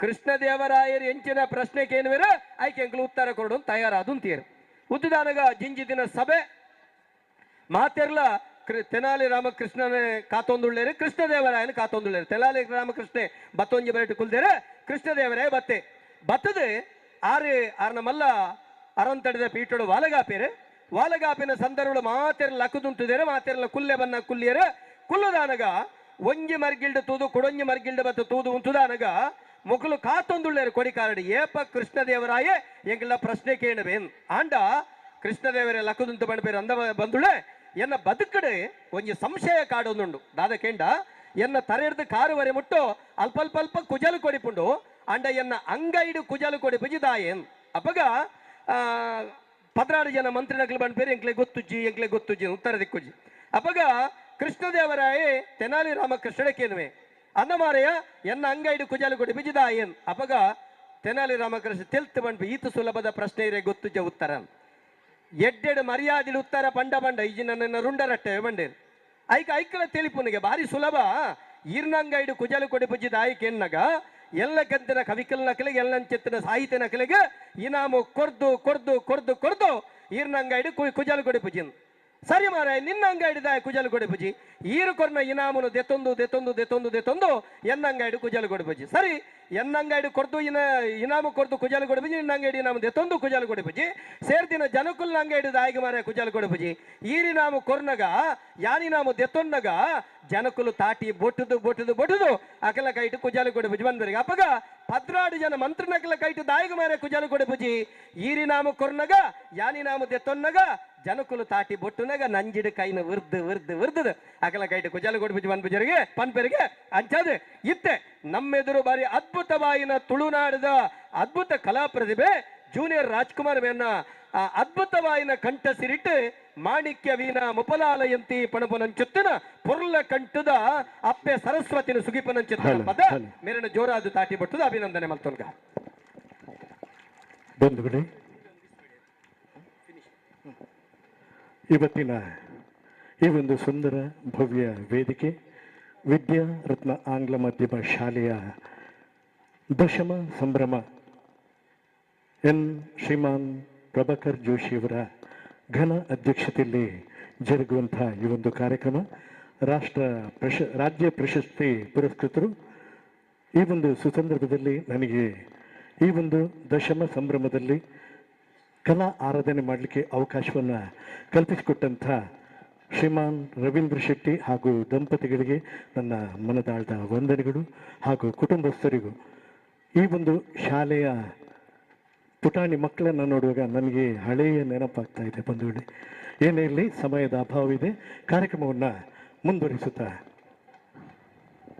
ಅತ್ಯುತ್ತಮವಾದ ಧ್ವನಿ ವರ್ಧಕವನ್ನು ಏರ್ಪಡಿಸಿದಂಥ ಇದರ ವ್ಯವಸ್ಥಾಪಕರಿಗೂ ಸಿಬ್ಬಂದಿ ವರ್ಗಕ್ಕೂ ಹಾಗೂ ಈ ಕರಾವಳಿ ಕರ್ನಾಟಕದ ಸಾಹಿತ್ಯ ಸಾಂಸ್ಕೃತಿಕ ಸಮ್ಮೇಳನದ ಅಧ್ಯಕ್ಷರು ಸರ್ವ ಕಾರ್ಯ ಸದಸ್ಯರಿಗೂ ನನ್ನ ಮನದಾಳದ ವಂದನೆಗಳನ್ನು ಸಮರ್ಪಿಸುತ್ತಾ ಕೊನೆಯದಾಗಿ ನಾನು ಈ ಒಂದು ಗೀತೆಯ ಮೂಲಕ ಕಾರ್ಯಕ್ರಮವನ್ನು ಮುಗಿಸ್ತಾ ಇದ್ದೀನಿ ಬಂಧುಗಳೇ. ಕೇಳೋಣ. ವಾಲ್ಯೂಮ್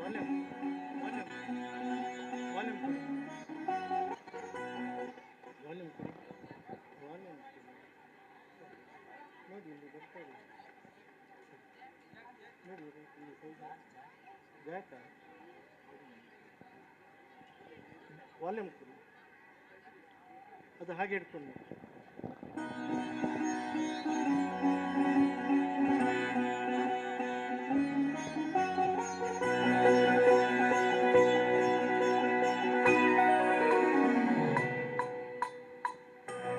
ಮಾಣಿಕ್ಯ ವೀಣಾ ಮುಪಲಾಲಯಂತಿ ಮದಾಲಸ ಮಂಜುಳವಾಗ್ವಿಲಾಸ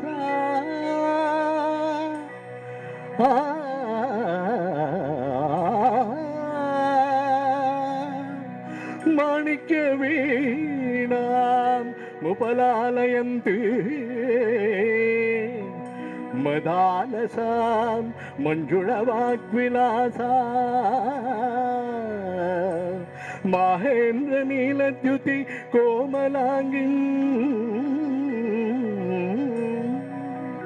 ಮಾಹೇಂದ್ರ ನೀಲದ್ಯುತಿ ಕೋಮಲಾಂಗಿ ಮಾತಂಗ ಕನ್ಯಾ ಮನಸಾ ಸ್ಮರಾಮಿ ಮನಸಾ ಸ್ಮರಾಮಿ.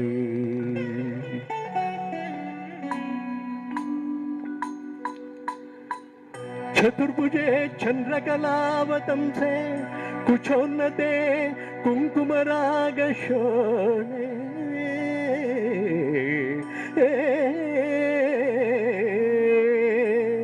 ಚತುರ್ಭುಜೆ ಚಂದ್ರಕಲಾವತಂಸೆ ಕುಚೋನ್ನತೆ ಕುಂಕುಮರಾಗ ಶೋಣೆ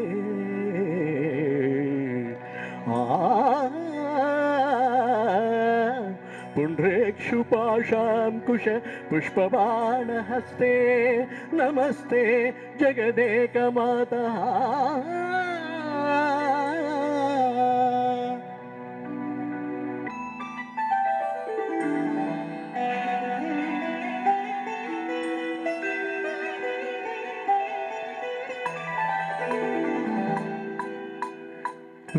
ಮಾತಾ ಮರಕತ ಶ್ಯಾಮ ಮಾತಂಗಿ ಮಧುಶಾಲಿನಿ ಆ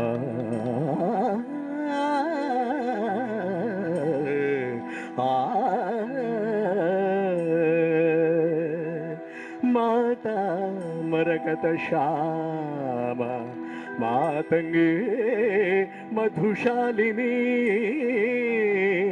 ಕುರ್ಯಾಕಟಾಕ್ಷಂ ಕಲ್ಯಾಣಿ ಕದಂಬವನವಾಸಿನಿ ಮಾತಾ ಮರಕತ ಶ್ಯಾಮ ಮಾತಂಗಿ ಮಧುಶಾಲಿನಿ ಕುರ್ಯಾತ್ಕಟಾಕ್ಷಂ ಕಲ್ಯಾಣಿ ಕದಂಬವನವಾಸಿನಿ ಜಯ ಮಾತಂಗತನಯೇ ಜಯ ನೀಲೋತ್ಪಲದ್ಯುತೆ ಜಯ ಸಂಗೀತ ರಸಿಕೆ ಜಯ ಲೀಲಾಶುಕ ಪ್ರಿಯೇ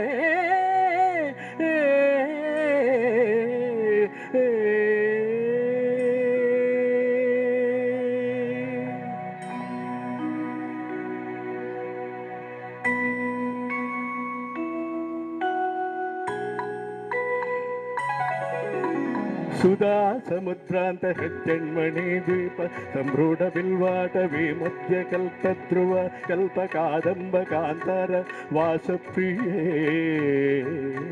ಶಕ್ತಿ ವಾಸಪ್ರಿಯೇ ಸರ್ವಲೋಕ ಪ್ರಿಯೇ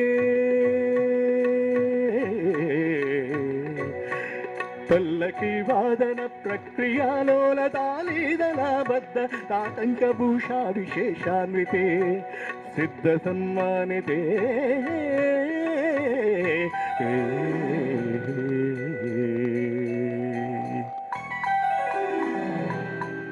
ದೇವದೇವೇಶ ದೈತ್ಯೇಶ ಯಕ್ಷೇಶ ಭೂತೇಶ ವಾಗೀಶ ಕೋಣೇಶ ವಾಯುವಗ್ನಿ ಕೋಟೇರ ಮಾಣಿಕ್ಯ ಸಂಗೃಷ್ಟ ಬಾಲಾತಪೋತ ಮನಾಕ್ಷಾರ ತಾರುಣ್ಯ ಲಕ್ಷ್ಮೀ ಗೃಹಿತಾಂದಿ ಮದ್ವದ್ವಯೇ ಅದ್ವಯೇ ಕೋಟೀರ ನವರತ್ನ ಪೀಠ ಸ್ಥಿತೆ ಸುಸ್ಥಿತೆ ಶಂಖಪದ್ಮದ್ವಯೋಪಾಶ್ವಿತೆ ಆಶ್ರಿತೆ ದೇವಿ ದುರ್ಗಾವಟು ಕ್ಷೇತ್ರ ಪಾಲೈರುತೆ ಮತ್ತ ಮಾತಂಗ ಕನ್ಯಾ ಸಮೂಹಾನ್ವಿತೆ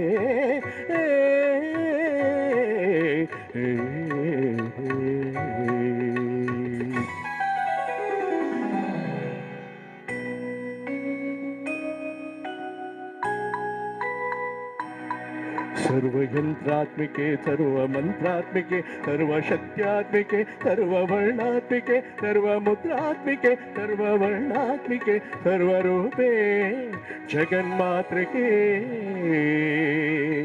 हे जगन्मातृके पाहि मां पाहि मां पाहि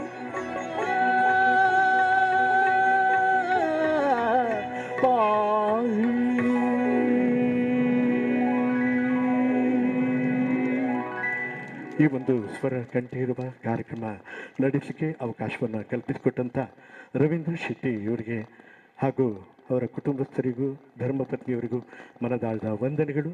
ಹಾಗೆ ಈ ಒಂದು ವಿದ್ಯಾ ರತ್ನ ಆಂಗ್ಲ ಮಾಧ್ಯಮ ಶಾಲೆಯ ಎಲ್ಲ ಪುಟಾಣಿ ಮಕ್ಕಳಿಗೆ ಒಳ್ಳೆಯ ವಿದ್ಯೆಯನ್ನು ದಾರಿ ಇರಲಿ ಅಂತ ಶಾರದಾ ಮಾತೆಯಲ್ಲಿ ನಾನು ಪ್ರಾರ್ಥಿಸುತ್ತಾ ಈ ಒಂದು ದಶಮ ಸಂಭ್ರಮದಲ್ಲಿ ನನಗೆ ಕಲಾ ಆರಾಧನೆ ಮಾಡಲಿಕ್ಕೆ ಅವಕಾಶವನ್ನು ಕಲ್ಪಿಸಿಕೊಟ್ಟಂಥ ಕರ್ನಾಟಕ ಕರಾವಳಿ ಸಾಹಿತ್ಯ ಸಾಂಸ್ಕೃತಿಕ ಸಮ್ಮೇಳನದ ಎಲ್ಲ ಪದಾಧಿಕಾರಿಗಳಿಗೂ ಸರ್ವ ಸದಸ್ಯರಿಗೂ ನನ್ನ ಮನದಾಳದ ವಂದನೆಗಳನ್ನು ಸಮರ್ಪಿಸುತ್ತಾ ಈ ಒಂದು ಕಾರ್ಯಕ್ರಮವನ್ನು ಮುಗಿಸ್ತಾ ಇದ್ದೀನಿ. ಬಂಧುಗಳೇ, ಸಮಯದ ಅಭಾವವಿದೆ.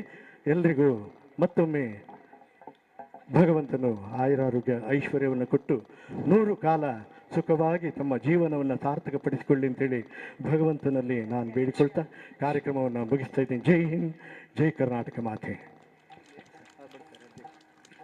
ಇಷ್ಟು ಹೊತ್ತು ಸಾಂಸ್ಕೃತಿಕ ರಂಜನೆಯಿಂದ ನಿಮ್ಮನ್ನು ರಂಜಿಸಿದ ಸ್ವರ ಕಂಠೀರವ ಜೂನಿಯರ್ ರಾಜಕುಮಾರ್ ಶ್ರೀಯುತ ಜಗದೀಶ್ ಶಿವಪುರ ಇವರಿಗೆ ಅಭಿನಂದನೆಗಳು. ಶ್ರೀಯುಕ್ತ ಜಗದೀಶ್ ಶಿವಪುರ ಇವರಿಗೆ ನಮ್ಮ ಅಧ್ಯಕ್ಷ ಶ್ರೀಯುತ ಕೆ ರವೀಂದ್ರ ಶೆಟ್ಟಿಯವರು ಸ್ಮರಣಿಕೆ ನೀಡಬೇಕಾಗಿ ವಿನಂತಿಸುತ್ತೇನೆ.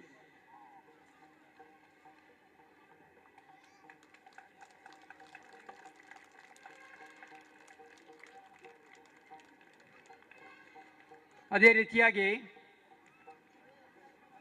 ಶ್ರೀಯುತ ದಯಾನಂದ್ ಕತ್ತಲ್ ಸರ್ ಇವರಿಗೆ ಶ್ರೀಯುತ ಕೆ ರವೀಂದ್ರ ಶೆಟ್ಟಿ ಅವರು ಸ್ಮರಣಿಕೆ ನೀಡಬೇಕಾಗಿ ವಿನಂತಿಸುತ್ತೇನೆ.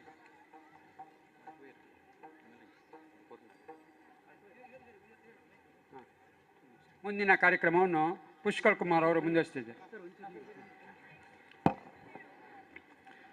ಜಗದೀಶ್ ಶಿವಪುರ ಜೂನಿಯರ್ ರಾಜ್ಕುಮಾರ್ ಅಂದರೆ ಡಾಕ್ಟರ್ ರಾಜ್ಕುಮಾರ್ ಅವರ ಧ್ವನಿಯಲ್ಲಿ ಅಭಿನಯ ಆ ಒಂದು ಮೂಮೆಂಟನ್ನು ಮಾಡುವುದರ ಮೂಲಕವಾಗಿ ಅಷ್ಟೇ ಸುಶ್ರಾವ್ಯವಾಗಿ ಹಾಡಿದಂಥ ಜಗದೀಶ್ ಶಿವಪುರ ಅವರ ಬಳಗ ನಮ್ಮ ದಯಾನಂದ್ ಜಿ ಕತ್ತಲ್ ಸರ್ ಅವರಿಗೆ ಹೃತ್ಪೂರ್ವಕವಾದಂಥ ಅಭಿವಂದನೆಗಳನ್ನು ಸಲ್ಲಿಸುವುದರೊಂದಿಗೆ ಇದೀಗ ಮುಂದಿನ ಕಾರ್ಯಕ್ರಮವನ್ನು ಈಗ ನಾವು ಸ್ವಾಗತಿಸ್ತಾ ಇದ್ದೇವೆ. ಸಾಂಸ್ಕೃತಿಕ ರಂಜನೆ ಯಕ್ಷನಾಟ್ಯ ವೈಭವ. ಖ್ಯಾತ ಸ್ತ್ರೀವೇಷಧಾರಿ ಹಾಗೂ ಯಕ್ಷಗಾನದ ನಿರ್ದೇಶಕರು, ಸರಯು ಬಾಲಯಕ್ಷ ಕಲಾವೃಂದದ ನಾಯಕರು, ನಿರ್ದೇಶಕರು ಆಗಿರತಕ್ಕಂಥ ಶ್ರೀ ರವಿ ಅಲೆವುರಾಯ ವರ್ಕಾಡಿ ಮತ್ತು ಬಳಗದವರಿಂದ ಈಗ ಯಕ್ಷಗಾನ ನಾಟ್ಯ ವೈಭವ ನಡೀತದೆ. ಅವರನ್ನು ಇದೀಗ ವೇದಿಕೆಗೆ ಸ್ವಾಗತಿಸುವುದರ ಮೂಲಕ ಅವರಿಗೆ ಸ್ಮರಣಿಕೆ ಶಾಲನ್ನು ನಮ್ಮ ಸರ್ವಾಧ್ಯಕ್ಷರು ಮತ್ತು ಗೌರವ ಸಲಹೆಗಾರರು ಶ್ರೀ ಭಾಸ್ಕರ್ ರೈ ಕುಕ್ಕೊಳ್ಳಿ ಅವರು ವೇದಿಕೆಯಲ್ಲಿದ್ದಾರೆ. ಹಾಗೆ ಅವರು ನೀಡುವುದರ ಮೂಲಕ ಕಾರ್ಯಕ್ರಮವನ್ನು ಆರಂಭಿಸಲು ಅನುಮತಿ ಕೊಡ್ತಾ ಇದ್ದೇವೆ. ಬನ್ನಿ ಬನ್ನಿ ಬನ್ನಿ. ಅವರು ರವಿ ಅಲೆ ಅವರು ನೀವು ಈಗಲೇ ಕೊಡಿ. ಯಕ್ಷಗಾನದ ನಾಟ್ಯ ವೈಭವ ಹೇಗಿರ್ತದೆ ಅಂತ ನೋಡಿ. ಈಗ ಇದರ ನೇತಾರರು ಶ್ರೀ ರವಿ ಅಲೆವುರಾಯ ವರ್ಕಾಡಿ ಅವರಿಗೆ ನಮ್ಮ ಇವತ್ತಿನ ಈ ರತ್ನೋತ್ಸವ ಸಮ್ಮೇಳನದ ರೂವಾರಿ ಶ್ರೀ ರವೀಂದ್ರ ಶೆಟ್ಟಿ ಉಳಿದೊಟ್ಟು, ಹಾಗೆ ಸಮ್ಮೇಳನದ ಸರ್ವಾಧ್ಯಕ್ಷರು ಡಾಕ್ಟರ್ ಪ್ರಭಾಕರ್ ಜೋಶಿ, ಸಲಹೆಗಾರರು ಭಾಸ್ಕರ್ ರೈ ಕುಕ್ಕೊಳ್ಳಿ ಅವರು ವೇದಿಕೆಯಲ್ಲಿದ್ದು ಅವರನ್ನು ಗೌರವಿಸ್ತಾ ಇದ್ದಾರೆ.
ಇದೀಗ ಯಕ್ಷಗಾನ ನಾಟ್ಯ ವೈಭವ ಇದಾದ ಬಳಿಕ ಸಮಾರೋಪ ಸಭಾ ಕಲಾಪ ನಡೀಲಿಕ್ಕಿದೆ. ನಂತರ ಶಾಲೆಯ ವಿದ್ಯಾರ್ಥಿಗಳಿಂದ ಮತ್ತು ವಿಶೇಷವಾಗಿರ್ತಕ್ಕಂಥ ಸಾಂಸ್ಕೃತಿಕ ನೃತ್ಯ ವೈಭವ ಇದೆ. ವಿದ್ಯಾರತ್ನ ಆಂಗ್ಲ ಮಾಧ್ಯಮ ಶಾಲೆಯ ಎಲ್ಲ ವಿದ್ಯಾರ್ಥಿಗಳ ನೃತ್ಯ ವೈಭವ ಏನೆಲ್ಲ ಇದೆಯೋ ಸಂಯೋಜನೆ ಮಾಡಿದಂಥ ನೃತ್ಯ ಕಾರ್ಯಕ್ರಮಗಳು ಸಾಂಸ್ಕೃತಿಕ ರಂಜನೆಯಾಗಿ ಸಭಾ ಕಲಾಪದ ನಂತರ ನಡೆಯಲಿಕ್ಕಿದೆ. ದಯವಿಟ್ಟು ಎಲ್ಲ ವಿದ್ಯಾರ್ಥಿಗಳು ಹೆತ್ತವರು ನಿಂತು ಕಾರ್ಯಕ್ರಮವನ್ನು ಯಶಸ್ವಿಗೊಳಿಸಬೇಕಾಗಿ ವಿನಂತಿ.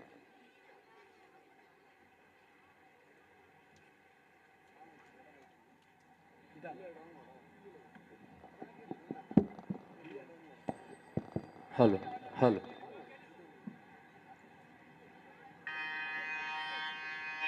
ಹರಿ ಓಂ ಹರಿ ಓಂ.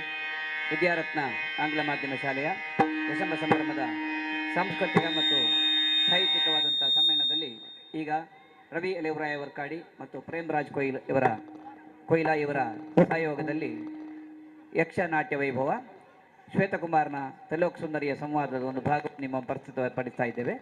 ಭಾಗವತರಾಗಿ ಲಕ್ಷ್ಮೀನಾರಾಯಣ ಹೊಳ್ಳ, ಚೆಂಡೆಯಲ್ಲಿ ಸ್ಕಂದ ಕೊನ್ನರ್ ಯುವ ಇಂಜಿನಿಯರ್, ಮದ್ಲೆಯಲ್ಲಿ ಅನಂತಕೃಷ್ಣ ಹೊಳ್ಳ ಅವರು ಭಾಗವಹಿಸ್ತಾರೆ. ಚಕ್ರತಾಳದಲ್ಲಿ ಯುಶಾನ್ ಪೂಜಾರಿಯವರು, ಶ್ವೇತಕುಮಾರನಾಗಿ ಪ್ರೇಮರಾಜ್ ಕೊಯ್ಲಾ ಕಟೀಲ್ ಮೇಳದ 2ನೇ ಸೆಟ್ಟಿನ ಕಲಾವಿದರು ಹಾಗೂ ತಿಲೋಕ್ ಸುಂದರಿಯ ಪಾತ್ರವನ್ನು ನಾನು ರವಿಯಲ್ಲಿ ವಹಿಸ್ತಾ ಇದ್ದೇವೆ. ಶ್ವೇತಕುಮಾರ ಶಿವೆಯನ್ನು ಮದುವೆಯಾಗಿ ವನಯ ವಿಹಾರಕ್ಕಾಗಿ ಸಾಗುವ ಕಾಲದಲ್ಲಿ ತಿಲೋಕ್ ಸುಂದರನಿ ಭೇಟಿಯಾಗುತ್ತಾನೆ. ದುರ್ಜಯನನ್ನು ದುಷ್ಟನ್ನು ಸಂಹಾರ ಮಾಡಲಿಕ್ಕೆ ಬೇಕಾಗಿ ಪುನರ್ಜನ್ಮವನ್ನು ಪಡೆಯಬೇಕಾದ ಅನಿವಾರ್ಯತೆ ಇದ್ದದರಿಂದ ಈ ಘಟನೆ ಸಂಭವಿಸುತ್ತದೆ. ಅದಕ್ಕಾಗಿ ಈ ಘಟನೆಯನ್ನು ಆಯ್ದುಕೊಂಡಿದ್ದೇವೆ.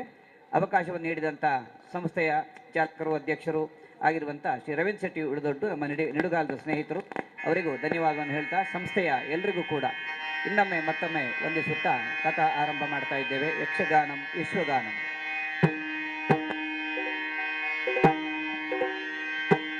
ಶ್ರೀ ಗುರುಗಣಾಧಿಪತಯೇ ನಮಃ.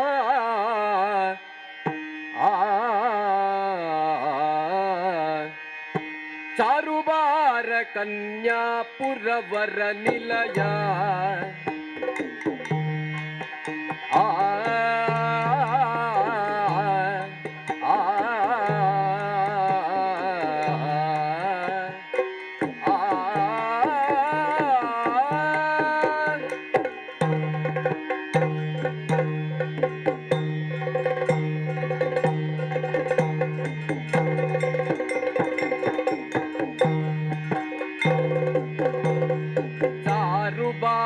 ಕನ್ಯಾಪುರವರ ನಿಲಯ ಶ್ರೀಕಂಠು ಜಋಷಿವರ ಸಾರಮಂತ್ರ ಸ್ಥಾಪಿತ ಮಂಗಲ ಕಲಯ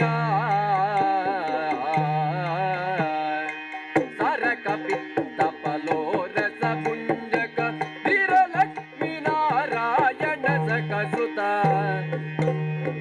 ವಾರಣಾ ವದನ ತ್ರೈಲೋಕ್ಯ ಸುಮೋಹನ ವಾರಣ ವದನ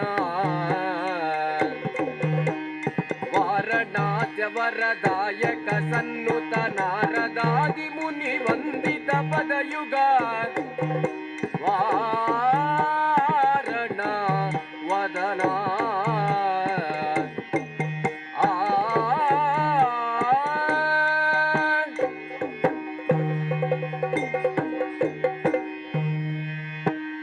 ಅಂಬುರುಹದಳ ನೇತ್ರೆ ಶ್ರೀ ದುರ್ಗಾಂಬಿಕೆಯ ಬಲಗೊಂಡು ಭಕ್ತಿಯಲಿ ಅಂಬಿಕಾ ಸುತ ವಿಘ್ನರಾಜನ ಪಿರಿದು ಸಂಸ್ತುತಿಸಿ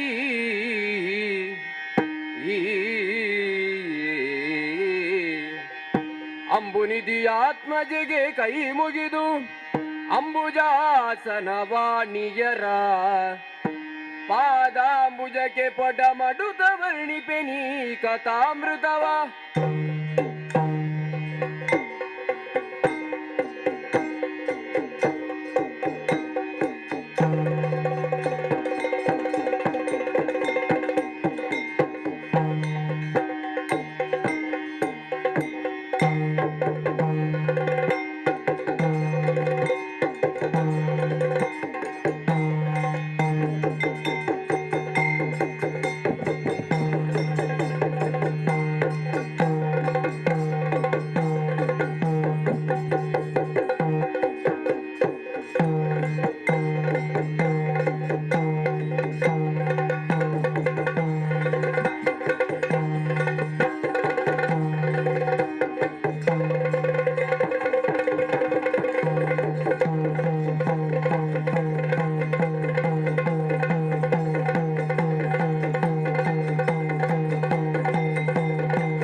ಜಯ ಜಯ ಬಿಂದು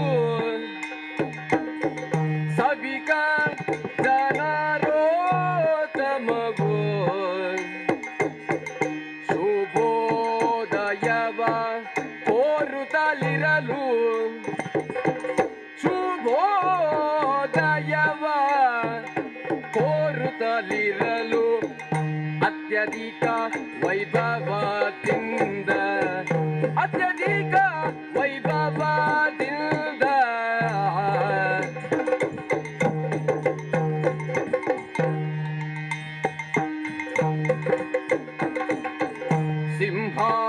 ಸಿಂಹಾಸನದೊಳ್ ಎಸೆಯೇ ವೀರ ಶ್ವೇತ ಕುವರನು ಅತ್ಯಧಿಕ ವೈಭವದಿಂದ ಸಿಂಹಾಸನದೊಳ್ ಎಸೆಯೇ ವೀರ ಶ್ವೇತ ಕುಮಾರನು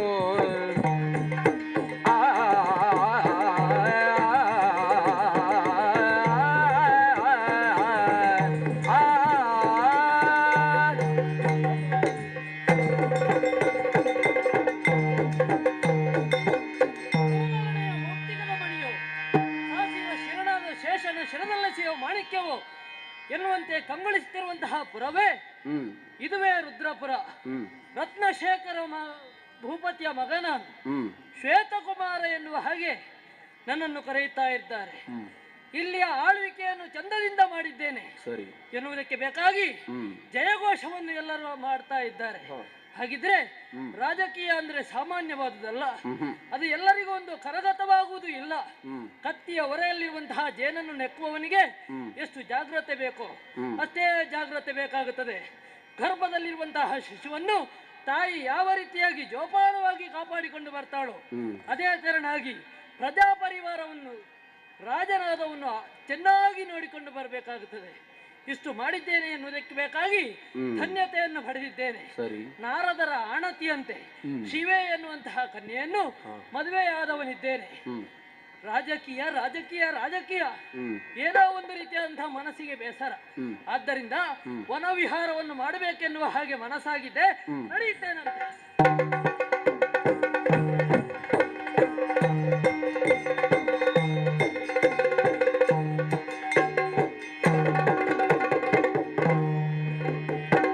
ತುಸುದೂರದಿ ನವ ಕುಸುಮವ ಗಂಧವ ಪಸರಿಸಿ ಸುಮಗಳ ಕೊಯ್ಯುತ್ತಲಿ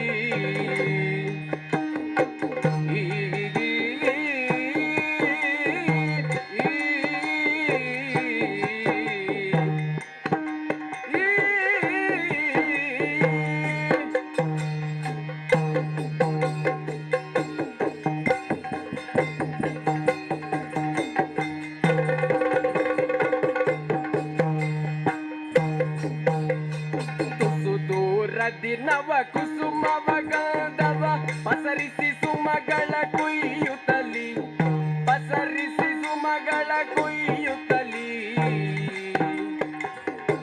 ಸುಮಗಳ ಕೊಯ್ಯುತ್ತಲಿ ಕೊಯ್ಯುತ್ತಲಿ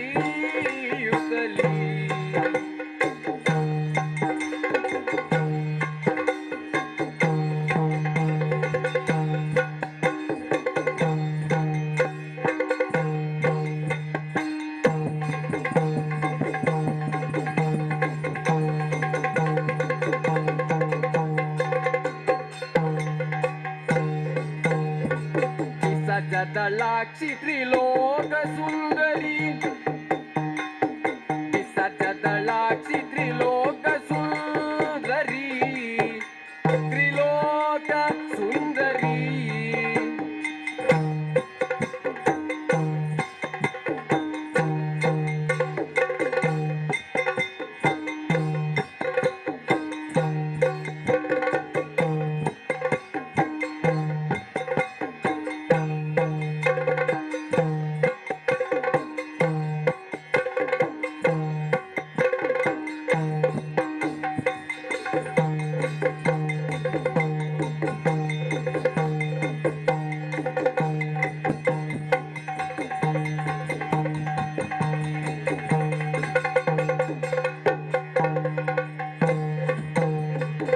ಸಜದಳಾಕ್ಷಿ ತ್ರಿಲೋಕ ಸುಂದರಿ ಹೊಸ ಜೌವನೆ ಅಬಲೆಯು ಬರಲು ಹೊಸ ಜೌವನೆ ಅಬಲೆಯು ಬರಲು ಅಬಲೆಯು ಬರಲು ಅಬಲೆಯು ಬರಲು ಸದದಳಾಕ್ಷಿ ತ್ರಿಲೋಕ ಸುಂದರಿ ಎಂಬ ಹೊಸ ಜೌವನೆ ಅಬಲೆಯು ಬರಲು ಕುಸುದೂರದಿ ನವ ಕುಸುಮವ ಗಂಧವ ಪಸರಿಸಿ ಸುಮಗಳ ಕೊಯ್ಯುತ್ತಲಿ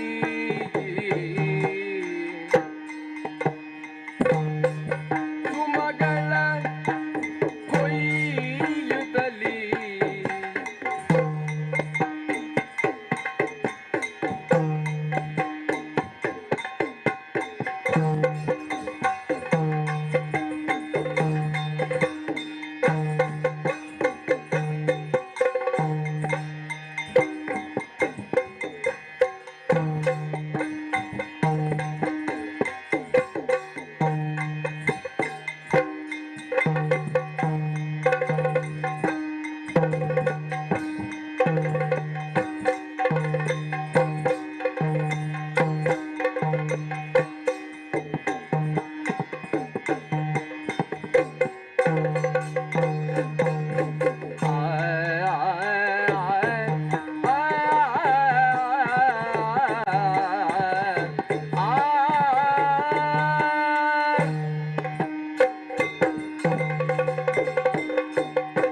ನೇರವಾಗಿ ಸತ್ಯಲೋಕವನ್ನು ಬಿಟ್ಟೆ ಭೂಲೋಕವನ್ನು ಸೇರಿಕೊಂಡೆ. ಉದ್ದೇಶ ಇರುವಂತದ್ದು ಒಂದೇ, ದುರ್ಜಯನಂತ ದುಷ್ಟನ ನಾಶವಾಗಬೇಕು. ನಾಶವಾಗಬೇಕು ಅಂದ್ರೆ ರುದ್ರಪದರ್ಶನವನ್ನು ಕಾಡಬೇಕು. ಎಲ್ಲಿದ್ದಾನೆ ಅಂತ ಕೇಳಿದ್ರೆ ನೇರವಾಗಿ ಕಾಡನ್ನು ಸೇರಿಕೊಂಡಿದ್ದಾನೆ. ಸುಸಂಧಿ ಇದು. ಆದಷ್ಟು ಬೇಗನೆ ಅವನ ಬಳಿಗೆ ಸಾಗಬೇಕು. ಅವನಿಗೆ ಗೊತ್ತಾಗದ ಹಾಗೆ ದುಷ್ಟವರೆಗೋಸ್ಕರವಾಗಿ ನಾನು ಸೃಷ್ಟಿಕರ್ತರಿಗೆ ಸಹಾಯ ಮಾಡುವ ಅವಳಾಗಿದ್ದೇನೆ. ಆ ಕಡೆಗೆ ಸಾಗುತ್ತೇನೆ.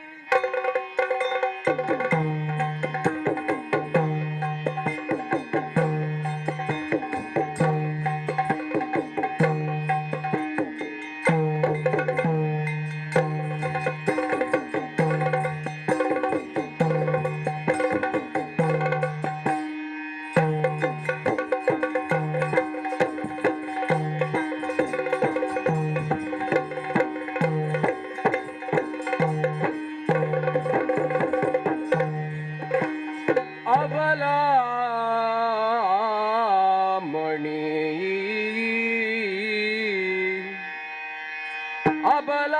ಅಬಲಾಮಣಿ ಮಾರನರಗಿಣಿ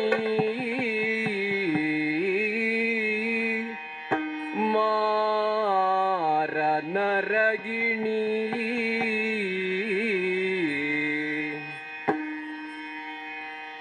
ಯವಜಾಂಬಕಿ ರಂಭೆ ಊರ್ವಶಿಯರುಳ್ ಹೊಳೆವಳ್ ರಂಬೆ ಊರ್ವಶಿಯರುಳ್ ಹೊಳೆವಳ್ ಸೊಬಗಂ ಮರೆಯಲ್ ಕಂಡಾಗ ಸೊಬಗಲ್ ಮೆರೆಯಲ್ ಕಂಡಾಗ ಅಬಲಾಮಣಿ ಮಾರನರಗಿಣಿ ಮಾರನರಗಿಣಿ ಅರಗಿಣಿ ಇವಳ್ಯಾದಿದರರೆ ಮಂಜುಳ ಗಾತ್ರೆ ಇವಳ್ಯಾರಿ ಅರರೆ ಅರರೆ ಅಮಮ ಅರರೆ ಮಂಜುಳ ಗಾತ್ರೆ ಮಂಜುಳ ಗಾತ್ರೆ ಆ ಆ ಆ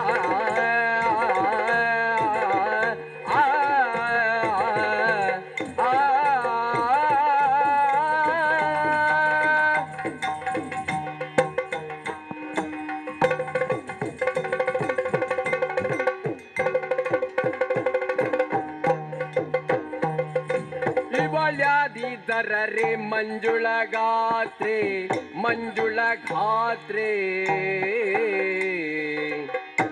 ಭುವನ ಮೋಹಿನಿ ಸಾರಸ ನೇತ್ರೆ ಭುವನ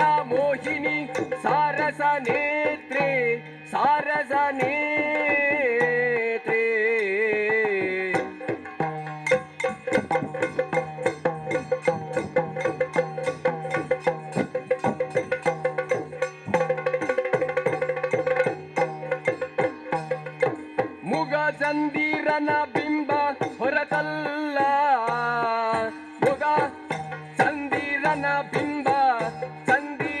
ಬಿಂಬ ಹೊರತಲ್ಲ ಚೆಲ್ವ ನೆಗೆಯದು ಚಂದ್ರಿಕೆ ಅಹುದಲ್ಲ ಚೆಲ್ವ ನೆಗೆಯದು ಚಂದ್ರಿಕೆ ಅಹುದಲ್ಲ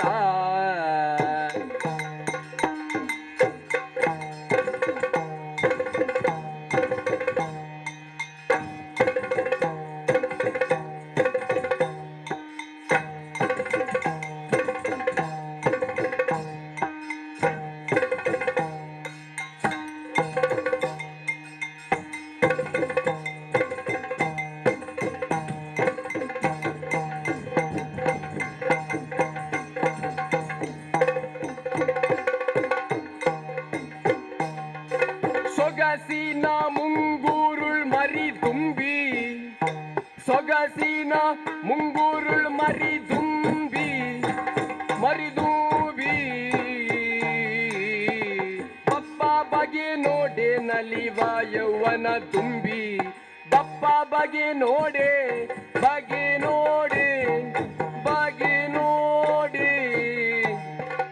ಯೌವನ ತುಂಬಿ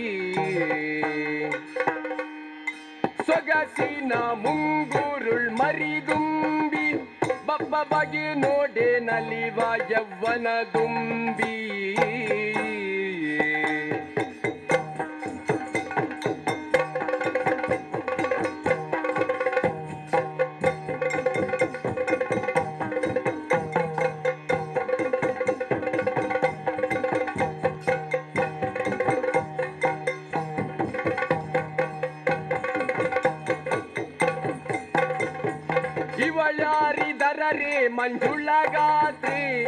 ಇವಳ್ಯಾರಿದರರೆ ಮಂಜುಳಗಾತ್ರಿ ಭುವನ ಮೋಹಿನಿ ಸಾರಸನೇತ್ರೆ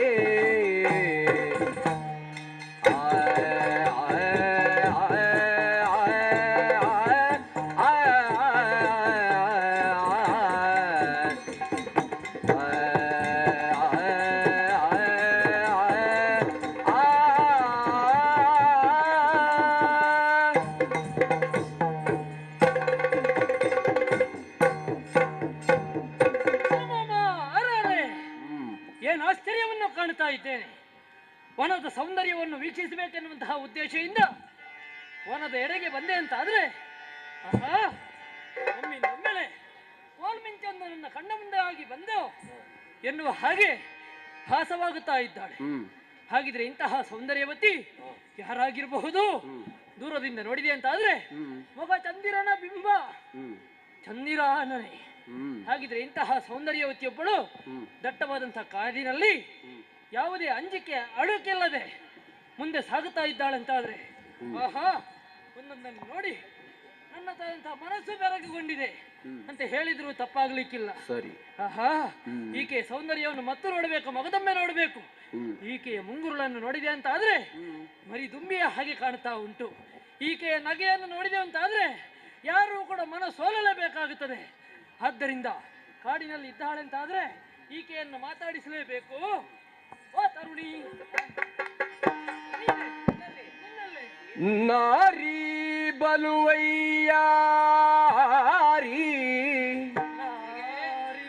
ನಾರಿ ಬಲುವಯ್ಯಾರಿ ನಾರಿ ಬಲುವಯ್ಯಾರಿ ದಾರಿಯೋಳ್ ಏನು ಸವಾರಿ ದಾರಿಯೋಳ್ ಏನು ಸವಾರಿ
ಮನೋಹರಿ ಸಾರ ಸಾಕ್ಷಿ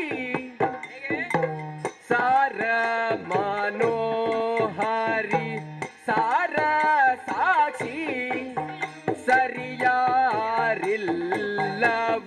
ನೀನ ಗೀರಸೆಯಲಿ ಸರಿಯಾರಿಲ್ಲವು ನೀನ ಗೀರಸೆಯಲಿ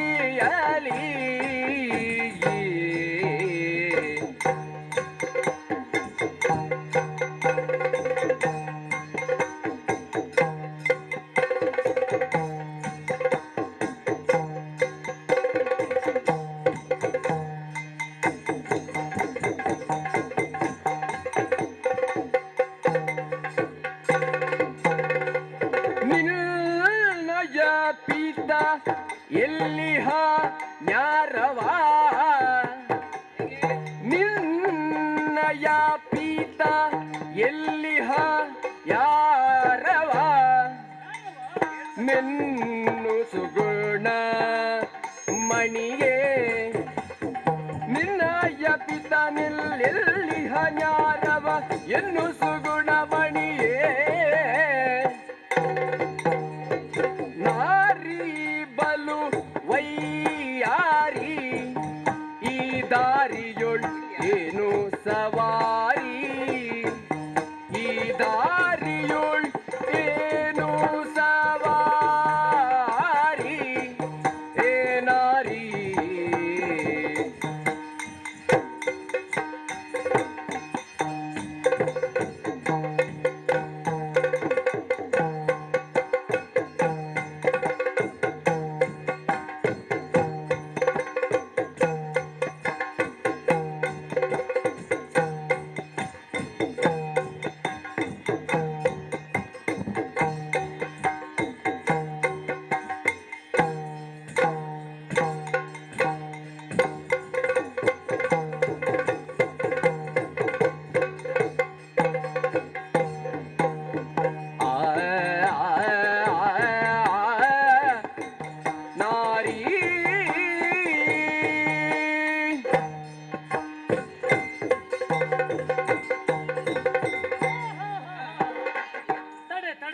ಕಾರ್ಯಾವಸರದಲ್ಲಿದ್ದೇನೆ. ವೇಗಕ್ಕೆ ಮಿತಿ ಇರಲಿ. ಸಮಯ ಕೊರತೆ ಉಂಟು. ಹೌದಲ್ವಾ? ದಟ್ಟವಾದಂತಹ ಕಾರಣ. ಹೌದು. ಆಶ್ಚರ್ಯ ಆಗ್ತಿದೆ. ಈ ಕಾರಣದಲ್ಲಿ ಏನು ನಿನ್ನ ಸವಾರಿ, ಎಲ್ಲಿಗೆ ಸವಾರಿ ಎನ್ನುವುದನ್ನು ಕೇಳುವುದಕ್ಕಾಗಿ ಹೊರಟಿದ್ದೇನೆ. ಅಷ್ಟು ಮಾತ್ರ ಅಲ್ಲ, ನಿನ್ನನ್ನು ನೋಡಿದೆ ಅಂತ ಆದ್ರೆ ನಿನಗೆ ಸರಿಯೇ ಇಲ್ಲ. ಕೇಳುವ ನಿನಗೆ ಸರಿ ಉಂಟ? ಹಾಗಲ್ಲ, ಮತ್ತೆ ನಿನ್ನ ಸೌಂದರ್ಯಕ್ಕೆ ಏನೇ ಈ ರಸೆಯಲ್ಲಿ ಮತ್ತೊಂದು ಇಲ್ಲ. ಅಂತಹ ಸೌಂದರ್ಯದ ರಾಶಿ ನೀನು. ಹಾಗಿದ್ರೆ ನೀನು ಯಾರು ಎನ್ನುವುದನ್ನು ತಿಳಿದುಕೊಳ್ಬೇಕೆನ್ನುವಂತಹ ಉದ್ದೇಶದಿಂದ ಮಾತಾಡಿಸ್ತಾ ಇದ್ದೇನೆ.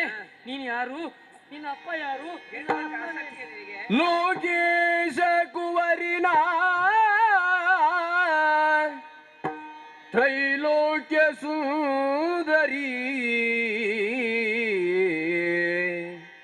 ಲೋಕೇಶ ಕುವರಿನ ತ್ರೈಲೋಕ್ಯ ಸುಂದರಿಯೋ ತ್ರೈಲೋಕ್ಯ ಸುಂದರಿಯೋ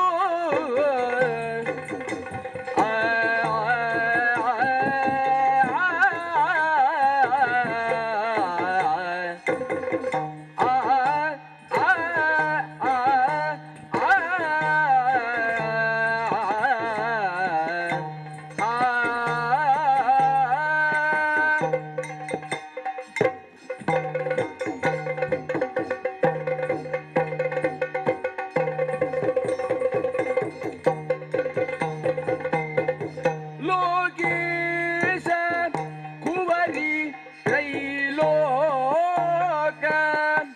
ಸುಂದರಿಯೋ ತ್ರೈಲೋಕ ಸುಂದರಿಯೂ ನಾ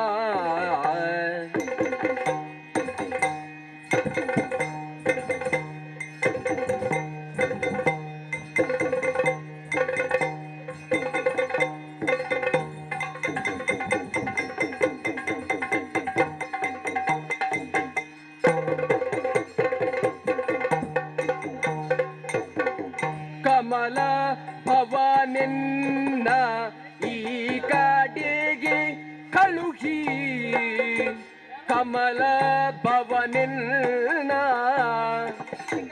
ಈ ಕಡೆಗೆ ಕಳುಹಿ ಸ್ವೇಚ್ಛೆಯಿಂದಿರಲು ಬಗೆ ಎಚ್ಚರಿಸಿ ನೇಮಿಸಿಹ ಸ್ವೇಚ್ಛೆಯಿಂದಿರಲು ಬಗೆ ಎಚ್ಚರಿಸಿ ನೇಮಿಸಿಹ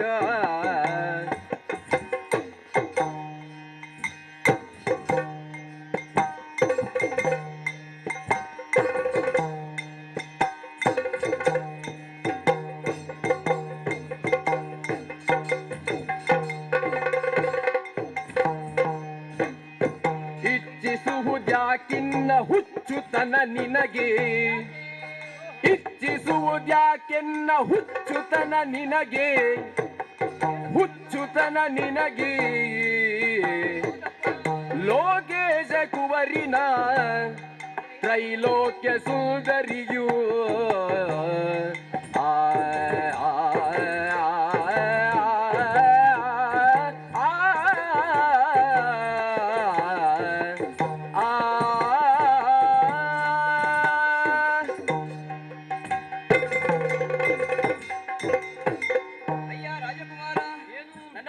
ತಿಳ್ಕೊಳ್ಳುವ ಆಸಕ್ತಿಯನ್ನು ಹೊಂದಿದ್ದೀಯಾ? ಬ್ರಹ್ಮಕುಮಾರಿ ನಾನು, ತ್ರಿಲೋಕ ಸುಂದರಿ ಅಂತ ಹೆಸರು. ಸತ್ಯಲೋಕದಿಂದ ಬಂದೆ, ವನವಿಹಾರ ಮಾಡ್ತಾ ಇದ್ದೇನೆ. ದಾರಿಗಡ್ಡ ಬರಬೇಡ, ಬದಿಗೆ ನಿಲ್ಲು. ಸೋತೆನು ನಿನ್ನೀತೆರ ಸೊಬಗಿನ ಸೋತೆನು ಸೋತೆನು ನಿನ್ನೀತೆರ ಸೊಬಗಿನ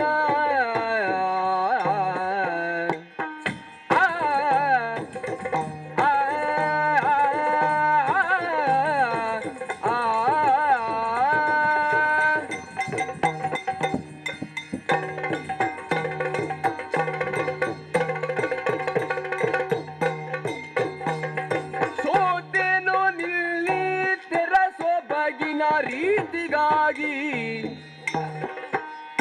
ಚದುರೆ ನಾನಿ ಭೂತಳೇಂದ್ರ ವರ ಶ್ವೇತ ಕುವರ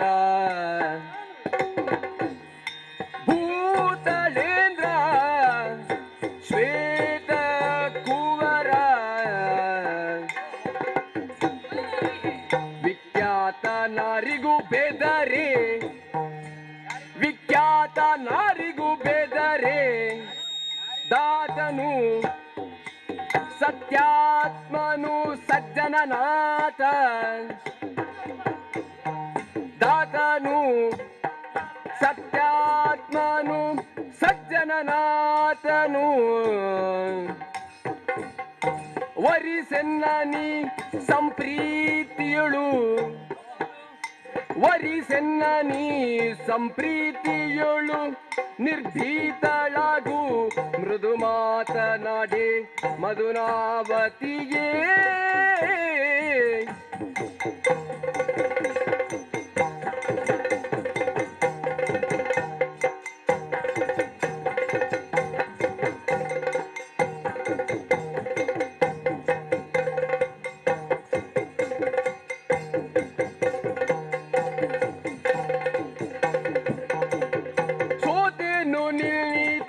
ಸೊಬಗಿನ ರೀತಿಗಾಗಿ ಚದುರೆ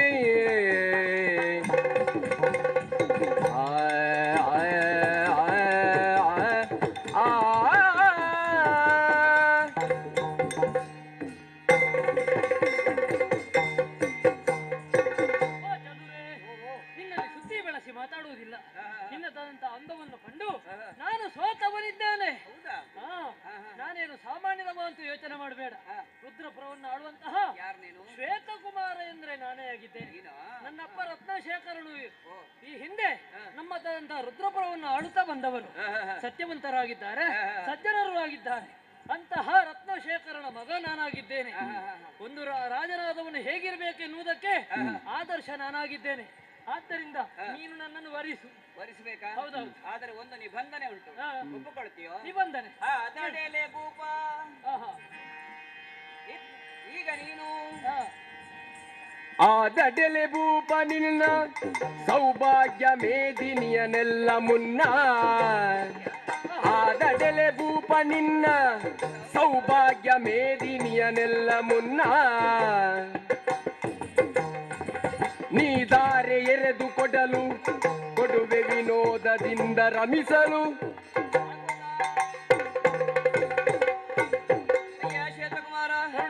ದೇವಲೋಕದ ಅದೆಷ್ಟೋ ದೇವತೆಗಳನ್ನು ಇಂದ್ರಾದಿ ದೇವತೆಗಳನ್ನು ಆಮೇಲೆ ತ್ರಿಮೂರ್ತಿಗಳನ್ನು ನಾನು ಕಡೆಗಣಿಸಿದವಳು ಯಾರ ಬಗ್ಗಾಗಿ ದೊಡ್ಡ ಭಾವನೆಯನ್ನು ಹೊಂದಿಕೊಂಡಿಲ್ಲ. ಅವರನ್ನು ಮೀರಿಸುವಂತ ಶಕ್ತಿ ನನ್ನ ಎಷ್ಟೋ ಮಂದಿಗಳು ನನ್ನ ಹತ್ರ ಬಂದ್ರು, ಆದ್ರೆ ನಾನು ಒಪ್ಪಿಕೊಳ್ಳಿಲ್ಲ. ನಿನ್ನ ಬೇಡಿಕೆ ಏನು? ಸ್ವೇಚ್ಛೆ ಇರಬೇಕು ಅಂತ ಬಂದದ್ದು ನಾನು. ಹಾಗಾಗಿ ನನ್ನ ಸ್ವೇಚ್ಛೆಗೆ ಭಂಗ ಬಾರದ ಹಾಗಿದ್ದ ಜೀವನ ನೀನು ನಡೆಸಿಕೊಡ್ತೀನಿ ಅಂತ ಆದ್ರೆ ನಾನು ಹೇಳ್ತೇನೆ. ಏನಾಗಬೇಕು ಕೇಳು, ನಾನು ಮಾಡಿಕೊಡ್ತೇನೆ. ನಾನು ಹೇಳುವಲ್ಲಿವರೆಗೆ ನನ್ನನ್ನು ಬಿಟ್ಟು ಹೋಗಬಾರ್ದು.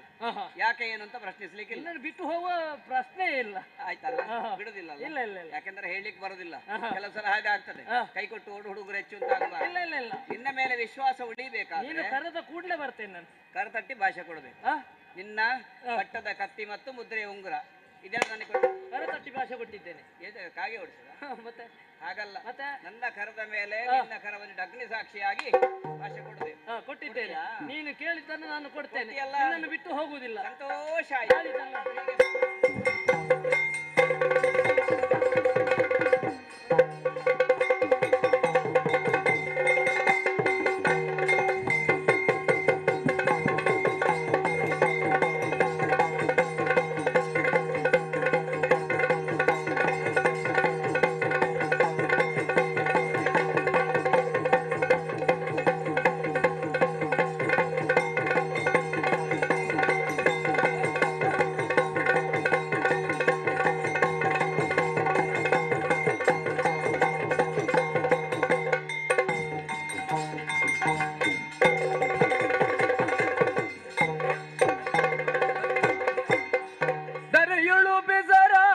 ಕಟೀಲಿನ ಕ್ಷೇತ್ರದಿ ಸ್ಥಿರವಾಗಿ ನೆಲೆಸಿಪ ಶ್ರೀ ಭ್ರಮರಾಂಬಿಕೆಗೆ ಶರಣಾಗತೆ ವತ್ಸಲ ಪರಿಪಾಲಗೆ ದುರಿತ ನಿವಾರಕ್ಕೆ ಭವಹರಗೆ ಮಂಗಳಂ ಶುಭ ಮಂಗಳಂ ನಿಜ ಮಂಗಳಂ ನಿತ್ಯ ಮಂಗಳಂ ಶ್ರೀ ಭ್ರಮರಾಂಬಿಕೆಗೆ ಮಂಗಳಂ.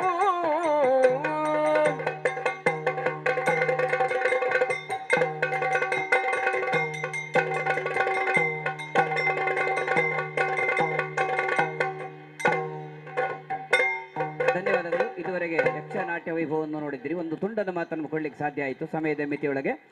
ಸಮ್ಮೇಳನಾಧ್ಯಕ್ಷರಾದ ಡಾಕ್ಟರ್ ಎಂ ಪ್ರಭಾಕರ್ ಜೋಶಿ ಅವರು ನಮ್ಮ ಮಾರ್ಗದರ್ಶಕರು, ಅವರಿಗೂ ಧನ್ಯವಾದ ಹೇಳ್ತಾ ಇದ್ದೇವೆ.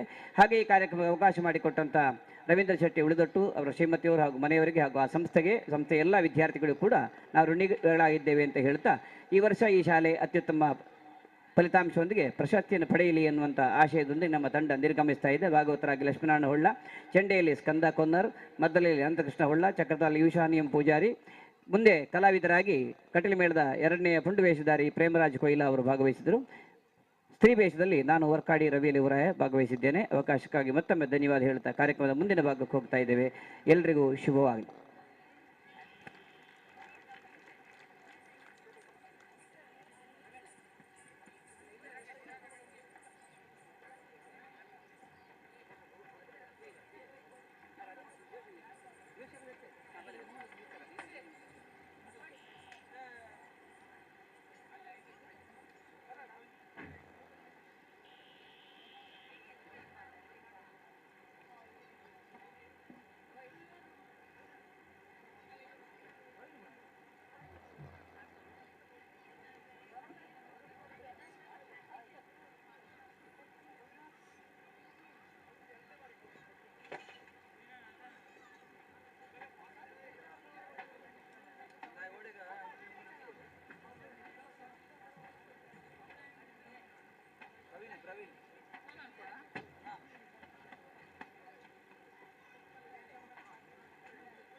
ಏನು ಬಂದ ಜನುಂಡ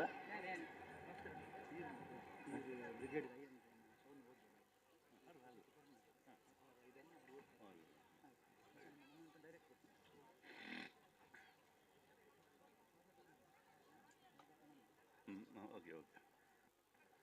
ಆತ್ಮೀಯ ಸಾಹಿತ್ಯ ಶಿಕ್ಷಣ ಮತ್ತು ಕಲೆಯ ಅಭಿಮಾನಿ ಬಂಧುಗಳೇ, 10ನೇ ವರ್ಷದ ಭಾಳ ಸಮೃದ್ಧವಾದ ಸ್ಥಿತಿಯ ರತ್ನೋತ್ಸವವನ್ನು ತಾವೆಲ್ಲ ಇವತ್ತು ಬೆಳಗಿನಿಂದ ವೀಕ್ಷಣೆ ಮಾಡ್ತಾ ಇದ್ದೀರಿ. ಮಕ್ಕಳು, ಮಕ್ಕಳ ಪೋಷಕರು, ಹಾಗೆ ಶಿಕ್ಷಕ ವೃಂದ ಮತ್ತು ಈ ಊರವರು, ಹಾಗೆ ನೇರ ಪ್ರಸಾರದಲ್ಲಿ ಒಂದು 3-4 ಚಾನಲ್ಗಳು ಇವತ್ತು ಈ ಕಾರ್ಯಕ್ರಮವನ್ನು ನೇರ ಪ್ರಸಾರ ಮಾಡ್ತಾ ಇರುವುದರಿಂದ ದೇಶ ವಿದೇಶಗಳಲ್ಲಿಯೂ ಕೂಡ ನೋಡೋದಕ್ಕೆ ಸಾಧ್ಯ ಆಗಿದೆ. ಕರ್ನಾಟಕ ನಾಡು ನುಡಿ ವೈಭವದ ರತ್ನೋತ್ಸವ 2022 ಇದೀಗ ಸಂಪನ್ನಗೊಳ್ಳುವಂತಹ ಸುಸಮಯ.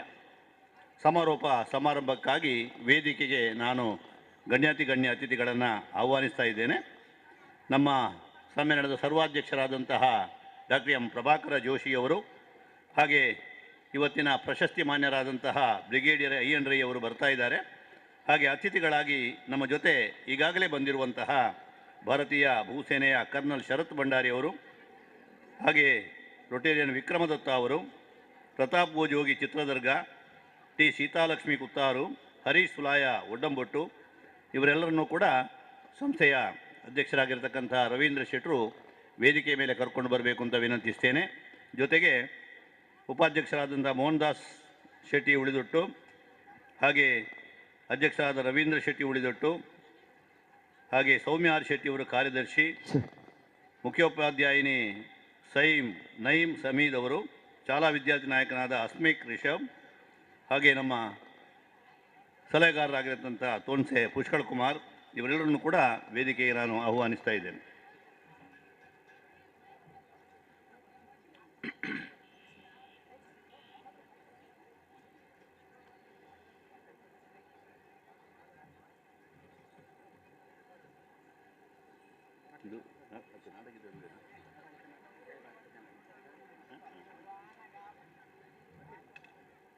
ಬರ್ಬೇಕು.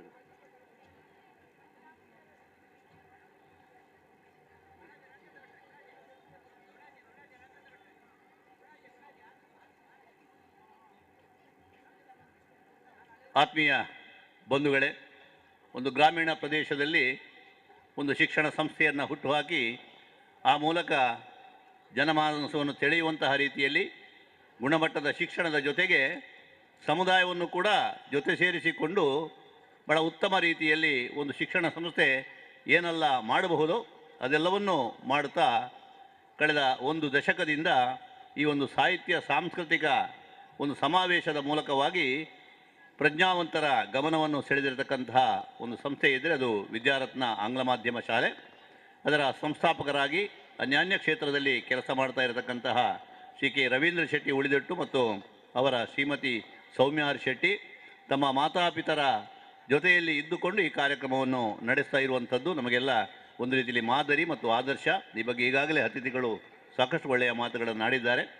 ಕರ್ನಾಟಕ ರಾಜ್ಯದ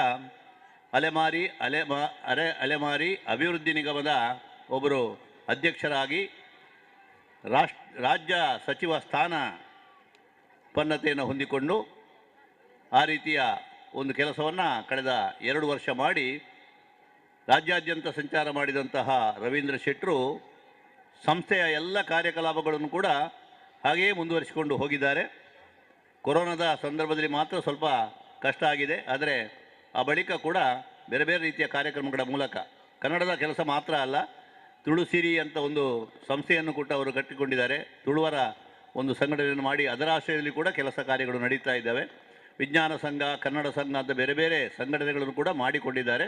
ಹಾಗೆ ಈ ಒಂದು ಸಾರ್ವಜನಿಕ ವೇದಿಕೆಯಲ್ಲದೆ ಶಾಲೆಯ ಸಭಾಂಗಣದಲ್ಲಿ ನಿರಂತರವಾಗಿ ಕಾರ್ಯಕ್ರಮಗಳು ಆಗ್ತಾ ಇರುವಂಥದ್ದನ್ನು ನಾವೆಲ್ಲ ಗಮನಿಸಿದ್ದೇವೆ. ಆ ಮೂಲಕವಾಗಿ ನಮ್ಮ ನಾಡಿನ ಸಂಸ್ಕೃತಿ, ಕಲೆ, ಸಾಹಿತ್ಯದ ಒಂದು ಪ್ರೋತ್ಸಾಹಕಾರರಾಗಿ ಕೆಲಸ ಮಾಡ್ತಾ ಇರತಕ್ಕಂತಹ ರವೀಂದ್ರ ಶೆಟ್ಟರ ಈ ಒಂದು ಕಾರ್ಯಕ್ರಮವನ್ನು ಮೊತ್ತ ಮೊದಲಿಗೆ ನಾವೆಲ್ಲ ಮಾದರಿಯ ರೂಪದಲ್ಲಿ ಶ್ಲಾಘಿಸ್ತಾ ಇವತ್ತಿನ ಈ ಸಮಾರೋಪ ಕಾರ್ಯಕ್ರಮಕ್ಕೆ ಬಂದಿರತಕ್ಕಂತಹ ಎಲ್ಲ ಅತಿಥಿಗಳನ್ನು ವೇದಿಕೆಯಲ್ಲಿ ನಾವು ಆಹ್ವಾನಿಸಿದ್ದೇವೆ.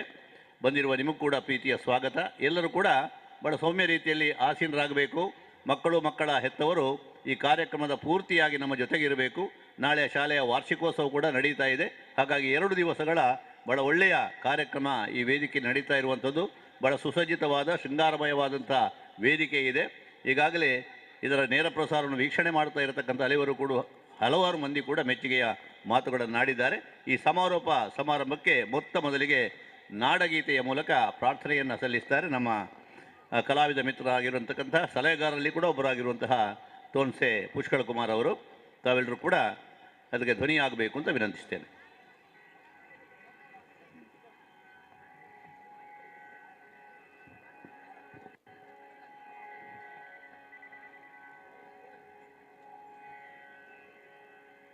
ಬನ್ನಿ.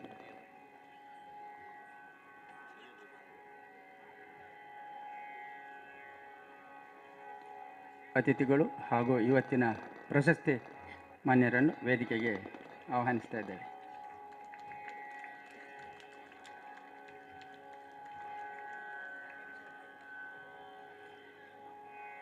ಜಯ ಭಾರತ ಜನನಿಯ ತನುಜಾತೆ, ಜಯ ಹೇ ಕರ್ನಾಟಕ ಮಾತೆ, ಜಯ ಸುಂದರ ನದಿ ವನಗಳ ನಾಡೆ, ಜಯ ಹೇ ರಸ ಋಷಿಗಳ ಬೀಡೆ, ಭೂದೇವಿಯ ಮಕುಟದ ನವಮಣಿಯೇ, ಗಂಧದ ಚಂದದ ಹೊನ್ನಿನ ಗಣಿಯೇ, ರಾಘವ ಮಧುಸೂದನರವತರಿಸಿದ ಭಾರತ ಜನನಿಯ ತನುಜಾತೆ, ಜಯ ಹೇ ಕರ್ನಾಟಕ ಮಾತೆ.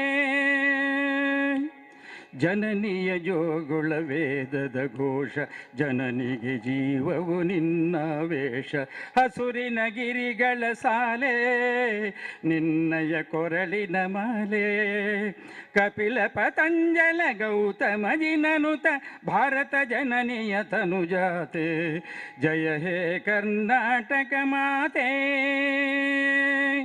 ಶಂಕರ ರಾಮನುಜ ವಿದ್ಯಾರಣ್ಯ ಬಸವೇಶ್ವರ ಮಧ್ವರ ದಿವ್ಯಾರಣ್ಯ, ರನ್ನ ಷಡಕ್ಷರಿ ಪೊನ್ನ ಪಂಪಲ ಕುಮಿಪತಿ ಜನ್ನ, ಕುಮಾರ ವ್ಯಾಸರ ಮಂಗಳಧಾಮ, ಕವಿ ಕೋಗಿಲಗಳ ಪುಣ್ಯಾರಾಮ, ನಾನಕ ರಮಾನಂದ ಕಬೀರರ ಭಾರತ ಜನನಿಯ ತನುಜಾತೆ, ಜಯ ಹೇ ಕರ್ನಾಟಕ ಮಾತೆ. ತೈಲಪ ಹೊಯ್ಸಳರಾಳಿದ ನಾಡೆ, ಡಂಕಣ ಜಕಣರ ನೆಚ್ಚಿನ ಬೀಡೆ, ಕೃಷ್ಣ ಶರಾವತಿ ತುಂಗ, ಕಾವೇರಿಯವರ ರಂಗ, ಚೈತನ್ಯ ಪರಮಹಂಸ ವಿವೇಕರ ಭಾರತ ಜನನಿಯ ತನುಜಾತೆ, ಜಯ ಹೇ ಕರ್ನಾಟಕ ಮಾತೆ. ಸರ್ವ ಜನಾಂಗದ ಶಾಂತಿಯ ತೋಟ, ರಸಿಕರ ಕಂಗಳ ಸೆಳೆಯುವ ನೋಟ, ಹಿಂದೂ ಕ್ರೈಸ್ತ ಮುಸಲ್ಮಾನ, ಪಾರಸಿಕ ಜೈನರುದ್ಯಾನ, ಜನಕನ ಹೋಲುವ ದೊರೆಗಳ ಧಾಮ, ಕಾಯಕ ವೈಣಿಕರ ರಾಮ, ಕನ್ನಡ ನುಡಿ ಕುಣಿದಾಡುವ ಗೇಹ, ಕನ್ನಡ ತಾಯಿಯ ಮಕ್ಕಳ ದೇಹ, ಭಾರತ ಜನನಿಯ ತನುಜಾತೆ, ಜಯ ಹೇ ಕರ್ನಾಟಕ ಮಾತೆ, ಜಯ ಭಾರತ ಜನನಿಯ ತನುಜಾತೆ, ಜಯ ಹೇ ಕರ್ನಾಟಕ ಮಾತೆ, ಜಯ ಹೇ ಕರ್ನಾಟಕ ಮಾತೆ, ಜಯ ಹೇ ಕರ್ನಾಟಕ ಮಾತೆ.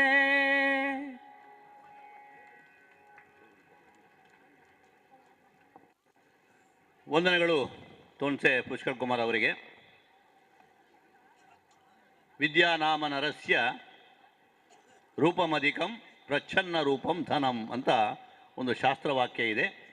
ಮನುಷ್ಯನಿಗೆ ಗುಪ್ತವಾಗಿ ಉಳಿಯುವಂಥ ಧನ ಯಾವುದು ಅಂತ ಕೇಳಿದರೆ ಅದು ವಿದ್ಯೆ. ಹಾಗಾಗಿ ವಿದ್ಯೆ ಎನ್ನುವಂಥದ್ದು ಮನುಕುಲಕ್ಕೆ ಬಹಳ ಮುಖ್ಯವಾಗಿರುವಂಥದ್ದು. ಅದಕ್ಕೆ ಒಂದು ಕೇಂದ್ರ ಅಥವಾ ಒಬ್ಬ ಮಾರ್ಗದರ್ಶಕ ಅಂತ ಬೇಕಾಗ್ತದೆ. ಪ್ರಾಚೀನ ಗುರುಕುಲ ಪದ್ಧತಿಯಿಂದ ತೊಡಗಿ ಅತ್ಯಾಧುನಿಕವಾದಂಥ ಶಿಕ್ಷಣದ ಈ ವ್ಯವಸ್ಥೆಯವರೆಗೆ ಆ ಒಂದು ಸಂಪ್ರದಾಯವನ್ನು ನಮ್ಮ ಭಾರತದಲ್ಲಿ ನಾವು ಉಳಿಸಿಕೊಂಡಿದ್ದೇವೆ. ಇವತ್ತು ಈ ವಿದ್ಯಾರತ್ನ ಆಂಗ್ಲ ಮಾಧ್ಯಮ ಶಾಲೆಯ ಮೂಲಕ ಆಧುನಿಕ ಶಿಕ್ಷಣವನ್ನು ಮತ್ತು ಪರಂಪರಾಗತವಾಗಿರುವಂಥ ಸಂಸ್ಕೃತಿಯನ್ನು ಕಲಿಸುವಂಥ ಒಂದು ಪ್ರಯತ್ನವನ್ನು ಈ ಸಂಸ್ಥೆಯಲ್ಲಿ ಕಳೆದ 1-2 ದಶಕಗಳಿಂದ ಮಾಡಿಕೊಂಡು ಬಂದಿದ್ದಾರೆ ನಮ್ಮ ರವೀಂದ್ರ ಶೆಟ್ಟಿ ದಂಪತಿಗಳು. ಅದರ ಅನ್ವಯ ನಡೆಯುವಂತಹ ಈ ಒಂದು ರತ್ನೋತ್ಸವ ಕೂಡ ಅದಕ್ಕೆ ಪೂರಕವಾಗಿರಬೇಕು ಎನ್ನುವಂತಹ ಪರಿಕಲ್ಪನೆಯಲ್ಲಿ ಇದನ್ನು ಮಾಡಿಕೊಂಡು ಬಂದಿದ್ದೇವೆ. ಹಾಗಾಗಿ ಏನೇ ಇಲ್ಲಿ ಕಾರ್ಯಕ್ರಮ ಇದ್ದರೂ ಕೂಡ ಅದು ಶಿಶು ಕೇಂದ್ರಿತವಾದ, ವಿದ್ಯಾರ್ಥಿ ಕೇಂದ್ರಿತವಾದಂಥ ಕಾರ್ಯಕ್ರಮಗಳು. ನಮ್ಮ ಕರ್ನಾಟಕ ನಾಡಿಗೆ ಸಂಬಂಧಪಟ್ಟಂಥ ಬೇರೆ ಬೇರೆ ಕಲಾ ವಿಭಾಗಗಳ ಒಂದು ಝಲಕನ್ನು ಇಲ್ಲಿ ನೀಡುವಂಥ ಪ್ರಯತ್ನ ಕೂಡ 1 ದಿವಸದ ಅವಧಿಯಲ್ಲಿ ಆಗ್ತಾ ಇದೆ. ಆಮೇಲೆ ಅದಕ್ಕೆ ಸಂಬಂಧಪಟ್ಟ ಹಾಗೆ ಗೋಷ್ಠಿಗಳು, ಇವತ್ತಿನ ಗೋಷ್ಠಿಯನ್ನು ಕೂಡ ನೀವು ಗಮನಿಸಿದ್ದೀರಿ. ಅದು ಶಿಕ್ಷಣದ ಸಂಸ್ಕಾರ ಮತ್ತು ಸಂಸ್ಕೃತಿ, ಇದು ಹೇಗೆ ಹಿಂದೆ ಇತ್ತು, ಹೇಗೆ ಈಗ ಆಗಬೇಕು, ಅದರ ಒಂದು ಪರಿಣಾಮ ಎನ್ನುವಂಥದ್ದು ಎಷ್ಟು ಮುಖ್ಯ ಎನ್ನುವುದನ್ನು ಮಕ್ಕಳಿಗೆ ತಿಳಿಯಪಡಿಸುವಂಥ ಪ್ರಯತ್ನವನ್ನು ಅದರ ಮೂಲಕ ನಾವು ಮಾಡಿದ್ದೇವೆ. ಪ್ರತಿ ಸಲ ಕೂಡ ನಾವು ಈ ಒಂದು ವಿಚಾರಗೋಷ್ಠಿಯನ್ನು ಆಯ್ದುಕೊಳ್ಳುವಂತಹ ಸಂದರ್ಭದಲ್ಲಿ ಒಂದು ಸಲ ಪರಿಸರ ಪ್ರಜ್ಞೆಯನ್ನು ಮೂಡಿಸುವಂಥದ್ದು, ಒಂದು ಸಲ ಶೈಕ್ಷಣಿಕ ವಿಷಯಗಳಿಗೆ ಸಂಬಂಧಪಟ್ಟದ್ದು, ಮತ್ತೊಂದು ಸಲ ಈ ರೀತಿಯ ಸಂಸ್ಕೃತಿ ಮತ್ತು ಸಂಸ್ಕಾರಕ್ಕೆ ಸಂಬಂಧಪಟ್ಟಂಥ ವಿಷಯಗಳನ್ನು ತಗೊಂಡು ಅದಕ್ಕೆ ಬೇಕಾದಂಥ ಸಂಪನ್ಮೂಲ ವ್ಯಕ್ತಿಗಳನ್ನು ಬರಿಸಿ ನಾವು ಮಾಡ್ತಾ ಇರುವಂಥದ್ದು. ಆಮೇಲೆ ಕವಿಗೋಷ್ಠಿ ಕೂಡ ಹಾಗೆ.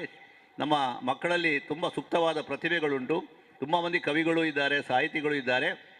ಅದಕ್ಕೊಂದು ಪ್ರಚೋದನೆಯನ್ನು ಕೊಡುವ ರೀತಿಯಲ್ಲಿ ನಮ್ಮ ನಾಡಿನ ಅಥವಾ ಈ ಪ್ರದೇಶದ ಬೇರೆ ಬೇರೆ ಭಾಷೆಗಳಲ್ಲಿ ಕೆಲಸ ಮಾಡಿರ್ತಕ್ಕಂಥವರನ್ನು ಕರೆಸಿ ಕವಿಗೋಷ್ಠಿಯನ್ನು ಕೂಡ ಮಾಡುವಂಥದ್ದನ್ನು ಈಗ ನಿರಂತರವಾಗಿ ಮಾಡಿಕೊಂಡು ಬಂದಿದ್ದೇವೆ. ಅದರ ಜೊತೆಗೆ ಕವಿ ಕಾವ್ಯ ಗಾಯನಗಳನ್ನು ಕೂಡ ನಾವು ಮಾಡಿದ್ದೇವೆ. ಯಕ್ಷಗಾನ, ಅದು ಸಂಗೀತ, ಭರತನಾಟ್ಯ, ಹುಲಿವೇಷ, ಇದೆಲ್ಲ ನಮ್ಮ ಸಂಸ್ಕೃತಿಯ ಪ್ರತೀಕಗಳು. ಅದೆಲ್ಲವನ್ನು ತೋರಿಸುವಂಥ ಪ್ರಯತ್ನವನ್ನು ನಾವು ಮಾಡಿದ್ದೇವೆ. ಮತ್ತು ಪ್ರತಿ ವರ್ಷ ಕೂಡ ಈ ಒಂದು ಸಮ್ಮೇಳನಾಧ್ಯಕ್ಷರಾಗುವವರು ಕೇವಲ ಸಾಹಿತಿಗಳನ್ನೇ ನಾವು ಆಯ್ಕೆ ಮಾಡುವಂಥದ್ದಲ್ಲ, ಸಾಹಿತಿಗಳು ಆಯ್ಕೆ ಮಾಡಿ ಬಂದಿದ್ದಾರೆ ಇಲ್ಲಿ. ಅದರ ಜೊತೆಗೆ ಸಾಹಿತ್ಯ ಮತ್ತು ಸಂಸ್ಕೃತಿ ಈ ಎರಡೂ ವಿಭಾಗಗಳಲ್ಲಿ ಯಾರು ಸೇವೆ ಸಲ್ಲಿಸ್ತಾ ಇದ್ದಾರೋ ಅಂಥವರನ್ನು ಕೂಡ ನಾವು ಇಲ್ಲಿ ಆಹ್ವಾನಿಸಿ ಮಾಡುವಂಥ ಒಂದು ಸಂಪ್ರದಾಯ ಇವತ್ತು ಅದಕ್ಕೆ ತಿಲಕ ಬಿಟ್ಟ ಹಾಗೆ ಈ ದಶಮಾನೋತ್ಸವದ ಸಂದರ್ಭದಲ್ಲಿ ನಮಗೆ ನಮ್ಮ ನಾಡಿನ ಪ್ರಮುಖ ವಿದ್ವಾಂಸರಾಗಿರತಕ್ಕಂಥ ದೇಶ ವಿದೇಶಗಳಲ್ಲಿ ಕೂಡ ತಮ್ಮ ಒಂದು ಕೆಲಸ ಕಾರ್ಯಗಳಿಂದ, ಮಾತುಗಳಿಂದ ಜನಾನುರಾಗವನ್ನು ಗಳಿಸಿರುವಂತಹ ಇತ್ತೀಚೆಗೆ ಕರ್ನಾಟಕ ರಾಜ್ಯೋತ್ಸವ ಪ್ರಶಸ್ತಿಯನ್ನು ಪಡ್ಕೊಂಡಿರುವಂಥ ಬಹುಶ್ರುತ ವಿದ್ವಾಂಸರು ಡಾಕ್ಟರ್ ಎಂ ಪ್ರಭಾಕರ ಜೋಶಿಯವರು ಇವತ್ತು ನಮ್ಮ ಸಮ್ಮೇಳನ ಅಧ್ಯಕ್ಷರಾಗಿದ್ದಾರೆ. ಅವರ ಅಧ್ಯಕ್ಷತೆಯಲ್ಲಿ ಇವತ್ತಿನ ಈ ಸಮಾರೋಪ ಕೂಡ ನಡೆಯುವಂಥದ್ದು. ಬಂದಿರುವಂಥ ಎಲ್ಲ ಅತಿಥಿಗಳನ್ನು ಮತ್ತು ನಿಮ್ಮನ್ನೆಲ್ಲ ಪ್ರೀತಿಯಿಂದ ಸ್ವಾಗತ ಮಾಡ್ತಾರೆ ಈ ಸಂಸ್ಥೆಯ ಅಧ್ಯಕ್ಷರು, ರಾಜ್ಯದ ಅಲೆಮಾರಿ ಅಭಿವೃದ್ಧಿ ನಿಗಮದ ಮಾಜಿ ಅಧ್ಯಕ್ಷರು ಮತ್ತು ಈ ಸಂಸ್ಥೆಯಲ್ಲಿ ಬೇರೆ ಬೇರೆ ರೀತಿಯ ಕಾರ್ಯಕಲಾಪಗಳು ಮಾಡ್ತಾ ಇರತಕ್ಕಂತಹ ನಮ್ಮ ರವೀಂದ್ರ ಶೆಟ್ಟಿ ಉಳಿದೊಟ್ಟು ಅವರು. ಈಗ ಅವರಿಂದ ಸ್ವಾಗತ.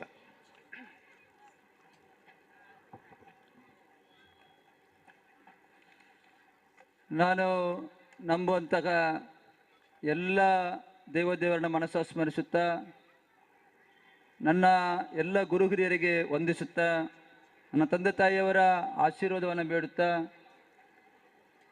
ಬೆಳಗ್ಗಿನಿಂದ ಸಂಜೆಯವರೆಗೆ ನಮ್ಮ ಕರಾವಳಿ ಕರ್ನಾಟಕದ ಸಾಹಿತ್ಯ ಸಾಂಸ್ಕೃತಿಕ ಸಮ್ಮೇಳನ ನಾಡು ನುಡಿ ವೈಭವದ ರತ್ನೋತ್ಸವ 2022 ಇದರ ದಶಮ ಸಂಭ್ರಮದಲ್ಲಿ ನಾವೆಲ್ಲರೂ ಕೂಡ ಇದ್ದೇವೆ.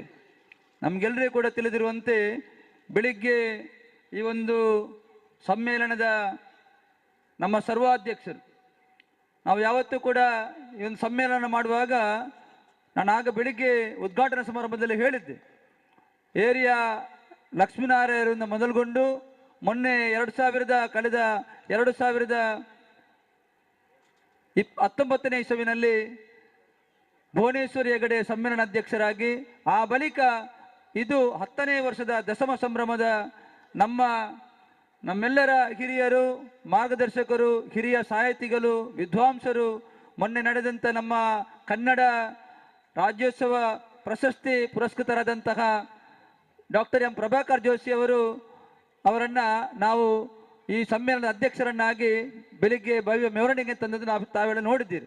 ಈಗಾಗಲೇ ನಮ್ಮ ಅತಿಥಿಗಾರದಂಥ ಬೆಳಿಗ್ಗೆ ಬರಬೇಕಿತ್ತು ಭುವನಾಭಿರಾಮಿ ಉಡುಪ ಯುಗ ಪುರುಷ ಕಿನ್ನಿಗೋಲಿ. ಅದರ ಜೊತೆಗೆ ನಮ್ಮ ನಾಯಕಿ, ನಮ್ಮ ದಕ್ಷಿಣ ಕನ್ನಡ ಜಿಲ್ಲಾ ಪಂಚಾಯತಿನ ಮಾಜಿ ಅಧ್ಯಕ್ಷೆ ಕಸ್ತೂರಿ ಪಂಜಾರ್ ಅವರು ಕೂಡ ವೇದಿಕೆಗೆ ಬಂದಿದ್ದಾರೆ. ಅವರನ್ನು ನಾನು ಆರ್ಥಿಕವಾಗಿ ಸ್ವಾಗತಿಸ್ತಾ ಇದ್ದೇನೆ.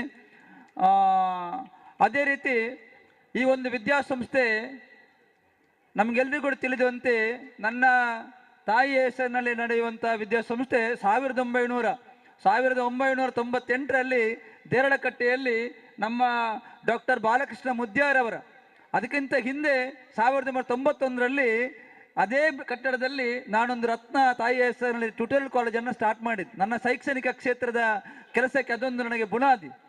ಆ ರೀತಿಯಾಗಿ ಕೆಲಸವನ್ನು ಮಾಡಿ ಶೈಕ್ಷಣಿಕ ಕ್ಷೇತ್ರದಲ್ಲಿ 1998ರಲ್ಲಿ ಈ ಭಾಗದಲ್ಲಿ ಈ ಗ್ರಾಮೀಣ ಪ್ರದೇಶದ ಜನರಿಗೆ ಒಂದು ಆಂಗ್ಲ ಮಾಧ್ಯಮ ಶಾಲೆ ಯಾವುದೂ ಇರಲಿಲ್ಲ. ಆ ಸಂದರ್ಭದಲ್ಲಿ ಕೊನಾಜೆಯ ಒಂದು ವಿದ್ಯಾಸಂಸ್ಥೆಯನ್ನು ಬಿಟ್ಟರೆ ನಾನು ಸ್ಥಾಪನೆ ಮಾಡಿದಂತಹ ನನ್ನ ರತ್ನ ಎಜುಕೇಷನ್ ಸ್ಥಾಪನೆ ಮಾಡಿದ ವಿದ್ಯಾರತ್ನ ಆಂಗ್ಲ ಮಾಧ್ಯಮ ಶಾಲೆ ಸ್ಟಾರ್ಟ್ ಆದ 1998ರಲ್ಲಿ.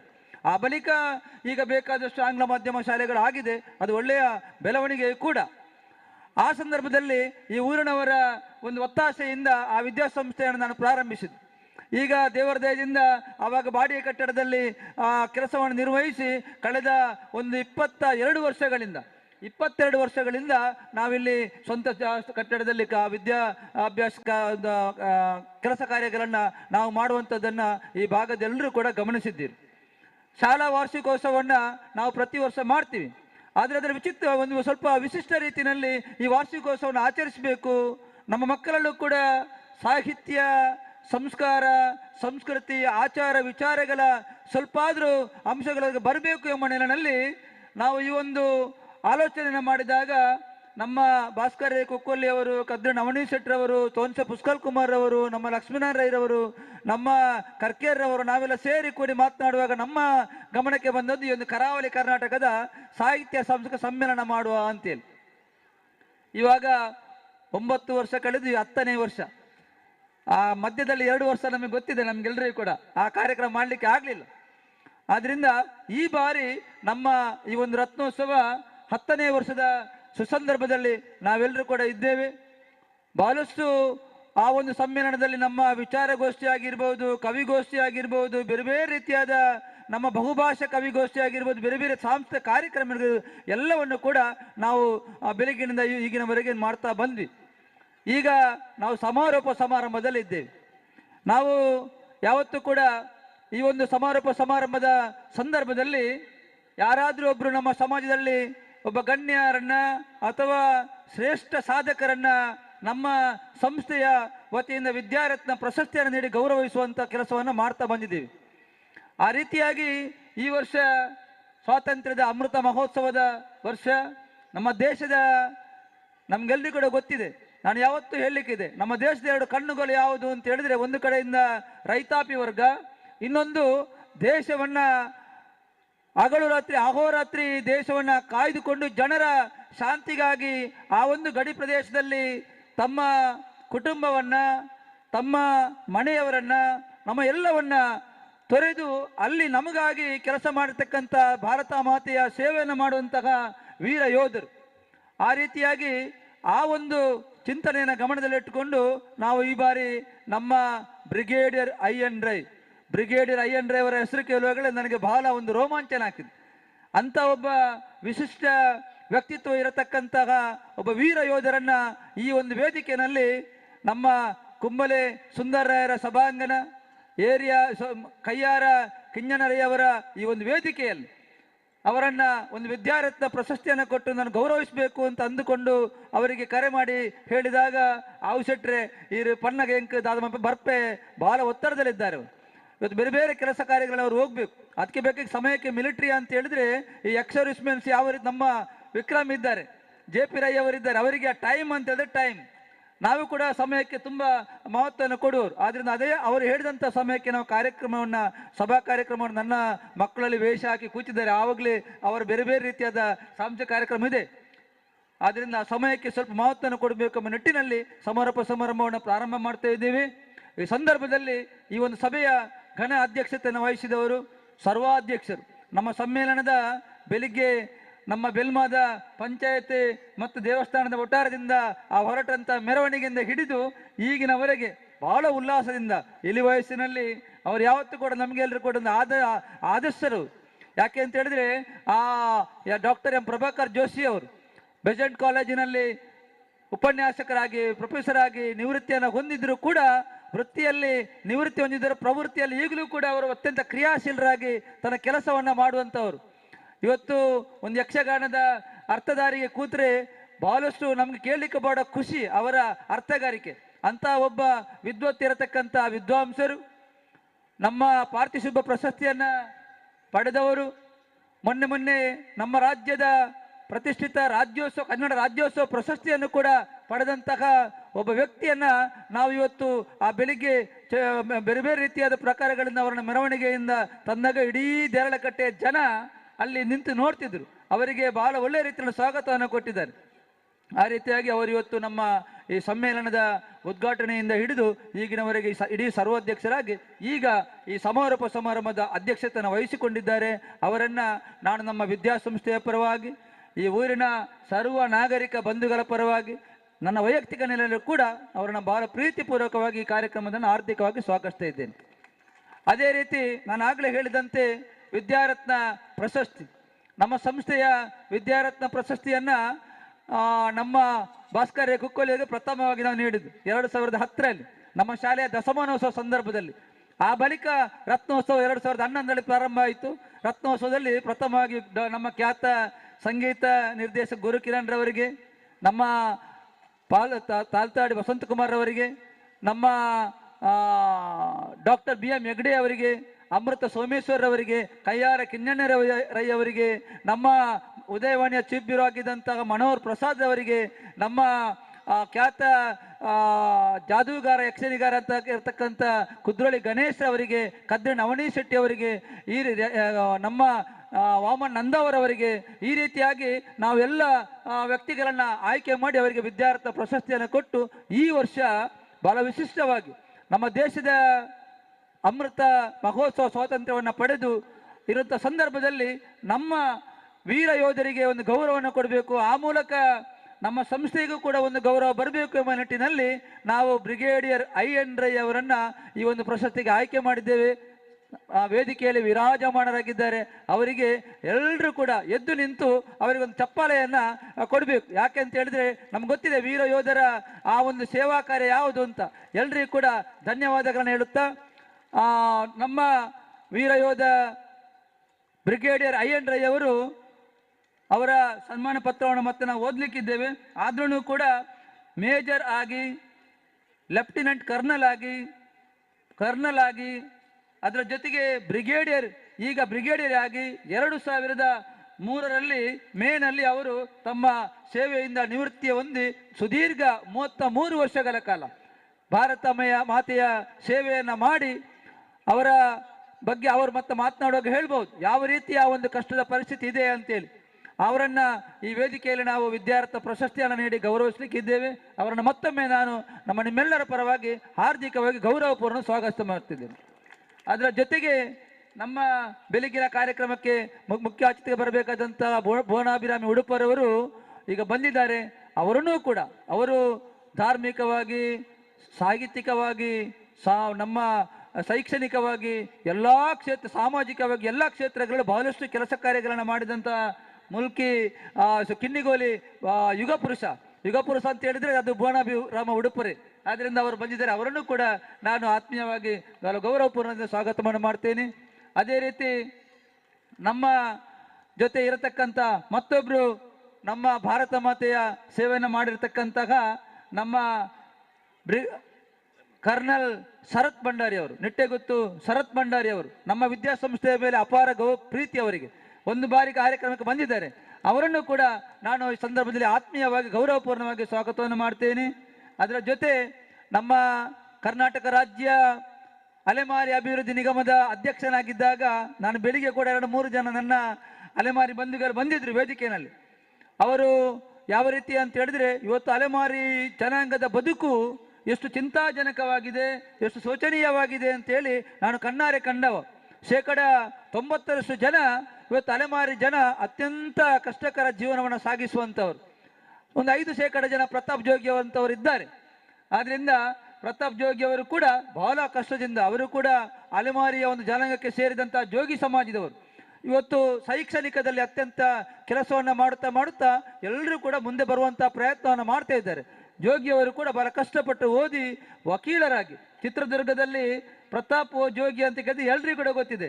ಒಬ್ಬ ಯುವ ಖ್ಯಾತ ನ್ಯಾಯವಾದಿ ಆ ಜಿಲ್ಲೆಯಲ್ಲಿ. ಅವರು ಕೂಡ ನಮ್ಮ ಕರ್ನಾಟಕ ರಾಜ್ಯ ಅಲೆಮಾರಿ ಮತ್ತು ಅರೆ ಅಲೆಮಾರಿ ಜನಾಂಗಗಳ ಒಕ್ಕೂಟದ ಪ್ರಧಾನ ಕಾರ್ಯದರ್ಶಿ.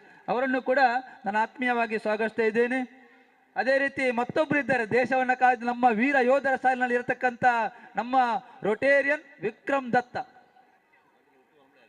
ರೊಟೇರಿಯನ್ ವಿಕ್ರಮ್ ದತ್ತಾರವರು ಯಾಕೆ ರೊಟೇರಿಯನ್ ಸೇರಿಸಿದೆ ಅಂತ ಹೇಳಿದ್ರೆ, ನಾವೆಲ್ಲರೂ ಕೂಡ ರೋಟರಿ ಕ್ಲಬ್ನಲ್ಲಿ ಕೆಲಸ ಮಾಡುವ, ರೋಟರಿಯಲ್ಲಿ ಕೆಲಸ ಮಾಡುವವರಿಗೆ ಹಿಂದ್ಗಡೆ ಒಂದು RTN ಅಂತ ಬರ್ತದೆ, ರೊಟೇರಿಯನ್ ಅಂತೇಳಿ, ಲಯನ್ಸ್ ಅಲ್ಲಿ LIN ಬಂದಾಗಿ. ಹಾಗೆ ರೊಟೇರಿಯನ್ ವಿಕ್ರಮ್ ದತ್ತಾರವರು ನನ್ನ ಬಹಳ ಆತ್ಮೀಯ ಸಹೋದರ. ಯಾವತ್ತೂ ಕೂಡ ನಾವೆಲ್ಲ ಕೆಲಸಕ್ಕೆ ಕೂಡ ಒಟ್ಟಾಗಿ ಇದ್ದು ಕೆಲಸವನ್ನು ಮಾಡುವವರು. ರೊಟೇರಿಯನ್ ವಿಕ್ರಮ್ ದತ್ತಾರವರು ಒಂದು ಬರತಕ್ಕಂಥ 2024-25ಕ್ಕೆ ನಮ್ಮ ಜಿಲ್ಲೆಯ 3181 ಅಂತ ಹೇಳಿದ್ರೆ ರೋಟರಿ ಜಿಲ್ಲೆಯ ಅದು ಪದನಾಮ 3181ರ 4 ಕಂದಾಯ ಜಿಲ್ಲೆಗಳ ಗವರ್ನರ್ ಆಗಿ ಆಯ್ಕೆಯಾದವರು. ಅವರು ಕೂಡ ವೇದಿಕೆಯಲ್ಲಿದ್ದಾರೆ. ಅವರನ್ನು ನಾನು ಬಹಳ ಪ್ರೀತಿಪೂರ್ವಕವಾಗಿ ಸಂದರ್ಭ ಸ್ವಾಗತವನ್ನು ಮಾಡ್ತೇನೆ.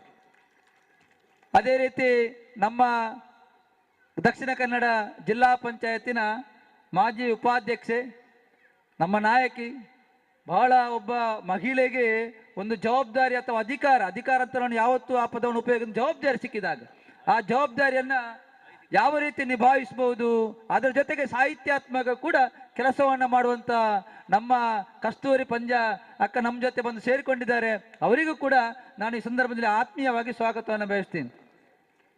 ಅದೇ ರೀತಿ ನಮ್ಮ ದಕ್ಷಿಣ ಕನ್ನಡ ಜಿಲ್ಲಾ ಚುಟುಕು ಸಾಹಿತ್ಯ ಪರಿಷತ್ತು, ಈ ಸಾಹಿತ್ಯ ಪರಿಷತ್ತಿನಲ್ಲಿ ಬೇರೆ ಬೇರೆ ರೀತಿಯಲ್ಲಿ ಸಂಘಟನೆ ಮಾಡಿಕೊಂಡು ಕೆಲಸವನ್ನು ಮಾಡಿದಾಗ ಒಂದು ರೀತಿಯಾದ ಸಾಹಿತ್ಯಾಭಿಮಾನ ನಾನು ಯಾವತ್ತೂ ಹೇಳಿಕೊಂಡು ಓದುವಂಥದ್ದು, ಬರೆಯುವಂಥದ್ದು, ಪತ್ರಿಕೆಗಳನ್ನ ದಿನ ಓದುವಂಥದ್ದು ಎಲ್ಲ ಹವ್ಯಾಸ ನಾವು ರೂಢಿಸ್ಕೊಳ್ಬೇಕು. ನಾವು ಏನು ಮಾಡ್ತೀವಿ ಅಂತ ಹೇಳಿದ್ರೆ, ಒಂದು 5 ರೂಪಾಯಿಯ ಒಂದು ಪೇಪರನ್ನು ತಗೊಳ್ಳಿ ಕೂಡ ಹಿಂದೆ ಮುಂದೆ ನೋಡ್ತೀವಿ, ಹತ್ತಿರ ಇದ್ದವನ ಹತ್ರ ಒಂದು ಚೂರು ಕೊರಲೆ ಓದುವೆ ಅಂತೇಳಿ. ಆ ರೀತಿ ಆಗಬಾರ್ದು. ನಾವು ಅದರ ಮಹತ್ವವನ್ನು ಉಳಿಸಿಕೊಂಡು ಅದರ ಒಂದು ಘನತೆಯನ್ನು ಹೆಚ್ಚಿಸಿದಾಗ ಆ ಒಂದು ಸಾಹಿತ್ಯಾತ್ಮಕ ವಿಚಾರಗಳು ಕೂಡ ನಮ್ಮಲ್ಲಿ ಬರ್ತದೆ. ಇವತ್ತು ನಮ್ಮ ಹರೀಶ್ ಒಡ್ಡಂಬೆಟ್ಟೂರವರು ನಮ್ಮ ದಕ್ಷಿಣ ಕನ್ನಡ ಜಿಲ್ಲಾ ಚುಟುಕು ಸಾಹಿತ್ಯ ಪರಿಷತ್ತಿನ ಜಿಲ್ಲಾಧ್ಯಕ್ಷರು, ಅವರು ಕೂಡ ಈ ಸಭೆಗೆ ಅತಿಥಿಯಾಗಿ ಬಂದಿದ್ದಾರೆ. ಅವರನ್ನು ಕೂಡ ನಾನು ಬಹಳ ಪ್ರೀತಿಪೂರ್ವಕವಾಗಿ ಸ್ವಾಗತ ಮಾಡ್ತೀನಿ. ಅದೇ ರೀತಿ ನಮ್ಮ ರೋಟರಿ ಕ್ಲಬ್ ದೇರಳಕಟ್ಟೆ ಕಳೆದ 15 ವರ್ಷಗಳಿಂದ ದೇರಳಕಟ್ಟೆಯಲ್ಲಿ ರೋಟರಿ ಕ್ಲಬ್ ಬಹಳ ಒಳ್ಳೆಯ ರೀತಿಯಲ್ಲಿ ಸಮಾಜಮುಖಿಯಾಗಿ ಕೆಲಸವನ್ನು ಮಾಡುತ್ತಾ ಬರುತ್ತಿರುವಂತಹ ಒಂದು ಅಂತಾರಾಷ್ಟ್ರೀಯ ಸೇವಾ ಸಂಸ್ಥೆ. ಇವತ್ತು ಆ ಒಂದು ಕ್ಲಬ್ಬಿನ ಅಧ್ಯಕ್ಷೆಯಾಗಿ ನಮ್ಮ 300 ಶಾಲೆಯ ಬಬ್ಬುಗಟ್ಟೆ ಶಾಲೆಯ ನಮ್ಮ ರಿಟೈರ್ಡ್, ಅವರು ಕೂಡ ರಿಟೈರ್ಡ್ ನಿವೃತ್ತರು, ಅದು ವೃತ್ತಿಯಲ್ಲಿ ಅವರು ನಿವೃತ್ತಿ ಆಗಲಿಲ್ಲ, ಸೀತಾಲಕ್ಷ್ಮಿ ಟೀಚರ್ ನೋಡಿದ್ರೆ ಗೊತ್ತು, ನಮ್ಮ ರೋಟರಿ ಕ್ಲಬ್ಬಿನ ಅಧ್ಯಕ್ಷೆ. ಅವರನ್ನು ಕೂಡ ನಾನು ಈ ಸಂದರ್ಭದಲ್ಲಿ ಆತ್ಮೀಯವಾಗಿ ಗೌರವಪೂರ್ಣವಾಗಿ ಅವರನ್ನು ಸ್ವಾಗತವನ್ನು ಮಾಡ್ತೀನಿ. ಅದೇ ರೀತಿ ಭಾಸ್ಕರ್ ಕುಕ್ಕೋಲಿ ಬಗ್ಗೆ ಹೇಳಬೇಕಾದ್ದಿಲ್ಲ, ಯಾಕೆ ಅಂತೇಳಿದ್ರೆ ನಮ್ಮೆಲ್ಲ ಕಾರ್ಯಕ್ರಮಗಳಿಗೆ ಕೂಡ ನನ್ನ ಜೊತೆ ಸೇರಿ ಕೆಲಸವನ್ನು ಮಾಡುವವರು. ಅವರು ನಮ್ಮ ಸಂಸ್ಥೆಯ ಗೌರವ ಸಲಹೆಗಾರರು ಕೂಡ. ಅವರಿಗೂ ಕೂಡ ನಾನು ಆತ್ಮೀಯವಾದ ಒಂದು ಸ್ವಾಗತವನ್ನು ಕೋರುತ್ತಾ, ನಮ್ಮ ತೋನ್ಸ ಪುಷ್ಕಲ್ ಕುಮಾರ್ ಅವರು ಕೂಡ ನಮ್ಮೆಲ್ಲ ಕೆಲಸ ಕಾರ್ಯಗಳಲ್ಲಿ ನಮ್ಮ ಜೊತೆ ಇರುವವರು, ನಮ್ಮ ಸಂಸ್ಥೆಯ ಗೌರವ ಸಲಹೆಗಾರರು. ಅವರಿಗೂ ಕೂಡ ಆರ್ಥಿಕವಾದ ಸ್ವಾಗತವನ್ನು ನೀಡುತ್ತಾ, ನಮ್ಮ ಸಂಸ್ಥೆಯ ಕಾರ್ಯದರ್ಶಿ ನನ್ನ ತಾಯಿ ಕೂತಿದ್ದಾರೆ ರತ್ನಮ್ಮ. ಆಗ ಬೆಳಿಗ್ಗೆ ನಾನು ಅವರ ಬಗ್ಗೆ ನಾನು ಹೇಳಿದ್ದೆ, ಅವರ ಹೆಸರಿನಲ್ಲಿ ಈ ವಿದ್ಯಾಸಂಸ್ಥೆ ಇರುವಂಥದ್ದು. ಅವರ ಆಶೀರ್ವಾದ ಇಲ್ಲದೆ ಯಾವ ಕೆಲಸವನ್ನು ನಾನು ಮಾಡುವಂಥದ್ದಲ್ಲ. ರತ್ನಾವತಿ ಕಲ್ಲೆಕಾರ ಗುತ್ತು ರತ್ನಾವತಿ ಶೆಟ್ಟಿ ಅವರು ವೇದಿಕೆ ಹೇಳಿದ್ದೆ, ಅವರನ್ನು ಕೂಡ ಸ್ವಾಗತಿಸ್ತೇನೆ. ತಂದೆ ಬೆಳಿಗ್ಗೆ ವೇದಿಕೆಯಲ್ಲಿದ್ದರು, ಈಗ ಎದುರುಗಡೆ ಕೂತಿದ್ದಾರೆ. ಉಳಿದೊಟ್ಟು ಕೊರಗಬ ಶೆಟ್ಟಿ ಅವರಿದ್ದಾರೆ, ಅವರ ಆಶೀರ್ವಾದನ ಬೇಡುತ್ತಾ ಅವರನ್ನು ಕೂಡ ಸ್ವಾಗತಿಸ್ತೇನೆ. ಅದರ ಜೊತೆಗೆ ನನ್ನ ಧರ್ಮಪತ್ನಿ ಸಂಸ್ಥೆಯ ಕಾರ್ಯದರ್ಶಿ ಸೌಮ್ಯಾರ್ ಶೆಟ್ಟಿ ಅವರಿದ್ದಾರೆ. ನಮ್ಮ ಮುಖ್ಯೋಪಾಧ್ಯಾಯನಿ, ನನ್ನ ಎಲ್ಲ ಕೆಲಸಗಳ ಇಡೀ ವಿದ್ಯಾಸಂಸ್ಥೆಯ ಜವಾಬ್ದಾರಿಯನ್ನು ತೆಕ್ಕೊಂಡು ಕೆಲಸ ಮಾಡ್ತಿರುವಂಥವ್ರು. ಕಳೆದ ಬಹಳಷ್ಟು ವರ್ಷಗಳಿಂದ ನಮ್ಮ ವಿದ್ಯಾಸಂಸ್ಥೆಯಲ್ಲಿ ಮುಖ್ಯೋಪಾಧ್ಯಾಯನಾಗಿ ಎಲ್ಲ ಮಕ್ಕಳು ಕೂಡ ಒಂದು ಬಾರಿ ನಮ್ಮ HM ಬಂದರು ಅಂತೇಳಿದ್ರೆ ಒಬ್ಬ ನೆಟ್ಟಾಗಿ ಆ ರೀತಿಯಾದ ಶಿಸ್ತುಬದ್ಧ ಒಂದು ವ್ಯಕ್ತಿತ್ವ ಇರತಕ್ಕಂಥ ನಮ್ಮ ಶಾಲೆಯ ಮುಖ್ಯೋಪಾಧ್ಯಾಯಿನಿ ನಹೀಂ ಹಮೀದ್ರವರು ವೇದಿಕೆಯಲ್ಲಿದ್ದಾರೆ. ನಮ್ಮ ಶಾಲಾ ವಿದ್ಯಾರ್ಥಿ ನಾಯಕ ಇವತ್ತು ಬರಲಿಲ್ಲ, ಬೆಳಿಗ್ಗೆ ಇದ್ದ, ಅವರು ಎಲ್ಲರಿಗೂ ಕೂಡ ಈ ವೇದಿಕೆಯಲ್ಲಿರತಕ್ಕಂಥವ್ರು ಎಲ್ಲರಿಗೂ ಕೂಡ ಮತ್ತೊಮ್ಮೆ ಸ್ವಾಗತವನ್ನು ಕೊಡುತ್ತಾ, ಬಹಳ ಮುಖ್ಯವಾಗಿ ವೇದಿಕೆ ಮುಂಭಾಗದಲ್ಲಿ ಬಹಳಷ್ಟು ಜನ ಬೆಳಿಗ್ಗೆ ಬಂದಿದ್ರು, ಎಲ್ಲರಿಗೂ ಕೂಡ ನಾನು ಆರ್ಥಿಕವಾದ ಸ್ವಾಗತವನ್ನು ಕೋರುತ್ತಾ. ಯಾಕೆ ಅಂತಂದ್ರೆ ನಾಳೆ ಸಂಜೆ ಇದೇ ಮಧ್ಯಾಹ್ನ ನಂತರ ನಮ್ಮ ವಾರ್ಷಿಕ ಒಂದು ಜಾತ್ರೆ ಆಗಲಿಕ್ಕಿದೆ. ನಾಳೆ ಮಧ್ಯಾಹ್ನ ನಂತರ ಮತ್ತೊಮ್ಮೆ ಇಲ್ಲಿ ನಾವೆಲ್ಲರೂ ಕೂಡ ಸೇರ್ಲಿಕ್ಕಿದ್ದೇವೆ. ನಮ್ಮ ವಿದ್ಯಾರತ್ನ ವಿದ್ಯಾಸಂಸ್ಥೆಯ ಒಂದು ಕಾರ್ಯಕ್ರಮ ಆಗುವುದಂತೆ ಈ ಭಾಗದಲ್ಲಿ ಜಾತ್ರೆ ಆದಾಗೆ. ಆದ್ದರಿಂದ ದೇವರದಿಂದ ಯಾವುದೇ ರೀತಿಯ ತೊಂದರೆ ಇಲ್ಲದೆ ಕಳೆದ ಹಲವಾರು ವರ್ಷಗಳಿಂದ ಈ ಒಂದು ಮೈದಾನದಲ್ಲಿ ನಾವು ಕೆಲಸ ಕಾರ್ಯಗಳನ್ನು ಮಾಡ್ತಾ ಬಂದಿದ್ದೀವಿ. ಈ ಒಂದು ಸ್ಥಳದಾನವನ್ನು ಕೂಡ ನಮಗೆ ಈ ಒಂದು ಕಾರ್ಯಕ್ರಮ ನೀಡಿದಂಥ ಡಾಕ್ಟರ್ ಅವರಿಗೆ ಕೂಡ ನಾನು ಹಾಜರವರಿಗೂ ಕೂಡ ಅಭಿನಂದನೆಗಳನ್ನು ಸಲ್ಲಿಸುತ್ತಾ ಎಲ್ಲರಿಗೂ ಕೂಡ ಮತ್ತೊಮ್ಮೆ ನಮ್ಮ ಪ್ರೀತಿಯ ಮಾಧ್ಯಮ ಮಿತ್ರರು ಎಲ್ಲ ಮಾಧ್ಯಮ ಮಿತ್ರರು ಕೂಡ ಇಲ್ಲಿದ್ದಾರೆ. ಎಲ್ಲರಿಗೂ ಕೂಡ ಬೇರೆ ಬೇರೆ ದೃಶ್ಯ ಮಾಧ್ಯಮದವರು ಕೂಡ ನಮ್ಮ ಜೊತೆ ಬಂದು ಸೇರಿಕೊಂಡಿದ್ದಾರೆ. ಎಲ್ಲರಿಗೂ ಕೂಡ ಮತ್ತೊಮ್ಮೆ ನಾನು ಹಾರ್ದಿಕವಾದ ಸ್ವಾಗತವನ್ನು ಸಲ್ಲಿಸ್ತಾ ಇದ್ದೇನೆ.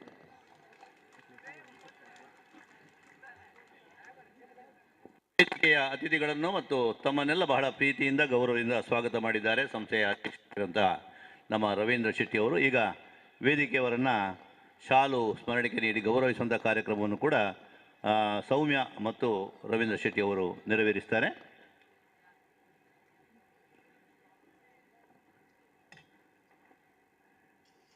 ನಮ್ಮ ಸರ್ವಾಧ್ಯಕ್ಷರಿಗೆ ಶಾಲು ಸ್ಮರಣಿಕೆ ಬೆಳಿಗ್ಗೆ ಕೊಟ್ಟಿದೆ ಅವರಿಗೆ.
ಆಯಿತಾ?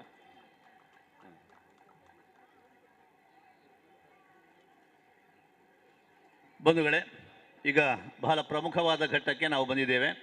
ರವೀಂದ್ರ ಶೆಟ್ಟರು ಆಗಲೇ ಹೇಳಿದ್ದಾರೆ, 2010ಕ್ಕೆ ಪ್ರಾರಂಭವಾಗಿರತಕ್ಕಂಥ ಒಂದು ಕರುನಾಡಿನ ಕರಾವಳಿ ಕರ್ನಾಟಕದ ಸಾಹಿತ್ಯ ಮತ್ತು ಸಾಂಸ್ಕೃತಿಕ ಒಂದು ಸಮ್ಮೇಳನ ಇದು ರತ್ನೋತ್ಸವ. ಅದನ್ನು ಪೂಜ್ಯ ಒಡಿಯೂರು ಶ್ರೀಗಳು ಅವತ್ತು ಉದ್ಘಾಟನೆ ಮಾಡಿದರು. ಆ ವೇದಿಕೆಯಲ್ಲಿ ಬಹುಶಃ ನಮ್ಮ ಭುವನಾಭಿರಾಮ ಉಡುಪ ಅವರು ಕೂಡ ಇದ್ದರು. ಪ್ರಪ್ರಥಮವಾದಂಥ ಈ ವಿದ್ಯಾರತ್ನ ಪ್ರಶಸ್ತಿಯನ್ನು ಅವರು ಕೊಟ್ಟದ್ದು ನನಗೆ. ಆಮೇಲೆ ನಾನನ್ನು ಗೌರವ ಸಲಹೆಗಾರರನ್ನಾಗಿ ಕೂಡ ಅವರು ಸೇರಿಸಿಕೊಂಡು ಈ ಒಂದು ದಶಕದಲ್ಲಿ ನಮ್ಮ ಕೈಲಾದ ಸಹಾಯ ಸಹಕಾರವನ್ನು ಕೊಟ್ಟಿದ್ದೇವೆ. ಆದರೆ ಇಡೀ ಭಾಳ ಕಡಿಮೆ ಸಮಯದಲ್ಲಿ ಇಷ್ಟು ಅಚ್ಚುಕಟ್ಟಾದ ವ್ಯವಸ್ಥೆಯನ್ನು ಮಾಡಲಿಕ್ಕೆ ಅದು ರವೀಂದ್ರ ಶೆಟ್ಟರಿಗೆ ಮಾತ್ರ ಸಾಧ್ಯ, ಬೇರೆ ಯಾರಿಂದಲೂ ಸಾಧ್ಯ ಇಲ್ಲ. ಇನ್ವಿಟೇಷನ್ ಆದದ್ದೇ 3-4 ದಿವಸ ಇರುವಾಗ, ಇದು ಚಪ್ಪರಾದದ್ದು ನಿನ್ನೆ. ಹಾಗಾಗಿ ಈ ಅದ್ಭುತವಾದಂಥ ಒಂದು ವ್ಯವಸ್ಥೆ ಮತ್ತು ಅದಕ್ಕೆ ಕೈ ಜೋಡಿಸಿದಂತಹ ಈ ಊರಿನವರು, ವಿಶೇಷವಾಗಿ ಮಕ್ಕಳ ಪೋಷಕರು, ಅವರು ಕೂಡ ಅಭಿನಂದನಾರ್ಹರು. ಭಾಳ ಪ್ರಮುಖವಾಗಿ ನಮ್ಮ ಈ ರತ್ನೋತ್ಸವದಲ್ಲಿ ಈ ಒಂದು ವಿದ್ಯಾರತ್ನ ಪ್ರಶಸ್ತಿ ಎನ್ನುವಂಥದ್ದು ಬಹಳ ಮುಖ್ಯವಾಗಿರುವಂಥದ್ದು. ಇದು ವಿದ್ಯೆ ಅಂತ ಹೇಳಿದ ಕೂಡಲೇ ಅದು ಕೇವಲ ರೀಡಿಂಗ್, ರೈಟಿಂಗ್ ಆ್ಯಂಡ್ ಅರಿಥ್ಮೆಟಿಕ್ ಅಂತ ಹೇಳಿ 3 R's ಮಾತ್ರ ಅಲ್ಲ, ಬೇರೆ ಬೇರೆ ಕೌಶಲ್ಯಗಳಿಗೂ ಸಂಬಂಧಪಟ್ಟು ವಿದ್ಯೆ ಕಲಿತ ವಿದ್ವಾಂಸನೇ ಆಗಬೇಕು ಅಂತ ಇಲ್ಲ, ಅನ್ಯಾನ್ಯ ಕ್ಷೇತ್ರದಲ್ಲಿ ಅವರ ಸೇವೆಯನ್ನು ಮಾಡಬಹುದು. ಅಂಥವರನ್ನೇ ಗುರುತಿಸಿ ಪ್ರತಿ ವರ್ಷ ವಿಶಿಷ್ಟವಾದ ರೀತಿಯಲ್ಲಿ ಇದನ್ನು ಕೊಡ್ತಾ ಇರುವಂಥದ್ದು. ಈಗ ರವೀಂದ್ರ ಶೆಟ್ಟರು ಆಗ ಹೇಳಿದರು, ಸ್ವಾತಂತ್ರ್ಯದ ಅಮೃತ ಮಹೋತ್ಸವದ ಸಂದರ್ಭದಲ್ಲಿ ದೇಶ ಕಾಯುವಂಥ ಯೋಧನನ್ನು ನಾವು ಆಯ್ಕೆ ಮಾಡಿದ್ದೇವೆ ಅಂತ. ನಮ್ಮ ಲಾಲ್ ಬಹದ್ದೂರ್ ಶಾಸ್ತ್ರಿಗಳು ಒಂದು ಘೋಷಣೆಯನ್ನೇ ಮಾಡಿದರು, ಜೈ ಜವಾನ್ ಜೈ ಕಿಸಾನ್ ಅಂತೇಳಿ. ಹಾಗಾಗಿ ರಾಷ್ಟ್ರ ರಕ್ಷಣೆ ಎನ್ನುವಂಥದ್ದು ಅದು ಎಷ್ಟು ಪ್ರಮುಖವಾದದ್ದು ಅಂತ ಹೇಳಿ ಯುದ್ಧ ಬಂದಾಗ ಆ ಸಂದರ್ಭದಲ್ಲಿ ನಮ್ಗೆ ಗೊತ್ತಾಗ್ತದೆ. ಹಿಂದಿ ಕವಿಯೊಬ್ಬ ಒಂದು ಮಾತು ಹೇಳ್ತಾನೆ, ಒಂದು ಹೂವಿನ ಒಂದು ಭಾವನೆಯನ್ನು, ಮುಜೆ ತೋಡ್ ದೇನಾ ವನಮಾಲಿ ಉಸ್ ರಾಸ್ತೆ ಪರ್ ತೂ फेंक ಮಾತೃ ಭೂಮಿ ಪರ್ ಶೀಶ ಚಡಾನ ಜಿಸ್ಮೆ ಜಾತೆ ವೀರ್ ಅನೇಕ್ ಅಂತ ಒಂದು ಹೂ ಹೇಳ್ತದಂತೆ, ನನ್ನನ್ನು ಆ ದಾರಿಯಲ್ಲಿ ಬಿಸಾಡಬೇಕು, ಯಾವ ದಾರಿಯಲ್ಲಿ ಮಾತೃಭೂಮಿಗೆ ಬೇಕಾಗಿ ತಲೆಯನ್ನು ಕೊಡುವುದಕ್ಕೆ ಸಿದ್ಧರಾದಂತಹ ವೀರರು ಹೋಗ್ತಾ ಇದ್ದಾರ ಅವರ ಪಾದಧೂಳಿಯಾದರೂ ನನ್ನ ಮೇಲೆ ಬೀಳಬೇಕು ಅಂತ. ಹಾಗಿದ್ರೆ ಒಬ್ಬ ಸೈನಿಕನ ಮಹತ್ವ ಎಷ್ಟು ಎನ್ನುವಂಥದ್ದು ಗೊತ್ತು. ಇವತ್ತು 75 ವರ್ಷದ ಯುವಕ ನಮ್ಮ brigadier active member of senior mentor and district and of ex-service organization, vice president of Sri Maduru Temple Renovation Committee, visits educational institutions to deliver motivational talks and encourages the young generation to join armed forces. Also takes care of his ancestral property in Ichilampadi. He is happily married to Anuradha Rai and the couples are residing in Shivabag, Mangalore. Thank you, sir.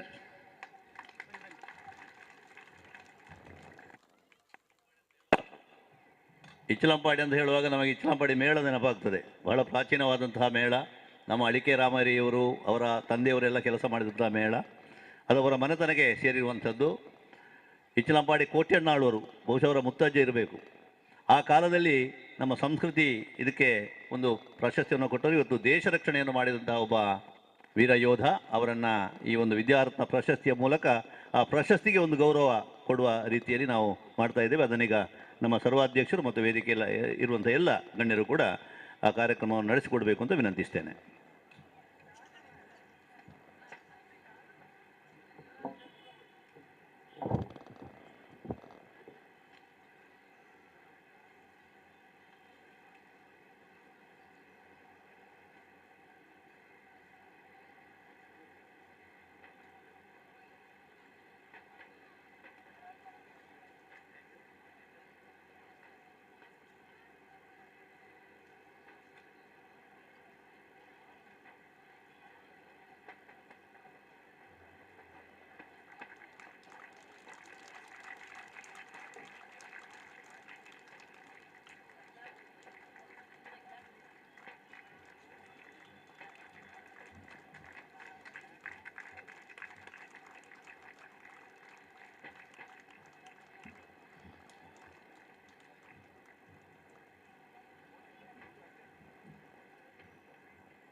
ಹತ್ತನೇ ವರ್ಷದ ಈ ಒಂದು ಪ್ರಶಸ್ತಿಯನ್ನು ಸ್ವೀಕಾರ ಮಾಡಿದ್ದಾರೆ ನಮ್ಮ ಯೋಧರಾಗಿರತಕ್ಕಂಥ brigadier ಐಎನ್.ರೈ ಅವರು. ಈಗ ಪ್ರಶಸ್ತಿಯನ್ನು ಸ್ವೀಕರಿಸಿದ ಅವರ ಮಾತುಗಳನ್ನು ನಾವು ಕೇಳಬೇಕು. ದಯವಿಟ್ಟು ಐಎನ್.ರೈ ಅವರಿಂದ ಈಗ ಉತ್ತರ.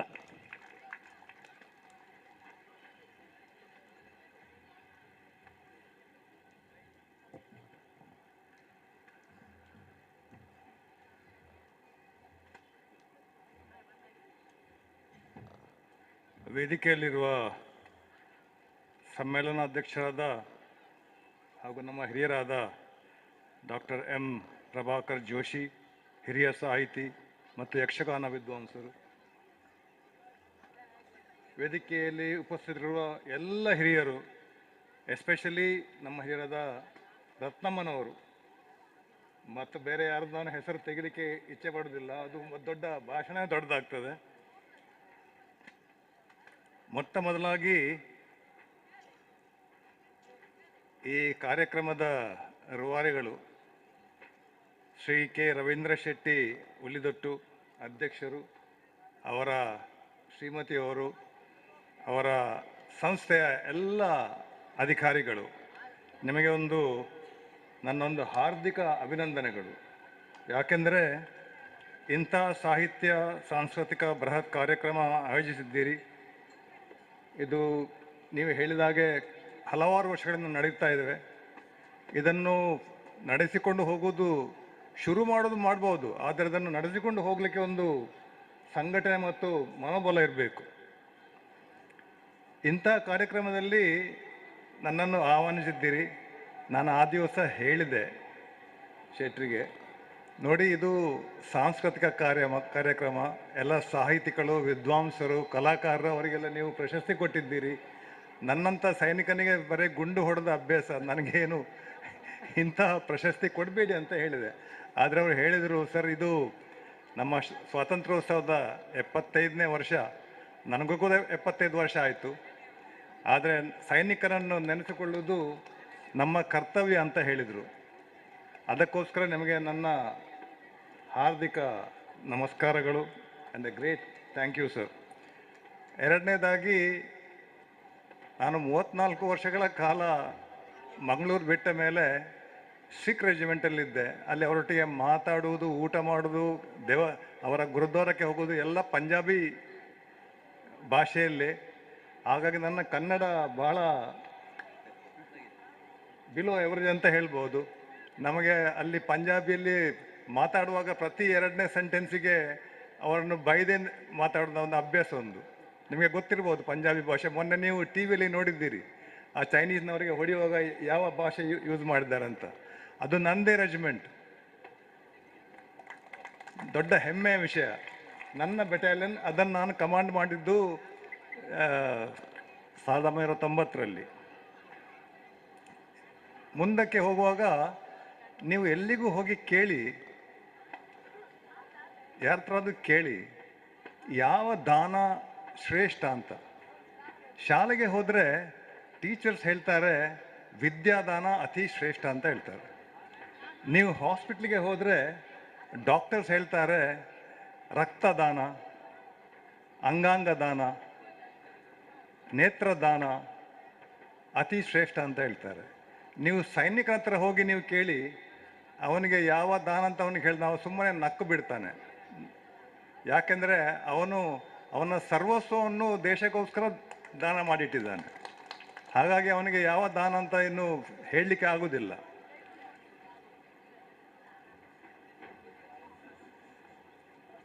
ಮತ್ತು ಸೈನಿಕನ ವಿಷಯ ಮಾತಾಡುವಾಗ ತುಂಬ ಜನ ಹೇಳ್ತಾರೆ ಲೂಸ್ ಟಾಕಲ್ಲಿ, ಅವ ಹೊಟ್ಟೆಪಾಡಿಗೋಸ್ಕರ ಸೈನ್ಯಕ್ಕೆ ಸೇರಿದ್ದು, ದಿನದ ಸಂಬಳಗೋಸ್ಕರ ಅವ ಮನೆಯವರನ್ನು ನೋಡಿಕೊಳ್ಳಲಿಕ್ಕೆ ಸೇರಿದ್ದು ಅಂತ ಹೇಳ್ತಾರೆ. ಅದರಲ್ಲಿ ತಪ್ಪೇನಿಲ್ಲ. ಅದು ಯಾರ ಮನೋಭಾವ ಹೇಗಿದೋ ಅದನ್ನು ಅವ್ರು ಹೇಳ್ತಾರೆ. ನನ್ನ ವಿಷಯ ಹೇಳುವುದಾದರೆ, ನಾನು ಇಸ್ಲಾಂಪಾಡಿ ಮನೆತಲ್ಲಿ ಹುಟ್ಟಿದವ. ಈಗ ಸರ್ ಹೇಳಿದರು ಕೋಟೆನ್ನಾಳವರು ಅಂತ, ನಮ್ಮ ಮುತ್ತಜ್ಜರು. ಅವರು ಅಂದಿನ ಕಾಲದಲ್ಲಿ 8 ಕುಂಬಳೆ ಸೀಮೆಯ ಗುರಿಕಾರರು. ಅವರಿಗೆ ಮೆಜಿಸ್ಟೀರಿಯಲ್ ಪವರ್ ಇತ್ತಂತೆ. ಮರಣದಂಡನೆ ಬಿಟ್ಟರೆ ಬೇರೆ ಎಲ್ಲ ಶಿಕ್ಷೆ ಅವರು ಕೊಡ್ಬೋದಂತೆ. ಇಸ್ಲಾಂಪಾಡಿ ಮೇಳ, 8 ಹಳ್ಳಿಗಳು, 3000 ಸೈನಿಕರು. ಅಂದಿನ ಕಾಲದಲ್ಲಿ ಇಸ್ಲಾಂಪಾಡಿಯಿಂದ 1000 ಸೈನಿಕರು ವಿಟ್ಲ ಅರಸರಿಗೆ ಹೋಗಿ ವಿಟ್ಲವರಿಗೆ ಸಹಾಯ ಮಾಡಿ ಅಲ್ಲಿ ಬಂದವರನ್ನು ಹೊಡೆದು ಓಡಿಸಿದ್ದಾರಂತೆ. ಹಾಗೆ ಅಲ್ಲಿ ಉಂಬಳಿ ಕೊಟ್ಟು ಆ ಇಸ್ಲಾಂಪಾಡಿಯವರು ಅಲ್ಲಿ ಸೆಟ್ಲ್ ಆಗಿದ್ದಾರೆ. ಅವರಿಗೆಲ್ಲ ಸರ್ನೇಮ್ ಬಂದದ್ದು ಶಾಂತ ಅಂತ. ಅವರನ್ನು ಹೋಗಿ ಕೇಳಿದರೆ ನಿಮ್ಮ ಮೂಲ ಸ್ಥಾನ ಯಾವುದು ಕೇಳಿದ್ರೆ ಅದು ಇಸ್ಲಾಂಪಾಡಿ ಅಂತ ಹೇಳ್ತಾರೆ. ಹಾಗಾಗಿ ನೀನು ಯಾಕೆ ಮಿಲಿಟ್ರಿಗೆ ಸೇರಿದೆ ಅಂತ ತುಂಬ ಜನ ಕೇಳಿದರು. ಯಾಕೆಂದರೆ ನಮ್ಮ ಮನೆಯ ಎದುರಿನ ಚಾವಡಿಯಲ್ಲಿ, ಸತ್ಯದ ಚಾವಡಿಯಲ್ಲಿ ತುಂಬ ಈಟಿ, ತಲ್ವಾರ್, ಬರ್ಚಿ ಎಲ್ಲ ಇತ್ತು ರ್ಯಾಕಲ್ಲಿ. ನಾವು ಮಕ್ಕಳಿರುವಾಗ ಅದನ್ನು ಹಿಡಿದು ನಾವು ಆಟ ಆಡೋದು ಸೋಲ್ಜರ್ ಆಗಿ. ಆ ಕಾಲದಿಂದಲೇ ಒಂದು ಹೃದಯದಲ್ಲಿ ಎಲ್ಲೋ ಒಂದು ಚಿಕ್ಕ ಒಂದು ಆಸೆ ಇತ್ತು, ನನಗೂ ಕೂಡ ಮುಂದೆ ಹೋಗಿ ಸೈನಿಕನಾಗಬೇಕಂತ. ಅದು ಬೆಳೀತಾ ಹೋಯಿತು. ಅದಕ್ಕೆ ಸರಿಯಾಗಿ ನಾನಿಲ್ಲಿ ಸೇಂಟ್ ಟೇಲರ್ಸಸ್ ಕಾಲೇಜಲ್ಲಿ ವ್ಯಾಸಂಗ ಮಾಡ್ತಿರುವಾಗ PUC ಟೈಮಲ್ಲಿ ಇಂಡಿಯಾ ಪಾಕಿಸ್ತಾನದ ಯುದ್ಧ ಆಯಿತು 1965ರಲ್ಲಿ. ಆ ಕಾಲದಲ್ಲಿ ಎಲ್ಲ ವಿದ್ಯಾಸಂಸ್ಥೆಗಳಲ್ಲೂ NCC ಕಡ್ಡಾಯ ಆಯಿತು. ಬುಧವಾರ ಮತ್ತು ಶನಿವಾರ ಕಂಪ್ಲೀಟ್ ಎಜುಕೇಷನಲ್ ಇನ್ಸ್ಟಿಟ್ಯೂಷನ್ಸ್ ಯೂನಿಫಾರ್ಮ್ ಹಾಕ್ಕೊಂಡು ಶಾಲೆಗೆ ಬರಬೇಕು. ಪ್ರಿನ್ಸಿಪಲ್ ಯಾರಿಗೆಲ್ಲ ಎಕ್ಸ್ಕ್ಯೂಸ್ ಕೊಡ್ತಾರೆ, ಕಾಲೇಜ್ ಟೀಮಲ್ಲಿ NSS ಅಲ್ಲಿದ್ದವರಿಗೆ ಅದರಿಂದ ಮಾಫಿತ್ತು. ಹಾಗಾಗಿ ನಾನು ಅದರಲ್ಲಿ ಇಂಟ್ರೆಸ್ಟ್ ತಗೊಂಡೆ. ಇಶ್ಯೂ ಆದ ಯೂನಿಫಾರ್ಮ್ ಹಾಕಲಿಕ್ಕಿಲ್ಲ, ನನ್ನದೇ ಯೂನಿಫಾರ್ಮ್ ಹೊಲಿಸಿ ಅದಕ್ಕೆ ನಾನೇ ಗಂಜಿ ಸ್ಟಾರ್ಚ್ ಹೊಡೆದು ಅದಕ್ಕೆ ನಾನೇ ಇಸ್ತ್ರಿ ಹಾಕ್ಕೊಂಡು ಶಾಲೆಗೆ ಹೋಗುವಾಗ ಸ್ಟಿಫ್ ಆಗಿ ವಾಕ್ ಮಾಡಿಕೊಂಡು ಸೈನಿಕನಾಗಿ ಬೆಂಚಲ್ಲಿ ಕೂತ್ಕೊಳ್ಳುವಾಗ ಕಾಲು ಮಡಚಲಿಕ್ಕಿಲ್ಲ, ಕಾಲನ್ನು ಸ್ಟ್ರೈಟ್ ಇಡುವುದು ಮಧ್ಯಾಹ್ನ ನಂತರ ಇಡೀ ದಿನ. ನಂತರ ಶೂಟಿಂಗಲ್ಲಿ ಹಾಗೆ 2 ವರ್ಷ ಕಂಟಿನ್ಯೂಸ್ ನನಗೆ ಬೆಸ್ಟ್ ಕ್ಯಾಡೆಟ್ ಸಿಕ್ಕಿತ್ತು. ಊರಲ್ಲಿರುವಾಗ ಶಿಕಾರಿ ಮಾಡ್ತಾ ಇದ್ದೆ ಮಸರು ಲೋಡರ್ ಹಾಕ್ಕೊಂಡು ಹಳ್ಳಿಯಲ್ಲಿ. ಶೂಟಿಂಗ್ ಟೀಮಲ್ಲಿ ಬಂದೆ, ಬೆಸ್ಟ್ ಶೂಟರ್ ಆದೆ. ನಂತರ ಇಡೀ ಮಂಗಳೂರು ಜಿಲ್ಲೆ, ಉಡುಪಿ ಮತ್ತು ಆಗ ದಕ್ಷಿಣ ಕನ್ನಡ, ಇದು ಮಂಗಳೂರು ಜಿಲ್ಲೆ ಇತ್ತು. ಅದರಲ್ಲಿ ನಾನು ಸೀನಿಯರ್ ಮೋಸ್ಟ್ ಅಂಡರ್ ಆಫೀಸರ್ ಆದೆ. ಕ್ಯಾಂಪಲ್ಲಿ ಹೋಗುವಾಗ ಒಂದು ವಿಸಿಲ್ ಹೊಡೆದ್ರೆ ಇಡೀ ಕ್ಯಾಂಪ್ ಲೈನ್ ಆಗ್ತಿತ್ತು. ಆಗ ಒಂದು ಮನೋಭಾವನೆ ಬಂತು, ನಿನಗೆ ಒಂದು ಲೀಡರ್ಶಿಪ್ ಕ್ವಾಲಿಟಿ ಉಂಟು, ನೀನು ಮಿಲಿಟ್ರಿಗೆ ಸೇರಲೇಬೇಕಂತಾಯಿತು. BSc ಆದಮೇಲೆ ನಾನು ಹೇಳಿದೆ, ನನ್ನ 2 ಸಹೋದರರು ಮೆಡಿಕಲ್ ಕಾಲೇಜಲ್ಲಿದ್ದರು, ನನ್ನ ಚಿಕ್ಕ ತಂಗಿ ಸೇಂಟ್ ಆಗ್ನೆಸಲ್ಲಿ ಹೈಸ್ಕೂಲಲ್ಲಿ ಕಲಿತಾಯಿದ್ರು. ನನಗೆ ಮಿಲಿಟ್ರಿಗೆ ಸೇರಬೇಕಂತ ಹೇಳಿದೆ. ಎಲ್ಲರೂ ನಕ್ಕು ಬಿಟ್ಟರು, ಇವನಿಗೆ ಒಂದು ಹುಚ್ಚು ಹಿಡಿದಿದೆ ಅಂತ. ಕೊನೆಗೆ ಅದನ್ನು ನಾನು ಸೀರಿಯಸ್ ತಗೊಳ್ಳುವಾಗ ಹೇಳಿದರು, ಅವ SSBಗೆ ಹೋಗ್ತಾ ಇದ್ದಾನೆ, ಅಲ್ಲಿ ಸಿಲೆಕ್ಟ್ ಆಗೋದಿಲ್ಲ, ಕೆಲವು ಸಲ 200 ಜನರಲ್ಲಿ ಒಬ್ಬರು ಸಿಲೆಕ್ಟ್ ಆಗೋದಿಲ್ಲ, ಹೋಗಲಿ ನಾವು ಹುಚ್ಚು ಬಿಡಲಿ ಅಂತ ಹೇಳಿದರು. ನಾನು ಪುನಃ ಬಂದು ಹೇಳಿದೆ, ನಾನು ಸಿಲೆಕ್ಟ್ ಆಗಿದ್ದೇನೆ, ನಾವು 200ರಲ್ಲಿ 2 ಮಾತ್ರ ಸಿಲೆಕ್ಟ್ ಆದಂತ ಹೇಳಿದರು. ಹಾಗಾಗುವಾಗ ಅವರಿಗೆ ಹೆದರಿಕೆ ಶುರುವಾಯಿತು ಮನೆಯಲ್ಲಿ. ನನ್ನ ಅಜ್ಜಿ ಹೇಳಿದ್ದು ನನ್ನ ಹತ್ರ, ಯಾಕೆಂದ್ರೆ ಹೇಳೋದು ಇಲ್ಲಿ ಮಕ್ಕಳಿದ್ದಾರೆ, ಇದಕ್ಕೋಸ್ಕರ ಹೇಳ್ತಾ ಇದ್ದೇನೆ. ಮಗ ಈ ದಾಯಿಗೆ ಮಿಲಿಟ್ರಿ ಪೋಪ ನಿಕ್ ಇಲ್ಲಡು ಉಂಡ್ರೆ ಗಂಜಿಜ್ಜ ನೋಡಿ, ಈಗ ಹೇಳ್ತಾರೆ ಹೊಟ್ಟೆ ಪಾಡಿಗೆ ಹೋಗುವರಂತ. ಆಗ ಅದೇ ಮನೋಭಾವನೆ ಇತ್ತು, ಅದಕ್ಕೆ ಯಾರನ್ನು ನಾನು ದೂರುವುದಿಲ್ಲ. ಅಕಾಡೆಮಿಗೆ ಹೋದೆ, ಸಿಲೆಕ್ಟ್ ಆದೆ, ಟ್ರೈನಿಂಗ್ ಮುಗಿಯಿತು. ನಿಮ್ಮ ಇಡೀ ಪರ್ಸನಾಲಿಟಿ ಅಲ್ಲಿ ಹೋದ್ಮೇಲೆ ಚೇಂಜ್ ಆಗ್ತದೆ. ನಿಮ್ಮನ್ನು ಬ್ರೇಕ್ ಮಾಡಿ ಹೊಸ ಮನುಷ್ಯನಾಗಿ ಕಟ್ತಾರೆ ಅವರು, ಒಬ್ಬ ಲೀಡರ್ ಮಾಡ್ತಾನೆ ಆಫೀಸರ್ ಅಂದರೆ. ಆಗ ನನಗೆ ನೆನಪಿದೆ, ಲಾಸ್ಟ್ ಬ್ಯಾಟ್ಲ್ ಇನಾಕ್ಯುಲೇಷನ್ ಅಂತ ಉಂಟು, ಯುದ್ಧ ಭೂಮಿಯಲ್ಲಿ ಒಂದು ಹೋಗುವ ಕೆಲಸ. ಅಲ್ಲಿನ ಮೇಲೆ ಫೈರ್, ಸ್ಮೋಕ್, ಬ್ಲಾಸ್ಟ್ ಎಲ್ಲ ಆಗ್ತದೆ. ಕೆಲವು ಹುಡುಗರು ಹೆದರ್ತಾರೆ, ಕ್ಯಾಡೆಟ್ಸ್. ನಮಗೆ ಕರೆಯೋದು ಜೆಂಟಲ್ಮೆನ್ ಕ್ಯಾಡೆಟ್ ಅಂತ. ಆರ್ಮಿಯಲ್ಲಿ ಹೇಳೋದು, ಮೊದಲು you should be a gentlemen, then you will be a officer ಅಂತ. ಕೆಲವರು ಹೆದರುವಾಗ ಹಿಂದಿನಿಂದ ಈ ಟ್ರೈನಿಂಗ್ ಇನ್ಸ್ಟ್ರಕ್ಟರ್ಸ್ ಹೇಳ್ತಾರೆ, GC डरना नहीं, जब तक तुम्हारे नाम पे पाकिस्तान की बना हुआ गोली में तेरा नाम नहीं लिखा होगा तब तक तुम नहीं मरेगा. ಅಂದರೆ ನಿನ್ನ ಹೆಸರಿನೆಲ್ಲ ಪಾಕಿಸ್ತಾನದ ಬುಲೆಟಲ್ಲಿ ನಿನ್ನ ಹೆಸರು ಯಾವಾಗ ಬರೆಯೋದಿಲ್ವೋ ಆಗ ಅಷ್ಟರವರೆಗೆ ನೀನು ಸಾಯುವುದಿಲ್ಲ ಅಂತ. ಆಗ ಬಹುಶಃ ಅವರಿಗೆ ಶ್ರೀಲಂಕಾದಲ್ಲಿ LTTE ಮುಂದೆ ನಮ್ಮ ತಮಿಳರೊಂದಿಗೆ ನಮಗೆ ಯುದ್ಧ ಆಗ್ತಂತ ಯಾರಿಗೂ ಗೊತ್ತಿರಲಿಲ್ಲ. ನಂತರ ನಾನು ಆರ್ಮಿಗೆ ಸೇರಿದೆ. ನಾನು ಚಾಯ್ಸ್ ಕೊಟ್ಟದ್ದು ಇನ್ಫೆಂಟ್ರಿಗೆ ಹೋಗ್ಬೇಕಂತ. ಇನ್ಫೆಂಟ್ರಿ ಅಂದರೆ ಎಲ್ರಿಗಂತಲೂ ಎದುರಿರುವುದು, ಎದುರು. ಯುದ್ಧದಲ್ಲಿ ಇನ್ಫೆಂಟ್ರಿ ಅಂದರೆ ಎಲ್ರಿಗಂತಲೂ ಎದುರು. ಅವರಿಗೆ ಆಯಿತು, ಇವನಿಗೆ ಸ್ವಲ್ಪ ಬಿಸಿ ರಕ್ತ ಜಾಸ್ತಿ ಉಂಟಂತ ನನ್ನನ್ನು 6 ಲೈಟ್ ಇನ್ಫೆಂಟ್ರಿ ಕಳಿಸಿದರು. ಅದರಲ್ಲಿ ಒಂದೊಂದು ಬೆಟಾಲಿಯನಲ್ಲಿ 750 ಸರ್ದಾರ್ಜಿಗಳೇ. ಆ ಸರ್ದಾರ್ಜಿಗಳ ನಡುವಲ್ಲಿ ನಾನು 34 ವರ್ಷ ಕಳೆದಿದ್ದೇನೆ. ಸರ್ದಾರ್ಜಿಗಳನ್ನು ಮಾಡಿದ್ದು ಯಾರು, ಕ್ರಿಯೇಟ್ ಮಾಡಿದ್ದು ಖಾಲ್ಸಾವನ್ನು ಗುರು ಗೋವಿಂದ್ ಸಿಂಗ್. ಮೊಘಲರ ದಬ್ಬಾಳಿಕೆ ಅಗೇನ್ಸ್ಟ್ ಇವರನ್ನು ರೇಸ್ ಮಾಡಿದರು. ಒಂದು ಯುದ್ಧದಲ್ಲಿ ಚಮ್ಕೌರ್ ಅಂತ ಬ್ಯಾಟ್ಲ್ ಉಂಟು. ನಾನು ಯಾಕೆ ಹೇಳೋದಂದರೆ, ಆ ಚಮ್ಕೌರ್ ಬ್ಯಾಟ್ಲಲ್ಲಿ ಒಂದು ಚಿಕ್ಕ ಸೈನ್ಯ ಸಿಕ್ಕರದ್ದು ಒಂದು ವಿಶಾಲವಾದ ಮೊಘಲ್ ಸೈನ್ಯವನ್ನು ಎದುರು ಮಾಡಿ ಯುದ್ಧದಲ್ಲಿ ಸೋಲಿಸಿದರು. ಅದರಲ್ಲಿ ಗುರು ಗೋವಿಂದ್ ಸಿಂಗ್ರ 4 ಮಂದಿ ಮಕ್ಕಳು, 2 ಹುತಾತ್ಮರಾದರು, 2 ಚಿಕ್ಕ ಪ್ರಾಯದ ಹುಡುಗರು, ದೇವರ್ ಇನ್ ಟೀನ್ಸ್. ಅವರನ್ನು ಬಂದಿ ಮಾಡಿಕೊಂಡು ಹೋಗಿ ಕೋಟೆಯ ಗೋಡೆಯಲ್ಲಿ ಜೀವಂತ ಸಮಾಧಿ ಮಾಡಿ ಕಲ್ಲು ಹಾಕಿ ಅವರನ್ನು ಮುಚ್ಚಿಬಿಟ್ರು. ಆಗ ಗುರು ಗೋವಿಂದ್ ಸಿಂಗ್ಗೆ ಸುದ್ದಿ ಸಿಕ್ಕಿತಂತೆ, ಹೀಗೆ ಆಯ್ತಂತ. ಅದಕ್ಕೆ ಗುರು ಗೋವಿಂದ್ ಸಿಂಗ್ ಹೇಳಿದ್ದಾರೆ ಪಂಜಾಬಿಯಲ್ಲಿ, ಜದೋ ಮೈ ಬಾದ್ ಸೆ ಚಿಡಿಯಾ ಲಡಾऊंगा, जदों मैं शेर से गीदड़ लड़ाऊंगा, जदों मैं 1.25 लाख से 1 लाख एक को लड़ाऊंगा, तभी मैं गुरु गोविंद सिंग कहलाऊंगा. ಅಂದರೆ ಅದೊಂದು ಮೋಟಿವೇಶ್ನಲ್ ಟಾಕ್. ಅದರ ಅರ್ಥ ಬಾಸ್ ಅಂದರೆ ಹಾಕ್, ನಮ್ಮ ವಿಚ್ ಹಂಟ್ಸ್ ಬರ್ಡ್ಸ್.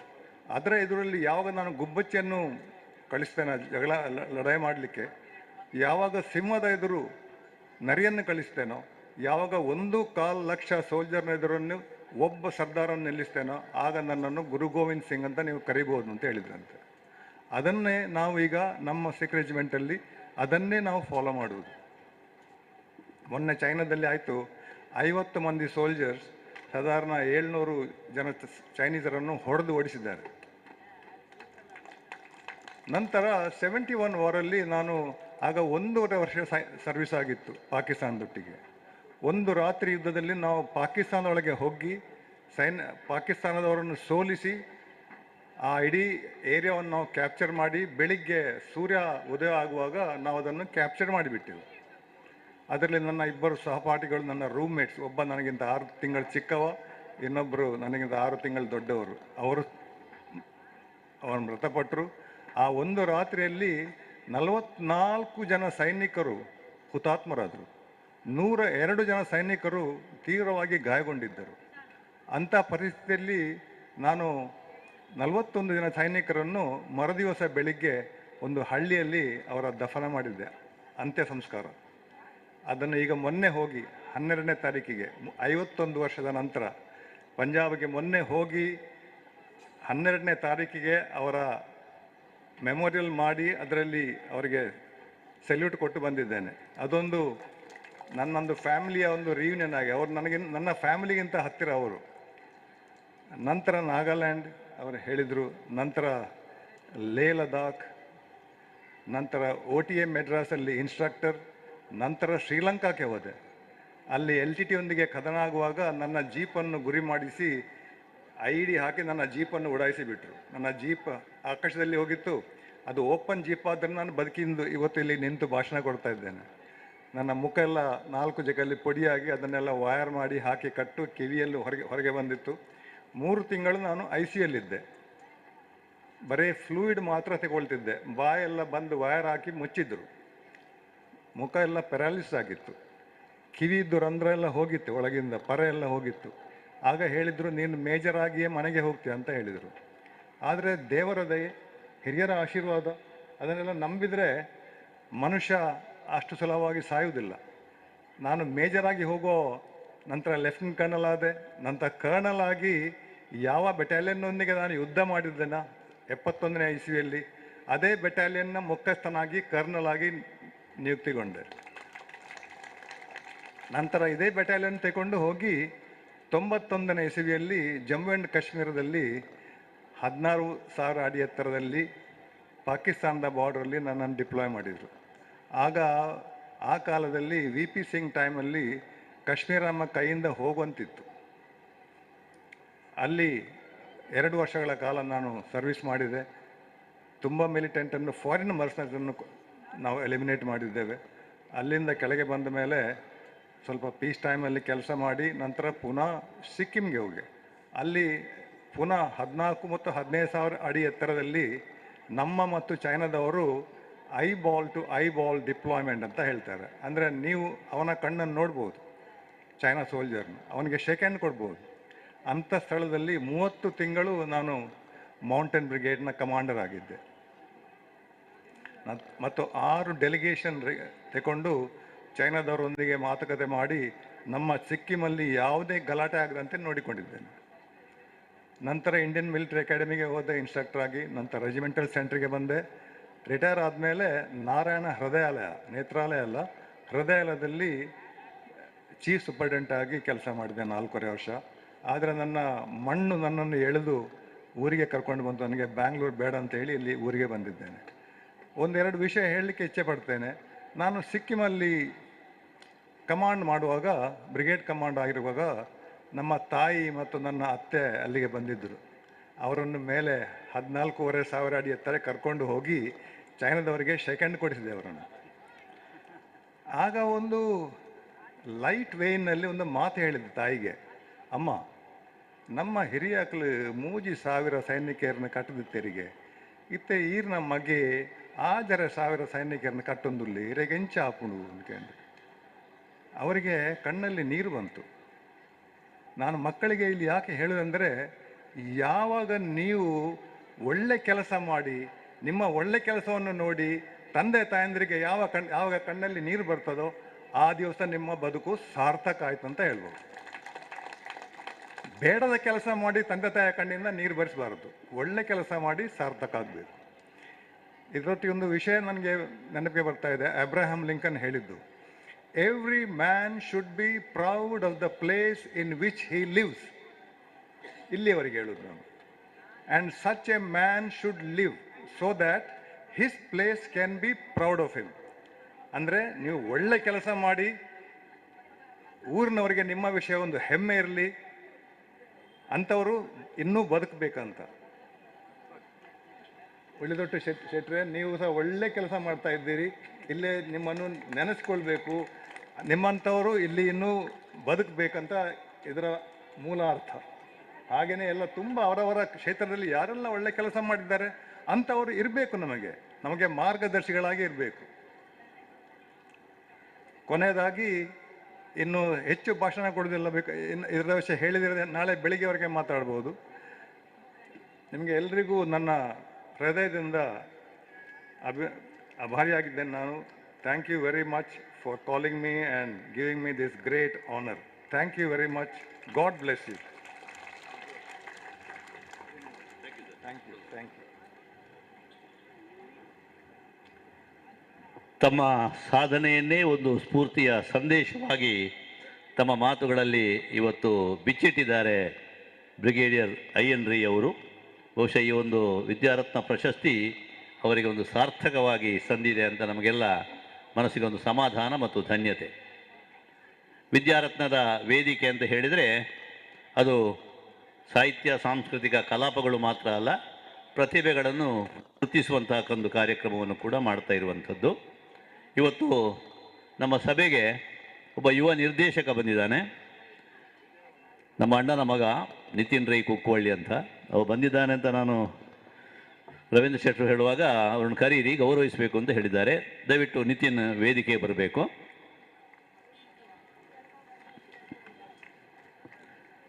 ಈ ಹುಡುಗ ಒಂದೆರಡು ವರ್ಷ ಮೊದಲು ಧರ್ಮದೈವ ಎನ್ನುವಂಥ ಒಂದು ಕಿರುಚಿತ್ರವನ್ನು ಮಾಡಿದ. ಧರ್ಮದೈವ 2 ಎನ್ನುವಂಥ ಒಂದು ಕಿರುಚಿತ್ರವನ್ನು ಈ ವರ್ಷ ಮಾಡಿದ.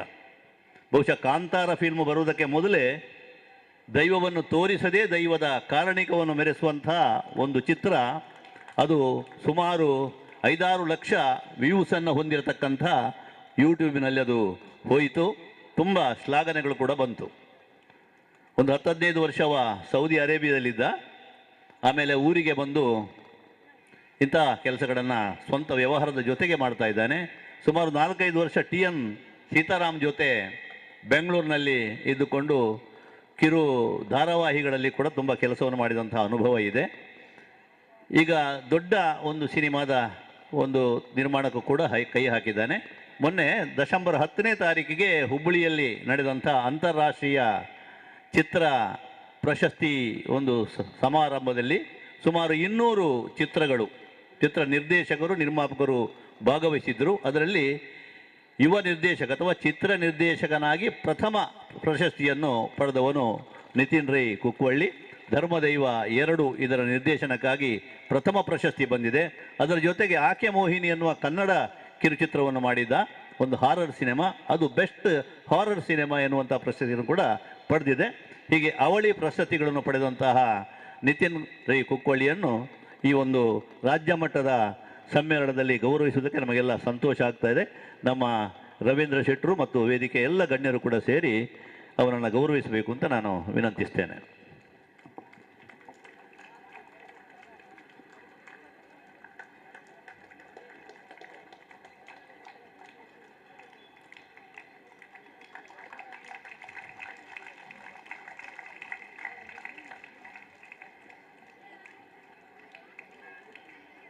ಈಗ ಧರ್ಮದೈವ ಕಿರುಚಿತ್ರವನ್ನು ಒಂದು ಪೂರ್ಣ ಪ್ರಮಾಣದ ಚಲನಚಿತ್ರವಾಗಿ ಈಗಾಗಲೇ ಒಂದು ಮುಕ್ಕಾಲು ವಾಸಿ ಶೂಟಿಂಗ್ ಎಲ್ಲ ಆಗಿದೆ, ಮತ್ತು ಅದು ತೆರೆ ಕಾಣಲಿಕ್ಕಿದೆ. ಅದು ಕೂಡ ತಮ್ಮೆಲ್ಲರ ಪ್ರೋತ್ಸಾಹ ಇರಲಿ ಅಂತ ಕೇಳಿಕೊಳ್ತಾ ಅವನಿಗೆ ಮತ್ತೊಮ್ಮೆ ಅಭಿನಂದನೆಗಳು. ವೇದಿಕೆಯಲ್ಲಿ ತುಂಬ ಜನ ಗಣ್ಯ ಅತಿಥಿಗಳು ನಮ್ಮ ಜೊತೆ ಇದ್ದಾರೆ. ಈ ಕಾರ್ಯಕ್ರಮದ ನಂತರ ಮಕ್ಕಳ 4-5 ಕಾರ್ಯಕ್ರಮಗಳು ಕೂಡ ಇದ್ದಾವೆ. ಹಾಗಾಗಿ 2-3 ನಿಮಿಷಗಳ ಸಂದೇಶವನ್ನು ಎಲ್ಲರೂ ಕೊಡಬೇಕು ಅಂತ ರವೀಂದ್ರ ಶೆಟ್ಟರು ಅಪೇಕ್ಷಿಸಿದ್ದಾರೆ. ಈಗ ಮೊದಲಿಗೆ ದಕ್ಷಿಣ ಕನ್ನಡ ಜಿಲ್ಲಾ ಪಂಚಾಯತಿನ ಉಪಾಧ್ಯಕ್ಷರಾಗಿ ರಾಜಕೀಯ ಕ್ಷೇತ್ರದಲ್ಲಿ ಮಿಂಚಿದಂತಹ ಕಸ್ತೂರಿ ಪಂಜಾ ಅವರು ಸ್ವತಃ ಬರಹಗಾರ್ತಿ ಕೂಡ, ಒಂದೆರಡು ಮಾತು ಹೇಳಬೇಕು ಅಂತ. ಹೌದಾ? ಬನ್ನಿ ಎರಡೇ ಮಾತು.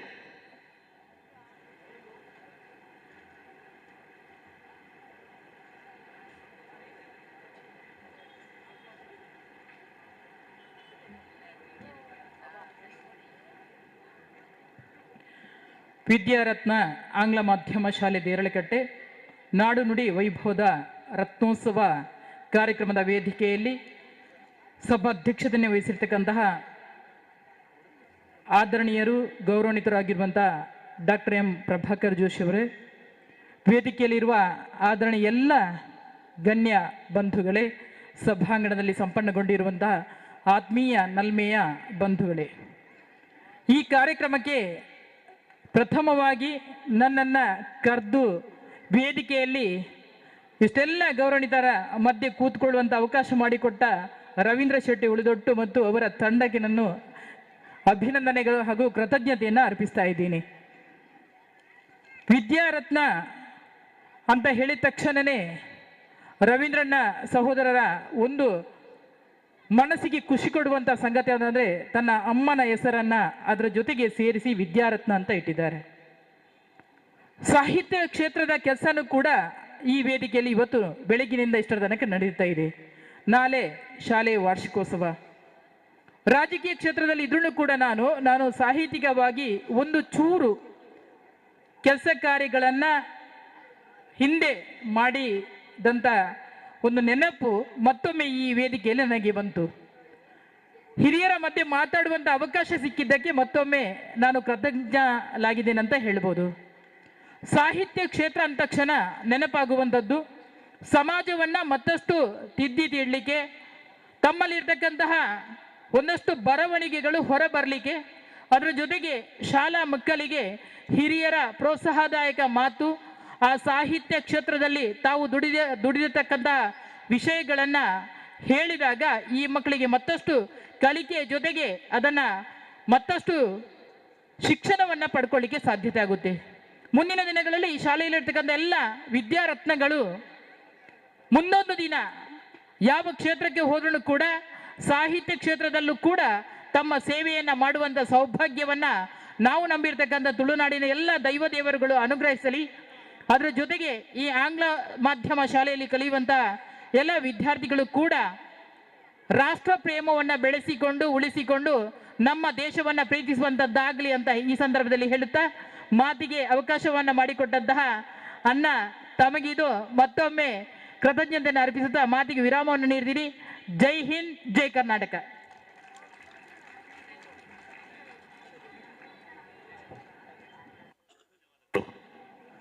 ಧನ್ಯವಾದಗಳು ಕಸ್ತೂರಿ ಪಂಜಾ ಅವರಿಗೆ.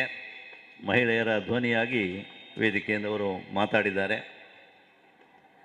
ರವೀಂದ್ರ ಶೆಟ್ಟರು ಈಗ 2-3 ತಿಂಗಳ ಹಿಂದೆ ಬಿಟ್ಟು ಕೊಟ್ಟಂತಹ ಒಂದು ಸ್ಥಾನ ಬಹಳ ದೊಡ್ಡದು. ಅವರಿಗಾಗಿಯೇ ಯಡಿಯೂರಪ್ಪನವರು ಸೃಷ್ಟಿ ಮಾಡಿದ್ದದು. ಅಷ್ಟವರೆಗೆ ಅಂಥ ಒಂದು ನಿಗಮ ಆಗಬೇಕು ಎನ್ನುವಂಥ ಹಕ್ಕೊತ್ತಾ ಇದ್ದರೂ ಬೇರೆ ಯಾವ ಮುಖ್ಯಮಂತ್ರಿಗಳು ಅದನ್ನು ಮಾಡಲಿಲ್ಲ. ಯಡಿಯೂರಪ್ಪರ ಪಟ್ಟ ಶಿಷ್ಯ ನಮ್ಮ ರವೀಂದ್ರ ಶೆಟ್ಟರು. ಮುಂದೆಯೂ ರಾಜಕೀಯದಲ್ಲಿ ತುಂಬ ಭವಿಷ್ಯ ಇದೆ ಅವರಿಗೆ. ಆ ಒಂದು ನಿಗಮವನ್ನು ಉಳಿದ ಎಲ್ಲ ನಿಗಮಗಳಿಗಿಂತ ಪ್ರತ್ಯೇಕವಾಗಿ ಕಾಣಿಸಿದಂತಹ ಒಂದು ವ್ಯಕ್ತಿತ್ವ. ಇವತ್ತು ಕೂಡ ಅಲೆಮಾರಿಗಳ ಜೊತೆಗಿದ್ದಾರೆ ಅವರು. ನಾಡಿದ್ದು ಬಹಳ ದೊಡ್ಡ ಸಮಾವೇಶವನ್ನು 3ನೇ ತಾರೀಕಿಗೆ ಬೆಂಗಳೂರಿನಲ್ಲಿ ಇಟ್ಟುಕೊಂಡಿದ್ದಾರೆ. ಅವರ ಒಂದು ಸಂಘಟನೆಯನ್ನೇ ಅದರ ನೇತೃತ್ವ ಈಗ ವಹಿಸಿಕೊಂಡಿದ್ದಾರೆ. ಹಾಗಾಗಿ ಅವರು ನಿಗಮದ ಅಧ್ಯಕ್ಷರಾಗಿದ್ದಂಥ ಸಂದರ್ಭದಲ್ಲಿ ಕರ್ನಾಟಕದ ಉದ್ದಗಲಕ್ಕೂ 30 ಜಿಲ್ಲೆಗಳಲ್ಲಿ ಕೂಡ ಅವರು ಸಂಚಾರ ಮಾಡಿದ್ದಾರೆ. ಅಲ್ಲಿ ಅವರ ಕಷ್ಟ ಸುಖಗಳನ್ನು ಕೇಳಿದ್ದಾರೆ. ಮತ್ತು ಅಲೆಮಾರಿಗಳ ಪ್ರತಿಭೆಯನ್ನು ಗುರುತಿಸಿದ್ದಾರೆ, ನಾಯಕರನ್ನು ಗುರುತಿಸಿದ್ದಾರೆ, ಅವರ ಮೂಲಕ ಸಂಘಟನೆ ಬಲ ಆಗಬೇಕು ಎನ್ನುವ ಪ್ರೇರೇಪಣೆಯನ್ನು ನೀಡಿದ್ದಾರೆ. ಅದರಲ್ಲಿ ಒಬ್ಬರು ಇವತ್ತು ದೂರದ ಚಿತ್ರದುರ್ಗದಿಂದ ಇಲ್ಲಿಗೆ ಬಂದಿದ್ದಾರೆ. ಯುವ ನ್ಯಾಯವಾದಿಗಳಾಗಿರ್ತಕ್ಕಂತಹ ಶ್ರೀ ಪ್ರತಾಪ್ ಓ ಜೋಗಿ ಅವರು. ಇವರು ಕರ್ನಾಟಕ ರಾಜ್ಯ ಅಲೆಮಾರಿ ಜನಾಂಗಗಳ ಒಕ್ಕೂಟ ಬೆಂಗಳೂರು ಇದರ ಪ್ರಧಾನ ಕಾರ್ಯದರ್ಶಿ ಕೂಡ. ಬೆಳಗಿನಿಂದಲೂ ಕೂಡ 3-4 ಮಂದಿ ಅವರು ನಮ್ಮ ಜೊತೆ ಇವತ್ತಿದ್ದರು. ಬೆಳಗ್ಗೆ ವೇದಿಕೆಯಲ್ಲಿದ್ದರು, ಅವರು ಮಾತಾಡಲಿಲ್ಲ. ಹಾಗಾಗಿ ಈ ಸಮಾರೋಪ ಸಮಾರಂಭದಲ್ಲಿ 2 ಮಾತುಗಳನ್ನು ಶ್ರೀಯುತ ಪ್ರತಾಪ್ ಓ ಜೋಗಿ ಅವರು ಮಾತಾಡಬೇಕು ಅಂತ ಅವರು ನಾನು ವಿನಂತಿಸ್ತೇನೆ.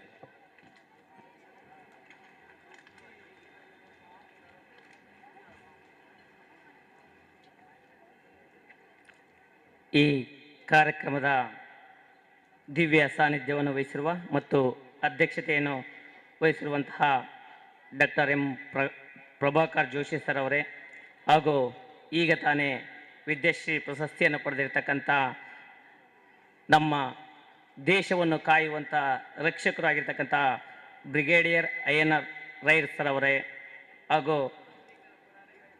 ಹಾಗೆ ನಮ್ಮ ವೀರ ಯೋಧರು ಆಗಿರ್ತಕ್ಕಂಥ ಶ್ರೀ ಕರ್ನಲ್ ಶರತ್ ಭಂಡಾರಿ ಸರ್ ಅವರೇ, ಹಾಗೂ ವಿಕ್ರಮ್ ದತ್ ಸರ್ ಅವರೇ, ಹಾಗೆ ಈ ವಿದ್ಯಾರತ್ನ ಸೊಸೈಟಿಯ ಅಧ್ಯಕ್ಷರಾಗಿರ್ತಕ್ಕಂಥ ನಮ್ಮ ರತ್ನವತಿ ಶೆಟ್ಟಿ ಮೇಡಮ್ನವರೇ, ಹಾಗೂ ಸೌಮ್ಯ ಶೆಟ್ಟಿ ಮೇಡಮ್ ಅವರೇ, ಹಾಗೆ ಎಲ್ಲ ಗೌರವಾನ್ವಿತರೆ, ಇವತ್ತು ನಾನು ಚಿತ್ರದುರ್ಗದಿಂದ ಬಂದಿದ್ದೀನಿ ಅಂತಂದರೆ ಅದು ಕೆ ರವೀಂದ್ರ ಶೆಟ್ಟಿಯವರ ಕೊಟ್ಟಿರ್ತಕ್ಕಂಥ ಪ್ರೀತಿ, ಅಲೆಮಾರಿಗಳ ಬಗ್ಗೆ ಇರ್ತಕ್ಕಂಥ ಕಾಳಜಿಯಿಂದ ನಾನು ಇವತ್ತು ಚಿತ್ರದುರ್ಗ ಜಿಲ್ಲೆಯಿಂದ ಇವತ್ತು ಮಂಗಳೂರಿಗೆ ನಾನು ಬಂದಿದ್ದೀನಿ. ಅದು ನನಗೆ ಯಾಕೆ ಖುಷಿ ಆಗ್ತಾಯಿದೆ ಅಂತಂದರೆ, ಬೆಳಿಗ್ಗೆ ಕಾರ್ಯಕ್ರಮ ಒಂಥರ ಇತ್ತು, ಬೆಳಿಗ್ಗೆ ಕವಿಗೋಷ್ಠಿ ಇತ್ತು, ಕಲಾ ವೈಭವಗಳನ್ನು, ಹುಲಿ ವೇಷವನ್ನು ಇರ್ತಕ್ಕಂಥ ಯಕ್ಷಗಾನ, ಈ ರೀತಿ ಇರ್ತಕ್ಕಂಥದ್ದು ವಿವಿಧ ರೀತಿಯಲ್ಲಿ ವಿವಿಧ ಕ್ಷೇತ್ರಗಳಲ್ಲಿ ಒಂದು ವಿದ್ಯಾರ್ಥಿಗಳು ಭಾಗವಹಿಸಿದ್ದು ನೋಡಿದರೆ ನನಗೆ ಭಾಳ ಸಂತೋಷ ಆಗ್ತಾಯಿದೆ. ಯಾಕೆಂತಂದರೆ ವಿದ್ಯಾರ್ಥಿಗಳು ಅಂತಂದರೆ ಚಂಚಲೆ, 5 ನಿಮಿಷ ಇಲ್ಲಿ ಕುತ್ಕೊಂತಾರೆ, ಎದ್ದಾಡ್ತಾರೆ, ಹೋಗ್ತಾರೆ. ಅಂಥದ್ದು ಬೆಳಿಗ್ಗೆ 9:30ಯಿಂದ ಇಲ್ಲಿವರೆಗೂ ಸಹ ಶಾಂತ ರೀತಿಯಲ್ಲಿ ತನ್ನದೇ ಆದಂಥ ಕ್ರಿಯಾಶೀಲತೆಯನ್ನು ಇಟ್ಕೊಂಡು ಇವತ್ತು ಈ ಕಾರ್ಯಕ್ರಮಕ್ಕೆ ಆಗಮಿಸಿ ಅದರ ಜೊತೆಗೆ ತಂದೆ ತಾಯಿಗಳು ಸಹ ಇದ್ದು ಇದನ್ನು ಭಾಗವಹಿಸಿ ಮಕ್ಕಳ ವೈಶಿಷ್ಟ್ಯತೆಯನ್ನು ಗಮನಿಸಿರ್ತಕ್ಕಂಥವ್ರಿಗೆ ಎಲ್ಲರಿಗೂ ಸಹ ನಾನು ವಿದ್ಯಾರ್ಥಿಗಳಿಗೆ ಮತ್ತು ಪೋಷಕರಿಗೆ ಮತ್ತೊಮ್ಮೆ ನಾನು ಅವರಿಗೆ ಹೃದಯಪೂರ್ವಕವಾಗಿ ಅಭಿನಂದಿಸ್ತಾ ಇದ್ದೀನಿ. ಯಾಕೆಂತಂದರೆ ಈ ವಿದ್ಯಾರ್ಥಿಗಳು ಇವತ್ತು ವಾರ್ಷಿಕೋತ್ಸವ ಅಂತಂದರೆ ಸಾಂಸ್ಕೃತಿಕ ನೆಲೆಗಟ್ಟಿನಲ್ಲಿ ಕೆಲವು ವಿಚಾರಗಳನ್ನು ಡ್ಯಾನ್ಸ್, ಫಿಲಮ್ ಡ್ಯಾನ್ಸ್ ಈ ಥರ ಇರ್ತಕ್ಕಂಥವ್ರು ಇಟ್ಕೊಂಡಿದ್ದಾರೆ. ಆದರೆ ನಮ್ಮ ರವೀಂದ್ರ ಶೆಟ್ಟಿ ಸರ್ ಅವರು ಒಂದು ವಿವಿಧತೆಯಲ್ಲಿ ಏಕತೆ ಅನ್ನುವಂಥ ನಿಟ್ಟಿನಲ್ಲಿ ಇವತ್ತು ಕೆಲಸ ಮಾಡಿರ್ತಕ್ಕಂಥದ್ರಿಂದ ಇವತ್ತು ಉತ್ತಮವಾದಂಥ ಕಾರ್ಯಕ್ರಮ ಹಮ್ಮಿಕೊಂಡಿದ್ದಾರೆ. ನಾನು ಈ ಕಾರ್ಯಕ್ರಮವನ್ನು ಉದ್ದೇಶಿಸಿ 1-2 ಮಾತನಾಡಲು ಅವಕಾಶ ಮಾಡಿಕೊಟ್ಟಂತೆ ರವೀಂದ್ರ ಶೆಟ್ಟಿ ಅವ್ರಿಗೆ ಹೇಳ್ತೀನಿ.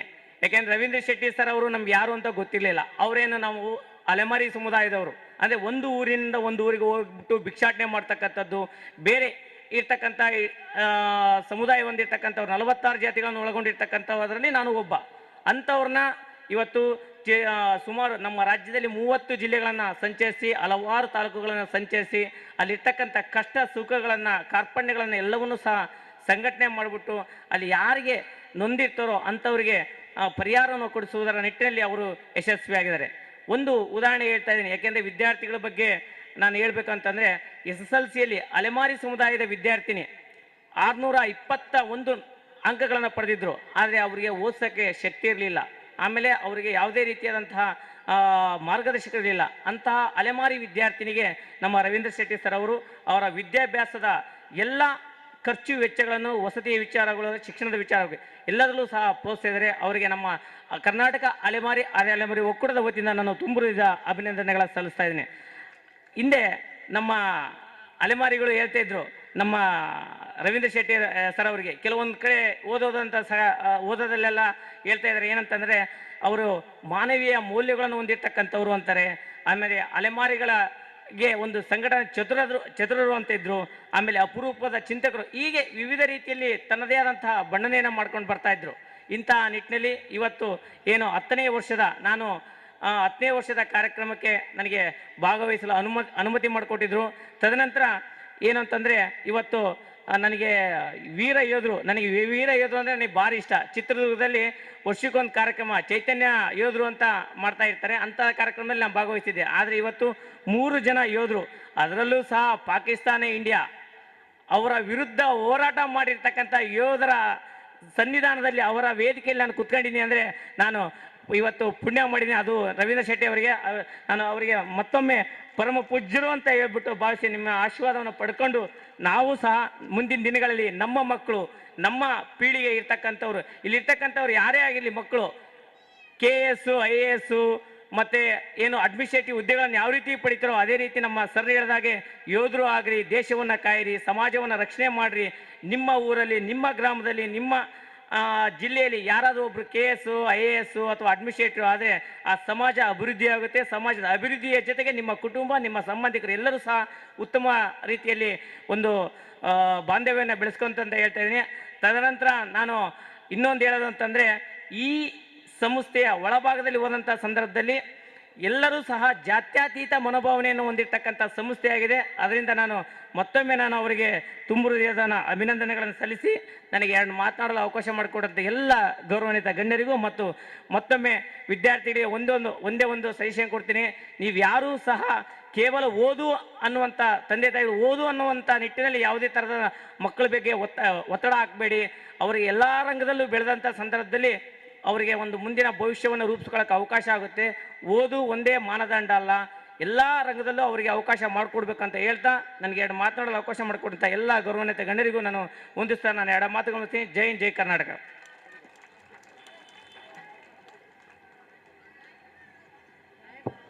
ಧನ್ಯವಾದಗಳು ಪ್ರತಾಪ್ ಜೋಗಿ ಅವರಿಗೆ. ಒಬ್ಬ ರಾಜಕೀಯ ಇರಲಿ, ಸಾಮಾಜಿಕ ರಂಗದಲ್ಲಿ ಇರಲಿ, ಕೆಲಸ ಮಾಡಿದಂತಹ ಒಬ್ಬ ನಾಯಕನಿಗೆ ನಿಜವಾಗಿ ಸಿಗಬೇಕಾದಂಥ ಶ್ಲಾಘನೆ ಇದು. ಬಹುಶಃ ಕೆಲಸ ಮಾಡಿದರೆ ಜನ ಆ ಬಳಿಕವೂ ಅವರನ್ನು ಗುರುತಿಸ್ತಾರೆ.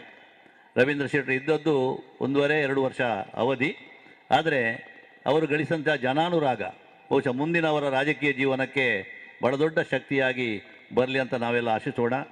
ಬಹುಶಃ ಯಾವ ನಿಗಮದ ಅಧ್ಯಕ್ಷನಿಗೂ ಕೂಡ ರಾಜ್ಯ ಸಚಿವ ಸಂಪುಟದ ಸ್ಥಾನಮಾನ ಸಿಗಲಿಲ್ಲ. ಅದನ್ನು ಕೂಡ ಯಡಿಯೂರಪ್ಪನವರು ರವೀಂದ್ರ ಶೆಟ್ಟಿ ಅವರಿಗೆ ಕೊಟ್ಟಿದ್ದಾರೆ ಅಂತ ಹೇಳಿದರೆ ಅವರ ಮೇಲೆ ಎಷ್ಟು ವಿಶ್ವಾಸ ಎನ್ನುವುದು ನಮ್ಗೆ ಗೊತ್ತಿದೆ. ಇದನ್ನು ರಾಜಕೀಯ ವರಿಷ್ಠರು ಗಮನಿಸಬೇಕು ಎನ್ನುವುದನ್ನು ಪ್ರಾಮಾಣಿಕವಾಗಿ ಹೇಳ್ತಾ, ಈಗ ಇವತ್ತು ಈ ವೇದಿಕೆಯಲ್ಲಿ ಕರ್ನಲ್ ಶರತ್ ಭಂಡಾರಿ ಅವರಿದ್ದಾರೆ. 81 ವರ್ಷದ ಯುವಕ ಅವರು, ಸುಮಾರು 30 ವರ್ಷ ಸೇನೆಯಲ್ಲಿದ್ದವರು. ಇವತ್ತೊಬ್ಬ ಸೈನಿಕರನ್ನು ನಾವು ಗೌರವಿಸಿದ್ದೇವೆ ಭಂಡಾರಿ ಅವರೇ. ಹಾಗಾಗಿ ಒಂದೆರಡು ಮಾತು ನೀವು ಹೇಳಬೇಕು, ಬನ್ನಿ.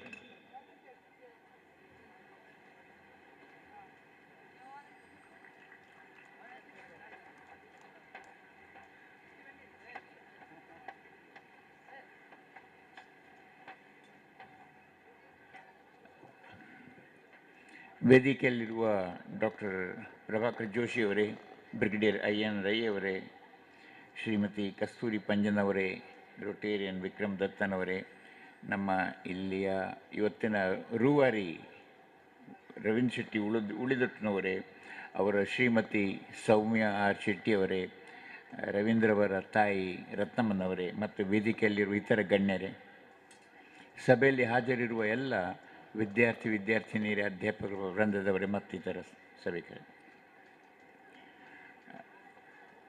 ಮೊದಲನೇದಾಗಿ ನನ್ನನ್ನು ಇವತ್ತು ಇಲ್ಲಿ ಕರೆದು ನಿಮ್ಮೊಟ್ಟಿಗೆಲ್ಲ ಮಾತನಾಡಲಿಕ್ಕೆ ಅವಕಾಶ ಕಲ್ಪಿಸಿಕೊಟ್ಟದ್ದಕ್ಕಾಗಿ ನಾನು ಶ್ರೀ ರವೀಂದ್ರ ಶೆಟ್ಟಿ ಉಳಿದೊಟ್ಟು ಮತ್ತು ಅವರ ಶ್ರೀಮತಿ ಸೌಮ್ಯ ಆರ್ ಶೆಟ್ಟಿ ಅವರಿಗೆ ಮತ್ತು ಅವರೊಟ್ಟಿಗಿರುವ ಅವರ ತಂಡದ ಇತರ ಸದಸ್ಯರಿಗೆ ತುಂಬ ಆಭಾರಿಯಾಗಿದ್ದೇನೆ. ನನ್ನ ವೈಯಕ್ತಿಕ ನೆಲೆಯಲ್ಲಿ ಧನ್ಯವಾದಗಳು. Thank you very much sir, thank you. ನಾನು ಒಂದೇ ಮಾತು ಹೇಳೋದು, ಆ್ಯಕ್ಚುಲಿ ನಾನು ಕೆರಿಯರ್ನ ಬಗ್ಗೆ ಈ ಯಾಕಂದರೆ ಶಾಲೆಯಲ್ಲಿ ಮಾತನಾಡುವಾಗ ಶಾಲಾ ಮಕ್ಕಳ ಫ್ಯೂಚರ್ನ ಬಗ್ಗೆ ಮಾತನಾಡಬೇಕಾಗ್ತದೆ ತುಂಬ ಅದರಲ್ಲಿ. ಬಟ್ ಅದು ಸಮಯ ಇಲ್ಲ, ಈಗ 2 ನಿಮಿಷ ಇರೋದು. 2-3 ಹೇಳಿದ್ದಾರೆ, 2-3-5 ಆಗ್ತದೆ, ಅದಕ್ಕಿಂತ ಹೆಚ್ಚು ಮಾತನಾಡಲಿಕ್ಕೆ ಕೊಡೋದು. ಬ್ರಿಗೇಡಿಯರ್ ರೈ ಅವರು ಭಾರತೀಯ ಸೇನೆ ಬಗ್ಗೆ ಹೇಳಿದರು, ಅವರ ಜೀವನ ಚರಿತ್ರೆ ಬಗ್ಗೆ ಹೇಳಿದರು. ಅದು ಒಂದು ಪ್ರೇರಣೆಯಾಗಿ ಮೂಡಿ ಬರಬೇಕು. ಇಲ್ಲಿ ತುಂಬ ಚಿಕ್ಕ ಮಕ್ಕಳೆಲ್ಲಿದ್ದಾರೆ, ಅವರ ಹೆತ್ತವರಿದ್ದಾರೆ, ಅವರ ಅಧ್ಯಾಪಕ ವೃಂದದವರಿದ್ದಾರೆ. ಎಲ್ಲ ಈ ವಿದ್ಯಾರ್ಥಿನಿಯರು, ಚಿಕ್ಕ ಮಕ್ಕಳು, ಇವರ ಮೇಲೆ ಅವರ ಹೆತ್ತವರು ತುಂಬ ಆಶೆಯನ್ನು ಇಟ್ಟುಕೊಂಡಿದ್ದಾರೆ. ಅವರ ಕಂಪ್ಲೀಟ್ ಅವರ ಜೀವನದ ಏನು ಸೊತ್ತುಕೊಂಡು ಎಲ್ಲವನ್ನು ಈ ಮಕ್ಕಳ ಮೇಲೆ ಹಾಕಿದ್ದಾರೆ ವಿದ್ಯಾರ್ಜನೆಗಾಗಿ. ಇಲ್ಲಿ ಬಂದಿದ್ದೀರಿ ವಿದ್ಯಾರ್ಜನೆಗಾಗಿ. ಕೊನೆಯಲ್ಲಿ ವಿದ್ಯಾರ್ಜನೆ ಎಲ್ಲ ಮಾಡಿ ಮಕ್ಕಳು ಮತ್ತು ಅವರ ತಂದೆ ತಾಯಿಗೆ ಒಂದೇ ಹೋಪ್ ಇರೋದು. ಅದೇನಂತ ಹೇಳಿದ್ರೆ ಮಕ್ಕಳು ಜೀವನದಲ್ಲಿ ಒಳ್ಳೆಯ ಸ್ಥಾನಮಾನ ಹೊಂದಬೇಕು, ಸಫಲತೆ ಹೊಂದಬೇಕು, ಅವರ ಜೀವನ ಸುಖಮಯವಾಗಿರಬೇಕು ಅಂತ. ಹಾಗಿರಬೇಕಾದ್ರೆ ಆ ಮಕ್ಕಳ ಬೆಳವಣಿಗೆ ಬಹಳ ಮುಖ್ಯ. ಅದಕ್ಕೆ ಒಂದು ಸಹಾಯಕವಾಗಿ ಅಧ್ಯಾಪಕರ ವೃಂದದವರಿದ್ದಾರೆ, ಮನೆಯಲ್ಲಿ ಹೆತ್ತವರಿದ್ದಾರೆ. ಅವರನ್ನು ಮಕ್ಕಳನ್ನು ನಿರ್ದಿಷ್ಟ ಒಂದು ಗುರಿ ಇಟ್ಟುಕೊಂಡು, ಒಂದು ಒಬ್ಜೆಕ್ಟಿವ್ ಇಟ್ಟುಕೊಂಡು ಅದರ ಮೇಲೆ ಬೆಳವಣಿಗೆ ಮಾಡಿ. ಈಗ ನಿಮಗೆ ಬ್ರಿಗೇಡಿಯರ್ ರೈ ಅವರು ಹೇಳಿದರು, ಅವರು ಹೇಳಿದ ವಿಷಯ ಮಿಲಿಟ್ರಿಗೆ ಸೇರುವುದುಂಟಲ್ಲ, ಅದೊಂದು ದೊಡ್ಡ ಪ್ರೇರಣೆಯಾಗಿ ಬರಬೇಕು. ಇವತ್ತು ಮಿಲಿಟ್ರಿ ಅಂತ ಹೇಳಿದರೆ ಭಾರತದ ಅತಿ ದೊಡ್ಡ ಕೆಲಸ ಕೊಡುವ ಸಂಸ್ಥೆ. ವರ್ಷಕ್ಕೆ 75,000 ಜನರಿಗೆ ಕೆಲಸ ಕೊಡ್ತಾರೆ. ಶ್ರೀ ಪ್ರತಾಪ್ ಜೋಗಿ ಅವರು ಹೇಳಿದರು, ಇದು ಜಾತ್ಯತೀತ ಸಂಸ್ಥೆ ಅಂತ. ಭಾರತದಲ್ಲಿ ಜಾತ್ಯತೀತ ಸಂಸ್ಥೆ, ಮೋಸ್ಟ್ ಸೆಕ್ಯುಲರ್ ಸರ್ಕಾರಿ ಸಂಸ್ಥೆ ಇರೋದು ಒಂದೇ, ಅದು ಭಾರತದ ಸೇನಾ ಪಡೆಗಳು. ಏರ್ಫೋರ್ಸ್ ಆಗಲಿ, ಆರ್ಮಿ ಆಗಲಿ, ನೇವಿ ಆಗಲಿ ಅಥವಾ ಕೋಸ್ಟ್ ಗಾರ್ಡ್ ಆಗಲಿ. ಎರಡನೇದಾಗಿ ಇಲ್ಲಿ ರಿಸರ್ವೇಷನ್ ಇಲ್ಲ, ಜಾತಿಯ ಮತದ ಮೇಲೆ ರಿಸರ್ವೇಷನ್ ಇಲ್ಲ. ಭಾರತದಲ್ಲಿ ಸರ್ಕಾರಗಳಲ್ಲಿ ರಿಸರ್ವೇಷನ್ ಇಲ್ಲದ ಒಂದೇ ಒಂದು ಸಂಸ್ಥೆ ಇರೋದು, ಅದು ಭಾರತೀಯ ಸೇನಾ ಪಡೆಗಳು. ಇಲ್ಲಿ ಮೆರಿಟ್ ಮಾತ್ರ ಕೌಂಟ್ ಆಗ್ತದೆ. ಸೊ ಎಲ್ಲ ಈ ಮಕ್ಕಳುಗಳಿಗೆ ಒಂದು ಪ್ರೇರಣೆಯಾಗಿ ಮೂಡಿ ಬರಬೇಕು. ಇದು ಮಕ್ಕಳು ದೊಡ್ಡದಾಗುವಾಗ ಅವರಿಗೊಂದು ಒಳ್ಳೆಯ ಅವಕಾಶ ಉಂಟು ಭಾರತೀಯ ಸೇನಾ ಪಡೆಗಳಿಗೆ ಸೇರುವ. ಒಂದು ದೇಶ ಪ್ರೇಮದ ಕಾರ್ಯಕ್ರಮ, ದೇಶಭಕ್ತಿಯ ಕಾರ್ಯಕ್ರಮ, ಅಲ್ಲದೆ ಒಳ್ಳೆ ನಿಮಗೆ ಬೇಕಾದ ಎಲ್ಲ ಸವಲತ್ತುಗಳು ಮಿಲಿಟರಿಯಲ್ಲಿ ಸಿಗ್ತವೆ. ಅದಕ್ಕಾದ ಕಾರಣ ನೀವು ಮಕ್ಕಳನ್ನು ಒಳ್ಳೆ ಉತ್ತೇಜನ ಕೊಟ್ಟು, ಅವರು ಹೇಳಿದರು NCCಯಲ್ಲಿ ಅವರು ಸೇರಿದರು, NCCಯಲ್ಲಿ ಅಂಡರ್ ಆಫೀಸರ್ ಆಗಿದ್ದರು. NCCಯಲ್ಲಿ ನಾನು ಇದ್ದೆ, NCCಯಲ್ಲಿ C ಸರ್ಟಿಫಿಕೇಟ್ ನಾನು ಪಡ್ಕೊಂಡಿದ್ದೆ. ಈ ಮುಂದೆ ಮಕ್ಕಳು ಮುಂದೆ ಏನಾಗ್ತಾರೆ ಅದು ಈಗಲೇ ನಿರ್ಣಯ ಆಗಬೇಕು. ಈ ಮಕ್ಕಳಿಗೆ ಒಂದು ಪ್ರೇರಣೆ ಕೊಡುವುದನ್ನು ತಂದೆ ತಾಯಿಯವರು ಮನೆಯಲ್ಲಿ ಮತ್ತು ಅಧ್ಯಾಪಕರ ವೃಂದದವರು ಶಾಲೆಯಲ್ಲಿ ಕೊಡ್ತಾ ಇರಬೇಕು ಕಾನ್ಸ್ಟೆಂಟ್ಲಿ. ಇಲ್ಲದ್ರೆ ಅವರು ದಾರಿ ತಪ್ಪಿ ಹೋಗುವ ಅಲ್ಲಿ ಅವಕಾಶ ಉಂಟು. ಸೊ ಆದ ಕಾರಣ ಎಲ್ಲ ಮಕ್ಕಳು ಇಲ್ಲಿ ಸರಿಸುಮಾರು 850 ಮಕ್ಕಳಿದ್ದಾರೆ ಈಗ ನನಗೆ ಹೇಳಿದ ಪ್ರಕಾರ. ಸೊ ಈ ಎಲ್ಲ ಚಿಕ್ಕ ಮಕ್ಕಳಿದ್ದಾರೆ, LKGಯವರು. ಆದರೆ 10 ಮತ್ತು 10+2ನವರು ಇದ್ದಾರೆ. ಆ 10 ಮತ್ತು 10+2ನವರಿಗೆ ಈಗಲೇ ದಾರಿ ಕಾಣಿಸ್ಕೊಡ್ಬೇಕು. ಅದಕ್ಕಾಗಿ ಹೆತ್ತವರು ಮತ್ತು ಅಧ್ಯಾಪಕರ ವೃಂದದವರು ಪೂರ್ಣ ಪ್ರಯತ್ನ ಪಡಬೇಕು. ನಿಮ್ಮ ಶಾಲೆಯ ಮಕ್ಕಳು ಜೀವನದಲ್ಲಿ ಒಳ್ಳೆಯ ಸಫಲರಾಗಿ, ನಮ್ಮ ದೇಶದ ಒಳ್ಳೆಯ ನಾಗರಿಕರಾಗಿ, ನಮ್ಮ ದೇಶದ ಒಳ್ಳೆಯ ಮುಂದಾಳುಗಳಾಗಿ ಮೂಡಿ ಬಂದರೆ ಈ ಶಾಲೆಗೊಂದು ಹೆಮ್ಮೆಯ ವಿಷಯ.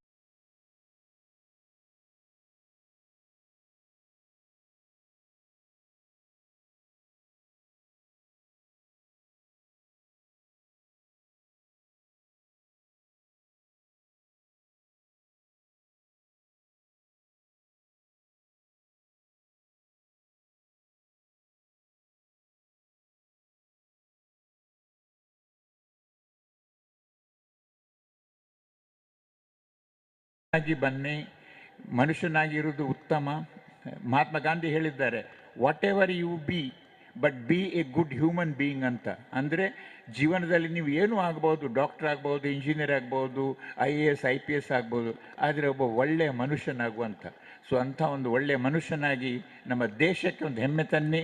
ನಮ್ಮ ದೇಶದ ಬೆಳವಣಿಗೆಗಾಗಿ ಪ್ರಯತ್ನಪಟ್ಟು, ನಮ್ಮ ಮೋದಿಯವರು ಹೇಳಿದ್ದಾರೆ, ಪ್ರಧಾನಿಯವರು, ಇನ್ನೊಂದು 5-6 ವರ್ಷದಲ್ಲಿ ನಮ್ಮೊಂದು 7 ಟ್ರಿಲಿಯನ್ ಇಕಾನಮಿ ಆಗಬೇಕಂತ. ಅಂಥ ಇಕಾನಮಿ ಅಷ್ಟು ಗಟ್ಟಿ ಆಗಬೇಕಾದ್ರೆ ಇಲ್ಲಿಂದಲೇ ಮೂಡಿ ಬರಬೇಕು ನಮ್ಮ ಲೀಡರ್ಸ್ಗಳು. ಅವರನ್ನು ನೀವು ತಯಾರು ಮಾಡಬೇಕು, ಅಧ್ಯಾಪಕ ವೃಂದದವರು, ಹೆತ್ತವರು. ಸೊ ಪ್ರಯತ್ನ ಮಾಡಿ. ಇಷ್ಟು ಹೇಳಿ ನಾನು ಎಲ್ರಿಗೂ all the very best of luck. God bless, ದೇವರು ಒಳ್ಳೇದು ಮಾಡಲಿ ಅಂತ ಹೇಳ್ತಾ ಜೈ ಹಿಂದ್. Thank you. ಧನ್ಯವಾದಗಳು ಕರ್ನಲ್ ಶರತ್ ಭಂಡಾರಿ ಅವರಿಗೆ. ಇವತ್ತು ಈ ವೇದಿಕೆಯಲ್ಲಿ ಒಬ್ಬರು ಯುವ ಸಾಹಿತಿ ಕವಿ ಇದ್ದಾರೆ. ಈ ಹಿಂದೆ ಒಂದೆರಡು ಕವಿಗೋಷ್ಠಿಗಳಿಗೆ ಕೂಡ ಈ ವೇದಿಕೆಯವರು ಬಂದಿದ್ದಾರೆ. ಹರೀಶ್ ಸುಲಾಯ ಒಡ್ಡಂಬೆಟ್ಟು, ಹಾಸು ಒಡ್ಡಂಬೆಟ್ಟು ಅಂತೇಳಿ ತುಂಬ ಚುಟುಕುಗಳನ್ನು, ಬಹಳ ಮಾರ್ಮಿಕವಾದ ಚುಟುಕುಗಳನ್ನ ಬರೆಯುತ್ತಾ ಇರುವವರು. ಈಗ ಅವರು ಜಿಲ್ಲಾ ಚುಟುಕು ಸಾಹಿತ್ಯ ಪರಿಷತ್ತಿನ ಅಧ್ಯಕ್ಷರು. ಅವರು ಒಂದೆರಡು ಮಾತನ್ನು ಹೇಳಬೇಕು ಅಂತ ವಿನಂತಿಸ್ತೇನೆ.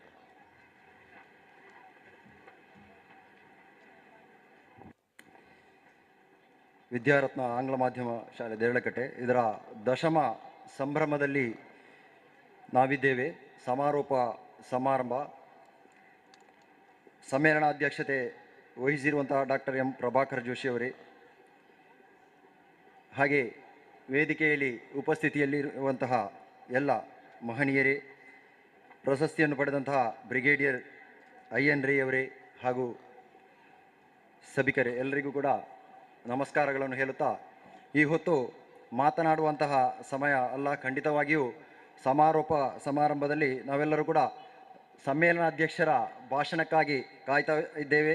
ಮಾತ್ರವಲ್ಲ, ಮಕ್ಕಳೆಲ್ಲರೂ ಕೂಡ ಮುಖಕ್ಕೆ ಬಣ್ಣ ಹಚ್ಚಿ ವೇದಿಕೆಯ ಹಿಂದೆ ನಮ್ಮ ಸಮಯ ಯಾವಾಗ ಬರ್ತದೆ ಅಂತ ಕಾತರದಿಂದ ಕಾಯ್ತಾ ಇದ್ದಾರೆ. ಆದರೂ ಕೂಡ ಒಂದೆರಡು ಮಾತುಗಳನ್ನು ಮಾತ್ರ ಹೇಳಿ ಮುಗಿಸ್ತಾ ಇದ್ದೇನೆ. ಒಂದು ಅದ್ಭುತವಾದಂಥ ಆತ್ಮಚರಿತ್ರೆಯನ್ನು ನಾವು ಬ್ರಿಗೇಡಿಯನ್ ಐಎನ್ ರೈ ಅವರಿಂದ ಈಗ ಕೇಳಿಕೊಂಡಿದ್ದೇವೆ. ನಿಜವಾಗಿಯೂ ನಮಗೆ ನನ್ನ ಮೈಯಂತೂ ರೋಮಾಂಚನವಾಗ್ತಾ ಇತ್ತು. ಅಂತಹ ಒಂದು ನಿಮ್ಮ ಅನುಭವದ ಮಾತನ್ನು ಕೇಳಿ ನಿಜಕ್ಕೂ ನಮಗೆ ಏನಾಗಿದ್ದರೂ ನನ್ನ ಸಮಯ ಅಂತೂ ಕಳೆದು ಹೋಗಿದೆ. ಇನ್ನು ನನಗೆ ಸೇನೆಗೆ ಹೋಗುವಂಥ ಮಾರ್ಗ ಇಲ್ಲ. ಮುಂದೆ ಇರುವಂತಹ ಮಕ್ಕಳು ಖಂಡಿತವಾಗಿ ಅದನ್ನೊಂದು ಮೋಟಿವೇಶನ್ ಆಗಿ ಅವರ ಮಾತುಗಳನ್ನು ತಗೊಳ್ಬೇಕು ಅಂತ ಹೇಳುತ್ತಾ, ಶಾಲೆಗಳಲ್ಲಿ ವಾರ್ಷಿಕೋತ್ಸವಗಳು ಆಗ್ತಾ ಇದೆ, ಶಾಲೆಗಳು ಕೂಡ ತುಂಬ ಇದೆ. ಆದರೆ ಈ ರೀತಿಯಾದಂತಹ ಒಂದು ವಿಶೇಷ ವಿಭಿನ್ನ ಶೈಲಿಯಲ್ಲಿ ವಾರ್ಷಿಕೋತ್ಸವವನ್ನು ನಡೆಸುತ್ತಿರುವಂತಹ ನಮ್ಮ ರವೀಂದ್ರ ಶೆಟ್ಟಿ ಅವರಿಗೆ ಒಂದು ಅಭಿನಂದನೆಯನ್ನು ಖಂಡಿತ ಕೊಡಬೇಕು. ಶಾಲಾ ವಾರ್ಷಿಕೋತ್ಸವಗಳು ಸಾಧಾರಣವಾಗಿ ಶಾಲೆಯ ಮಕ್ಕಳು ಮತ್ತು ಶಾಲೆಯ ಹೆತ್ತವರು ಮತ್ತು ಶಾಲಾ ಸಿಬ್ಬಂದಿಗಳಿಗೆ ಮಾತ್ರ ಸೀಮಿತವಾಗಿದ್ದುಕೊಂಡು ನಡೆಯುತ್ತಾ ಇರ್ತದೆ. ಅದನ್ನು ಬಿಟ್ಟು ನಾಡು ನಡೆ ಸಂಸ್ಕೃತಿ ಎಲ್ಲವನ್ನು ಹೊಂದಿಸಿಕೊಂಡು ಮಕ್ಕಳಿಗೆ ಈ ರೀತಿಯಾದಂತಹ ಒಂದು ಸಂಸ್ಕೃತಿಯನ್ನು ಪರಿಚಯಿಸುವಂತಹ ವಿಧಾನವನ್ನು ಹಮ್ಮಿಕೊಂಡಿದ್ದಾರೆ. ಈ 10ನೇ ವರ್ಷದ ಸಂಭ್ರಮ ಬಹಳಷ್ಟು ಯಶಸ್ವಿಯಾಗಿದೆ. ಈ ಒಂದು ಕಾರ್ಯಕ್ರಮದಲ್ಲಿ ನಮ್ಮನ್ನು ಕೂಡ ಕರೆದು ಆತಿಥ್ಯವನ್ನು ನೀಡಿದ್ದೀರಿ. ನಿಮ್ಮೆಲ್ಲರಿಗೂ ಕೂಡ ನಾನು ಆಭಾರಿಯಾಗಿದ್ದುಕೊಂಡು ಎಲ್ಲರಿಗೂ ಕೂಡ ಶುಭವನ್ನು ಹಾರೈಸ್ತಾ ನನ್ನ 2 ಮಾತನ್ನು ನಿಲ್ಲಿಸ್ತಾ ಇದ್ದೇನೆ.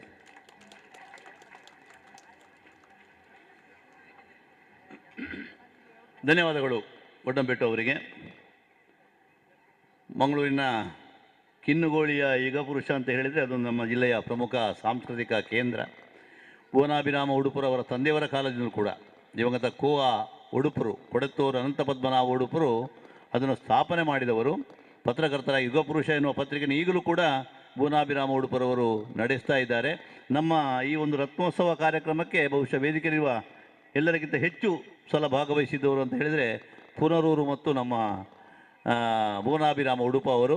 ಯುಗಪುರುಷದ ಮೂಲಕ ಸಾಹಿತ್ಯ, ಸಂಸ್ಕೃತಿ, ಕಲೆ, ಸಾಮಾಜಿಕ ಹೀಗೆ ಬೇರೆ ಬೇರೆ ಕೆಲಸಗಳನ್ನು ಮಾಡ್ತಾ ಇರತಕ್ಕಂಥವರು. ಅವರೀಗ 2 ಮಾತನಾಡಬೇಕು ಅಂತ ನಾನು ವಿನಂತಿಸ್ತೇನೆ.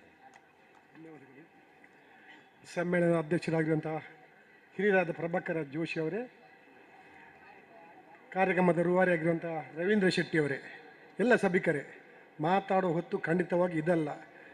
ನಮ್ಮ ಒಡ್ಡಂಬೆಟ್ಟು ಹೇಳಿದಂತೆ ತಾವೆಲ್ಲ ನೃತ್ಯ ಕಾರ್ಯಕ್ರಮಕ್ಕೆ ನೋಡಲಿಕ್ಕೆ ಒಂದು ಸಲ ಬಣ್ಣ ಹಾಕಿದ್ದಾರೆ, ಇನ್ನೊಮ್ಮೆ ಬಣ್ಣ ಹಾಕುವ ಪ್ರಮೇಯ ಬೇಡ ಅಂತ ಹೇಳುವ ನಿಟ್ಟಿನಲ್ಲಿ ಭಾಳಷ್ಟು ಒಳ್ಳೆಯ ಕಾರ್ಯಕ್ರಮ ಅಚ್ಚುಕಟ್ಟಾಗಿ 1 ವಾರದೊಳಗೆ ಈ ಒಂದು ವೇದಿಕೆಯನ್ನು ನಿರ್ಮಿಸಿ ಎಲ್ಲ ಅತಿಥಿಗಳಿಗೆ ಆಮಂತ್ರಣ ಪತ್ರವನ್ನು ನೀಡಿ ಕಾರ್ಯಕ್ರಮವನ್ನು ಅರ್ಥವತ್ತಾಗಿ ಆಯೋಜಿಸಿದಂಥ ರವೀಂದ್ರ ಶೆಟ್ಟಿ ಉಳಿದೊಟ್ಟವರಿಗೆ ನಾನು ಅಭಿನಂದನೆ ಹೇಳಲಿಕ್ಕೆ ಇಷ್ಟಪಡ್ತಾ ಇದ್ದೇನೆ. ಕೇವಲ ವಾರ್ಷಿಕೋತ್ಸವ ಮಾತ್ರವಲ್ಲ, ಜೊತೆಗೆ ಪ್ರತಿಭೆಗಳಿಗೆ ಗೌರವ ಮಾಡುವಂಥ ಕಾರ್ಯಕ್ರಮ, ಅವರ ಕಾರ್ಯಕ್ರಮಕ್ಕೆ ಅವಕಾಶ ಕೊಡುವಂಥದ್ದು, ಸಾಹಿತಿಗಳಿಗೆ ಸೇರುವಂಥ ಕಾರ್ಯಕ್ರಮ ಇಲ್ಲಿ ಇದಾಗಿದೆ. ಜೊತೆಗೆ ನಮ್ಮ ಶ್ರೀಯುತ ಭಾಸ್ಕರ ಕುಕ್ಕಳಿ ಇರ್ಬೋದು, ನಮ್ಮ ತೋಷಿ ಪುಷ್ಕಳ್ ಕುಮಾರ್ ಇರ್ಬೋದು, ಕದ್ರಿ ನಮನ ಶೆಟ್ಟಿ, ಇವರೆಲ್ಲ ಕಡೆಗಳಿಗೆ ಕೂಡ ನಮ್ಮ ಹಾಗೆ ಕಾರ್ಯಕ್ರಮಕ್ಕೆ ಹೋಗಿ ಕಾರ್ಯಕ್ರಮವನ್ನು ನಿರೂಪಿಸಿದವರು, ಅಚ್ಚುಕಟ್ಟಾಗಿ ಕಾರ್ಯಕ್ರಮಕ್ಕೆ ಸಹಕಾರ ಕೊಟ್ಟವರು. ಇವತ್ತು ಸತ್ಯ ಹೇಳ್ತೇನೆ, ನಮ್ಮ ಬ್ರಿಗೇಡಿಯರ್ BN ರೈ ಇಂಥ ಪುಣ್ಯಾತ್ಮರ ಗೌರವಾರ್ಪಣೆ ಕಾರ್ಯಕ್ರಮದಲ್ಲಿ ನಾವು ಭಾಗವಹಿಸಿದ್ದೆ ಅಲ್ವಾ, ಅದೇ ನಮ್ಮ ಅರ್ಥಪೂರ್ಣವಾದ ಕಾರ್ಯಕ್ರಮ ರವೀಂದ್ರ ಶೆಟ್ಟಿ ಅವರು ಮಾಡಿದ್ದು. ಅವ್ರು ಹೇಳಿದಂಥ ಮಾತು, ದೇವರ ದಯೆ ಇದ್ದರೆ, ಹಿರಿಯರ ಆಶೆ ಇದ್ದರೆ ಎಷ್ಟು ವರ್ಷ ಕೂಡ ಬದುಕಬಹುದು. ಪುಣ್ಯಾತ್ಮ 2-3 ಬಾರಿ ಬೇರೆ ಬೇರೆ ರೀತಿಯಲ್ಲಿ ನನ್ನ ಅಂತ್ಯವನ್ನು ಕಾಣ್ಬೋದಂಥ ಸಂದರ್ಭದಲ್ಲಿ ಆ ಪುಣ್ಯಾತ್ಮ ಈಗಲೂ ನಮ್ಮ ದೇವರ ದಯೆಯಿಂದ ನಮ್ಮ ಒಟ್ಟಿಗಿದ್ದಾರೆ ಅಂತ ಹೇಳಿಕ್ಕೆ ಭಾಳ ಖುಷಿ ಆಗ್ತಾ ಉಂಟು.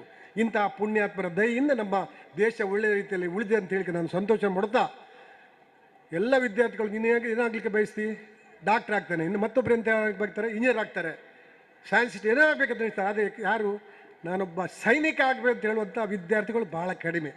ದಯವಿಟ್ಟು ನಿಮ್ಮ ಮಕ್ಕಳನ್ನು ಸೈನಿಕರ ಸೇನೆಗೆ ಸೇರಿಸಿ ನಿಮ್ಮ ಭವಿಷ್ಯವನ್ನು ಒಳ್ಳೆಯ ರೂಪದಲ್ಲಿ ನಿರೂಪಿಸಿ ನಿಮ್ಮ ಬಾಳನ್ನು ಹಸನಾಕಿ ನಮ್ಮ ದೇಶ ಕಟ್ಟುವಲ್ಲಿ ನಿಮ್ಮನ್ನು ನೀವು ತೊಡಗಿಸಿಕೊಳ್ಳು ಎನ್ನುವಂತಹ ಮಾತನ್ನು ಹೇಳಿ BN ರೈ ಅವರಿಗೆ ಅಭಿನಂದನೆ ಕೂಡ ಹೇಳ್ತೇನೆ. ಇಂತಹ ಕಾರ್ಯಕ್ರಮ ರವೀಂದ್ರ ಶೆಟ್ಟಿ ಅವರು ನಿರಂತರವಾಗಿ ನೆರವೇರಿಸಿ ಎಲ್ಲ ಮಕ್ಕಳ ಎಲ್ಲ ಪ್ರಮುಖರ ಮೆಚ್ಚುಗೆಗೆ ಪಾತ್ರವಾಗಲಿ ಅಂತ ಹೇಳಿದ್ದು ನನ್ನ ಮಾತನ್ನು ಮುಗಿಸ್ತೇನೆ. ಜೈ ಹಿಂದ್, ಜೈ ಕರ್ನಾಟಕ.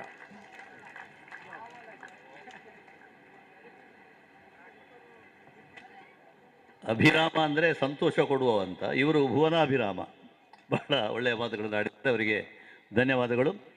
ನಮ್ಮ ವೇದಿಕೆಯಲ್ಲಿ ನಮ್ಮ ಸೀತಾಲಕ್ಷ್ಮಿ ಟೀಚರ್ ಅವರಿದ್ದಾರೆ. ಅವರು ಬಬ್ಬುಕಟ್ಟೆ ಹಿರಿಯ ಪ್ರಾಥಮಿಕ ಶಾಲೆಯ ಮುಖ್ಯೋಪಾಧ್ಯಾಯಿನಿಯಾಗಿ ನಿವೃತ್ತರಾದವರು. ನಾನಲ್ಲಿ ಬಬ್ಬುಕಟ್ಟೆಯಲ್ಲಿ ಹೈಸ್ಕೂಲ್ ವಿಭಾಗದಲ್ಲಿದ್ದಾಗ ತುಂಬ ಕಾರ್ಯಕ್ರಮಗಳನ್ನು ಅವರ ಮುಖಾಂತರ ನಾವು ಮಾಡಿಸಿದ್ದೇವೆ. ಉಳ್ಳಾಲ ಜೇಸಿದಿರ್ಬೋದು, ವೀರರಾಣಿ ಹಬ್ಬಕ್ಕ ಉತ್ಸವ ಸಮಿತಿಯದ್ದಿರಬೇಕು.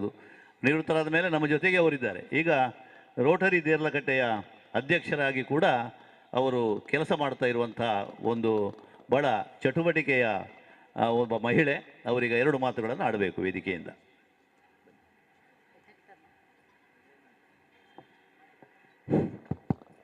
ಇಂದಿನ ನಾಡು ನುಡಿ ವೈಭವ ರತ್ನೋತ್ಸವ ಕಾರ್ಯಕ್ರಮದ ಅಧ್ಯಕ್ಷರಾಗಿರುವಂತಹ ಡಾಕ್ಟರ್ ಪ್ರಭಾಕರ ಜೋಶಿಯವರೇ, ಹಾಗೆಯೇ ನಿವೃತ್ತ ಸೇನಾಧಿಕಾರಿಗಳೇ, ಬಹಳಷ್ಟು 3 ಮಂದಿ ಏನಿದ್ದಾರೆ, ಆಮೇಲೆ ಎಲ್ಲ ವೇದಿಕೆಯಲ್ಲಿರುವ ಎಲ್ಲ ಗಣ್ಯರೇ, ಇದು ಹೆಸರೇ ಆಗಿದೆ ನಾಡ ನುಡಿ ವೈಭವದ ರತ್ನೋತ್ಸವ. ರತ್ನೋತ್ಸವ ಅಂದರೆ ಏನು? ರತ್ನೋತ್ಸವ ಅಂತ ಯಾಕೆ ಹೆಸರಿಟ್ರು ಅಂತ ಹೇಳಿದರೆ, ಆಗಲೇ ಒಬ್ಬರು ಹೇಳಿದರು, ತನ್ನ ತಾಯಿಯ ಹೆಸರನ್ನು, ಶಾಲೆ ಕೂಡ ವಿದ್ಯಾರತ್ನ ಆಂಗ್ಲ ಮಾಧ್ಯಮ ಶಾಲೆ, ಕಾರ್ಯಕ್ರಮಕ್ಕೂ ರತ್ನೋತ್ಸವ ವೈಭವ ಅಂತ ಕೊಟ್ಟಿದ್ದಾರೆ. ಇದು ಏನು, ಜನನಿ ತಾನೇ ಮೊದಲ ಗುರುವು, ಮಾತೃ ದೇವೋಭವ ಅಂತ ಹೇಳ್ತೇವೆ. ಇದಕ್ಕೆ ಅವರು ಸಾರ್ಥಕತೆಯನ್ನು ಮೆರೆದಿದ್ದಾರೆ ನಮ್ಮ ರವೀಂದ್ರ ಶೆಟ್ಟಿಯವರು.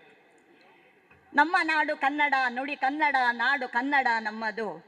ಈ ಕನ್ನಡ ನಾಡಿನವರಾದ ನಾವು ಕನ್ನಡ ನಾಡಿನಲ್ಲಿ ಸಾಮರಸ್ಯ ಜೀವನವನ್ನು ನಡೆಸುತ್ತಾ, ಎಲ್ಲರಲ್ಲಿ ಸಮತಾ ಭಾವನೆಯನ್ನು ಹೊಂದುತ್ತಾ, ಸಂಸ್ಕೃತಿ ಪರಂಪರೆ, ಆಮೇಲೆ ನಮ್ಮ ಏನು ಜಾನಪದ ಕಲೆಗಳಿವೆ ಅವುಗಳಿಗೆಲ್ಲವಕ್ಕೆ ಪ್ರೋತ್ಸಾಹವನ್ನು ಕೊಡುವುದು ನಮ್ಮ ಆದ್ಯ ಕರ್ತವ್ಯವಾಗಿದೆ. ಇದನ್ನು ನಮ್ಮ ಈ ರವೀಂದ್ರ ಶೆಟ್ಟಿಯವರು ಇದಕ್ಕೆ ಬಹುಶಃ ಸಾಕ್ಷಿಯಾಗಿದ್ದಾರೆ ಅಂತ ನನ್ನ ನಂಬಿಕೆ. ಇನ್ನು ಭಗವದ್ಗೀತೆಯ 12ನೇ ಶ್ಲೋಕ ಅಧ್ಯಾಯದಲ್ಲಿ 19ನೇ ಶ್ಲೋಕ ಹೇಳ್ತಿದೆ, ಸ್ತುತಿ ನಿಂದೆಯನ್ನು ಸಮತಾ ಭಾವನೆವೆಂದು ಸಮವೆಂದು ತಿಳಿಯುತ್ತಾ, ಮಾತಿನಲ್ಲಿ ಮೌನ ವ್ರತವನ್ನು ಪಾಲಿಸುತ್ತಾ, ಸಂತುಷ್ಟ ಭಾವದಲ್ಲಿ ಇರುವಂಥ ಭಕ್ತನೇ ನನಗೆ ಪ್ರಿಯನು ಅಂತೇಳಿ. ಅಂದರೆ ಸ್ತುತಿ, ನಿಂದೆ, ಹೊಗಳಿಕೆ, ತೆಗಳಿಕೆ ಎಲ್ಲವನ್ನೂ ಸಮಾನ ಭಾವನೆಯಿಂದ ನೋಡುತ್ತಾ, ಮಿತ ಭಾಷೆಯಾಗಿರುವ, ಆಮೇಲೆ ಬುದ್ಧಿಯನ್ನು ಸ್ಥಿರತೆಯಲ್ಲಿ, ಅಂದರೆ ಎಲ್ಲರನ್ನೂ ಸಮಾನ ದೃಷ್ಟಿಯಲ್ಲಿ ನೋಡಿಕೊಂಡು ಸ್ಥಿರತಾ ಭಾವನೆಯಲ್ಲಿರುವಂತಹ ಸಂಪನ್ನನಾದ ಭಕ್ತನೇ ನನಗೆ ಪ್ರಿಯನು ಅಂತ ಭಗವದ್ಗೀತೆಯಲ್ಲಿ ಶ್ರೀಕೃಷ್ಣ ಪರಮಾತ್ಮ ಹೇಳಿದ್ದಾನೆ. ಇದಕ್ಕೆ ಸಾಕ್ಷಿಯಾಗಿದ್ದಾರೆ ರವೀಂದ್ರ ಶೆಟ್ಟರು. ಇವರು ಪ್ರತಿಯೊಂದು ಕಾರ್ಯಕ್ರಮಕ್ಕೆ ನನಗೆ ಹೆಚ್ಚಾಗಿ ಈ ವೇದಿಕೆಯನ್ನು ಒಂದು ಅವಕಾಶವನ್ನು ಕೊಡ್ತಾರೆ. ನಾನು ನಿನ್ನೆ ನೋಡಿದೆ ಈ ಕಾರ್ಯಕ್ರಮದಲ್ಲಿ ದೊಡ್ಡ ದೊಡ್ಡ ಸೇನಾಧಿಕಾರಿಗಳು, ಆಮೇಲೆ ಉಡುಪರ ಬಗ್ಗೆ ಹೇಳುವುದಾದರೆ ಯುಗ ಪುರುಷ ಸಭಾಭವನದಲ್ಲಿ ನಾನೊಂದು ತಾಳಮದ್ವೆಯಲ್ಲಿ ನೀವು ನನಗೆ ಅವಕಾಶವನ್ನು ಕೊಟ್ಟಿದ್ದೀರಿ. ನಮ್ಮ ಮನೆತನ ಯಕ್ಷಗಾನ ಕಲಾವಿದರು, ಸ್ವಲ್ಪ ಒಂದು 19 ಕಡೆ ನಾನು ಕೂಡ ತಾಳಮದ್ವೆಯಲ್ಲಿ ಬ್ರಹ್ಮನ ಪಾತ್ರವನ್ನು ನಾನು ಮಾಡಿ ನನಗೆ ಬಹಳ ಒಂದು ಹೆಮ್ಮೆಯನ್ನು ತಂದಿದೆ. ಯಕ್ಷಗಾನ ಅಂತ ಕೇಳಿದರೆ ನನ್ನ ಗಂಡ ಹೇಳ್ತಾರೆ, ನೋಡು ಅಲ್ಲಿ ಚೆಂಡೆ ಕೇಳ್ತದೆ ಹೋಗು ಅಂತ, ಅಷ್ಟೊಂದು ಆಸಕ್ತಿ. ಇದಕ್ಕೆ ಕಾರಣ ನಮ್ಮ ತಾಯಿ. ಸಣ್ಣದಿರುವಾಗ ನಾವು 5 ರೂಪಾಯಿ ಕೊಟ್ಟು ಆಟ ನೋಡೋದು, ಎಲ್ಲಿ ನೆಲದಲ್ಲಿ ಕೂತ್ಕೊಂಡು. ಅದುವೇ ನಮಗೆ ಮುಂದೆ ಇದಕ್ಕೆ ಪ್ರೋತ್ಸಾಹವನ್ನು ಕೊಟ್ಟಿತು. ನಮ್ಮ ಈ ಒಂದು ವೇದಿಕೆಗೆ ಕೂಡ ಯಾರ ಹೆಸರನ್ನಿಟ್ಟಿದ್ದಾರೆ? ಕವಿಗಳ ಹೆಸರನ್ನಿಟ್ಟಿದ್ದಾರೆ, ಕಲಾವಿದರ ಹೆಸರನ್ನಿಟ್ಟಿದ್ದಾರೆ, ಜಾನಪದ ಕಲಾವಿದರನ್ನೇ ಹೆಸರನ್ನಿಟ್ಟಿದ್ದಾರೆ ನಮ್ಮ ರವೀಂದ್ರ ಶೆಟ್ಟಿಯವರು. ಇನ್ನೊಂದು ಅವರಲ್ಲಿ ಕಾಣುವಂಥದ್ದು ನಗುಮುಖ. ಅವರು ಸಿಟ್ಟು ಮಾಡಿದ್ದು ನಾನು ನೋಡಲೇ ಇಲ್ಲ, ಯಾವಾಗಲೂ ನಗ್ತಾನೆ ಇರ್ತಾರೆ. ಅದುವೇ ಅವರಿಗೆ ಮುಂದೆ ಬಹಳ ಒಂದು ಒಳ್ಳೆಯದನ್ನು ತರ್ತದೆ ಅಂತೇಳಿ ಹೇಳುತ್ತಾ, ಇದು ಒಂದು ಒಳ್ಳೆಯ ಅವಕಾಶ, ಎಲ್ಲರನ್ನೂ ನೋಡುವಂಥ ಸೌಭಾಗ್ಯ ನನಗೆ ದೊರೆತಿದೆ. ಇನ್ನು ನಮ್ಮ ನಿವೃತ್ತ ಸೇನಾನಿ ಅವರು ಮಾತಾಡಿದ್ರು ಮೊನ್ನೆ, ವೀರ ಯೋಧರ ಸ್ಮಾರಕ ದಿವಸ ವಿಜಯದ ದಿವಸ ಮೈ ರೋಮಾಂಚನಾಗಿತ್ತು, ಬಹಳ ರೋಮಾಂಚನಾಗಿತ್ತು. ನಾನು ಯಾವಾಗಲೂ ಮನೆಯಲ್ಲಿ ಮಗನ ಹತ್ರ ಹೇಳೋದುಂಟು, ನಿಜವಾಗ್ಲೂ ಹೆಚ್ಚು ಸಂಬಳ ಕೊಡಬೇಕು ಯಾರಿಗೆ ಕೊಡಬೇಕು? ಸೇನಾನಿಗಳಿಗೆ ಕೊಡಬೇಕು, ಸೈನಿಕರಿಗೆ ಕೊಡಬೇಕು. ಯಾಕೆಂತ ಹೇಳಿದೆ, ನಾವು ಏನು ಒಳ್ಳೆ ನಿದ್ರೆಯನ್ನು ಮಾಡ್ತೇವೆ ಅದು ಸೈನಿಕರಿಂದ ಸರ್.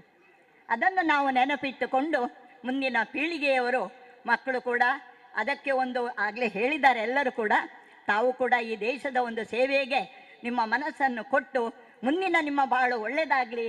ಹಾಗೆ ಈ ಕಾರ್ಯಕ್ರಮ ಅವಕಾಶ ಮಾಡಿಕೊಟ್ಟಂಥ ನಮ್ಮ ರವೀಂದ್ರ ಶೆಟ್ಟಿ ಅವರ ಅಮ್ಮನವರಿಗೆ ಹಾಗೆ ಅವರ ಧರ್ಮಪತ್ನಿ ಸಂಬಂಧಿಸಿದ ಎಲ್ಲರಿಗೂ ಕೃತಜ್ಞತೆಯನ್ನು ಸಲ್ಲಿಸುತ್ತಾ ನನ್ನ ಮಾತಿಗೆ ವಿರಾಮವನ್ನು ನೀಡುತ್ತೇನೆ. ಜೈ ಹಿಂದ್. ವಂದನೆಗಳು ಸೀತಾಲಕ್ಷ್ಮಿ ಅವರಿಗೆ. ನಮಗೆ ನಮ್ಮ ಜಿಲ್ಲೆಯಲ್ಲಿ ಎಷ್ಟು ಮಂದಿ ನಿವೃತ್ತ ಯೋಧರಿದ್ದಾರೆ, ಅವರು ಎಲ್ಲೆಲ್ಲಿದ್ದಾರೆ, ಅವರ ಕಾಂಟ್ಯಾಕ್ಟ್ ನಂಬರ್ ಎಂಥದ್ದು, ನಿವೃತ್ತ ಯೋಧರ ಸಂಘ ಏನು ಮಾಡ್ತಾ ಇದೆ, ನಮಗೆ ಕಾರ್ಯಕ್ರಮ ಬೇಕಾದಾಗ ಅವರನ್ನು ಒಟ್ಟು ಮಾಡುವುದು ಹೇಗೆ, ಇದಕ್ಕೆಲ್ಲ ನಮಗೆ ಒಂದು ಪ್ರಧಾನ ಕೊಂಡಿಯಾಗಿರುವವರು ರೊಟೇರಿಯನ್ ವಿಕ್ರಮ್ ದತ್ತ ಅವರು ಕೂಡ ಒಬ್ಬ ನಿವೃತ್ತ ಸೈನಿಕ, ರೋಟರಿಯಲ್ಲಿ ಸಕ್ರಿಯರಾಗಿದ್ದಾರೆ. ನಮ್ಮ ದೇರ್ಲಕಟ್ಟೆ ರೋಟರಿ ಕ್ಲಬ್ನಲ್ಲಿ ಎಲ್ಲ ಹುದ್ದೆಗಳನ್ನು ನಿರ್ವಹಿಸಿ ಈಗ ರೋಟರಿ ಜಿಲ್ಲೆಯ ನಿಯೋಜಿತ ಗವರ್ನರ್ ಅವರು 24-25ಕ್ಕೆ ಅವರು ಗವರ್ನರ್ ಆಗಿ ಅಧಿಕಾರವನ್ನು ವಹಿಸಿಕೊಳ್ಳುವವರು. ಮತ್ತು ನಮ್ಮ ಜೊತೆ ಎಲ್ಲ ಸಂಘಟನೆಗಳಿಗೂ ಇರತಕ್ಕಂಥ ಒಬ್ಬ ಕ್ರಿಯಾಶೀಲ ವ್ಯಕ್ತಿ. ಈಗ ಅವರು 2 ಮಾತುಗಳನ್ನು ಆಡಬೇಕು. ವೇದಿಕೆಯಲ್ಲಿರುವ ಗಣ್ಯರೇ, ವೇದಿಕೆ ಮುಂಭಾಗದಲ್ಲಿರುವ ನನ್ನ ಎಲ್ಲ ಆತ್ಮೀಯ ಬಂಧುಗಳೇ, 2 ವಿಷಯಗಳು. ಒಂದು ಬ್ರಿಗೇಡಿಯರ್ ರೈ ಮತ್ತು ಕರ್ನಲ್ ಭಂಡಾರಿಯವರ ಬಗ್ಗೆ. ಇವರು ನಾವೆಲ್ಲ ರೋಲ್ ಮಾಡೆಲ್ ಹೇಳ್ತಾ ಇದ್ದೇವೆ, ಶಾರುಖ್ ಖಾನ್, ಯಶ್ ಅವರು, ರಿಷಬ್ ಶೆಟ್ಟಿ ಅಥವಾ ಧೋನಿ, ಇವರೆಲ್ಲ ನಮ್ಮ ರೋಲ್ ಮಾಡೆಲ್ಗಳು ಅಲ್ವಾ ಮಕ್ಕಳೇ? But real role model in our life, that is Brigadier Ryan Rai and Colonel Bandari. So you should always follow the footstep of colonel Bhandari ಮತ್ತು ಬ್ರಿಗೇಡಿಯರ್ Ryan Rai ಅವರದು. ಮತ್ತೊಬ್ಬರು ಇಲ್ಲಿ ರೋಲ್ ಮಾಡಲ್ ಯಾರಂದರೆ ನಮ್ಮ ಪ್ರಭಾಕರ್ ಜೋಶಿ ಅವರು. ಜ್ಞಾನದಲ್ಲಿ ಭಂಡಾರ ಹೊಂದಿದ್ದವರು ಪ್ರಭಾಕರ್ ಜೋಶಿ ಅವರು. ಯಾವಾಗಲೂ ಮಕ್ಕಳು you should remember these people for progress in your life. ಅವರನ್ನು ನೀವು ಧೋನಿ ಅಥವಾ ಯಾರನ್ನು ವಿರಾಟ್ ಕೊಹ್ಲಿಯನ್ನು ನೀವು ರೋಲ್ ಮಾಡೆಲ್ ಮಾಡಿದರೆ ಓನ್ಲಿ ಅವರ ಭಂಡಾರ ಜಾಸ್ತಿ ಆಗೋದಲ್ಲದೆ ನಿಮ್ಮ ಭಂಡಾರ ಏನು ಜಾಸ್ತಿ ಆಗಲಿಕ್ಕೆ ಇಲ್ಲ. ಇನ್ನು 2 ವಿಷಯ ಹೇಳ್ತೇನೆ ರವೀಂದ್ರ ಶೆಟ್ಟರ ಬಗ್ಗೆ. ಇದು ಯಾರಿಗೂ ಗೊತ್ತಿಲ್ಲ. 50 ವರ್ಷದ ಸಂಭ್ರಮ ದಿವಸ ನಾನು ಹೇಳಬೇಕು ಅಂತ ನಾನು ಮನಸ್ಸು ಮಾಡಿದೆ, ಆದರೆ ಧೈರ್ಯ ಬರಲಿಲ್ಲ. ಎರಡನೇದಾಗಿ ನಾವು ಟ್ಯೂಷನ್ ಸೆಂಟರ್ ಅಂತ ಹೇಳ್ತೇವೆ. ಈಗಿನ ಟ್ಯೂಷನ್ ಸೆಂಟರ್ ಯಾಕೆ ಇರ್ತದೆ ಅಂದರೆ 90 and above ಅಥವಾ 100% ಮಾರ್ಕ್ಸ್ಗೋಸ್ಕರ ಟ್ಯೂಷನ್ ಸೆಂಟರ್ ಓಪನ್ ಮಾಡ್ತಾರೆ. ಆದರೆ ರವೀಂದ್ರ ಶೆಟ್ಟಿಯವರು ಓಪನ್ ಮಾಡಿದವರು ಫೇಲ್ ಆದ ಮಕ್ಕಳಿಗೆ ಒಂದು ದಾರಿದೀಪವನ್ನು ಕಲ್ಪಿಸಬೇಕೆಂಬ ಒಂದು ಸದುದ್ದೇಶದಿಂದ ಮಾತ್ರ ಅವರು ಒಂದು ಟ್ಯೂಷನ್ ಸೆಂಟರ್ನ ಓಪನ್ ಮಾಡಿದ್ದಾರೆ. ಮತ್ತೊಂದು ಏನಂದರೆ ಅವರು ಅಲೆಮಾರಿ ಸಂಘದ ಅಧ್ಯಕ್ಷರು, ನಿಗಮದ ಅಧ್ಯಕ್ಷರಾಗಿದ್ದರು. ಆದರೆ 15 ವರ್ಷದ ಮುಂಚೆ ಮುಡಿಪಿನಲ್ಲಿ ಒಂದು ಅಲೆಮಾರಿ ಸಂಘದ ಅಲೆಮಾರಿ ಅವರದ ಒಂದು ಟೆಂಟ್ನ ಒಂದು ಗ್ರೂಪ್ ಇತ್ತು. ಅಂಥ ಒಂದು ಅಲೆಮಾರಿ ಸಂಘಕ್ಕೆ, ಅಲೆಮಾರಿ ಒಂದು ವಿಭಾಗಕ್ಕೆ, ಅದು ಬುಡಗ ಜಂಗಮ ಅಂತ ಬಳ್ಳಾರಿ ಕಡೆಯಿಂದ ಬಂದವರು 41 ಮಕ್ಕಳಿಗೆ ನಿರಂತರವಾಗಿ ಕೊರೋನಾದವರೆಗೆ ರೋಟ್ರಿ ಮೂಲಕ ಅವರಿಗೆ ವಿದ್ಯಾಭ್ಯಾಸ ಕೊಟ್ಟಂಥ ಒಂದು ಕೀರ್ತಿ ನಮ್ಮ ರವೀಂದ್ರ ಶೆಟ್ಟರಿಗೆ ಹೋಗ್ತದೆ. ಇದು ಯಾರಿಗೂ ಗೊತ್ತಿಲ್ಲ. ಅವರಿಗೆ ಸೋಲಾರ್ ಲ್ಯಾಂಪ್ ಬೇಕಾದಂಥ ಎಲ್ಲ ವ್ಯವಸ್ಥೆಯನ್ನು ಅವರು ತನ್ಮೂಲಕ ರೋಟ್ರಿಯನ್ನು ಮುಂದಿಟ್ಟುಕೊಂಡು ಕೆಲಸವನ್ನು ಮಾಡಿದ್ದಾರೆ. ಈ 2 ವಿಷಯ ಅವರ ಜೀವನದಲ್ಲಿ ಅತ್ಯಂತ ಅಮೂಲ್ಯವಾದ ನಾನು ಕೊಡುಗೆ ಅಂತ ಹೇಳ್ಬೋದು. ಮತ್ತು ಕೊರೋನಾ ಟೈಮ್ನಲ್ಲಿ 1700 ಜನರಿಗೆ ಆಹಾರದ ಪೊಟ್ಟಣವನ್ನು ಅವರು ಮತ್ತು ಅವರ ಮಕ್ಕಳು, ಅವರ ಧರ್ಮಪತ್ನಿಯವರು ಮನೆ ಮನೆಗೆ ಹೋಗಿ ಕೊಟ್ಟಂಥ ಕೀರ್ತಿ ನಮ್ಮ ರೊಟೇರಿಯನ್ ರವೀಂದ್ರ ಶೆಟ್ಟಿಗೆ ಸಲ್ತದೆ. 25 ಮಂದಿಗೆ ಕೃತಕ ಕಾಲನ್ನು ಕೊಟ್ಟಿದ್ದಾರೆ ಅವರು. ಕೃತಕ ಕಾಲಿನ ವಿತರಣೆ ಮಾಡಿದಂಥ ಕೀರ್ತಿ ನಮ್ಮ ರವೀಂದ್ರ ಶೆಟ್ಟಿಗೆ ಸಿಗ್ತದೆ. ಇದೆಲ್ಲ ಕೆಲವು ಗೊತ್ತಿಲ್ಲದ ವಿಚಾರಗಳು.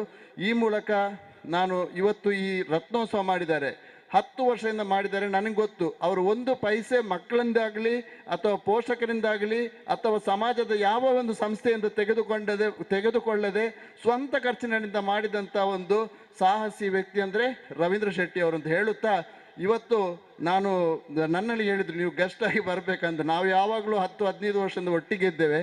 ಇವತ್ತು ಮೂಡುಬಿದ್ದೆ ಯಾವಾಗಲೂ ಪ್ರತಿ ದಿವಸ ಬೆಳಿಗ್ಗೆ ಅವರ ಮೆರವಣಿಗೆ ಇರಲಿ, ನಿರಂತರವಾಗಿ ನಾವು ಇಲ್ಲೂ ಇರ್ತೇವೆ. ಇವತ್ತು ಮೂಡುಬಿದ್ರೆ ಪುತ್ತೂರಿನಲ್ಲಿ ಹಲವಾರು ಕಾರ್ಯಕ್ರಮ ಇದ್ದ ಕಾರಣ ನನಗೆ ಭಾಗವಹಿಸಲಾಗಲಿಲ್ಲ. ಅದಕ್ಕೋಸ್ಕರ ರವೀಂದ್ರ ಶೆಟ್ಟಿಯಲ್ಲಿ ಕ್ಷಮೆಯನ್ನು ಕೇಳುತ್ತಾ, ಮುಂದಿನ ದಿನದಲ್ಲಿ ಖಂಡಿತವಾಗಿಯೂ ಇಡೀ ದಿವಸ ನಿಮ್ಮೊಂದಿಗೆ ಇದ್ದು ಈ ಕಾರ್ಯಕ್ರಮದಲ್ಲಿ ನಿಮ್ಮ ಸಹಭಾಗಿಯಾಗಿ ಖಂಡಿತವಾಗಿ ನಿಮ್ಮೊಟ್ಟಿಗೆ ಇರ್ತೇನೆ ಅಂತ ಹೇಳಿ ಅವಕಾಶಕ್ಕೆ ವಂದಿಸಿ ನನ್ನೆರಡು ಮಾತನ್ನು ಮುಗಿಸ್ತೇನೆ. ಜೈ ಹಿಂದ್, ಜೈ ಭಾರತ್.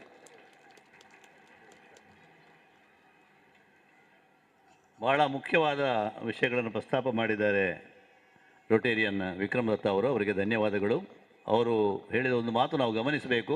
ಬೇರೆ ಬೇರೆ ಸಾಹಿತ್ಯ ಸಮ್ಮೇಳನಗಳನ್ನ ಮಾಡುವಾಗ ಸರಕಾರದ ಒಂದಿಷ್ಟು ಅನುದಾನ ಅಂತ ಬರ್ತದೆ, ಸಾರ್ವಜನಿಕರ ಪ್ರಾಯೋಜಕತ್ವ ಸಿಗ್ತದೆ. ಆದರೆ ಅದು ಯಾವುದಕ್ಕೂ ಕೈ ನೀಡದೆ ಏಕ ವ್ಯಕ್ತಿಯ ಸಾಧನೆಯ ಮೂಲಕವಾಗಿ ಒಂದು ನಯ ಪೈಸೆ ಕೂಡ ಹೆರವರಿಂದ ತಕ್ಕೊಳ್ಳದೆ ಈ 10 ವರ್ಷಗಳಲ್ಲಿ ಮಾಡ್ತಾ ಇರುವಂತಹ ಒಂದು ದೊಡ್ಡ ಸಮ್ಮೇಳನ ಅಂತ ಹೇಳಿದರೆ ರಾಜ್ಯ ಮಟ್ಟದ ಸಮ್ಮೇಳನ ಈ ನಮ್ಮ ರತ್ನೋತ್ಸವ. ಹಾಗಾಗಿ ಅದನ್ನು ಹಾಗೆ ಮುಂದುವರಿಸುವುದಕ್ಕೆ ಅವರಿಗೆ ನೈತಿಕ ಬೆಂಬಲವನ್ನು ನಾವೆಲ್ಲ ಕೊಟ್ಟರೆ ಸಾಕು. ಈಗ ಭಾಳ ಪ್ರಮುಖವಾದ ಘಟ್ಟ ನಾವು ಬಂದಿದ್ದೇವೆ, ಸಮಾರೋಪ ಸಮಾರಂಭದ ಕೊನೆಯ ಘಟ್ಟ. ಆದರೆ ಇದು ಬಹಳ ಮುಖ್ಯವಾದ ಘಟ್ಟ.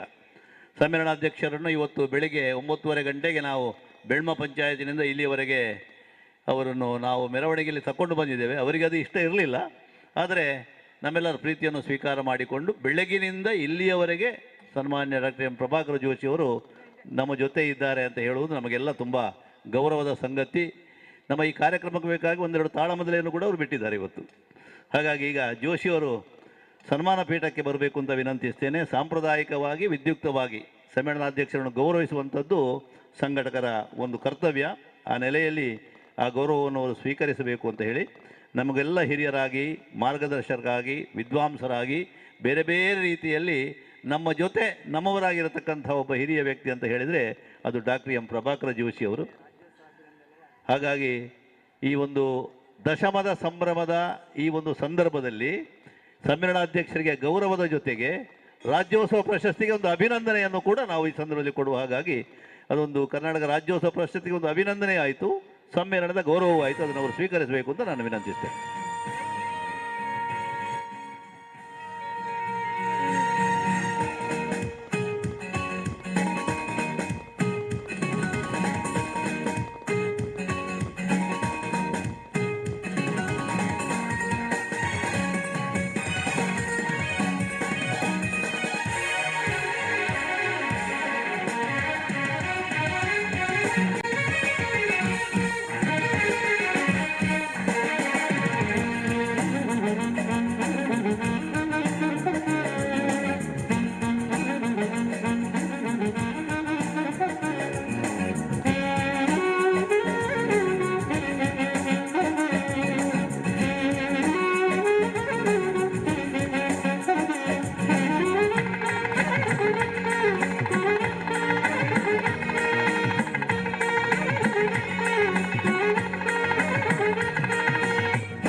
ಜ್ಞಾನಪೀಠ ಪ್ರಶಸ್ತಿ ವಿಜೇತರಾದಂತಹ ಡಾಕ್ಟರ್ ಶಿವರಾಮ ಕಾರಂತರ ಬಗ್ಗೆ ಎಲ್ಲರೂ ಒಂದು ಮಾತು ಹೇಳ್ತಾರೆ, ಆಡು ಮುಟ್ಟದ ಸೊಪ್ಪಿಲ್ಲ, ಕಾರಂತರು ಕೈ ಆಡಿಸದ ಕ್ಷೇತ್ರ ಇಲ್ಲ ಅಂತ.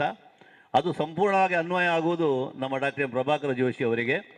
ಇವತ್ತು ಕಾರಂತರ ನಂತರ ಅಂತಹ ಒಂದು ದೊಡ್ಡ ವ್ಯಕ್ತಿತ್ವ ನಮ್ಮ ಜಿಲ್ಲೆಯಲ್ಲಿ ಅಲ್ಲ, ನಮ್ಮ ರಾಜ್ಯದಲ್ಲಿ ಇದ್ದರೆ ಅದು ಡಾಕ್ಟರ್ ಎಂ ಪ್ರಭಾಕರ ಜೋಶಿ ಅವರು. ಎಷ್ಟರ ಮಟ್ಟಿಗೆ ಅಂತ ಹೇಳಿದರೆ ಮಧ್ಯರಾತ್ರಿಯಲ್ಲಿಯೂ ಕೆಲವರು ಅವರಿಗೆ ಫೋನ್ ಮಾಡೋದುಂಟು, ಕುರುಕ್ಷೇತ್ರದಲ್ಲಿ ಒಂದು ತಲೆ ಇತ್ತದ್ದಲ್ಲ, ಅದು ಯಾರ್ದು ಅಂತ. ಅದಕ್ಕೆ ಎದ್ದು ಅವರು ಉತ್ತರ ಕೊಡುವಷ್ಟು ಅವರು ಪುರಾಣದಿಂದ, ವೇದಾಂತದಿಂದ, ಸಾಮಾಜಿಕ ಇದು ಮತ್ತು ಕ್ರೀಡೆ, ಕಂಬಳ, ಇದರ ಬಗ್ಗೆ ಎಲ್ಲದರಲ್ಲಿಯೂ ಕೂಡ ಪ್ರಶ್ನೆ ಕೇಳಿದರೆ ಅಲ್ಲಿ ಉತ್ತರ ಉಂಟು.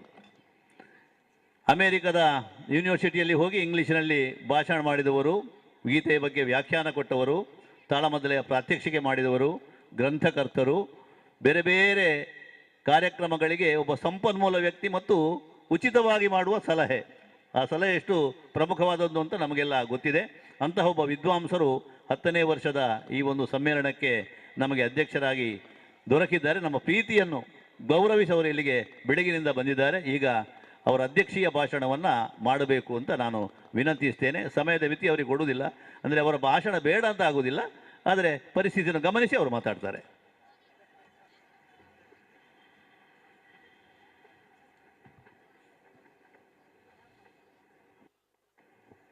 ತ್ರಿಜಗವಂದಿತ ಗಣಪ ಮಾಳ್ಪುದು ಮತಿಗೆ ಮಂಗಳವ ಸಾವಿದ್ಯಾಯ ವಿಮುಕ್ತಯೇ ಸಜೇತಿ ಸಿಂಧುರವದನೋ ದೇವೋ ಯತ್ಪಾದ ಪಂಕಜ ಸ್ಮರಣಂ ವಾಸರಮಣಿರಿವ ತಮಸಾಂ ರಾಶಿಂ ನಾಶಯತಿ ವಿಘ್ನಾನಾಂ.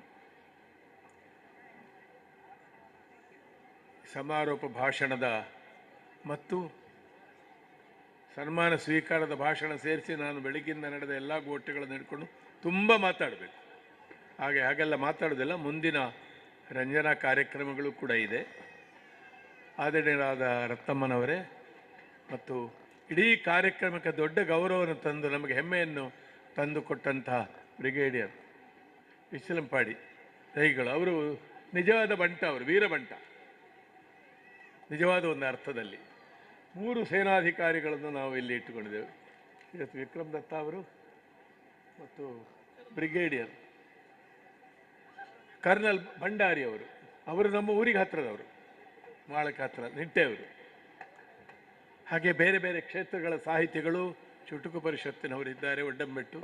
ಹಾಗೆ ಸಾಹಿತಿ ರಾಜಕಾರಣಿ ಸಾಹಿತಿ ಅಲ್ಲ, ಸಾಹಿತಿ ರಾಜಕಾರಣಿ ಶ್ರೀಮತಿ ಕಸ್ತೂರಿ ಮತ್ತು ಸಭೆಯಲ್ಲಿರುವ ಎಲ್ಲ ಗಣ್ಯರು, ಕವಿಗೋಷ್ಠಿ ಅಧ್ಯಕ್ಷ ನಾರಾಯಣ ರೈಗಳು ಮತ್ತು ಎಲ್ಲ ಮಿತ್ರರೇ, ನಿಡುಗಾಲದ ಮಿತ್ರ ಯುಗಪುರುಷದ ಹೋನಾಭಿಯವರೇ ಮತ್ತು ನನ್ನ ಬಗ್ಗೆ ಅಳತೆ ಮೀರಿದ, ಯೋಗ್ಯತೆಯನ್ನು ಮೀರಿದ ಮಾತುಗಳನ್ನಾಡಿದ ಸಲಹೆಗಾರ ಮಂಡಳಿ, ವಿಶೇಷವಾಗಿ ಆತ್ಮೀಯರಾದ ಭಾಸ್ಕರ್ ರೈಗಳು. ಅವರು ಆಡಿದ ಮಾತು ಅದವರ ಪ್ರೀತಿಯ ಸಂಕೇತವೇ ಹೊರತು ಪೂರ ಸತ್ಯ ಅಲ್ಲ ಅದು. ಬಂಧುಗಳೇ,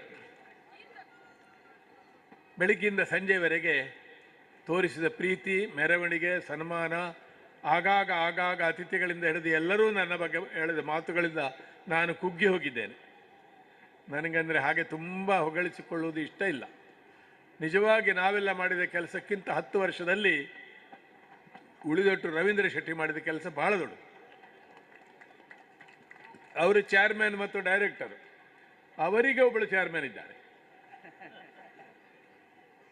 ಅವಳು ನನ್ನ ವಿದ್ಯಾರ್ಥಿ ಸೌಮ್ಯ. ಇವರ ಸಾಹಸದಿಂದ ಹೀಗೆ ಹೇಳಿದರು, ಯಾವುದೇ ಸಾರ್ವಜನಿಕ ದೇಣಿಗೆ ಕೂಡ ಇಲ್ಲದೆ ಒಂದು ಸಾಹಿತ್ಯೋತ್ಸವ ಮಾಡಿದ್ದಾರೆ ಅಂತ. ನಾಡು ನುಡಿಯ ವೈಭವದ ಕರಾವಳಿ ಕರ್ನಾಟಕ ಸಾಹಿತ್ಯ ಸಾಂಸ್ಕೃತಿಕ ಸಮ್ಮೇಳನವನ್ನು ಒಂದು ಸಂಸ್ಥೆಯಲ್ಲಿ ಮಾಡ್ತಾ ಇರೋದು ನಮ್ಮ ಪ್ರದೇಶದ ಒಂದು ದೊಡ್ಡ ಆದರ್ಶದ ವಿಷಯ. ದೊಡ್ಡ ವೆಚ್ಚ ಬೇಕು, ದೊಡ್ಡ ಸಂಘಟನೆ ಬೇಕು. ಅವರು ಕೆಲವೇ ದಿವಸದಲ್ಲಿ ಅದನ್ನು ಮಾಡ್ತಾರೆ. ಕೆಲವರಿಗೆ ಹಾಗೆ ಲಾಸ್ಟ್ ಮಿನಿಟ್ ವರ್ಕ್ ಮಾಡಿದರೆ ಅವರಿಗೆ ಸ್ಪೀಡ್ ಬರುತ್ತೆ. ಹಾಗೆ ನನ್ನ ಪ್ರಾರ್ಥನೆ ಇಷ್ಟೇ, ಈಗಲೂ ಉಲ್ಲಾಸ, ತಾರುಣ್ಯ, ಓಡಾಟ ಇಟ್ಟುಕೊಂಡಂತಹ ಉಳಿದೊಟ್ಟು ರವೀಂದ್ರ ಶೆಟ್ಟಿ, ಅದು ಆ ಉಳಿದೊಟ್ಟು ಅಂತ ಬಂದ ಬೆಟ್ಟು ಎಂಬ ಶಬ್ದದಿಂದ, ಅದು ಗದ್ದೆ, ಅದು ಉಳಿಯಬೇಕಾದ ಬೆಟ್ಟು. ಅವರ ವ್ಯಕ್ತಿತ್ವ ಮತ್ತು ನಿರಂತರವಾಗಿ ಈ ಸಂಸ್ಥೆ, ವಿಶೇಷವಾಗಿ ರತ್ನವಾಗಿ ದೇಶದಲ್ಲಿ ಈಗಲೇ ಮೆರೆದಿದೆ, ಮೆರೀತಾ ಇರಲಿ ಅಂತ ಹಾರ್ದಿಕವಾಗಿ ನಾನು ಹಾರೈಸ್ತೇನೆ. ದೊಡ್ಡ ಕೆಲಸ ಮಾಡಿದ್ದೀರಿ. ಒಂದು ವಿದ್ಯಾರ್ಥಿಗಳನ್ನು ಉದ್ದೇಶಿಸಿ ಸಂಸ್ಕಾರವನ್ನು ಕೊಡುವ ಕೆಲಸ. ವಿದ್ಯೆ ಅನ್ನೋದು ಬೇರೆ ಬೇರೆ ರೂಪದಲ್ಲಿ ಬರ್ತದೆ. ಈಗ ಶಿಕ್ಷಣ, ಎಜುಕೇಷನ್ ಅಂದರೆ ಏನು? ಒಂದು ಕೆರಿಕ್ಯುಲಮ್, ಸಿಲೆಬಸ್ಸು, ಆರ್ಗನೈಸೇಷನು, ಟೀಚರ್ಸ್, ಅಡ್ಮಿನಿಸ್ಟ್ರೇಷನ್, ಇದು ಒಂದು ವಿಭಾಗ. ಒಂದು ಸಂಸ್ಥೆ ಅಂದರೆ ಏನು, ಎಷ್ಟು ಸಿಲೆಬಸ್ಸು, ಹೇಗೆ ಶಿಕ್ಷಣದ ಬಗ್ಗೆ ತುಂಬ ಮಾತಾಡುವವರೆಲ್ಲ, there are so many myths on education. ಈಗಿನ ಶಿಕ್ಷಣ ಒಳ್ಳೆಯದಿಲ್ಲ, ಒಳ್ಳೆ ಅಧ್ಯಾಪಕರಿಲ್ಲ, ವಿದ್ಯಾರ್ಥಿಗಳ ಹಿರಿಯರಲ್ಲಿ ಗೌರವ, ಇದೆಲ್ಲ ತುಂಬ ಸುಳ್ಳಿದೆ. There are excellent teachers, there are very good students.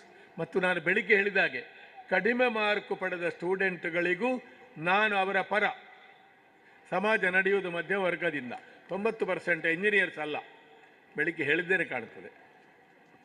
ಒಬ್ಬ ಇಂಜಿನಿಯರು, ಒಬ್ಬ ಡಾಕ್ಟ್ರು ಬೇಕು, ಒಬ್ಬ MP MLA ಬೇಕು.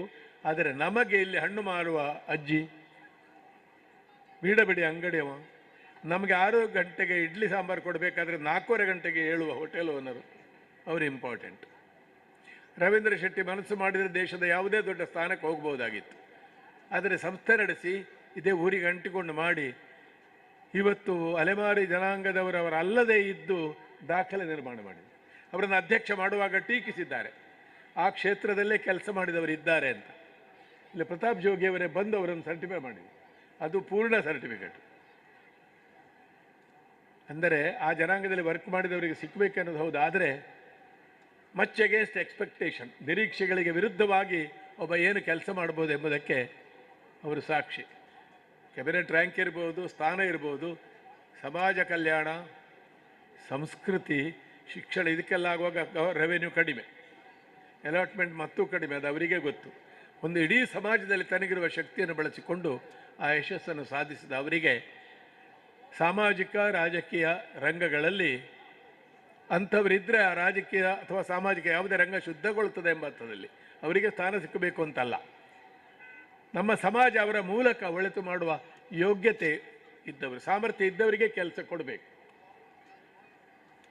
ಏನಿಲ್ಲ ಅಂದರೂ ಒಂದು 10-30 ವರ್ಷ ಸಾರ್ವಜನಿಕರಲ್ಲಿ ದುಡಿಯುವ ತಾಕತ್ತಿದೆ ಈಗಲೂ ಅವರಿಗೆ ಉನ್ನತ ಸ್ಥಾನಮಾನಗಳು, ಜನರ ಬೆಂಬಲವು ಇದೇ ರೀತಿ ಒಳಗೆ ಬರಲಿ. ಹಾಗೆ ವಿದ್ಯಾರತ್ನ ಸಂಸ್ಥೆ ವಿಕಾಸಗೊಳ್ಳಲಿ ಅಂತ ಹಾರೈಸ್ತೇನೆ. ಬಹುಭಾಷಿಕವಾದ, ಬಹು ಕಲೆಗಳಿಂದ ಕೂಡಿದ ನಮ್ಮ ಸಮಾಜ ಇಡೀ ದೇಶದಲ್ಲೇ ಕರಾವಳಿಯ 3-4 ಜಿಲ್ಲೆಗಳು ಅನೇಕ ಸಾಂಸ್ಕೃತಿಕ ವೈಶಿಷ್ಟ್ಯಗಳನ್ನು ಹೊಂದಿವೆ. ಅವುಗಳನ್ನೆಲ್ಲವನ್ನು ಶಿಕ್ಷಣದಲ್ಲಿ ಕೊಡಲಿಕ್ಕಾಗೋದಿಲ್ಲ. ನಾನು ಆಗಲೇ ಹೇಳಿದಾಗ ಶಿಕ್ಷಣ ಮನೆಯಲ್ಲಿ ಸಿಗ್ತದೆ. ನಮಗೆಲ್ಲ ಮೊದಲ ಸಾಂಸ್ಕೃತಿಕ ಪ್ರೇರಣೆ ಯಾವುದು? ನಮ್ಮ ದೇವಸ್ಥಾನದ ಜಾತ್ರೆ, ಭೂತದ ಕೋಲ, ಮನೆಯಲ್ಲಿ ಹೇಳಿದ ಸ್ತೋತ್ರಗಳು. ನನ್ನದೇ ಉದಾಹರಣೆ ಕೊಡೋದಾದರೆ, ನಾನು ಮೊದಲು ಕಲಿಯುವುದು ಮರಾಠಿ ಮತ್ತು ತುಳು, ಕನ್ನಡ ಕಲಿಯುವುದು ಆಮೇಲೆ. ನಮಗೆ ಸಂಜೆ ಬಾಯ್ಪಾಠ ಕಲಿಯುವಾಗ ಒಂದು ವಿಶೇಷ ಉಂಟು. ತುಳುವರಲ್ಲದವರಲ್ಲಿ ಕೆಲವರಲ್ಲಿ ಇರುವ ಪದ್ಧತಿ ಅದು. ನಮ್ಮ ಚಿತ್ಪಾವನಿ ಮರಾಠಿಯಲ್ಲಿ ಕಲಿತ ಹಾಗೆ ತುಳುವಿನಲ್ಲಿ ಸಂಖ್ಯೆ ಎಲ್ಲ ಹೇಳಿಕೊಂಡು 1 2 3 ಇದು ಗೊತ್ತಿರಬೇಕು ಅಂತ. ಹೀಗೆ ಒಂದು ಭಾಷೆಯ ಮೂಲಕ ಮನಸ್ಸಿನ ವಿಕಾಸವನ್ನು ಸಾಧಿಸ್ತಕ್ಕಂಥ ಸಾಂಸ್ಕೃತಿಕ ಶ್ರೀಮಂತಿಕೆ ಸ್ವಾಭಾವಿಕವಾಗಿಯೇ ನಮ್ಮ ಜಿಲ್ಲೆಗಿದೆ. ಅಂದರೆ we are N elevated people culturally. ಆದ್ದರಿಂದಲೇ ಇಲ್ಲಿಯ ಸಾಂಸ್ಕೃತಿಕವಾದ ಒಂದು ಅಂಶವನ್ನು ಇಟ್ಕೊಂಡು ಧರ್ಮದೈವ ಮಾಡಿದಂತಹ ಕುಕ್ಕುವಳ್ಳಿ ಇಷ್ಟು ಸಣ್ಣ ಪ್ರಾಯದಲ್ಲೇ ಇಷ್ಟು ಯಶಸ್ಸು ಸಾಧಿಸಿದರು.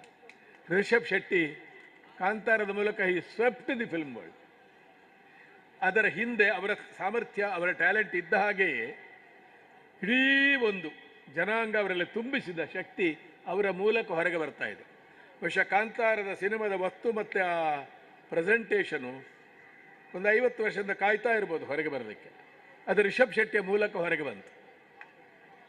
ಅಂತಹ ತರುಣರಿಗೆ ನಮ್ಮ ಸಂಸ್ಕೃತಿ ಪ್ರಸಾರ ಮತ್ತು ಸಂಸ್ಕೃತಿಯನ್ನು ತೋರಿಸಿದರೆ ಸಾಲದು. ಸಿನಿಮಾದಲ್ಲಿ ನಾನು ಕೆಲವು ಸಿನಿಮಾ ನೋಡಿದ್ದೇನೆ. ಒಂಚೂರು ಭೂತದ ಕೋಲ ತೋರಿಸೋದು, ಸ್ವಲ್ಪ ಆಟ ತೋರಿಸೋದು, ಸ್ವಲ್ಪ ಕುಟ್ಟಿದೊಣ್ಣೆ ತೋರಿಸೋದು.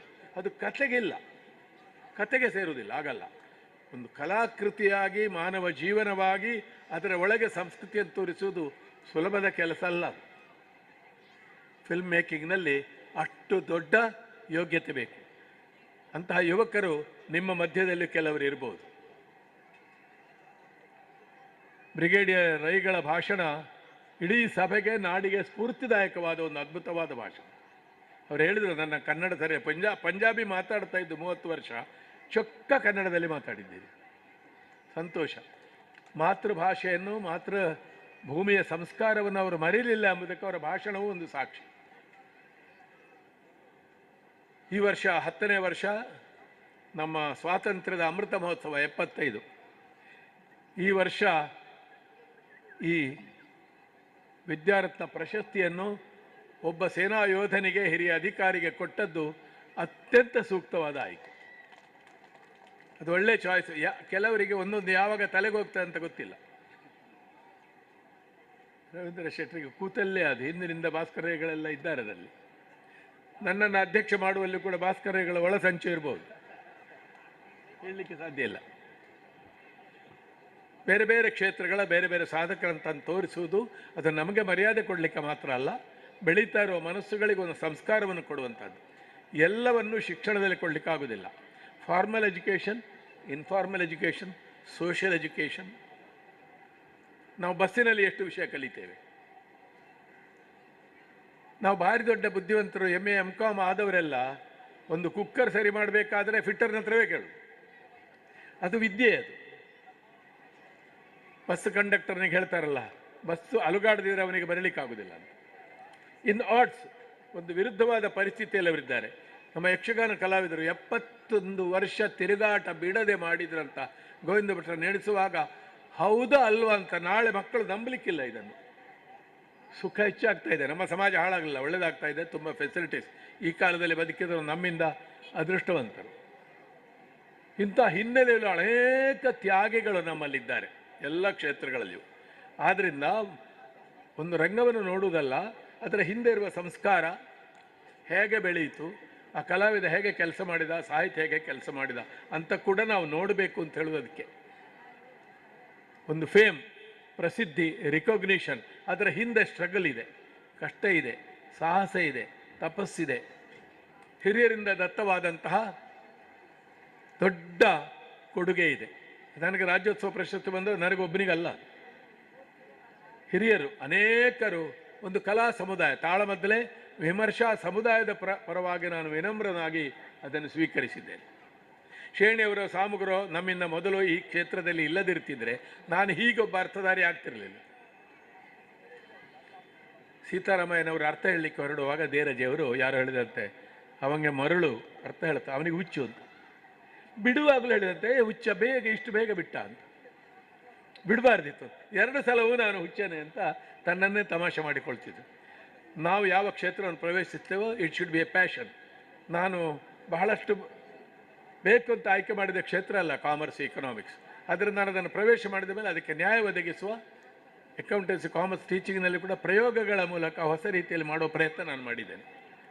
ಅನೇಕ ಸಾಹಿತ್ಯ ಕಲಾವಿದರು, ಮಿತ್ರರು, ಸಹಪಾಠಿಗಳು, ಕುಟುಂಬಿಕರು, ಮನೆಯವರು ಎಲ್ಲ ಬೆಂಬಲ ಕೊಟ್ಟಿದ್ದಾರೆ. ನನ್ನ ತಂದೆಯವರು, ತಾಯಿ, ನನ್ನ ತಂದೆಯವರು ದೊಡ್ಡ ವೈದಿಕ ವಿದ್ವಾಂಸ, ಅಮ್ಮ ಆ ಎಂಬ ಅಕ್ಷರ ಬಾರದ ಬಹಳ ದೊಡ್ಡ ವಿದ್ಯಾವತಿ. ಹುಡುಗಿಯರಿಲ್ಲದ ಮನೆ ನಮ್ಮದು, ತಂದೆಯವರಿಗೆ ಸೌಖ್ಯ ಇಲ್ಲ. ಆ ಮನೆ ಹೇಗಿರ್ಬೋದು ನೋಡಿ. ಹುಡುಗಿಯರಿಲ್ಲದ ಮನೆಯಲ್ಲಿ ಫಲ ಕಡಿಮೆ ಆಗ್ತದೆ, ಅದು ಇದ್ದರೆ ಗೊತ್ತಾಗೋದಿಲ್ಲ. ನಾವು ಗಂಡು ಮಕ್ಕಳೇ. ಇಂಥ ಮನೆಯಲ್ಲಿ ನಮ್ಮ ಅಜ್ಜ ಕಲಾವಿದ, ನಮ್ಮ ಸುತ್ತಮುತ್ತ ದೊಡ್ಡ ಕಲಾವಿದರ ಬಳಗ ಇತ್ತು. ಹಾಗೆ ಬೆಳೆದು ಬಂದು ಕಾರ್ಕಳ, ಮಂಗಳೂರು ಬೆಳೆದು ನಾಡಿನಾದ್ಯಂತ ಶ್ರೇಷ್ಠ ಕಲಾವಿದರ ಒಡನಾಟ ಬಂತು. ನಾನು ಯಾವಾಗಲೂ ಹೇಳ್ತೇನೆ, ಬೆಳಿಗ್ಗೆ ಹೇಳಿದ್ದೇನೆಲ್ಲೂ ಗೊತ್ತಿಲ್ಲ, ದೂರದ ಬಜಗೋಳಿಂದಲೂ ಒಳಗಿರುವ ಒಂದು ಗ್ರಾಮ, ಕುಗ್ರಾಮ ಅಂತ ನಾನು ಹೇಳೋದಿಲ್ಲ, ನಮ್ಮ ದೇಶದಲ್ಲಿ ಕುಗ್ರಾಮಗಳಿಲ್ಲ, ಸ್ವಲ್ಪ ಮೂಲೆಯಲ್ಲಿರುವ ಗ್ರಾಮದಲ್ಲಿ ಬೆಳೆದು ಗೇರುಬೀಜ ಹೆಕ್ಕಿ ದನ ಕಾದು ದೇವರ ಪೂಜೆ ಮಾಡಿ ಗೊಬ್ಬರ ಹೊತ್ತ ನಾನು ಒಂದು ರತ್ನೋತ್ಸವದ ಅಧ್ಯಕ್ಷನಾಗ್ತೇನೆ ಅಂತ ಎಣಿಸಿರಲಿಲ್ಲ. ಅಮೇರಿಕದಲ್ಲಿ ಹೋಗಿ ಭಾಷಣ ಮಾಡ್ತೇನೆ ಅಂತಲೂ ಎಣಿಸಿರಲಿಲ್ಲ. ಇದೆಲ್ಲ ನಾನು ಯಾವಾಗಲೂ ಹೇಳೋದುಂಟು, ನನ್ನ ಯೋಗ್ಯತೆ, ಪಾಂಡಿತ್ಯ, ಸಾಮರ್ಥ್ಯಗಳನ್ನು ಮೀರಿದ ಜನಮನ್ನಣೆ ನನಗೆ ಯಾವಾಗಲೂ ಸಿಕ್ಕಿದೆ. ಇಂಥ ಪ್ರಿಯವಾಕ್ಯ ಪ್ರಧಾನೇನ, ಇಂಥದ್ದು ಹೊಗಳಿಕೆ ಯಾರಿಗೆ ಇಷ್ಟ ಅಲ್ಲ ಅಂತ ಒಬ್ಬ ಹೇಳಿದ ಅಲ್ಲ. ಹಾಗೆ ಒಂದು ಕ್ಷಣ, ಅದು ಪೂರ್ತಿ ಸುಳ್ಳೇ, ಅದು ಸತ್ಯವೂ ಅಲ್ಲ, ಕಾರಂತರೊಟ್ಟಿಗೆ ನನ್ನನ್ನು ಕಂಪೇರ್ ಮಾಡಿದ ವಾಕ್ಯವೇ ಬಂತಲ್ಲ ವೇದಿಕೆಯಲ್ಲಿ, ಅದು ಸುಳ್ಳಾದರೂ ಕೂಡ ನಾನು ಸತ್ಯ ಪಡ್ತೇನೆ. ಯಾಕೆ? ಯಾವುದು ಹೊಗಳಿಕೆಗೆ ಯಾರು ಬಗ್ಗುವುದಿಲ್ಲ ಅಂತ ಒಂದು ಮಾತುಂಟಲ್ಲ, ಹಾಗೆ ವಚನ ಶ್ರೀಮಂತಿಕೆಯನ್ನು ತೋರಿಸಿದ್ದಾರೆ. ಇಂಥ ಸಂಸ್ಕೃತಿಯಲ್ಲಿ ನಾನು ಹುಟ್ಟಿ ಬೆಳೆದಿದ್ದರಿಂದಲೇ ಹಲವಾರು ವಿಷಯಗಳಲ್ಲಿ ಕಷ್ಟ ಇಲ್ಲದೆ ನನಗೆ ಹಿಡಿತ ಬರಲಿಕ್ಕೆ ಸಾಧ್ಯ ಆಯಿತು, ಹಲವು ಭಾಷೆಗಳು ಬರಲಿಕ್ಕೆ ಸಾಧ್ಯ ಆಯಿತು. ಈ ಸಂಸ್ಕಾರವನ್ನು ಮಕ್ಕಳಿಗೆ ಕೊಡಬೇಕು ಅಂತ. ಸಾಹಿತ್ಯದ ಸಂಸ್ಕಾರ ಅಂದರೆ ಬರೀ ಕವಿತೆ ಓದುವುದಲ್ಲ, ಜಾನಪದ, ಬೀಸುವ ಹಾಡು, ನಟ್ಟಿ ಹಾಡು. ಈಗ ಗದ್ದೆಯಲ್ಲಿ ಯಂತ್ರ ಬಂದದ್ರಿಂದ, ಟಿಲ್ಲರ್ ಬಂದದ್ರಿಂದ ಆ ಹಾಡುಗಳು ಹೋಯಿತು, ಕೆಲವು ವಿಷಯಗಳು ರಿಪ್ಲೇಸ್ ಆಗಿಬಿಡ್ತವೆ. ಆಗ ನಾವು ಅದನ್ನು ಪುನಃ ಬೇರೆ ಮಾಡಬೇಕು. ಸಂಸ್ಕೃತಿ ಮತ್ತು ಸಂಸ್ಕೃತಿ ಹತ್ರ ಶಬ್ದಗಳು ಸತತವಾಗಿಯೂ ಬದಲಾಗ್ತಲೂ ಇರ್ತದೆ, ಸತತವಾಗಿ ಸ್ಥಿರವಾಗಿಯೂ ಇರಬೇಕು. ಸ್ಥಿರ ಮತ್ತು ಚರ, ಹಿರಿಯರು ಕೊಟ್ಟದ್ದು, ನಾವು ಬೆಳೆಸಿದ್ದು. ಹಿರಿಯರ ಕ್ಯಾಪಿಟಲಿಗೆ ನಾವು ಬಂಡವಾಳ ಹಾಕಬೇಕಂತೆ. ಹಳ್ಳಿಯ ಭಾಷೆಯಲ್ಲಿ ಹೇಳೋದಾದರೆ, ವರ್ಷಕ್ಕೆ ಬಿತ್ತಿಗೆ ತೆಗೆದಿಟ್ಟ ಭತ್ತವನ್ನು ನಾವು ಹುಡಿ ಮಾಡಿ ತಿನ್ನಬಾರ್ದು, ಆ ಬಿತ್ತು ಸೇರಿಸಬೇಕು. ಹಾಗೆ ಆ ದೊಡ್ಡ ಪುಣ್ಯ ಕಾರ್ಯ ಸಂಸ್ಥೆ ನಡೆಸುವುದರ ಒಟ್ಟಿಗೆ ಉಳಿದೊಟ್ಟು ರವೀಂದ್ರ ಶೆಟ್ಟರು ಮಾಡ್ತಾರೆ. ಕನ್ನಡ ಉಳಿಬೇಕು, ಕನ್ನಡ ಉಳಿಯದಿದ್ದರೆ ಯಕ್ಷಗಾನ ಉಳಿಬೇಕು. ಕಲೆಗಳು, ನಮ್ಮ ಕಲೆಗಳು ಇಂಗ್ಲೀಷಲ್ಲಿ ಹೇಳ್ಬೋದು, ಆದರೆ ಒಂದು ಕಲೆಗೆ ಅದರ ಪ್ರಾದೇಶಿಕವಾದ ಮಿತಿ ಇದೆ, ಸ್ಟ್ರಾಂಗ್ ಬೇಸ್ ಇದೆ. ಅದಕ್ಕೆ ಕಥಕ್ಕಳಿಗೊಂದು ಸ್ಟ್ರಾಂಗ್ ಕೇರಳ ಬೇಸ್ ಇದೆ, ಯಕ್ಷಗಾನಕ್ಕೆ ನಮ್ಮ ಪ್ರದೇಶದ ಬೇಸ್ ಇದೆ. ಸಾಮಾನ್ಯವಾದ ಯಕ್ಷಗಾನ ಕೂಡ ನೋಡು ಆಗುಂಟು ನಮ್ಮದು, ಯಾಕೆ ಇಡೀ ಆರ್ಟ್ ಮೇಲೆ ಹೋಗಿದೆ. ನೋಡಿ, ಉದಾಹರಣೆಗೆ ಕೇರಳದಿಂದ ಬರುವ ಸಿನಿಮಾಗಳು ಫಿಲ್ಮ್ ನೋಡೋರಿಗೆ ಅರ್ಥ ಆಗ್ತದೆ. ಆರ್ಡಿನರಿ ಕೇರಳದ ಸಿನಿಮಾ ಕೂಡ ಇಂಟರ್ನ್ಯಾಷನಲ್ ಫೆಸ್ಟಿವಲಿಗೆ ಕಳಿಸ್ಬೋದು. ಯಾಕೆ? ಇಡೀ ಫಿಲ್ಮ್ ಮೇಕಿಂಗ್ಗೆ ಅಲ್ಲಿ ಮೇಲೆ ಹೋಗಿದೆ. ನಮ್ಮಲ್ಲಿ ಸಾಮಾನ್ಯ ಅರ್ಥಧಾರಿ ಮಾತನಾಡುವ ಸಂಘದ ಅರ್ಥಧಾರಿ ಅಂತ ನಾವು ಹೇಳುವ ಅರ್ಥಧಾರಿಗಳು ಕೂಡ ಮಾತಾಡುವಾಗ ನಮಗೆ ಕೇಳುವ ಅಂತ ಆಗ್ತದೆ. 50 ವರ್ಷದ ಅರ್ಥ ಹೇಳುವ ನಾನು ಬೇರೆಯವರ ಅರ್ಥವನ್ನು ಕೇಳುವಾಗ ಬೆರಗಾಗಿದ್ದೇನೆ ಕೆಲವು ಸಲ ಹೊಸ ಐಡಿಯಾಸ್ ನೋಡಿ. ಇದು ಬರುವುದು ಈ ನೆಲದಲ್ಲಿ ಪಕ್ವವಾಗಿ ಬೆಂದು ಉಳಿದು ದೀರ್ಘ ಪರಂಪರೆ. ಅದಕ್ಕೆ ಆಚಾರ್ಯ ಶಂಕರರ ಒಂದು ಮಾತು ಹೇಳಿದರು, ಆದಿಶಂಕರಾಚಾರ್ಯರು. ಭಿನ್ನಾಭಿಪ್ರಾಯ ಇರಬಹುದು, ವಾದ ಮಾಡಬಹುದು, ಚರ್ಚಿಸಬಹುದು, ಸ್ವೀಕರಿಸಬಹುದು, ಬಿಡಬಹುದು. ಆದರೆ ಅಸಂಪ್ರದಾಯವಿತ್ತು ಸರ್ವತಾ ಉಪೇಕ್ಷಣೀಯ ಅಂತ. ಸಂಪ್ರದಾಯ ಒಂದು ಗೊತ್ತಿಲ್ಲದಿದ್ದರೆ ಅವನು ಉಪೇಕ್ಷಿಸಬೇಕು. ಕೆಲವು ದೇವಸ್ಥಾನಗಳಲ್ಲಿ ನೋಡಿರ್ಬೋದು ನೀವು, ಪ್ರಸಾದ ನೇರ ಕೊಡುವ ಕ್ರಮ ಇಲ್ಲ, ಬಿಸಾಡುವುದೇ ಕ್ರಮ ಅಲ್ಲಿದ್ದು. ನೋಡುವವರಿಗೆ ಆಶ್ಚರ್ಯ ಆಗ್ತದೆ, ಎಂತಪ್ಪ ಇದು ಬಿಸಾಡುವುದಂತ. ಅದು ಹೆಚ್ಚು ಯಾರಿಗೆ ಸಿಕ್ಕಿತ್ತೋ ಅವನಿಗೆ ಭಾಗ್ಯ ಅಂತ. ಅದು ಪದ್ಧತಿ ಅಲ್ಲಿದ್ದು. ಈ ನಮ್ಮ ಪುಣಚದಲ್ಲೆಲ್ಲ ಉಂಟು. ಹಾಗೆ ಪ್ರತಿಯೊಂದು ಕಡೆ ಉಂಟು. ಒಂದು ದೇವಸ್ಥಾನದಲ್ಲಿ ಒಂದು ಘಟನೆ ನಡೆಯಿತು. ಬೆಳಿಗ್ಗೆ ಮೌನ ಪೂಜೆ ಮಾಡುವವರು, ಬಂದವರಿಗೆಲ್ಲ ಶಾಲ ಹಾಕೋದು, ತೆಂಗಿನಕಾಯಿ. ಒಬ್ಬ ಆಫೀಸರ್ ಬಂದರು, ಎಲ್ಲಿಯವರೋ ಪಾಪ, ಅವರು ಇನ್ಸಬಾರ್ಡಿನೇಷನ್ ಅಂತ ನೋಟಿಸ್ ಕೊಟ್ಟರು. ಅವಿಧೇಯತೆ, ಮಾತಾಡಲಿಲ್ಲ, ಬಿಸಾಡಿದರು ಅಂತ.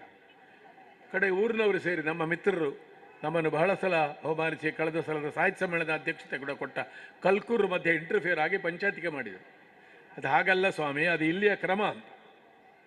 ಅದು ಇದಲ್ಲ, ಅವಿಧೇಯತೆ ಅಲ್ಲ. 7 ಗಂಟೆ ನಂತರ ಅವರೇ ಮಾತಾಡ್ತಾರೆ ನಿಮ್ಮ ಹತ್ರ. ಅಂದರೆ ಒಂದು ಸಮಾಜಕ್ಕೆ ಒಂದು ಪದ್ಧತಿ ಇದೆ. ನಮ್ಮ ಭೂತ ಆರಾಧನೆ, ದೇವರ ಪೂಜೆ, ಕುಲೆ ಆರಾಧನೆ, ಉತ್ತರ ಕ್ರಿಯೆಯಿಂದ ಹಿಡಿದು ದೇಶದಾದ್ಯಂತ ಸಾವಿರಾರು ಪದ್ಧತಿಗಳಿದೆ. ಈಗ ನಮ್ಮ ಬಹುತ್ವದ ಮಾತು ತುಂಬ ಬರ್ತಾ ಇದೆ ಮಾಧ್ಯಮಗಳಲ್ಲಿ, ಸಾಹಿತ್ಯದಲ್ಲಿ. ಬಹುತ್ವ ಉಳಿಸಿ, ಬಹುತ್ವ ಉಳಿಸಿ. ಅದು ಯಾವ ಬಹುತ್ವ? ನಮ್ಮ ದೇಶದಲ್ಲಿರೋ ಬಹುತ್ವ ಉಳಿಸ್ಲಿಕ್ಕೆ ಹೇಳುವವರಿಗೆ ಅದರಲ್ಲಿ ಗೌರವ ಉಂಟಾ ಅಂತಲೂ ಪ್ರಶ್ನೆ ಬರ್ತದೆ. ಹೇಳುವವ ಯಾರು ಅಂತ. ಹೇಳುವವನು ಅದನ್ನು ಉಳಿಸುವ ಪ್ರಯತ್ನ ಮಾಡಬೇಕು. ಅದೆಲ್ಲೆಲ್ಲ ನಾವು ಉಳಿಸಿ ಹೇಗೆ ಮಾಡಬಹುದು? ಈಗಲೇ ರವೀಂದ್ರ ಶೆಟ್ಟರು ಒಂದು ಮಾತು ಹೇಳಿದರು. ಸಾಮಾನ್ಯವಾಗಿ ಜಾನಪದದಲ್ಲಿ ಸಾಂಸ್ಕೃತಿಕ ಕಾರ್ಯಕ್ರಮ ಸೇರಲಿಕ್ಕೆ ಸ್ವಲ್ಪ ಅಂಜಿಕೆಯಿಂದಲೋ ಪ್ರತ್ಯೇಕತೆಯಿಂದಲೋ ಸಂಕೋಚ ಪಡುವವರು ತನ್ನ ಇನ್ಸ್ಟಿಟ್ಯೂಷನ್ನಲ್ಲಿ ಎಲ್ಲರೂ ಭಾಗವಹಿಸ್ತಾರೆ. ಇದು ಸರ್ವಜನಾಂಗದ ಶಾಂತಿಯ ತೋಟ. ಈ ಒಂದೇ ಅಚೀವ್ಮೆಂಟು ಸಾಕು ರವೀಂದ್ರ ಶೆಟ್ಟಿಯನ್ನು ನಾವು ಪ್ರಶಂಸಿಸಲಿಕ್ಕೆ. ಇಂತಹ ಸಂಸ್ಕಾರ ಈ ಸಾಹಿತ್ಯ ಸಮ್ಮೇಳನಗಳ ಮೂಲಕ ಮತ್ತು ನಿರಂತರವಾಗಿ ಸಾಹಿತ್ಯ ಕಲಾ ಕಾರ್ಯಕ್ರಮಗಳ ಮೂಲಕ ನಡೆಯಲಿ. ದಶಮಾನೋತ್ಸವದ ಅಧ್ಯಕ್ಷತೆಯ ದೊಡ್ಡ ಗೌರವ ಕೊಟ್ಟಿದ್ದೀರಿ. ಅಷ್ಟೇ ದೊಡ್ಡ ಗೌರವ ಬ್ರಿಗೇಡಿಯರ್ ರೈಗಳನ್ನು ನಾನು ಸನ್ಮಾನಿಸಿದಂಥ ಒಂದು ಭಾಗ್ಯ. ಅದಕ್ಕಾಗಿ ನಾನು ಕೃತಜ್ಞನಾಗಿದ್ದೇನೆ. ಅನೇಕರ ಒಡನಾಟ ನನಗೆ ಸಿಕ್ಕಿದೆ. ಈ ದಶಮಾನೋತ್ಸವ ಅಧ್ಯಕ್ಷತೆಗಾಗಿ ವಿಶೇಷವಾಗಿ ಗೌರವ ಸಲ್ಲಿಸ್ತಾ ಒಂದು ಮಾತು ನಮ್ಮದೇ ಭಾಷೆ ಮರಾಠಿಯಲ್ಲಿ ಸಂತ ರಾಮದಾಸರು ಒಂದು ಹೇಳಿದರು, ನೀನು ಏನು ಬಯಸ್ತಿ ಅಂತ. ಬಯಕೆಗಳು ತುಂಬ ಇರ್ಬೋದು, ಕನಸುಗಳು ತುಂಬ ಇರ್ಬೋದು. ಈಡೇರಿದ ಬಯಕೆಗಳೇ ಪ್ರತಿ ಮನುಷ್ಯನಿಗೆ ಹೆಚ್ಚು. ಆದರೆ ಸದಾ ಸರ್ವದಾ ಯೋಗ ತುಝಾ ಘಡಾವ, ತುझे ಕಾರಣಿ ದೇಹ ಮಾಝಾ ಪಡಾವ. ಸದಾ ಸರ್ವದಾ ನಿನ್ನ ಯೋಗ ನನಗಿರಲಿ.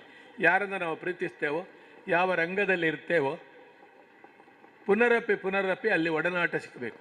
ತುझे ಕಾರಣಿ ದೇಹ ಮಾಝಾ ಪಡಾವ. ನನ್ನ ದೇಹ ಅಂದರೆ ಮನಸ್ಸು, ವಿದ್ಯೆ, ಅನುಭವ, ಇದು ನಿನಗಾಗಿ ನನ್ನ ದೇಹ ಅರ್ಪಿತವಾಗಲಿ ಅಂತ ಸೈನಿಕರು ಗಡಿಯಲ್ಲಿ ಹಾಗೆ ಹೇಳಿದ್ರಿಂದಲೇ ನಾವಿಲ್ಲಿ ಕಲೆಯಲ್ಲಿ ಮುಕ್ತವಾಗಿ ಸಂಚರಿಸ್ತೇವೆ. ನಾನಾದರೂ ನನ್ನ ಕಲೆಯಲ್ಲಿ ಯಾವ ಅನುಭವವನ್ನು ಗಳಿಸಿದ್ದೇನೆ ಅದನ್ನು ಯಾವಾಗಲೂ ಬೇರೆಯವರಿಗೆ ಕೊಡಲಿಕ್ಕೆ ಸಿದ್ಧ. ಯಥಾಶಕ್ತಿ ಯಥಾಮತಿ. ನನ್ನಿಂದ ಎಷ್ಟೆಷ್ಟೋ ದೊಡ್ಡ ವಿದ್ವಾಂಸರಿದ್ದಾರೆ, ಹೊಸ ಕಲಾವಿದರು ಬರ್ತಾ ಇದ್ದಾರೆ. ಅದು ಸಂತೋಷದ ವಿಷಯ. ಇಲ್ಲಿ ಕೂತ ವಿದ್ಯಾರ್ಥಿಗಳ ಸಭೆಯಲ್ಲೇ ಒಬ್ಬ ಶ್ರೇಷ್ಠ ಕಲಾವಿದ ಇರ್ಬೋದು, ಒಬ್ಬ ಫಿಲ್ಮ್ ಮೇಕರ್ ಇರ್ಬೋದು, ಒಬ್ಬ ಡೈರೆಕ್ಟರ್ ಇರ್ಬೋದು, ಒಬ್ಬ ಸಿಂಗರ್ ಇರ್ಬೋದು. ಅವನಿಗೆ ಅವಕಾಶ ಸಿಕ್ಕಬೇಕು. ಅನೇಕ ಕಲಾವಿದರನ್ನು ನೀವು ಕೇಳಿರ್ಬೋದು. ಒಂದೇ ಉದಾಹರಣೆ ಹೇಳ್ತೇನೆ. ಜಗತ್ತಿನ ಶ್ರೇಷ್ಠ ನಟರಲ್ಲಿ ಒಬ್ಬರಾದ ಅಮಿತಾಬ್ ಬಚ್ಚನ್ ಕಲ್ಕತ್ತಾ ರೇಡಿಯೋಕ್ಕೆ ಫಸ್ಟ್ ಟೆಸ್ಟಿಗೆ ಹೋಗಿ ವಾಯ್ಸ್ ಟೆಸ್ಟಲ್ಲಿ ಫೇಲ್ ಆದ್ದದ್ದು. ಫೇಲು. ಅವರು ಪಾಸ್ ಆಗ್ತಿದ್ರೆ ಒಂದು 5-10 ವರ್ಷ ಹಾಳಾಗ್ತಿತ್ತು ಅವರು. ರೇಡಿಯೋ ಅನೌನ್ಸರ್ ಆಗಿರ್ತಿದ್ರು ಅವರು. ಶ್ರೇಷ್ಠ ವಿದ್ವಾಂಸರು ಸ್ವಯಮಾಚಾರ್ಯರು ಬನ್ನಂಜೆ ಗೋವಿಂದಾಚಾರ್ಯರು ವಿದ್ವತ್ ಎಂಟ್ರೆನ್ಸ್ ಪರೀಕ್ಷೆಗೆ ಕೂತರು. ಅವರು ಸಂಸ್ಕೃತಲ್ಲೇ ಮಾತಾಡುವಲ್ಲ, ವಿಶ್ವದ ಸಂಸ್ಕೃತ ಶ್ರೇಷ್ಠ ವಿದ್ವಾಂಸರಲ್ಲೊಬ್ಬರು, ಅದ್ಭುತ ವಿದ್ವಾಂಸ. ಅವರನ್ನು ಭಾಷಣಗಾರ ಮತ್ತು ಕನ್ನಡ ಲೇಖಕರಾಗಿ ಮಾತ್ರ ನಾವು ನೋಡಿದ್ದೇವೆ. ಸಂಸ್ಕೃತದ ಪ್ರಾಬ್ಲಮ್ ಏನಂದರೆ, ಸಂಸ್ಕೃತ ಶ್ರೇಷ್ಠ ಭಾಷೆ, ಅದಕ್ಕೊಂದು ರಾಜ್ಯ ಇಲ್ಲ. ಒರಿಯಕ್ಕೆ ಒರಿಸ್ಸಾ ಉಂಟು, ತೆಲುಗಿಗೆ ಆಂಧ್ರ ಉಂಟು, ತಮಿಳುನಾಡಿಗೆ ತಮಿಳು ಉಂಟು. ಸಂಸ್ಕೃತ ಅನಾಥ ಭಾಷೆ, ಅದಕ್ಕೆ ರಾಜ್ಯ ಇಲ್ಲ. ನಮ್ಮ ರಾಜ್ಯದಲ್ಲಿ ಸಂಸ್ಕೃತ ಶ್ರೇಷ್ಠ ವಿದ್ವಾಂಸರನ್ನು ನಾವು ಸಾಹಿತಿಗಳಂತ ಗುರುತಿಸುವುದಿಲ್ಲ. ಈ ಗೋವಿಂದಾಚಾರ್ಯ ಎಂಟ್ರೆನ್ಸ್ ಪರೀಕ್ಷೆ ಕೂತು ಒಂದೇ ಪ್ರಶ್ನೆಗೆ ಉತ್ತರ ಬರೆದು 3 ಗಂಟೆ ಮುಗೀತಂತೆ. ಫೇಲು. 20 ಮಾರ್ಕಿಗೆ ಬರೆದದ್ದು ಅವರು 3 ಗಂಟೆ.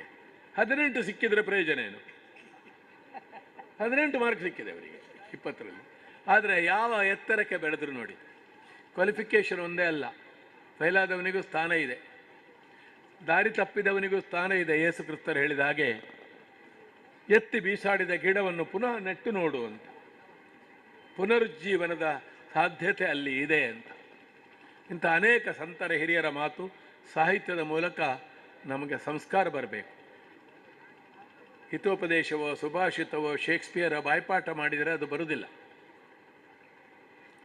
ಮನಸ್ಸಿಗಿಳಿಸಿಕೊಂಡು ಸಹೃದಯತೆ ಅಂತ ಹೇಳಿದ್ದಾರೆ ಶೇಕ್ಸ್ಪಿಯರ್ ಮತ್ತು ಕಾಳಿದಾಸ ಖಂಡಿತ ಶೇಕ್ಸ್ಪಿಯರ್ ಓದಿಲ್ಲ, ಆದರೆ ಕೆಲವು ಮಾತುಗಳು ಒಂದೇ ರೀತಿ ಬರ್ತದೆ ಅಲ್ಲಿ.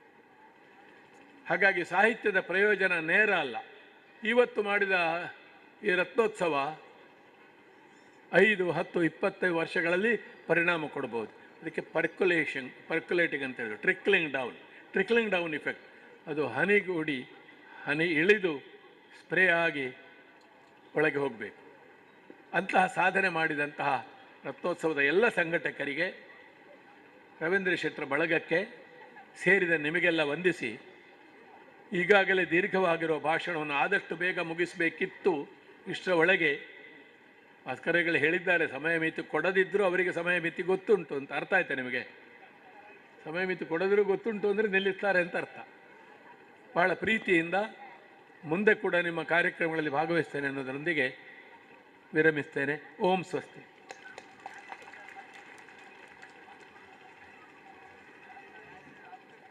ಸಮ್ಮೇಳನಾಧ್ಯಕ್ಷರಿಗೆ ಧನ್ಯವಾದಗಳು.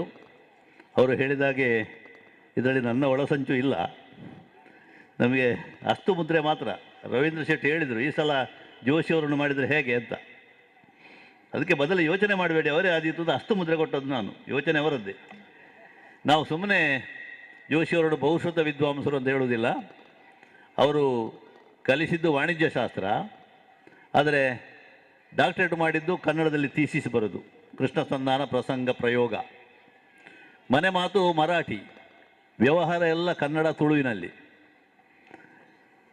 ಗ್ರಂಥ ರಚನೆ ಕನ್ನಡದಲ್ಲಿ. ಸುಮಾರು ಬಹುಶಃ ನನಗೆ ಗೊತ್ತಿದ್ದಾಗೆ ಒಂದು 7-8 ಭಾಷೆಯಲ್ಲಿ ಅಧಿಕಾರಯುತವಾಗಿ ಮಾತಾಡಬಲ್ಲರು.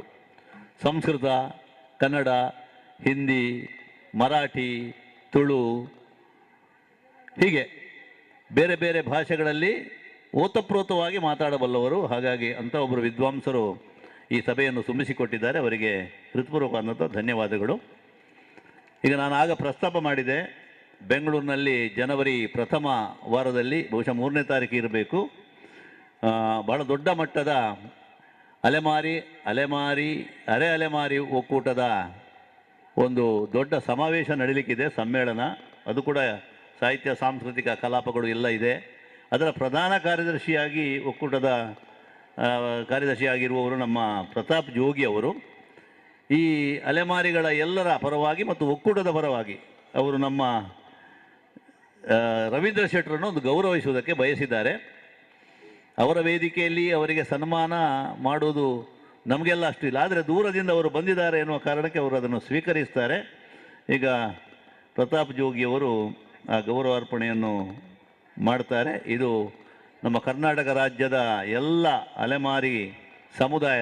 ಅಲೆಮಾರಿ ಸಮುದಾಯದ ಒಕ್ಕೂಟದ ಪರವಾದಂಥ ಗೌರವಾರ್ಪಣೆ ಅದನ್ನು ಅವರು ಸ್ವೀಕರಿಸಬೇಕು ಅಂತ ನಾನು ವಿನಂತಿಸ್ತೇನೆ.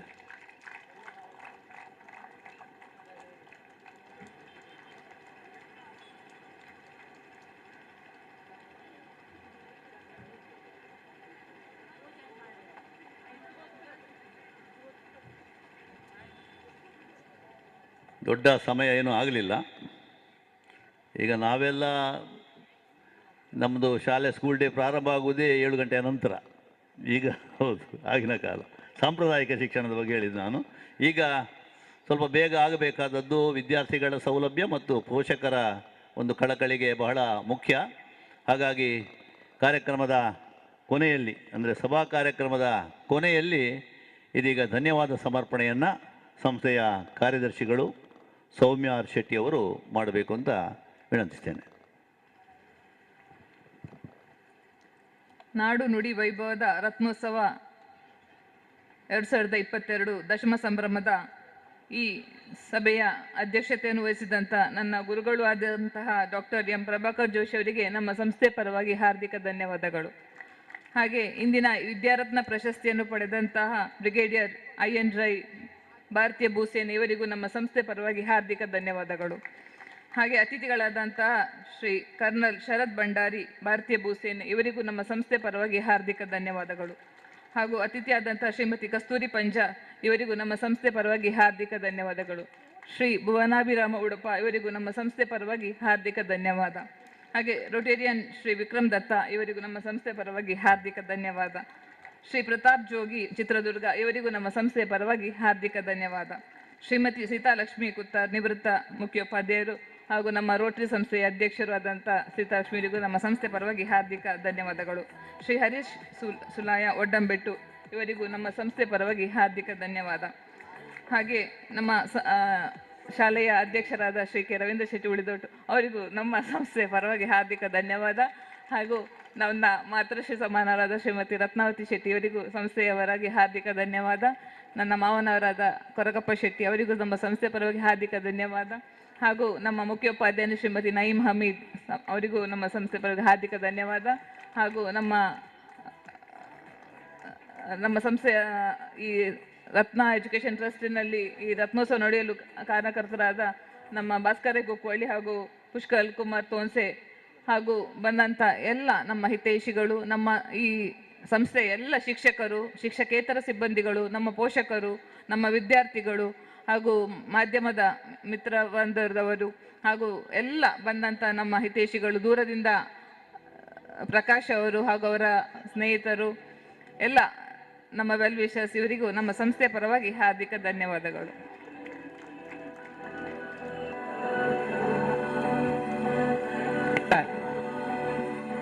ಶಾಲಾ ಮಕ್ಕಳ ವೈವಿಧ್ಯ ಸಾಂಸ್ಕೃತಿಕ ನೃತ್ಯ ಕಾರ್ಯಕ್ರಮ ಇದೆ.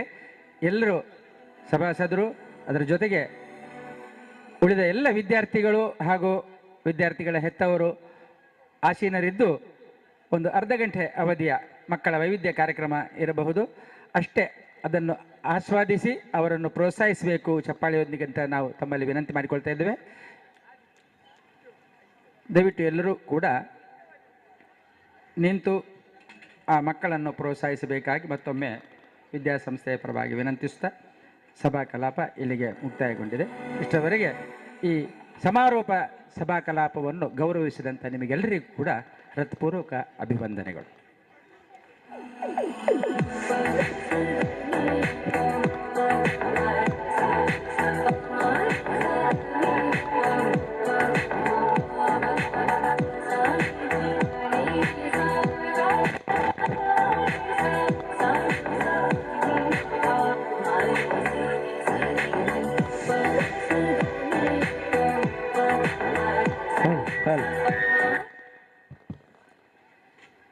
ಸಭಿಕರಲ್ಲಿ ಸೂಚನೆ, ನಾಳೆ ನಮ್ಮ ಶಾಲಾ ವಾರ್ಷಿಕೋತ್ಸವವು ಮಧ್ಯಾಹ್ನ 2:30 ರಾತ್ರಿ 8 ಗಂಟೆ ತನಕ ನಡೆಯಲಿಕ್ಕಿದೆ. ಈ ಒಂದು ಕಾರ್ಯಕ್ರಮದ ಸಭಾಧ್ಯಕ್ಷತೆಯನ್ನು ಶ್ರೀಯುತ ಕೆ ರವೀಂದ್ರ ರೈ ಕಳ್ಳಿಮಾರು ಇವರು ವಹಿಸಿದ್ದಾರೆ. ಅದೇ ರೀತಿಯಾಗಿ ಮಂಗಳೂರು ದಕ್ಷಿಣ ವಲಯದ ಕ್ಷೇತ್ರ ಶಿಕ್ಷಣಾಧಿಕಾರಿಗಳಂತ ಶ್ರೀ ಈಶ್ವರ್ HR ಇವರು ಮುಖ್ಯ ಅತಿಥಿಯಾಗಿದ್ದಾರೆ. ಅದಲ್ಲದೆ doctor Ravishankar Rao, retired professor of English, Mangalore university, Ibrahim Badiyar, member Belma ಗ್ರಾಮ ಪಂಚಾಯತ್ ಇವರು ಮುಖ್ಯ ಅತಿಥಿಯಾಗಿ ಭಾಗವಹಿಸಲಿದ್ದಾರೆ. ಅದೇ ರೀತಿಯಾಗಿ ಈ ಒಂದು ಸಭಾ ಕಾರ್ಯಕ್ರಮ ನಡೆದ ಬಳಿಕ ಅದೇ ರೀತಿಯಾಗಿ ಸಭಾ ಕಾರ್ಯಕ್ರಮದ ಮೊದಲು ಕೂಡ ಒಂದು ನಮ್ಮ ಶಾಲಾ ಮಕ್ಕಳಿಂದ ಸಾಂಸ್ಕೃತಿಕ ಕಾರ್ಯಕ್ರಮ ಜರುಗಲಿದೆ. ಇದೆಲ್ಲಕ್ಕೂ ಕೂಡ ತಾವು ಬಂದು ಈ ಕಾರ್ಯಕ್ರಮವನ್ನು ಯಶಸ್ವಿಗೊಳಿಸಬೇಕಾಗಿ ವಿನಂತಿ.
ತುರ್ತು ಸೇವೆಗಳಿಗಾಗಿ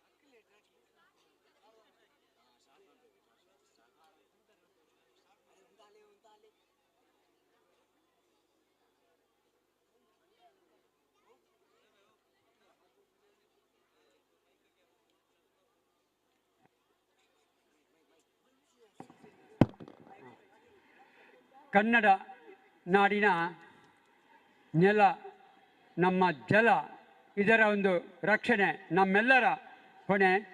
ನಾಡು ನುಡಿಯನ್ನು ಉಳಿಸುವುದು ನಮ್ಮೆಲ್ಲರ ಕರ್ತವ್ಯ. ಈ ಒಂದು ನಮ್ಮ ನದಿಯಾಗಿರ್ಬೋದು, ಕನ್ನಡ ನಾಡಿನ ನಮ್ಮ ಒಂದು ಭಾಷೆ ಆಗಿರ್ಬೋದು, ಕನ್ನಡದ ಕಲೆ ಆಗಿರ್ಬೋದು, ಪ್ರತಿಯೊಂದರಲ್ಲಿ ಕೂಡ ಅದು ನಮ್ಮ ಉಸಿರು ಅಂತ ತಿಳಿದುಕೊಂಡು ನಾವು ಪ್ರತಿಯೊಬ್ಬರು ಕೂಡ ಆ ಮುಖಾಂತರ ನಾವು ಕನ್ನಡಕ್ಕಾಗಿ ಹೋರಾಡಬೇಕು. ನಮ್ಮ ಕನ್ನಡ ನಾಡಿನ ಬಗ್ಗೆ ನಮಗೆ ಹೆಮ್ಮೆ ಇರಬೇಕು. ಕನ್ನಡವೇ ನಮ್ಮ ತಾಯಿ. ಕನ್ನಡ ಎನ್ನುವುದೇ ಒಂದು ಜೀವ ನದಿ ಎಂಬುದನ್ನು ಈ ಒಂದು ಸನ್ನಿವೇಶದಲ್ಲಿ ಈಗ ನಿಮಗೆ ಒಂದು ನೃತ್ಯದ ಮೂಲಕ ತೋರಿಸಲಿಕ್ಕಿದ್ದಾರೆ ನಮ್ಮ ವಿದ್ಯಾರತ್ನ ಶಾಲೆಯ ಮಕ್ಕಳು.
ಕನ್ನಡ ನಾಡಿನ ಜೀವನದಿ ಕಾವೇರಿ, ಓ ಜೀವನದಿ ಈ ಕಾವೇರಿ.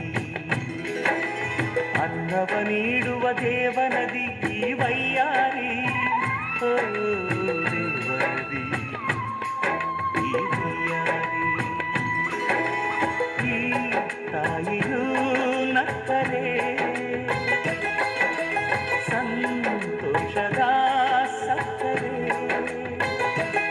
ಮಮತೆಯ ಮಾತೆಗೆ ಭಾಗ್ಯದ ದಾತೆಗೆ ಮಾಡುವೆ ಭಕ್ತಿಯ ವಂದನೆ.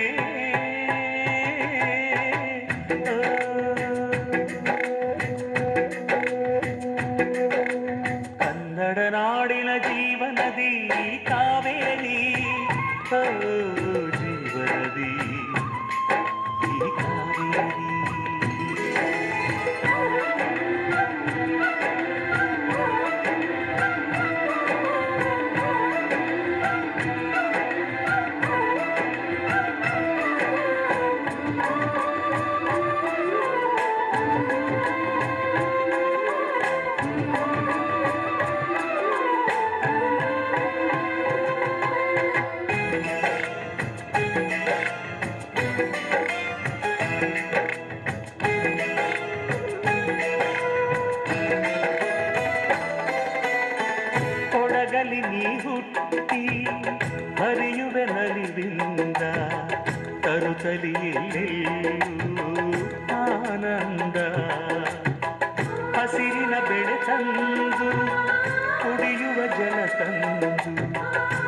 ನೀಡುವೆ ನಗೆಯೆಂಬ ಶ್ರೀಗಂಧ ಧುಮುಕುತ ವೇಗದ ಜಲಪಾತದಲ್ಲಿ ವಿದ್ಯುತ್ ನೀಡುವೆ ಬಯಲಲಿ ಕಾಡಲಿ ಕಲಕಲ ಹರಿಯುತ ನಾಟ್ಯವ ಮಾಡುವೆ ಮಂದಗಾಮಿನಿ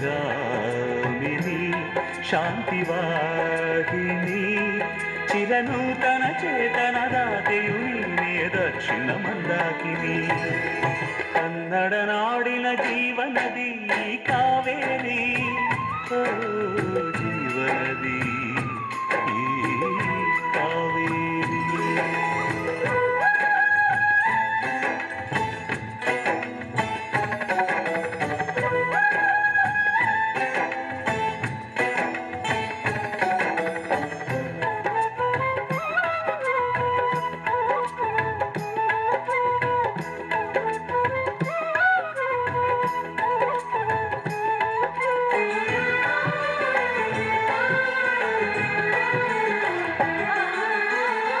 ಹುಟ್ಟುವ ಕಡೆಯೊಂದು ಫಲ ಕೊಡು ಕಡೆಯೊಂದು ಸಾಗರದಲ್ಲಿ ನದಿಗೆಂದು ಸಂಗಮವು ತೌರಿನ ಮನೆಯುವುದು ಗಂಡನ ಮನೆಯೊಂದು ಹೆಣ್ಣಿಗೆ ಇದೆಯೆಂದು ಜೀವನವು ತಂದೆಯು ತಾಯಿಯು ಅಣ್ಣನು ತಂಗಿಯು ಎಲ್ಲ ದೂರವು ಹೊಸ ಮನೆ ಹೊಸ ಜನ ಹೊಸ ಹೊಸ ಬಂಧವು ಅಲ್ಲೇ ಸಂತೋಷವು ಮನೆಯ ದೀಪವು ಬಾಳ ಸಂಗೀತವು ಮನ ಮೆಚ್ಚಿದ ಮಡದಿಯು ಸಿಕ್ಕಿದ ವೇಳೆ ಸ್ವರ್ಗ ಸಂಸಾರವು ಕನ್ನಡ ನಾಡಿನ ಜೀವನದಿ ಈ ಕಾವೇರಿ ಜೀವನದಿ ಈ ಕಾವೇರಿ ಅನ್ನವ ನೀಡುವ ದೇವನದಿ ಈ ವೈಯಾರಿ ಓ ದೇವನದಿ ಈ ವೈಯಾರಿ ಈ ತಾಯಿಯೂ ನಕ್ಕರೆ ಸಂತೋಷದ ಸಕ್ಕರೆ ಮಮತೆಯ ಮಾತೆಗೆ ಭಾಗ್ಯದ ದಾತೆಗೆ ಮಾಡುವೆ ಭಕ್ತಿಯ ವಂದನೆ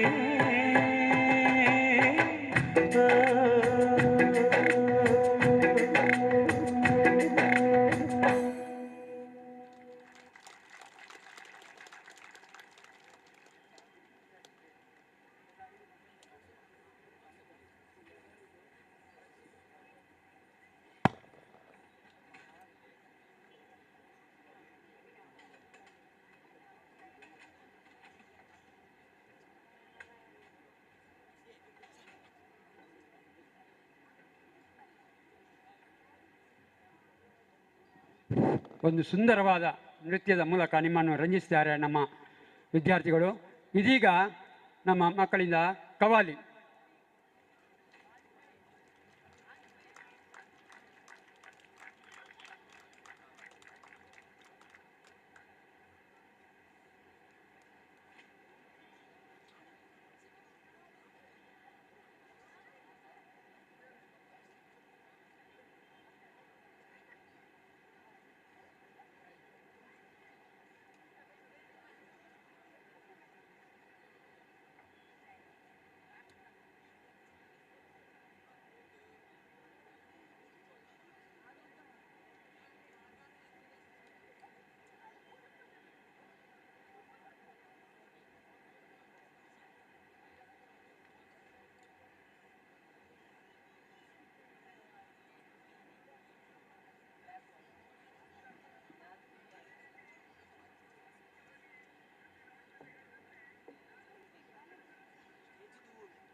ख्वाजा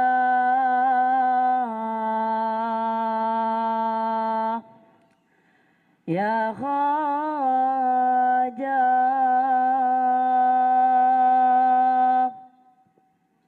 ख्वाजा ख्वाजा मेरे ख्वाजा ख्वाजा ख्वाजा ख्वाजा मेरे ख्वाजा ख्वाजा ख्वाजा ख्वाजा मेरे ख्वाजा ख्वाजा ख्वाजा जी ख्वाजा ख्वाजा मेरे ख्वाजा ख्वाजा रिम झिम रहमत बरसे रिम झिम रहमत बरसे रिम झिम रहमत बरसे रिम झिम रहमत बरसे प्यार के सब अल्लाह की मेरे ख्वाजा के अंगना अल्लाह अल्लाह अल्लाह मेरे ख्वाजा के अंगना अल्लाह अल्लाह अल्लाह मेरे ख्वाजा के अंगना अल्लाह अल्लाह अल्लाह मेरे ख्वाजा के अंगना अल्लाह अजमेर वारुम राजा मोइनो दीन ख्वाजा अजमेर वारुम राजा मोइनो दीन ख्वाजा अजमेर वारुम राजा मोइनो दीन ख्वाजा अजमेर वारुम राजा أحد الوريس راجا عربي بلال تجا أحد الوريس راجا عربي بلال تجا يا شيخ معين الدين أجمير الوالم راجا معين الدين خواجا أجمير الوالم راجا معين الدين خواجا أجمير الوالم راجا راجا राजा ख्वाजा ख्वाजा अजमेर ख्वाजा अजमेर ख्वाजा ख्वाजा ख्वाजा ख्वाजा ख्वाजा अजमेर ख्वाजा ख्वाजा ख्वाजा अजमेर ख्वाजा शेख मोइनुद्दीन अजमेर वारुम राजा मोइनुद्दीन राजा अजमेर वारुम राजा मोइनुद्दीन ख्वाजा अजमेर वारुम राजा राजा राजा नादर जिन्ना ना ना ना नादर जिन्ना ना ना ना नादर जिन्ना ना ना ना नादर जिन्ना नादर जिन्ना ना ना ना नादर जिन्ना ना ना ना नादर जिन्ना ना ना ना नादर जिन्ना धीरा ना धीरा ना ना धीरा ना धीरा ना ना धीरा ना धीरा ना ना धीरा ना धीरा ना ना धीरा ना धीरा ना ना ना धीरा ना धीरा ना ना ना धीरा ना धीरा ना ना ना धीरा ना धीरा ना ना ना नादर जिन्ना ना ना ना नादर जिन्ना ना ना ना नादर जिन्ना ना ना ना नादर जिन्ना नादर जिन्ना ना ना ना नादर जिन्ना ना ना ना नादर जिन्ना ना ना ना नादर जिन्ना या शेख मोइनुद्दीन अजमेर वारुम राजा मोइनुद्दीन ख्वाजा अजमेर वारुम राजा मोइनुद्दीन ख्वाजा अजमेर वारुम राजा राजा राजा है कुर्सी पर कोई भी बैठे राजा तो मेरा ख्वाजा है राजा तो मेरा ख्वाजा है कुर्सी पर बोलो कोई भी बैठे राजा तो मेरा ख्वाजा है राजा तो मेरा ख्वाजा है जो भी जागे उनके दर पे जो भी जागे उनके दर पे सबसे मुहब्बत करता है तुम कुर्सी पर और मेरे ख्वाजा दिल पे हुकूमत करता है तुम कुर्सी पर और मेरे अशरफ दिल पे हुकूमत करता है सर हिंद कहे राजा मेरा ख्वाजा महाराजा सर हिंद कहे राजा मेरे ख्वाजा महाराजा सर हिंद कहे राजा मेरे ख्वाजा महाराजा सर हिंद कहे राजा मेरे ख्वाजा महाराजा ख्वाजा ख्वाजा ख्वाजा पिया ख्वाजा ख्वाजा ख्वाजा पिया ख्वाजा ख्वाजा ख्वाजा पिया ख्वाजा ख्वाजा ख्वाजा रोजा राजा शरफुली रोजा रोजा राजा शरफुली रोजा रोजा राजा शरफुली रोजा रोजा राजा शरफुली रोजा नूर का नूरे दम नूर का नूरे दम पुन्नजमीरिन पूतु विडरना पुन्नजमीरिल पूतु विडरना पुन्नजमीरिल पूतु विडरना पुन्नजमीरिल पूतु विडरना गरीब नवाजे दम ख्वाजा ख्वाजा पूमल रे दिक्कत मेरे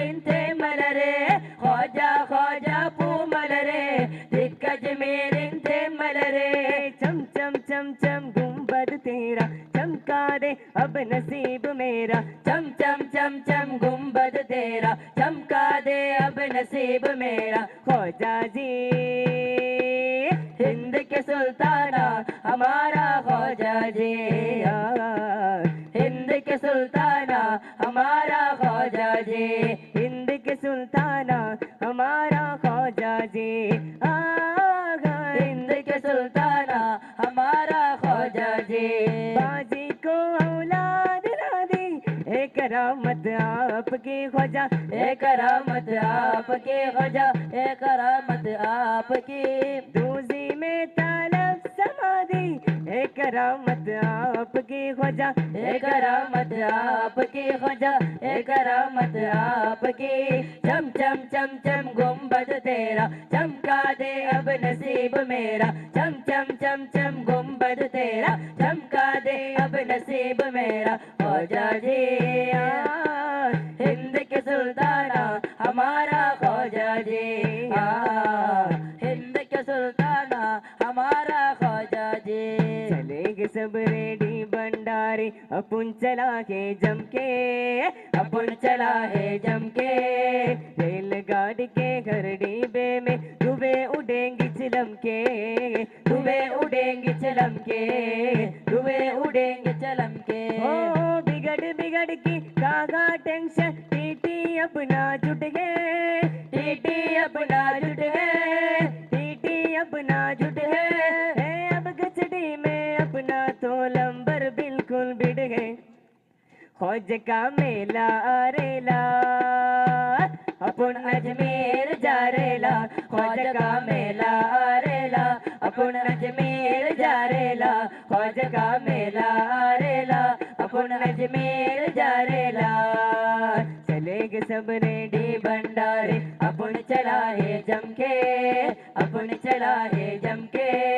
रेलगाड़ी के हर डिब्बे में धुएं उड़ेंगे चलम के, धुएं उड़ेंगे चलम के। तिरुमददाय सुग सुर्गमदे गल्ला, तिरुमददाय सुग सुर्गमदे गल्ला, तिरुमददाय सुग सुर्गमदे गल्ला, तिरुमददाय सुग सुर्गमदे गल्ला। കൺമണിയം റസൂലില്ല മകനുമ്മയറിഞ്ഞ മകാഫില്ല, കൺമണി തന്നത് അസദുല്ല മുഗലൻ ഹുറയുന്നിതരലിയല്ല. കൺമണിയം റസൂലില്ല മകനുമ്മയറിഞ്ഞ മകാഫില്ല, കൺമണി തഞ്ഞലി അസദുല്ല മുഗലൻ ഹുറയുന്നിതരലിയല്ല. ഒരു അമ്പിയ രാജനിലാവ് തിരുലോക ജയ ജയ ജീവ്, ഒരു അമ്പിയ രാജനിലാവ് തിരുലോക ജയ ജയ ജീവ്. അതിരെട്ടു പിറുത്തു മുതിർത്തലിയാറ് എന്നും റലിയല്ല, തിരുമദദായ് സുഖ സ്വർഗമതേ ഗല്ല, തിരുമദദായ് സുഖ സ്വർഗമതേ ഗല്ല, തിരുമദദായ് സുഖ സ്വർഗമതേ ഗല്ല, തിരുമദദായ് സുഖ സ്വർഗമതേ ഗല്ല.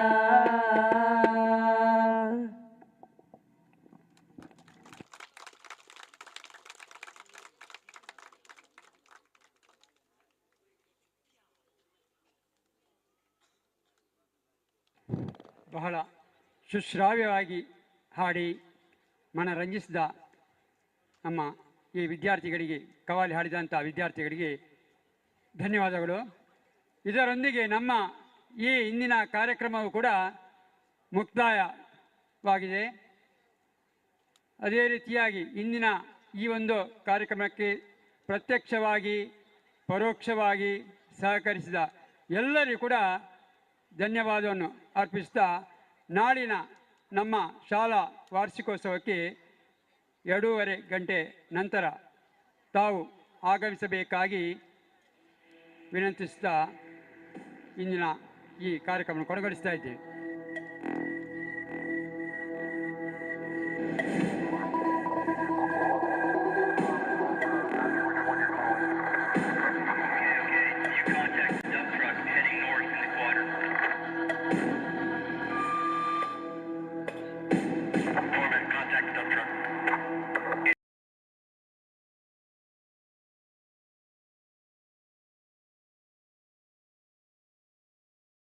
50,000 ಜನರಿಗೆ ಆಕರ್ಷಕ ಟ್ರೋಫಿಗೆ ಲಗ್ಗೆ ಇಟ್ಟಂತ ತಂಡಗಳು ರೆಡಿ